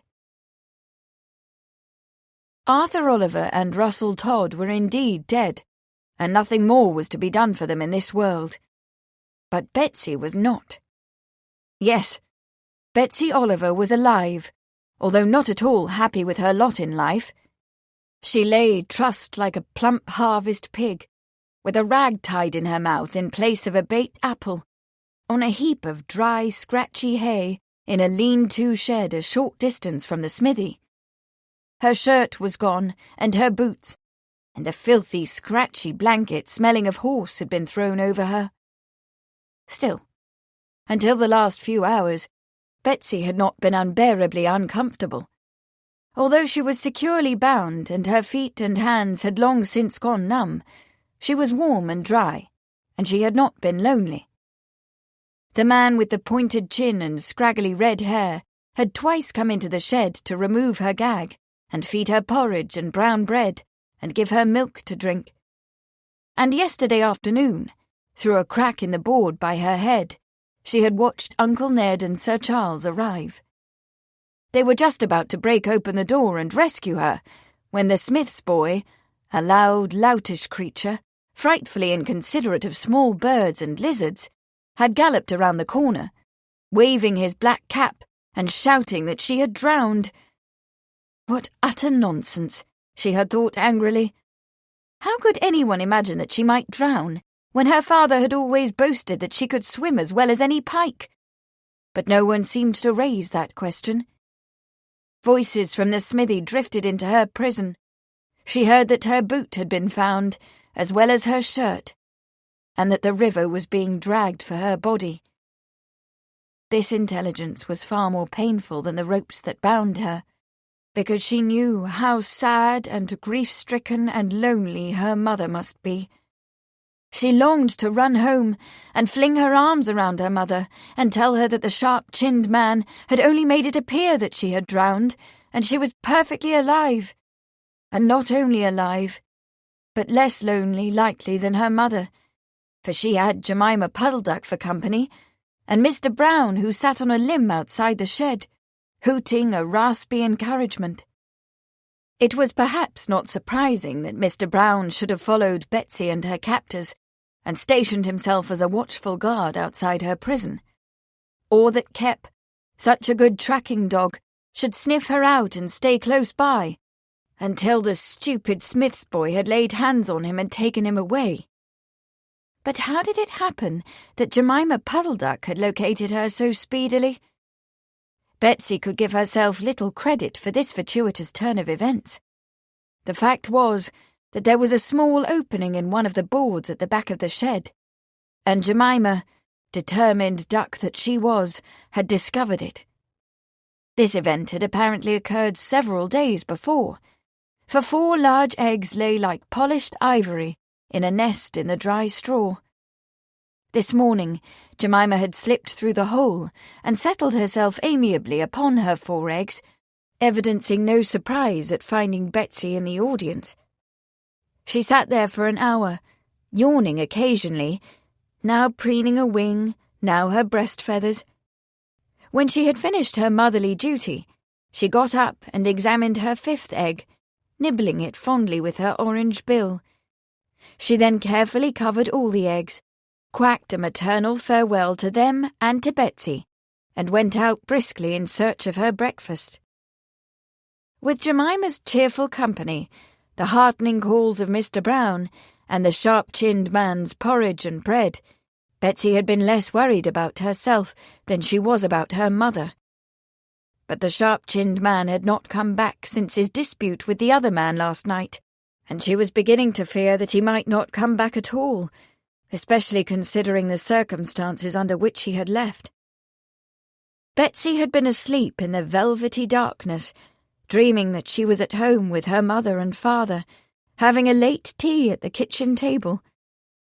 At first, she had thought that the voices, the whispers and hisses and muttered curses, were somehow part of her dream. She even heard her father's name, and he heard it too. In the dream, he got up from the table and reached for his policeman's hat, and said he would be back when he had done an urgent errand. But then she woke, and pulled herself into a little ball under her scratchy blanket, realizing that her father was in the dream, but the voices were real. The men who spoke were in the cottage on the other side of the shed. She looked through the crack and saw them, standing in front of the window, the light behind them. At first, Betsy was frightened by the harshness of the voices, that of the sharp-chinned man and the other. But her fear wore off a little as they kept on arguing, the voices rising and falling, only a word here or there distinguishable. This had gone on for a long time, while Betsy dozed and woke and dozed again. Then she woke to see them come out of the cottage, carrying a lantern. In the circle of light, their figures were quite clear. The sharp-chinned man and the other, a stoutish man with black whiskers and a hobble. They went around the corner of the cottage, and a moment later she heard the muffled hoofs of a horse. The sharp-chinned man had not come back. That had happened last night. It was now mid-afternoon, judging from the clamour of the schoolchildren across the way and the loud rumbling of her empty stomach, and Betsy was feeling horribly hungry and thirsty. Jemima's ivory eggs lay beside her, lightly covered with straw, tempting. If worst came to worst, she might somehow contrive to break an egg and eat it, although the idea of raw egg was not particularly appealing, and the notion of eating one of Jemima's babies even less so. But still, one did what one had to do, and with that last resort in mind, she lay back to watch an industrious brown spider who came out of a crack in the wall and began to drape a silver web between a protruding nail and the broken handle of a rusty garden rake, preparatory to trapping and trussing up unfortunate bluebottles. Chapter 44. There will never be any love lost between Tommy Brock and Mr. Todd. Beatrix Potter, The Tale of Mr. Todd. Bee's cold was not dangerous, but her nose was as red as a berry, and she was plagued with great sneezes, so she confined herself to her bedroom. On the morning after their discovery of Todd's body, Kate joined her there, and Amelia brought in their breakfasts, tea, crumpets, and fresh strawberries, and the Colchester newspaper. On the front page was an article about their grim find. It concluded with Chief Constable Pell's speculation that Russell Todd had been the mastermind of the grain thieves who had plagued the Dedham area. Now that he is dead, the ring is likely without a leader, the Chief Constable was quoted as having said. The police are to be congratulated upon resolving this matter. Kate read the statement once more out loud, wondering exactly what it was that the police had resolved, and how. I suppose it was Brock who killed him, Bea said thickly, and sneezed. They must have argued over money. Perhaps Todd refused to pay what he had promised. She accepted a cup of hot tea from Kate, laced heavily with lemon and honey. It is the sort of criminal act one might expect to read in one of your novels, Kate. Yes, Kate replied, testy. But Beryl Bardwell would not leave a clue like that woman's heel print if Brock were the killer. She buttered a crumpet and put it on her plate. Bea sighed and took her handkerchief out of the pocket of her dressing gown. Agnes is the only woman we know with a reason to kill that man. I'm afraid you're right, Kate said regretfully. But suppose there was another woman about whom we know nothing. Perhaps a woman scorned or abandoned. I am certain that such a man as Todd is perfectly capable of that sort of thing. Perhaps it's worth looking into, if only to distract attention from Agnes. Bea stared at her. You don't really believe that Agnes...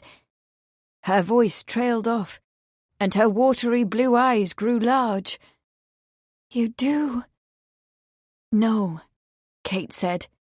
Of course I don't. She poured herself a cup of tea and added cream to it before she spoke. But I fear that others may believe it, especially when they discover that she has no alibi. No alibi? She cannot prove where she was the night Todd was killed, Kate said. On my way to Marsden Manor to fetch Sir Charles's plaster, I stopped to ask. The visit to Agnes had been, in fact, the reason for Kate's volunteering to go to Marsden Manor. She wanted to reach Agnes before anyone else. Bea's voice was worried. And what did she say? That she was restless and went for a walk along the river very late in the evening, hoping, I suppose, that she might find some trace of Betsy. I suppose the next question has to do with boots. Bea blew her nose. Kate tried hard not to reveal the concern she felt. She has a pair of black ones with small round heels, which she wears to church. I did not pursue the matter because I did not wish to alarm her. I can only hope that the heels do not match Sir Charles's plaster casts. Bea sat back in bed with an irritated look on her face.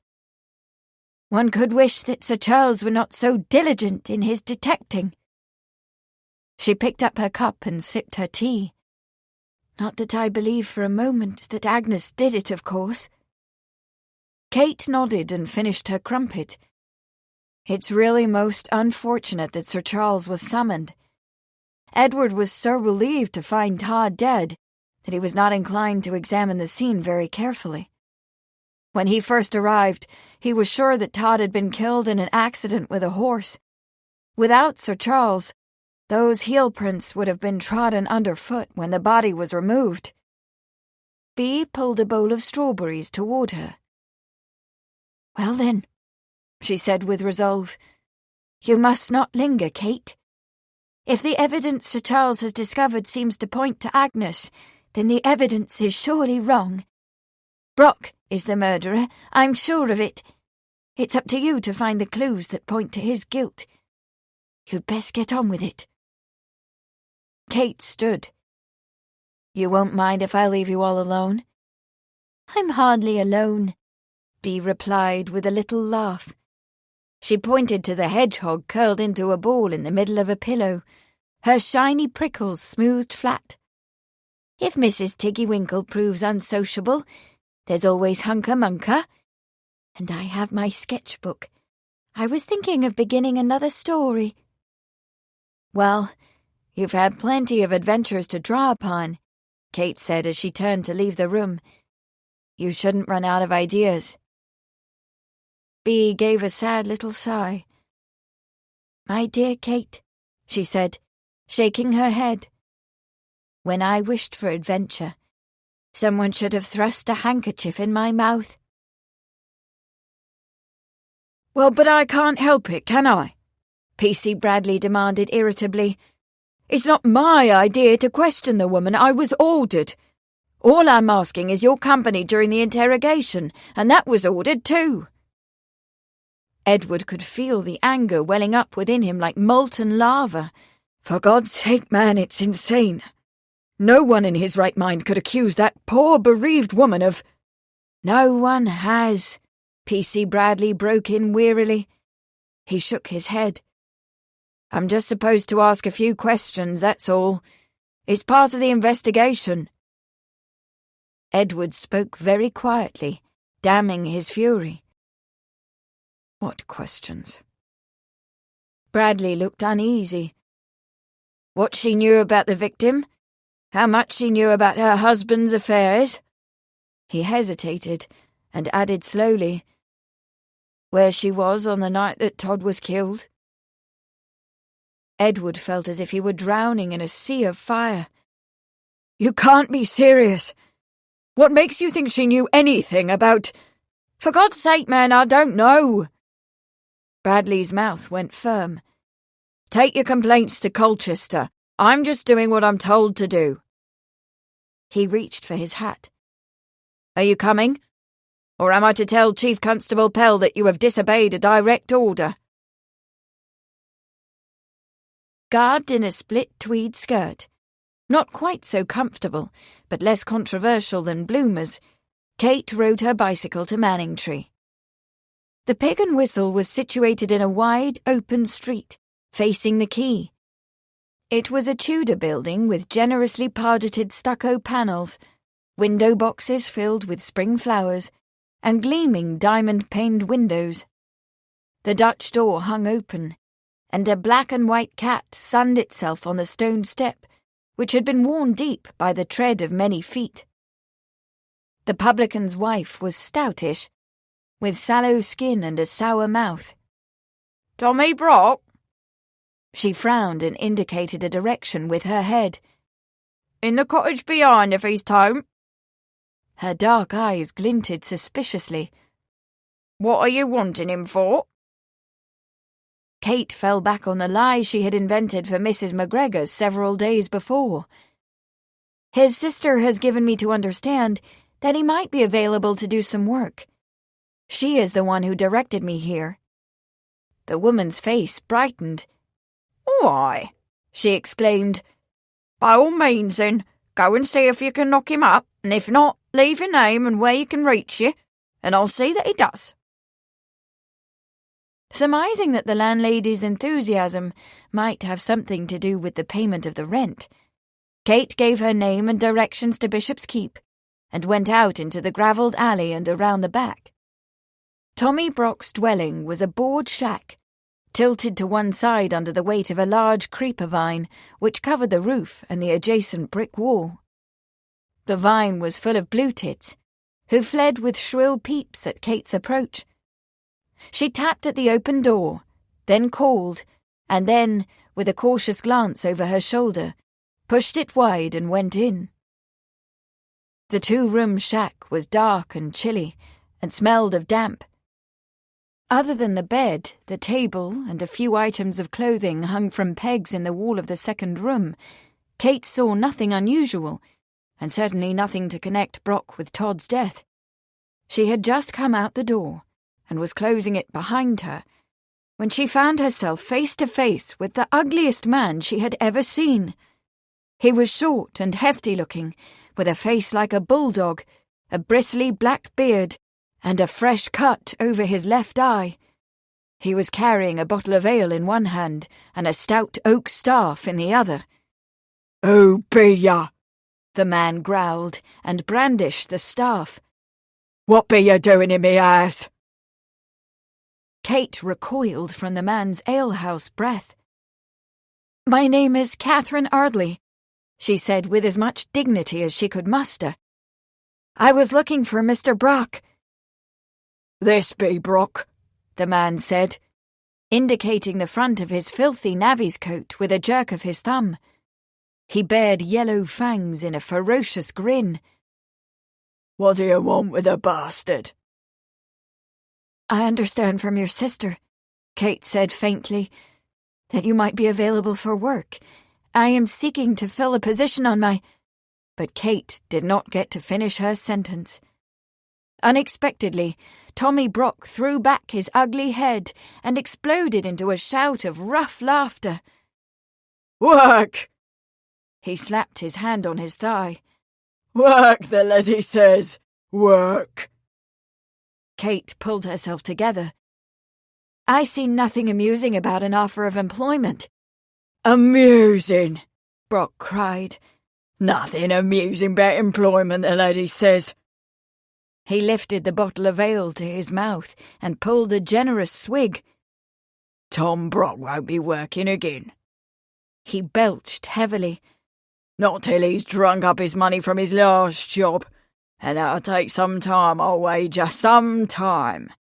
Tom Brock, he's a rich man. Very, very rich he is." "I see," Kate said with a show of respect. "And what kind of work have you been doing that has earned you so much money, Mr. Brock?" A guarded look came into Brock's eyes. "Bit of this, bit of that," he said. He downed another swig of ale and slung the empty bottle against the wall of the shack, where it shattered. "Be off with you, laddie. You get no word from Tom Brock this day. He's gone to sleep like the good heathen he be." And he lurched toward the shack and pushed open the door.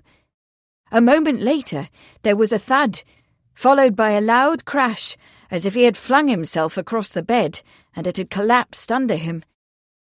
As Kate got on her bicycle and pedalled down the cobbled street, it occurred to her that P.C. Bradley might be interested in the news that Tommy Brock had recently earned enough to keep him in ale for some time. As to what kind of work the man had been doing, Kate was sure she knew. He was a confederate of Todd's, and Betsy had identified him as one of the grain thieves. He could be a murderer as well. That gash over his eye, so raw it hadn't begun to scab yet. Had he got it when he struggled with Russell Todd? Had that heavy oaken staff in his hand left the round prints that Sir Charles had found beside Todd's body and mistaken for the prints of a woman's boot? She pulled in a sharp breath. Had that staff, which Brock had brandished in her face, been the murder weapon? It was possible, Kate thought excitedly, and more than possible. It was very likely. But when Kate arrived at the police station, out of breath and eager to share her information with the constable, she was informed by a hand-printed notice pinned to the door that he had gone to Gallows Green and would not return until later in the day. She frowned at the paper, nervously chewing on her lower lip. What errand had taken him to the hamlet? It couldn't have been anything to do with Agnes, could it? She stood for a moment indecisively, then climbed back on her bicycle and rode off in the direction of Gallows Green. Chapter 45. This my child was dead, and is alive again, was lost, and is found. Matthew chapter 15, verse 24.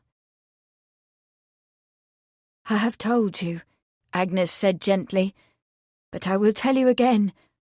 All I know of the man is his name. I had not even heard of his death until you told me. P.C. Bradley shook his head. Surely now, Mrs. Oliver, that cannot be. Word travels fast in a hamlet like Gallows Green, and Mr. Todd was found yesterday afternoon. You must have heard."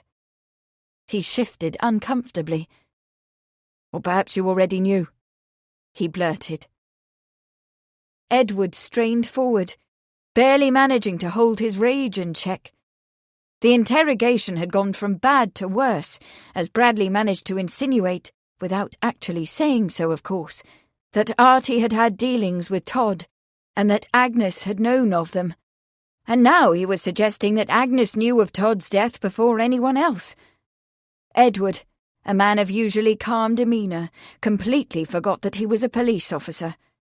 He was about to stuff Bradley's insulting words back down the man's throat with his fist when Agnes spoke. "And you must have heard, Constable," she said with simple dignity, "that I have lost my daughter as well as my husband. I have been in this house, waiting for news of the recovery of her body. I have no interest in other events, of whatever magnitude, not even the death of the Queen. And how could I have known of this man's death before I was told? That is nonsense." Bradley had the grace to look ashamed. "I did not mean to suggest, ma'am." "Perhaps you did not," Agnes said, wearily passing her hand over her eyes. "We are all on edge these days. I wish, Constable, that I could be of more help in your investigation. But if you have come to me hoping for intelligence about this man who has died, you shall certainly be disappointed, for I know nothing." Bradley pulled himself together. "Yes, ma'am," he said. "Begging your pardon, ma'am." He blushed furiously, fumbled with the hat he held in his hand, and tried again. "Begging your pardon, ma'am," he burst out. "May I see your boots?" It was too much for Edward. With a roar, he lowered his head like a bull and charged full force at P.C. Bradley. Kate made a circuit of the village green, looking for Constable Bradley's cart or horse.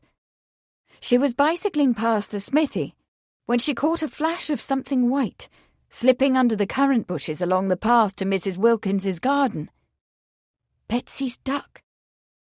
Without thinking, Kate braked quickly, jumped off her bicycle, and pursued the duck. Jemima had been missing since the afternoon of Betsy's disappearance. She should be caught and returned home where she could be penned up, away from the village dogs. So Kate gave pursuit through the currant bushes, alongside the raspberry patch, and down the walk between Mrs. Wilkins's lettuce and cabbages and freshly mounded potatoes. But Jemima was clearly determined on conducting her own personal business, and upon remaining free to do so. She waddled nimbly through the garden and around a small stuccoed cottage, past a row of cold frames, and around the corner of a small lean-to shed. Kate, however, was equally determined. She stayed close enough to see the duck disappear through a hole at ground level at the back of the lean-to. Quick as thought, Kate knelt down, thrust her arm through the hole and felt around, hoping to catch hold of a wing or a webbed foot and pull the bird out. But it was not upon a duck's wing that her grasping fingers fastened. It was a warm, bare ankle. With a little cry, Kate pulled back. She sat for an instant, her heart beating fast, then bent over and put her face to the opening. What she saw in the dim twilight of the shed made her cry out with joy. For what she saw when she looked in was the grimy, tear-streaked face of a little girl, lying on her side, looking out. Chapter 46. The terrorist and the policeman both come from the same basket. Joseph Conrad, the secret agent. P.C. Bradley proved to be more injured in pride than in person by Edward's attack. He had gone back to Manningtree to write his report and, without a doubt, to accuse his fellow officer of violent assault. Edward still sat in Agnes's kitchen, nursing a jammed thumb and a cup of hot tea. "I have made it the worse," he said miserably. "Only for yourself," Agnes said. She went to the fire and stirred it. "What will they do to you?" Edward managed a half-smile. "Force me to endure Pell's berating," he said. It would be worse than that, of course. Edward could be charged not only with assaulting a policeman, but with obstructing justice. It meant the end of his police career. She sat down at the table across from him. "Someone actually did murder the man, then?" "Yes," Edward said. "Someone wearing narrow, sharp-pointed heels." "It's no wonder that the constable wanted to see my boots," Agnes said. "This dead man, this Mr. Todd," she studied her laced fingers. "Is it thought that he killed Artie?" "Yes," Edward said, devouring her with his eyes. Her face was lined and pale, her eyes sunk deep in their sockets, as if she were starved for sleep. But her skin had the translucence of fine porcelain, and her brown hair was like silk. He ached to touch it. She did not look up. "And it is thought he may have had something to do with Betsy's death?" Wordlessly, Edward nodded. The words were drawn out thinly, like wire. "Does the constable really believe that I could have killed him?" Edward never knew what he might have answered. Indeed, he was spared from answering at all, for at that moment the latch rattled loudly and the door burst open. Betsy, shirtless and shoeless, and with bits of straw stuck in her hair, flung herself with a cry across the room and into her mother's arms. Edward stood, dumbfounded, and knocked his chair over with a crash. Then he shouted, "Betsy!" and clasped both mother and daughter to his breast in an incredulous embrace, while a beaming Kate Arley, holding an improbable white duck under one arm, looked on. The next few minutes were a chaos of incredulous tears and wondering laughter. But after a little, calm was restored, and Betsy was wrapped in her mother's shawl and seated at her mother's knee. Kep sat on one side of her, released at last from the tie rope behind the shed, which the churl of a smith's boy had fastened around his neck, and which had kept him from tracking Betsy to Todd's shed. A cup of hot milk in one hand and a large piece of bread and butter in the other, she began to tell her story, helped in the task with questions from her mother, Kate, and Edward. "But he did feed you," Agnes said worriedly. "You did have something to eat." "For a while," Betsy said with her mouth full, "until he went away night before last. After that I didn't have anything at all." She cast a guilty glance in the direction of the duck, to whom Miss Arley was serving a bowl of milk and bits of bread, and lowered her voice. "I was thinking of eating one of Jemima's eggs." Edward leaned forward, his eyes narrowing. "You didn't happen to see Mr. Todd go away, then?" "Well, yes, actually I did." Betsy swallowed what she had in her mouth. "I was hoping he would think to bring me a biscuit before he left, but he was too busy arguing." "Arguing?" Kate asked. "With whom?" Edward demanded eagerly. "I don't know," Betsy said. She yawned and tugged at her braid. "With a man. They were rather angry." "Do you remember anything about the man?" Edward asked, trying not to show how intent he was upon her answer. Betsy yawned again. "He had black whiskers and—" "Black whiskers!" Kate exclaimed. She turned to Edward. "It is Tom Brock. If you hurry, you can find him still asleep in his shack behind the Pig and Whistle." Agnes turned to Edward, eyes large in a white face. "You believe, then, that Betsy saw the man who killed Mr. Todd?" Betsy sat quite still. "Mr. Todd is dead?" "Yes," Kate said simply. Agnes knelt down beside Betsy and pulled her daughter into her arms. She looked at Edward over the child's head, and Edward could read the pleading in her eyes. "Enough of death," she was saying. "She's had too much already." But Edward could not allow himself to be moved. "We need to know what you saw, Betsy," he said, as gently as he could. Betsy rested her forehead against her mother's shoulder. "He wasn't a nice man," she said in a muffled voice.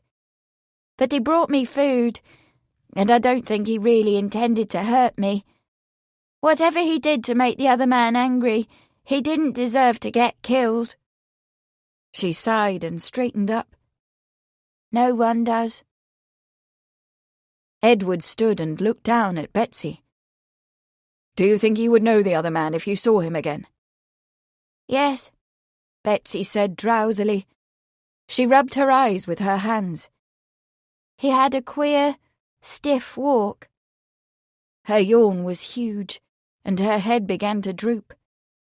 "A stiff walk?" Edward put out his hand and shook Betsy's shoulder gently to wake her up. "How did he walk, Betsy?" Betsy sagged against her mother's breast, her eyes almost closed. "His leg," she said in a blurry voice. What she said next stunned Edward into speechlessness. He stared at her, disbelieving. "You're sure?" he asked. "You're quite sure?" Her only answer was a sleepy nod. Kate looked at him. "What does it mean?" she asked. When he told her, her eyes widened. Agnes gave an incredulous gasp. "You don't suppose she was dreaming, do you?" she asked. "Or that she saw something and invented the rest? She's given to making up stories, you know." "No," Edward said softly. "Betsy did not invent the man. He's quite real. Quite real indeed." Chapter 47. The extraordinary drama of murder is always played against the backdrop of ordinary life. Lord Dutton, the Queen's barrister.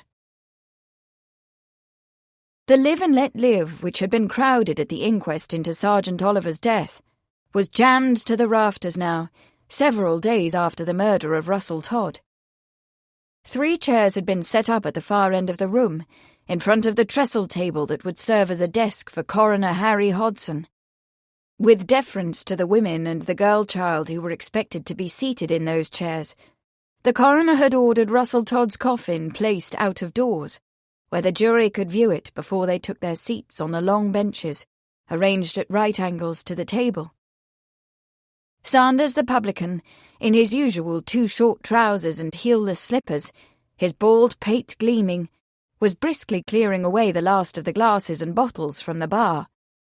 His fat wife was collecting the remnants of the beef and mutton pies that had graced the tables, and promising, sotto voce, that more would appear as soon as the inquest ended, sooner if the suppliant would walk to the kitchen. Outside, above the babble of voices and the clatter of horses and harness, came the rusty voice of old Willie Hogglestock. Old Willie had discarded his apron for the occasion and donned a green corduroy waistcoat, as long as a groom's, buttoned to the throat with brass buttons.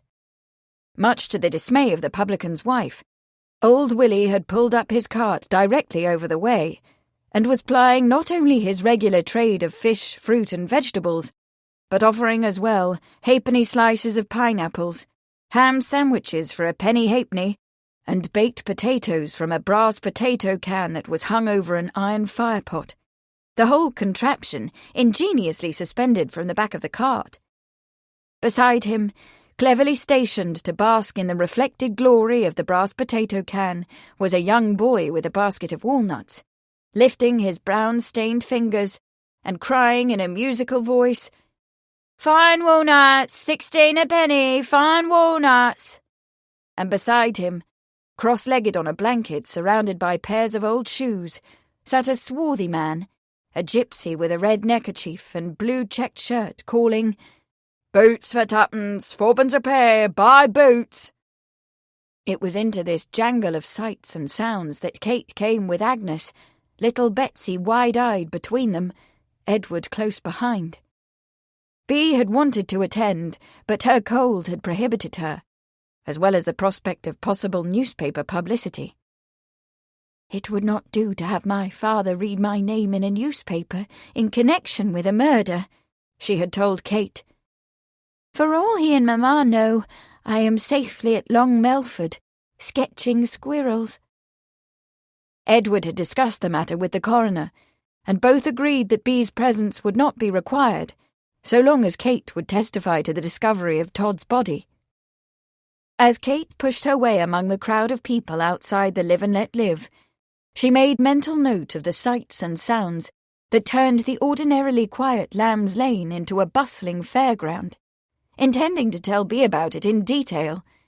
She was not surprised at the commotion, for the village of Dedham and the hamlet of Gallows Green had been humming with speculation about the manner of Todd's death and his possible connection with Sergeant Oliver's murder and Betsy's kidnapping.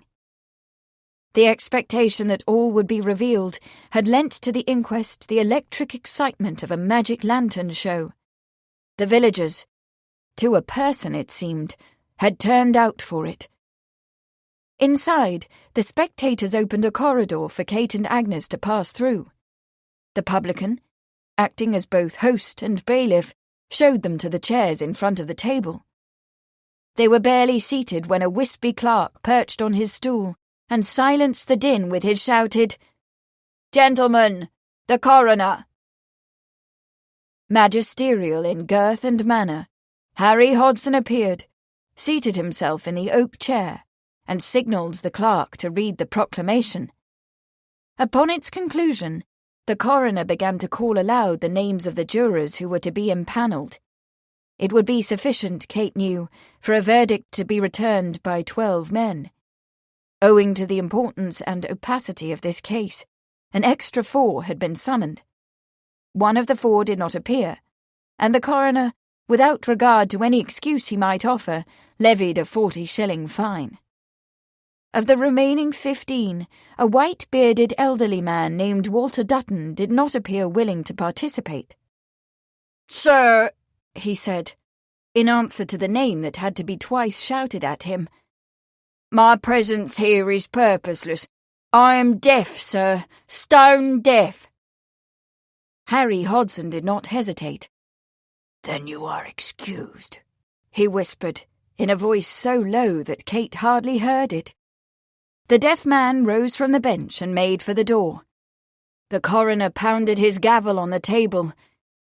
"Mr. Dutton," he roared, "take your seat or stand in contempt."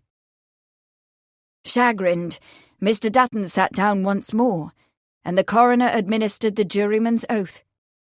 Meanwhile, Kate sat nervously, her gloved fingers clutching the folds of her sedate, dark lavender dress. "Do you go first?" Betsy whispered. "Perhaps," Kate said, looking down at the pale, freckled face. Since she had discovered the body, it was likely that she would be the first to testify. "Are you afraid?" "A little. Are you?" Agnes had not wished Betsy to appear in open court, especially in view of the fact that she alone was able to identify Todd's killer. In fact, for the days since Betsy's safe return, Agnes had not let her daughter out of her sight, and Edward himself had forsaken his other duties to stand guard over the house. But Coroner Hodson had required the little girl's presence, and Edward reluctantly endorsed his decision. Confronted by the coroner's authority and Edward's concurrence, Agnes could not refuse. "Yes," Betsy said, apprehensive. She glanced over her shoulder as if she were looking for someone. Kate took her cold hand. Tom Brock sat sullenly in a chair not 15 feet away, on one side of P.C. Bradley. His hands and feet were manacled, and he wore such an ugly look that Kate shuddered when she looked at him. On Bradley's other side sat the thin, anxious-looking man she knew must be James Napthon. "You don't need to be afraid," she said reassuringly to Betsy. "Your mother and I are here with you, and Uncle Ned is just over there." Standing by the wall with Sir Charles, Edward lifted his hand to them. Betsy smiled shakily and waved back. The inquest did indeed begin with Kate's testimony, and she was called to sit in the witness chair at the coroner's right hand. The clerk, bearing a leather-bound testament, got down off his stool and came around the table to administer the oath in a sing-songy voice. "The evidence which you shall give to this inquest on behalf of our Sovereign Lady the Queen touching the death of Russell Todd shall be the truth, the whole truth, and nothing but the truth, so help you God." Kate assented, and the coroner began his examination. His questions about the circumstances of her discovering the body were not new to her. They were the ones she herself would have asked had she been the coroner. She answered them simply, clearly, and with dispatch. Nevertheless, she was glad to be done and excused. "There, you see," she whispered to Betsy when she returned to her chair. "It was not so bad after all." "Not for you," Betsy said tremulously. She looked around once again. "You didn't have to say who it was that killed him." Chapter 48. The game ended. Kings, queens, bishops, knights, and pawns are all pell-melled with great confusion into the box. William Watt. Epistles on the Sins of Gaming, 1711. Standing beside Charles against the wall, Edward scanned the crowd, watchful, on his guard. Tom Brock had already been arrested and was sitting with P.C. Bradley, whose handsome face was strained.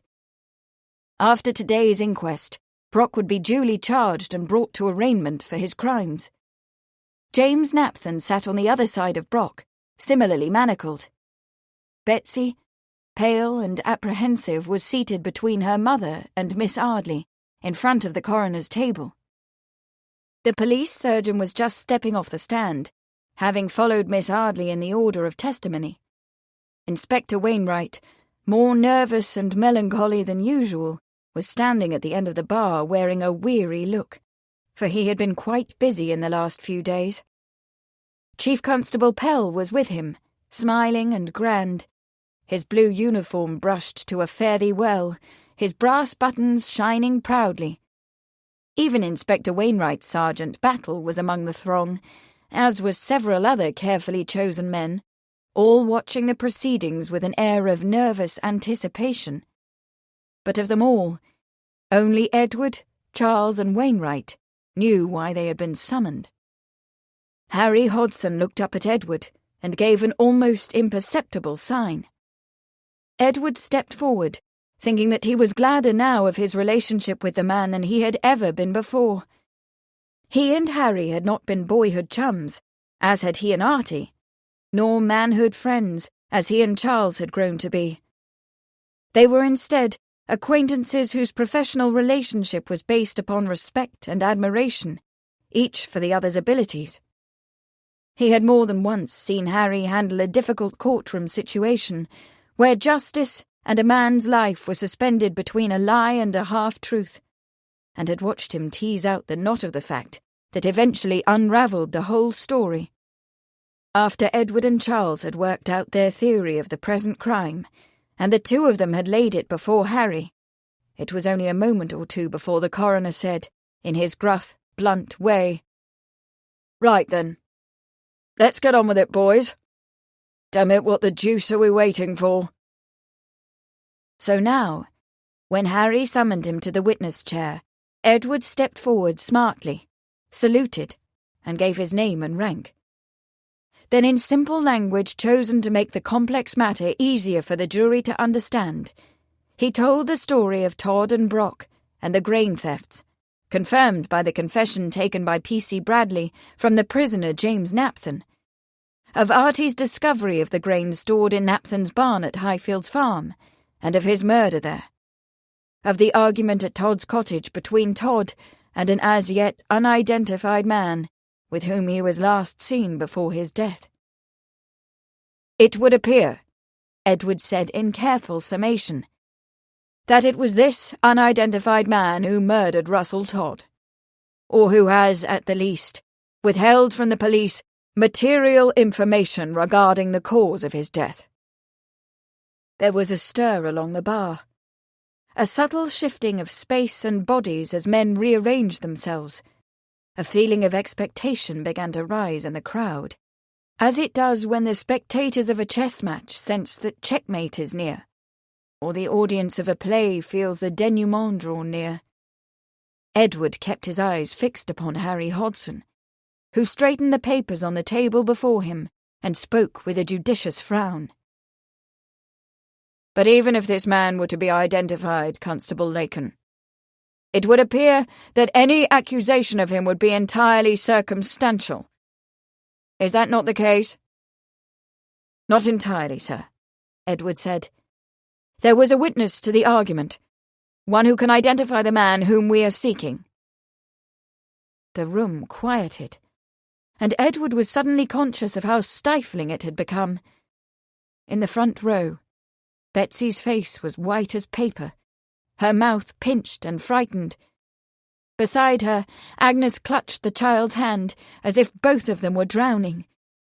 Someone at the bar fell suddenly into a fit of coughing and moved a pace or two toward the door to get some air. But several others closed against him, pressing for a better view of the coroner's table, and he was pushed back, still coughing. "A witness," the coroner said musingly. He consulted his papers. "Would that be the child, Elizabeth Oliver?" "It would, sir," Edward said. "Thank you, Constable," Harry replied. "You are dismissed. Call Mistress Elizabeth Oliver," he said to the clerk. The clerk stood beside his stool and raised his tinny voice over the stir of the crowd and the rasping cough of the afflicted man, who had made yet another frustrated effort to push his way through the crowd to the door. "Call Mistress Elizabeth Oliver." Edward stood down. An earnest Betsy was sworn and took his place, her white ruffled pinafore neatly starched over a blue gingham dress, worn black boots carefully buttoned, and polished with Edward's own boot-black. The coroner smiled in a kindly way over the half-rounds of his gold-rimmed spectacles. "Perhaps it'd be best, Mistress Oliver, if you were to tell me what you saw from the beginning. If I am unclear as to what you have said, I may interrupt you with a question, but I will endeavour to do that as little as possible." He leaned back and tented his pudgy fingers under a fold of chin. "You may begin." Betsy began in a thin, piping voice to tell the story of her nighttime ratting expedition to Highfield's barn, accompanied by Mr. Brown. "My owl, sir," she explained, in answer to the coroner's question. While the crowd listened, riveted by her narration, she related what had happened to her. How she had been suddenly sacked and trussed and tossed into a wagon, and later into a mound of hay in the shed. How she had heard the Smith's boy proclaim her drowned an instant before the constable and Sir Charles Sheridan were about to liberate her. How she had been visited by Jemima Puddleduck, whose maternal longings had led her to build a nest in the very same shed. How the sharp-chinned man with copper whiskers had got into an argument with the man with black whiskers and— "Ah, but Mistress Oliver," the coroner objected, "if you were, as you say, bound and gagged and locked into the shed, how was it that you were able to see this black-whiskered man with whom the deceased argued?" "I saw them out the crack," Betsy said. "A large crack or a small?" "A duck-sized crack, sir," Betsy said, holding up her hands to demonstrate. A titter ran through the crowd. "The hole Jemima came and went through, you see." "Ah, yes," the coroner said and hid a smile. Since you were able to witness this argument through this duck-sized crack, perhaps you can tell us more about the gentleman with whom the deceased argued? He had black whiskers, you say? Yes, sir, Betsy said, and a limp. You see, sir? Ah, a limp, said Harry Hodson, with the air of a man who was finally getting somewhere. What else can you tell me of this black-whiskered man who limped? The crowd at the bar began to stir. Betsy glanced in the direction of the commotion and bit her lip. The coroner leaned forward. Don't be afraid, my child. Simply tell me what you saw. Yes, sir. Well, sir, he limped because he got a wooden leg. A wooden leg, the coroner exclaimed over the sudden noise of the crowd. He banged his gavel hard. Silence, he roared. There will be order in this court. The crowd quieted somewhat, except for the group at the bar, where there seemed to be some kind of stir. Mistress Oliver, the coroner said, please stand on your chair and look out over the courtroom. Tell me if you see that man. The wispy clerk came around the table and gave Betsy his hand. Obediently she climbed up on her chair, looked out over the crowd, and then suddenly pointed. There he is, she exclaimed. Over by the bar. The man in the blue uniform. That's ridiculous, the man shouted furiously. She's lying. She's only a child. She's not to be believed. Confusion rumbled like thunder in the courtroom. Let the record show, the coroner bellowed to the clerk over the din, that the witness has identified Dudley Pell, Chief Constable of the Essex Constabulary. Chapter 49. Quod erat demonstrandum, which was to be proved. Euclid. For Charles, to whom none of this was a surprise, the proceedings had taken on the quality of a stage drama. For the audience, tense with anticipation, the scene was fraught with the excitement of unexpected revelation. For the players, who had not been given a playbook, but only the vaguest suggestion of what might unfold, there was uncertainty and great uneasiness. And for the directors and producers of the drama, Charles, Edward, Inspector Wainwright and Harry Hodson, there was a great anxiety about what would be revealed, and whether the revelation would be of such strength that it would sweep events to their desired conclusion. From his vantage point against the wall, Charles saw Wainwright, whose face wore a look of exquisite torture, instruct one of his constables to move through the melee and block the exit. Sergeant Battle, his jaw slack in utter astonishment and consternation, took 2 reluctant steps toward Chief Constable Pell, and stopped, hands hanging in trembling helplessness. At Wainwright's whispered urging, he managed 2 more steps, but seemed quite unable to raise his arms. The publican's fat wife, about to put a tray of washed glasses on the shelf behind the bar, gave a shriek of dismay and dropped the tray with a resounding crash. The chief constable failed to notice the smaller dramas around him. He was too caught up in his own outraged innocence. "It's a falsehood," he cried, gesturing with his fist. "The child is lying." Betsy stared at him. "I may be only a little girl," she said with enormous dignity, "but I know what I saw." Beside Charles, Edward gave a muted cheer. "That's my girl," he exulted under his breath. With the assistance of the clerk, Betsy climbed down from the chair and returned to her seat. As she sat down, her mother gathered her into her arms and pulled her close. For all her composure, Betsy buried her face against her mother and burst into tears. Harry Hodson pointed his gavel at the chief constable and fixed him with a stony look. "While your emotions are understandable in view of the serious accusation against you, I will tolerate no further outbursts. In due course you shall be permitted, although not required, to testify before this inquest. Until that time you will remain silent. Inspector Wainwright, confine the accused." Wainwright nodded with a great sadness to Sergeant Battle. Battle, whose intention seemed to have been stiffened by the coroner's words, grasped Pell's arms.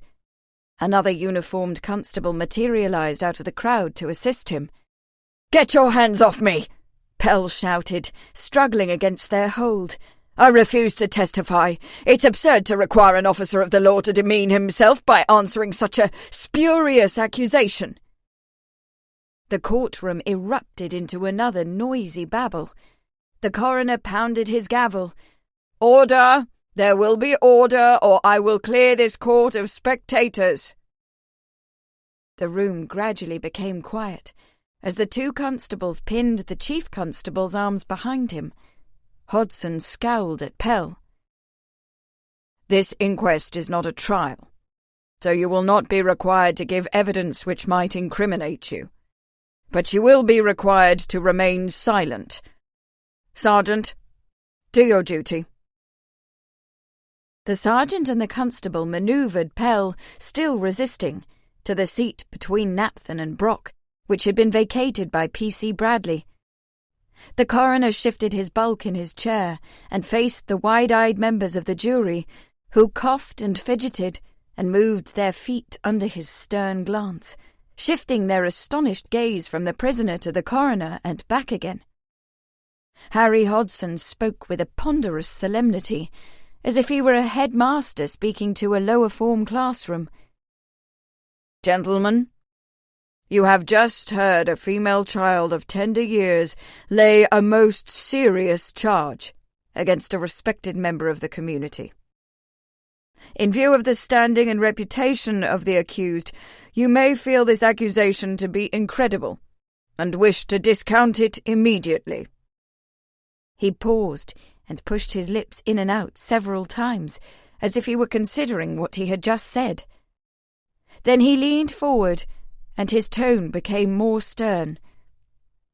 "However, it is my duty to remind you that you must hear it, and hear it without bias or prejudice."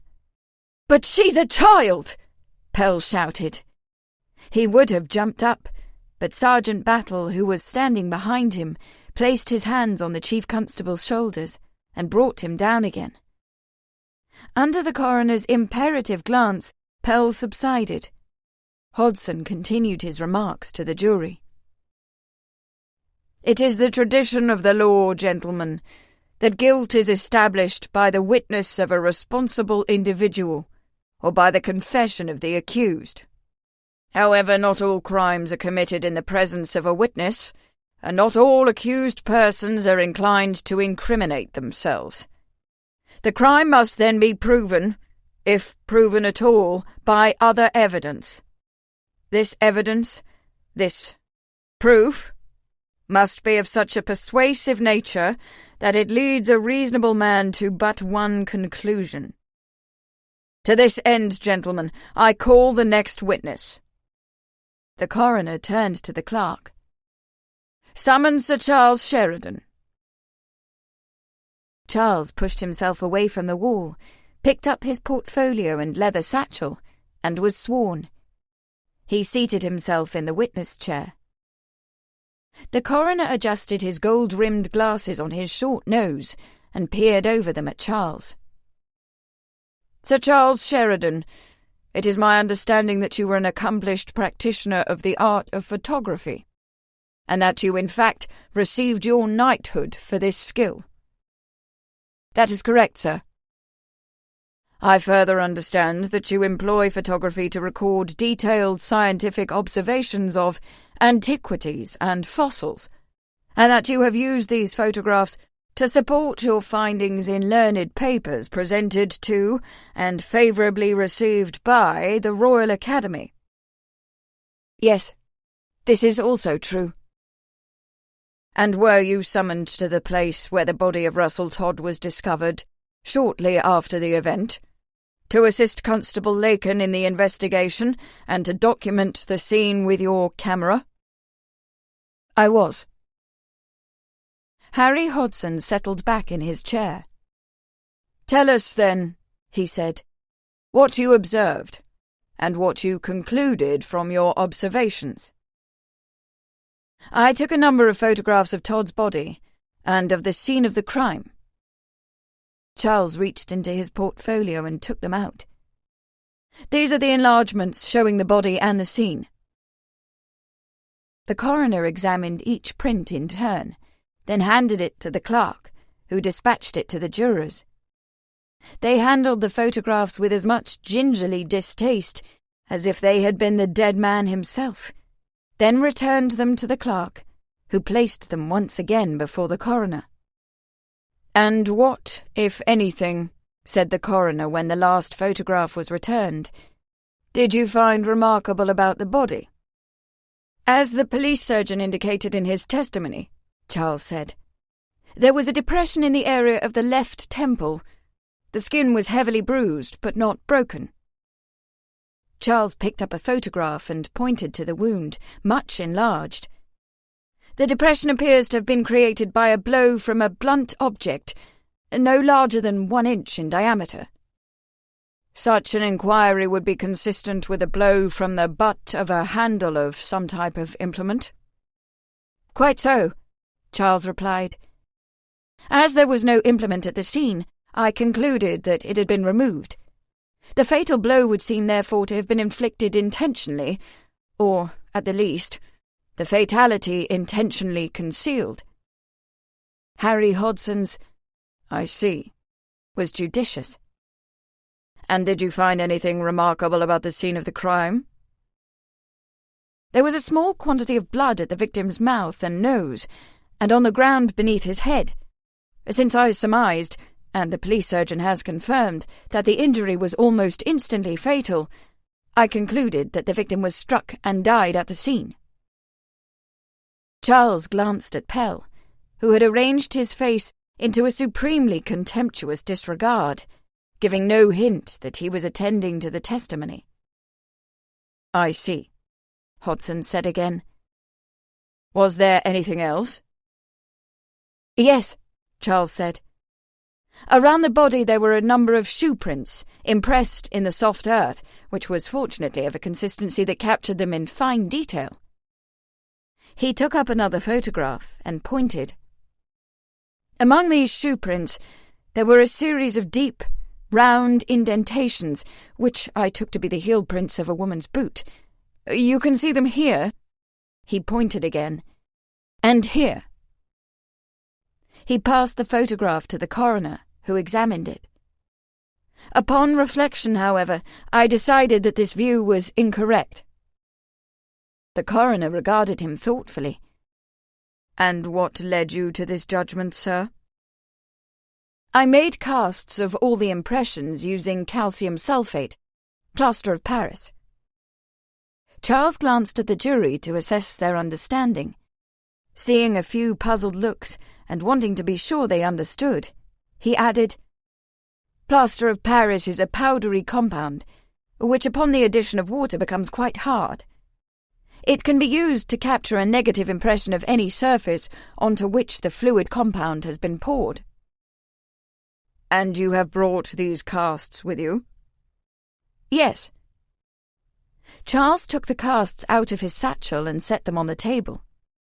This part of his testimony was complicated, and he had been concerned about making it as straightforward as possible, knowing that juries often rejected scientific evidence simply because they did not understand it.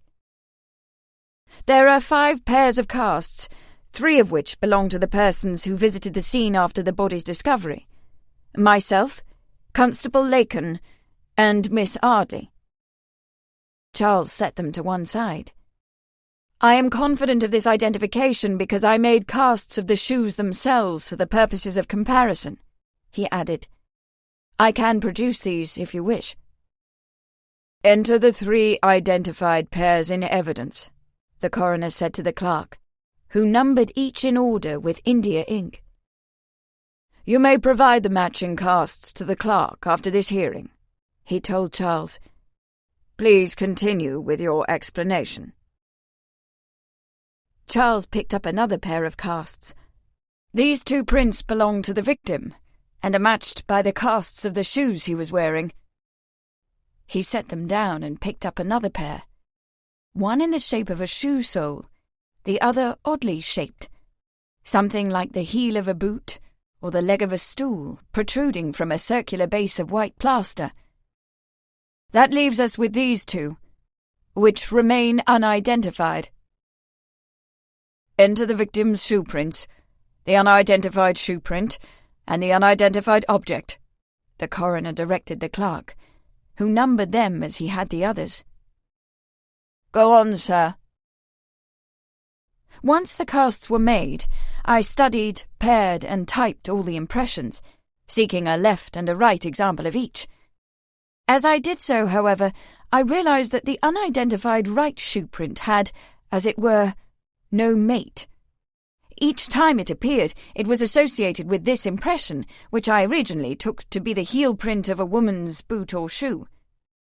And your conclusions from this examination, sir? Charles paused. The courtroom had gone perfectly still, and the entire crowd seemed to have left off breathing. Pell's arms were folded across his chest, his gaze unwaveringly fixed upon some point over the coroner's right shoulder, disdain written on his features. I believe, Charles said, that these impressions were in fact made by a man with a shoe on the right foot and a wooden stump in place of the left. The taut stillness erupted into a loud, buzzing chatter. Above it came a piercing, "The copper's got a wooden leg!" from the publican's fat wife, followed by the publican's frantic shushing. The coroner picked up his gavel and used it violently, at last achieving a measure of quiet. He glared around the room as if ready to execute every spectator, then turned to Charles. That is all well and good, Sir Charles. But how can you be sure that the man with the wooden leg did not visit the scene before or after the victim's demise? Charles glanced at the jury. He had their attention. He did not want to lose it. You know that leaves fall to the ground every year? One or two of them nodded wisely. And you also know that this year's leaves fall on top of last year's leaves. The man who had claimed to be deaf was leaning forward, intent, also nodding.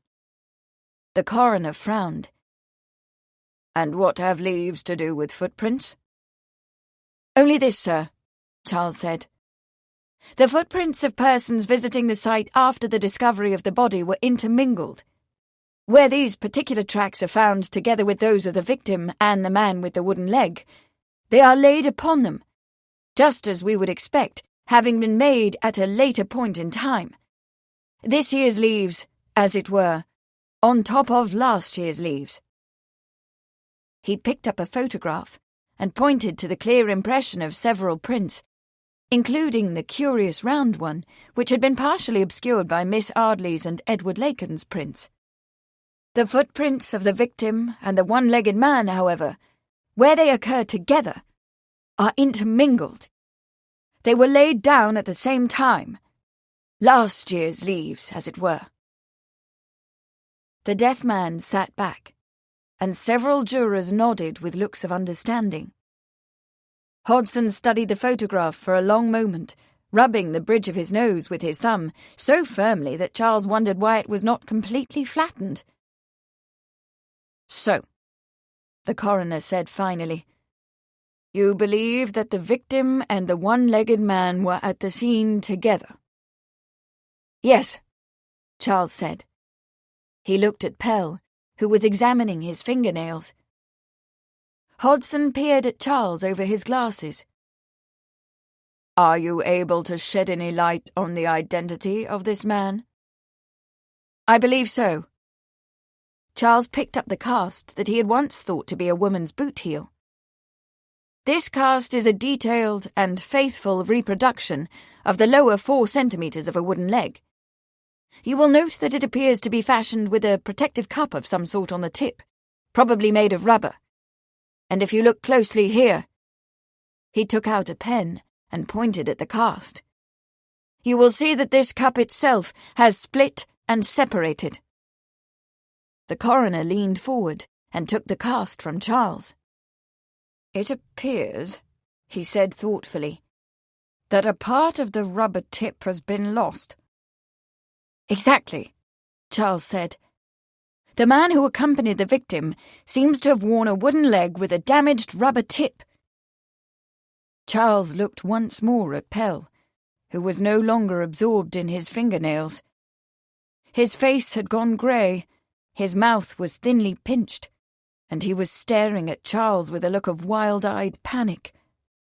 The room was so quiet that old Willie Hogglestock's cry of fresh fish today, in duet with the gypsy's boots for 2pence, could be easily heard. The coroner leaned back in his chair, and for a very long time studied the cast in his hand. Finally, he laid it down and spoke. "Chief Constable Pell, I will not require you to give sworn testimony which may be used against you in a later trial.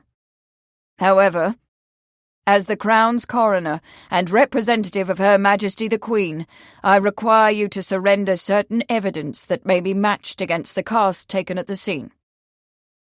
Do you elect, of your own free will, to testify before this inquest, or do you choose to yield up your leg?" Dudley Pell, Chief Constable of the Essex Constabulary, gave a low moan and covered his face with his hands. Chapter 50. I have made many books about well-behaved people. Now, for a change, I'm going to make a story about 2 disagreeable people, called Tommy Brock and Mr. Todd. Beatrix Potter. The Tale of Mr. Todd. Bee stood beside the carriage that was taking them to the railway station at Colchester, directing Pocket in the placement of her bags and Hunker-Munker's and Peter's cages. Mrs. Tiggywinkle's basket she held in her hand. "I'm so dreadfully sorry to leave you in Bishop's Keep," she told Kate. "Just as I was beginning to feel at home here. I'm concerned for the state of Mamma's health, but I confess that I can hardly bear the thought of returning to Bolton Gardens." Her face became mournful. "It feels as if I am returning to prison." "I am sorry too," Kate said, with genuine feeling. She knew that Bee's presence was required at home, but that did not make her regret the loss any less, for they had grown very close. Pocket finished stowing the baggage, came round the carriage and handed the ladies in. "I felt I had found the sister I truly wanted." "Well, you have done that at least," Bee said. She settled herself in the seat and put Mrs. Tiggywinkle's wicker basket on the floor at her feet. "We must correspond often, Kate, and you shall come to visit when you come up to London. I shall want your advice on getting my little books out into the world, and I feel a deep curiosity about how matters will turn out between you and Sir Charles." Kate raised her shoulders and let them fall. "How matters will turn out? My dear Bee, I must confess to being curious as well." She had thought from the way he looked at her that afternoon at Agnes's that perhaps he had an interest in her, but it had been several days now and not a word, and all that time she had felt vaguely restless and discontented, despite the outcome of the inquest and the assurance that Agnes's pension would be paid. "I understand that he has gone off to Chelmsford." "He may have gone to Chelmsford, Bea said with composure, as the carriage rattled off down the lane. "But he has hardly departed for good. In any event, he has merely gone for the arraignment of the chief constable, has he not?" Kate nodded. "I believe it was scheduled for today. He is to give the same evidence, I understand, that he gave at the inquest." The source of her information was Amelia, who heard it from Lawrence.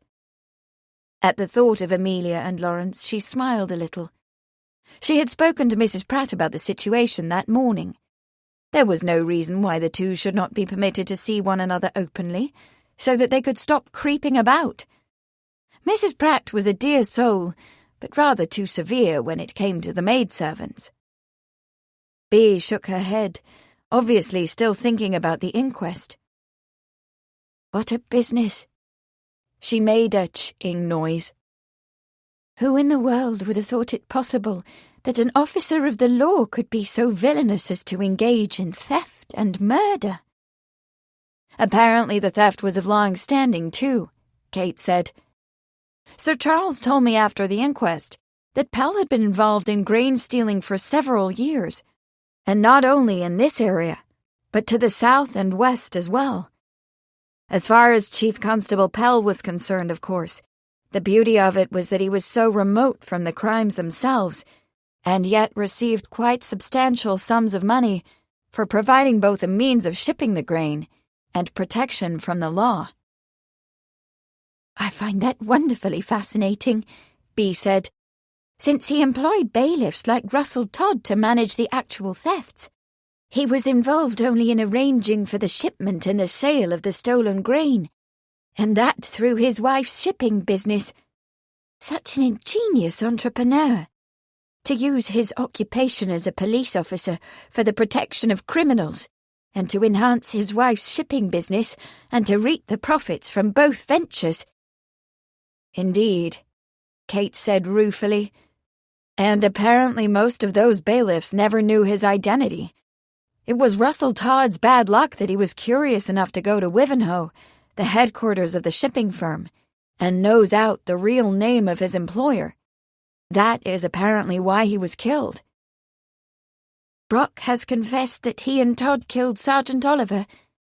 "Yes, and to kidnapping Betsy, although he is not quite clear as to what he and Todd plan to do with her. They seem to think that if the law closed in on them, she might become necessary to their escape. In the meantime, they made it appear that she had been drowned in order to curtail the search and possible discovery."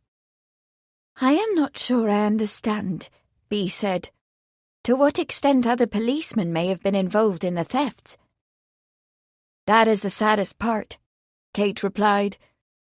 "When Edward realized that it was Pell whom Betsy had seen arguing with Russell Todd the night of Todd's death, and when Sir Charles determined that Todd had been accompanied to his death by a man with a wooden leg, they immediately laid their evidence before the coroner. He agreed that in view of the extraordinary circumstances, Superintendent Hacking should be notified at once. Hacking instructed Inspector Wainwright to begin an immediate investigation of Pell. The results are not yet complete, but Pell seems to have suborned at least 3 constables, each of whom profited from the crimes in their districts." "I trust that Sergeant Oliver was not one of them," Bea said. "No. Pell had sent Todd to approach him. The sergeant misled Todd into believing that he would join them. When Todd realized that the sergeant was gathering evidence to charge them with theft, he and Brock murdered him." "And P.C. Bradley? Was he involved?" "Apparently not," Kate said, although Pell seems to have had his eye upon him as a possible recruit. Nor was Edward Lincoln. She smiled a little, thinking of Edward. In fact, it was Edward's reputation for stubborn honesty that persuaded Pell to take him off the investigation. He told the superintendent that he wanted to handle it himself, and Hacking concurred, ignorant, of course, of Pell's real motive. And of course, by taking the case himself, Pell thought he was ensuring that the sergeant's killers would not be discovered. Exactly. That is why he assigned P.C. Bradley to the case, knowing him to be a young officer who would take orders without question. Bea sat back in her seat and looked out the window. An amazing series of events, she said reflectively. Coming to Bishop's Keep, Kate, we both wished for adventure. Have you had your fill of it yet? Kate laughed and patted her hand. Enough to keep Beryl Bardwell occupied for some time. I fear, however, that she may never get her fill. If she intends to go on writing, that is. If? Bea raised her eyebrows. There is a doubt? Not about writing itself, Kate said, and hesitated.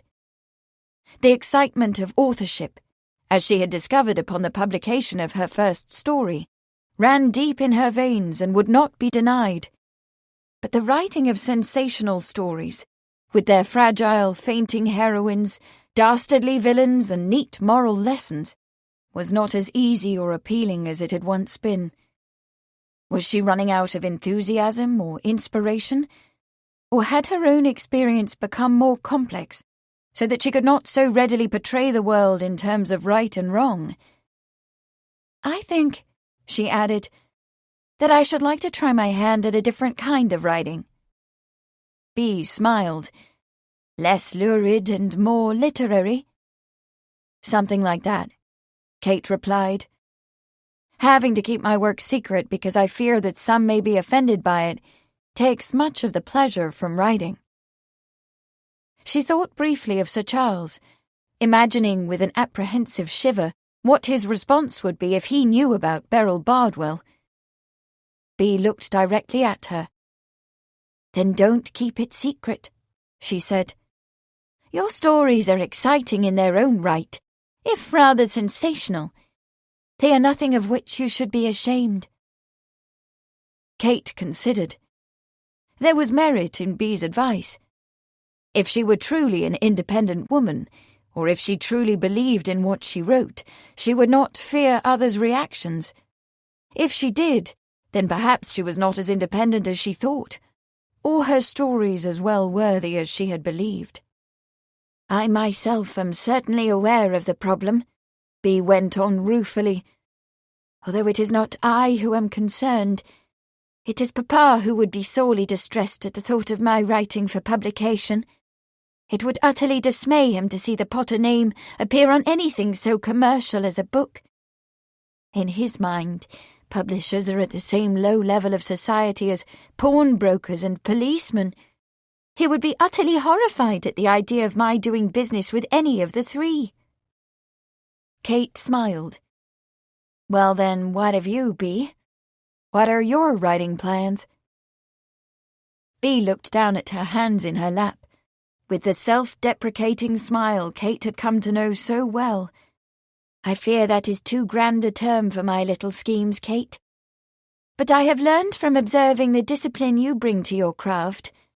I shall set about making a book of my little Peter Rabbit story, and perhaps one about Jemima Puddle Duck, and Mr. Todd and Mr. Brock as well.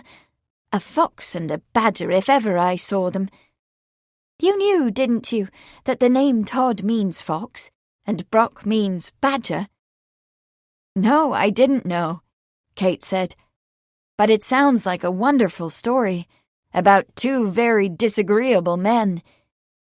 But how shall you get around your father's difficulty with publishers? Bea considered. If I had the books printed up myself, Papa could not complain. Of course, Kate cried. As miniatures, just the right size for children, illustrated with your marvelous drawings. She squeezed Bea's hand. You see, your trip to Bishop's Keep has not been wasted. Wasted? Bea was half amused. You have whetted my appetite for more than the writing life, Kate. You have given me a taste of what it is like to live singly, obliged to no one. I am even more determined now to have my own cottage near Sawrey, far from London and Bolton Gardens, and Papa and Mamma.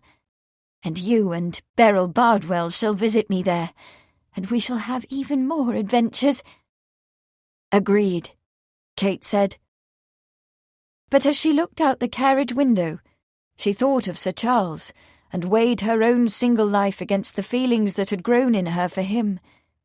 She did not feel the kind of wistful, painful longing that the romantic novels associated with love, nor did she wonder frantically whether she had been too eager or too chilly in her demeanour toward him, or too bold or not bold enough. But she did wonder what he felt for her, if he felt anything at all, and she did think with affection about his concern for Agnes and Betsy, and with respect and admiration about the clear, insightful reasoning that had so neatly impaled Chief Constable Pell. And it did occur to her that perhaps she had lived singly almost long enough. Chapter 51. At last he rose and twitched his mantle blue. Tomorrow to fresh woods and pastures new. John Milton, Lycidas. "Well, I am pleased, I must say, Ned." "I hoped you would be, Charles." Edward loosened the reins to let the horse have its head on the straightaway, just outside Chelmsford, and glanced at his friend beside him in the gig. "It's thanks to you, old friend." Charles gave him a querying look. "How so?" "If it had not been for the scientific evidence you brought, Pell's guilt would remain in question. I doubt that he would even be arraigned, given the reluctance of the police bureaucracy to publicly launder its filthy linen." "You don't think Betsy's testimony would be enough, then?" "The word of a little girl, against that of a respected officer of the constabulary?" Edward gave a short laugh. "Murderer or no murderer, the man would remain free to corrupt other young police officers." Charles's face was sober. "I suppose you're right, although for some reason I had the impression that police corruption was confined to London." "Hardly. Men are greedy everywhere." Edward spoke with the passion he felt in his heart. "But once Pell is convicted, all will be put on notice that such a thing will not be tolerated." Charles gave him a sideways glance. "The constabulary needs men like you in positions of authority, Ned. I saw you talking with Hacking after the arraignment. Does the superintendent have something in mind for you?" A cart came toward them, and Edward pulled the horse to one side and gave it room to pass in the narrow lane. "As a matter of fact," he said, "he has begun to shift men about. Wainwright is to be promoted to Pell's position." "Bravo!" Charles exclaimed. "Now perhaps Wainwright will be able to install that telephone for which he has been chafing these past months." He turned to Edward, his face keen with interest. "And you, Ned? Will you have Wainwright's place?" Edward felt himself tighten inwardly at the thought. "That is Hacking's idea," he admitted, lifting the reins again. It had not come at him like a bolt out of the blue, of course. Since his several interviews with Hacking and Wainwright about the investigation into Pell's corrupt practices, he had the impression that both of them thought highly of his abilities. Still, it was a considerable jump from constable to inspector, and there were several sergeants who might be expected to look askance at the promotion. "And you?" Charles inquired thoughtfully. "What is your idea, Ned?" Edward sighed. "I don't know, Charlie. I am an ambitious man. I have long wanted a larger district and more responsibility, and the promotion would mean a substantial increase in income at a time when I shall want more money." He paused. "I intend to wed Agnes, you know. I have asked, and she has agreed, although we shall have to wait until the end of her mourning year." It seemed like a century away, the end of Agnes's mourning. Edward yearned for it to be over so he could make her his own, as she had been in his imagination so many times before. But he had waited a dozen years. He could wait as many months. with the certainty that in the end he would have her and their life together could begin. He looked sideways to catch his friend's reaction. "You did know? Or surmise?" "I did," Charles said, with evident satisfaction. "My heartiest congratulations, old chap. She's a fine woman." "Yes," Edward said, and laughed a little, feeling like a schoolboy. "I was a fool once, and let Artie make off with her. I don't intend to be a fool again." He sobered. "But she's had a hard time of it these years, living on a constable's wage. It seems almost unconscionable to ask her to continue, if by accepting promotion I can bring her more." Charles's voice was wry. "But some part of you is not delighted with the idea of moving to Colchester and becoming a police inspector?" Edward could not help but laugh. "Isn't it queer? For years that was my ambition. To rise in the ranks, to gain in experience and opportunity, to make a name for myself. But now—" He shrugged, scarcely knowing what to make of the melee of feelings within. "Now I'm not sure. Dedham is a fine village, quiet, orderly, a friendly place for children to spend their young years. And Napthan's little farm, or its like, that idea has its charms too. I have saved enough money to have it, or nearly so." "Aha!" Charles said lightly, smiling. "I thought as much. Agnes in the dairy, Betsy in the market garden, a rosy-cheeked little Edward helping his father herd the cows. An island of pastoral peace and placidity amid the tumultuous sea of modern civilization."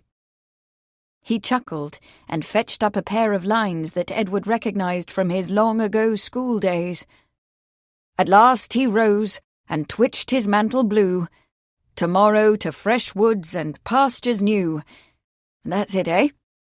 A twitch of the blue mantle and you're off to tend the sheep, with Milton under one arm." Edward laughed again, helplessly. "When you put it like that. But yes, I suppose so. It certainly is peaceful. Agnes and I and our children would have a good life." Charles turned to look at him steadily. "And yet, there is something alluring about the Colchester position, is there not? Aside from any personal ambition, that is." "There is," Edward said, grateful to his friend for posing both sides of the question so clearly. "I suppose I could make a change in the way police business is done. If I were there, paying attention as attention should be paid, men like Pell might find it more difficult to do their dirty work under cover of the law." "Suppose, man!" Charles clapped him on the back. "It's not a matter of supposition. A man of your brains, your integrity, you're what the constabulary needs, Ned." "You're suggesting that I should do it?" "I'm suggesting that you and Agnes ought to confer and decide together. If both of you honestly prefer the cows and cheeses, then have your farm. I shall gladly visit your rustic retreat and revel in the delights of the country. But if there is a question in your minds, give the Colchester position a go and see what happens. You can always have the farm, can you not?"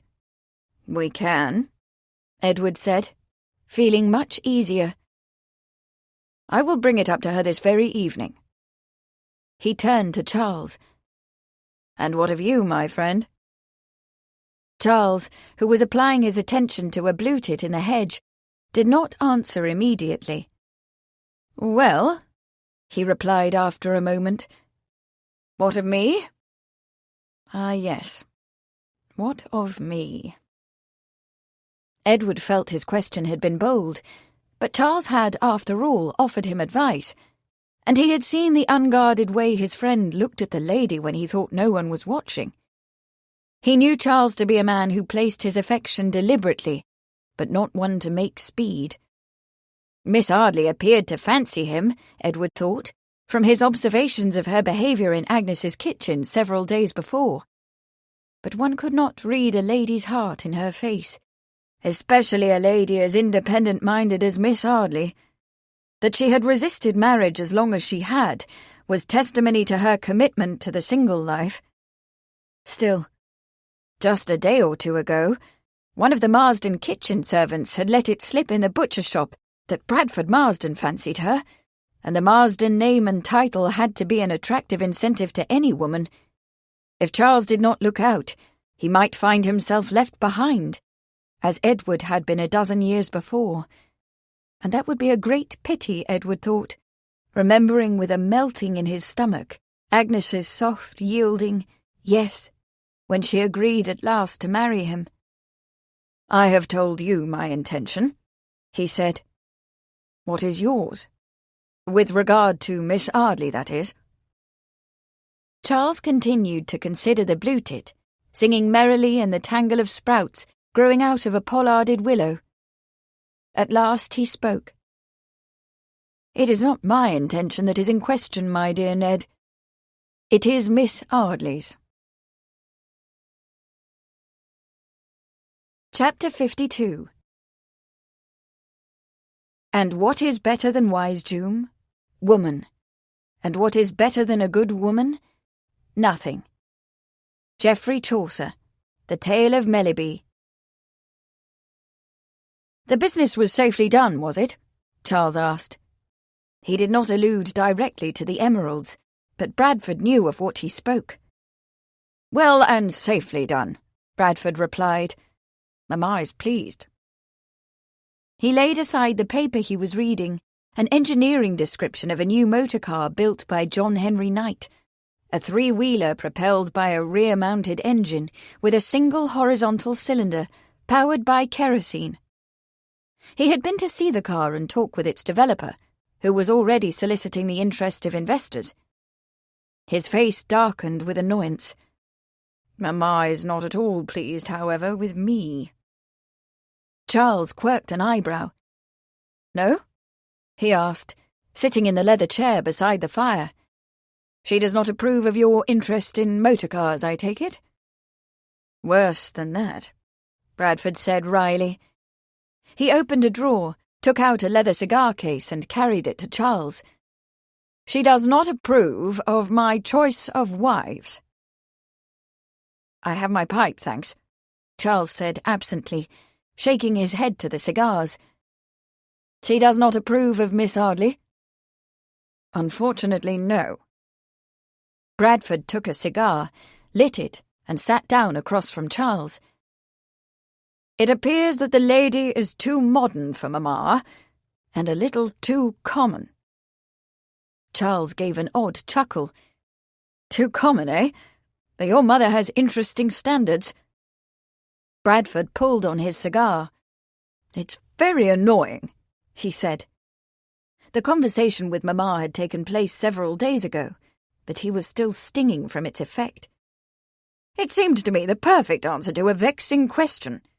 A lady of means, whose property adjoins that of the manor, whose person is reasonably attractive, and whose wit—" He waved his cigar. "You understand." "I do indeed," Charles said soberly. "Property, proximity, personableness. It would seem that your mother would applaud your choice." Bradford sighed. "So it would. However, she does not. She has forbidden it." "Owing to—" Bradford stood and paced restlessly to the window, which gave onto the green slope of the west lawn.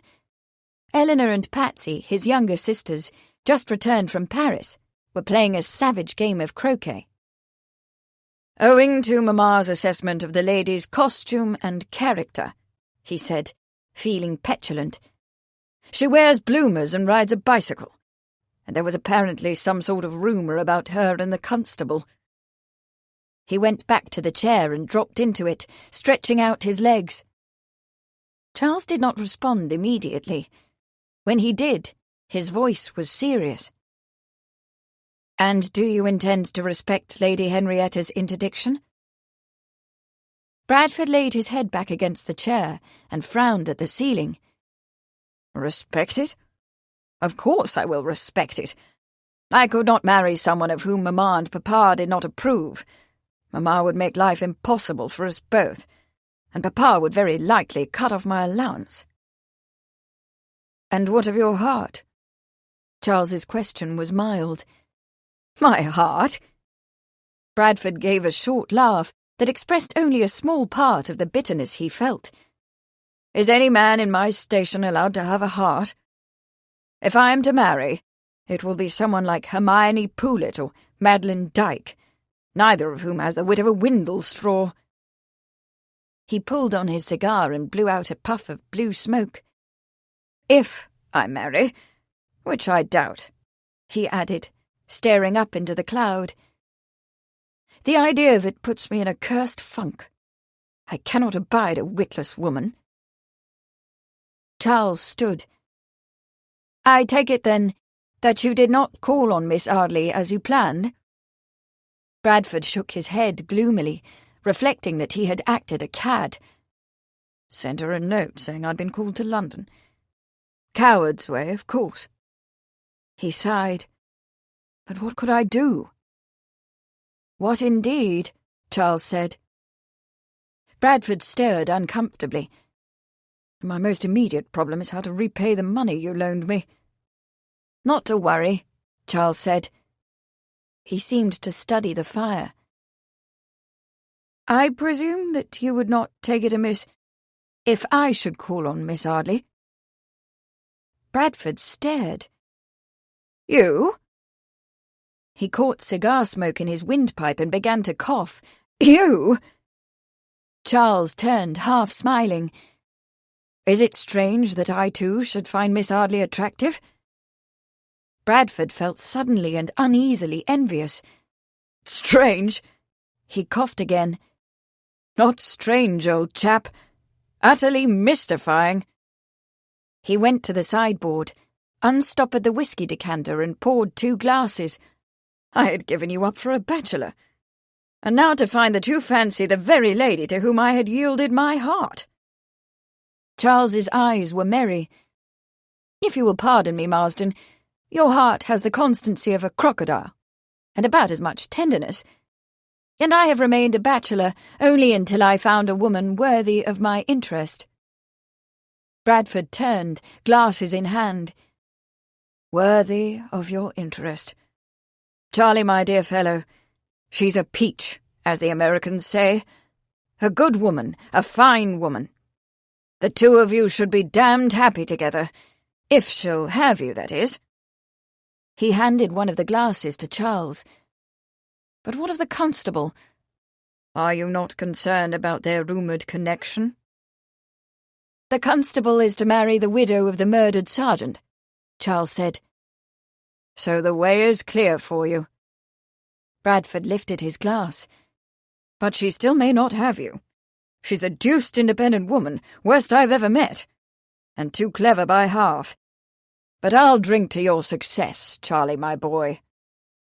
"Thank you," Charles said. And they drank. A note about Beatrix Potter. The much-beloved illustrator and author of many delightful children's stories, Beatrix Potter, lived a suffocating early life, much as she describes it in Death at Gallows Green. 29 at the time this fiction takes place, she was still a creature of her Victorian parents, and increasingly aware of her isolation. "I wonder why I never seem to know people," she wrote sadly in her journal. "It makes one wonder whether one is presentable." She spent her time avidly pursuing interests in photography, drawing, and mycology, surrounding herself with the animals she loved. But by the late 1890s, Beatrix began to pursue the publication of The Tale of Peter Rabbit, written for the child of her former nursemaid in 1892. After the little book was rejected by 6 publishers, she decided to publish it herself, selling copies to friends and relatives at 1 and 2 a copy. In 1902, Frederick Warne & Co. offered to publish it, and any other stories she might write. During the next 10 years, Beatrix wrote and drew, became engaged to her publisher, who tragically died, and began to spend more time in the Lake District near Surrey. She eventually used her writing income to buy a little farm there, and finally, at the age of 47, married William Heelis, a local solicitor. For the 30 years of their marriage, she managed their farm, raised sheep, and lived out the fantasies of her early life. But she didn't write any more stories. This recording of Death at Gallows Green was presented by Dreamscape Media LLC. Text copyright 1995 by Susan Wittig Albert and William J. Albert. Sound recording copyright 2019 Dreamscape Media LLC. Thank you for listening. Please check dreamscapeab.com for Dreamscape's latest releases.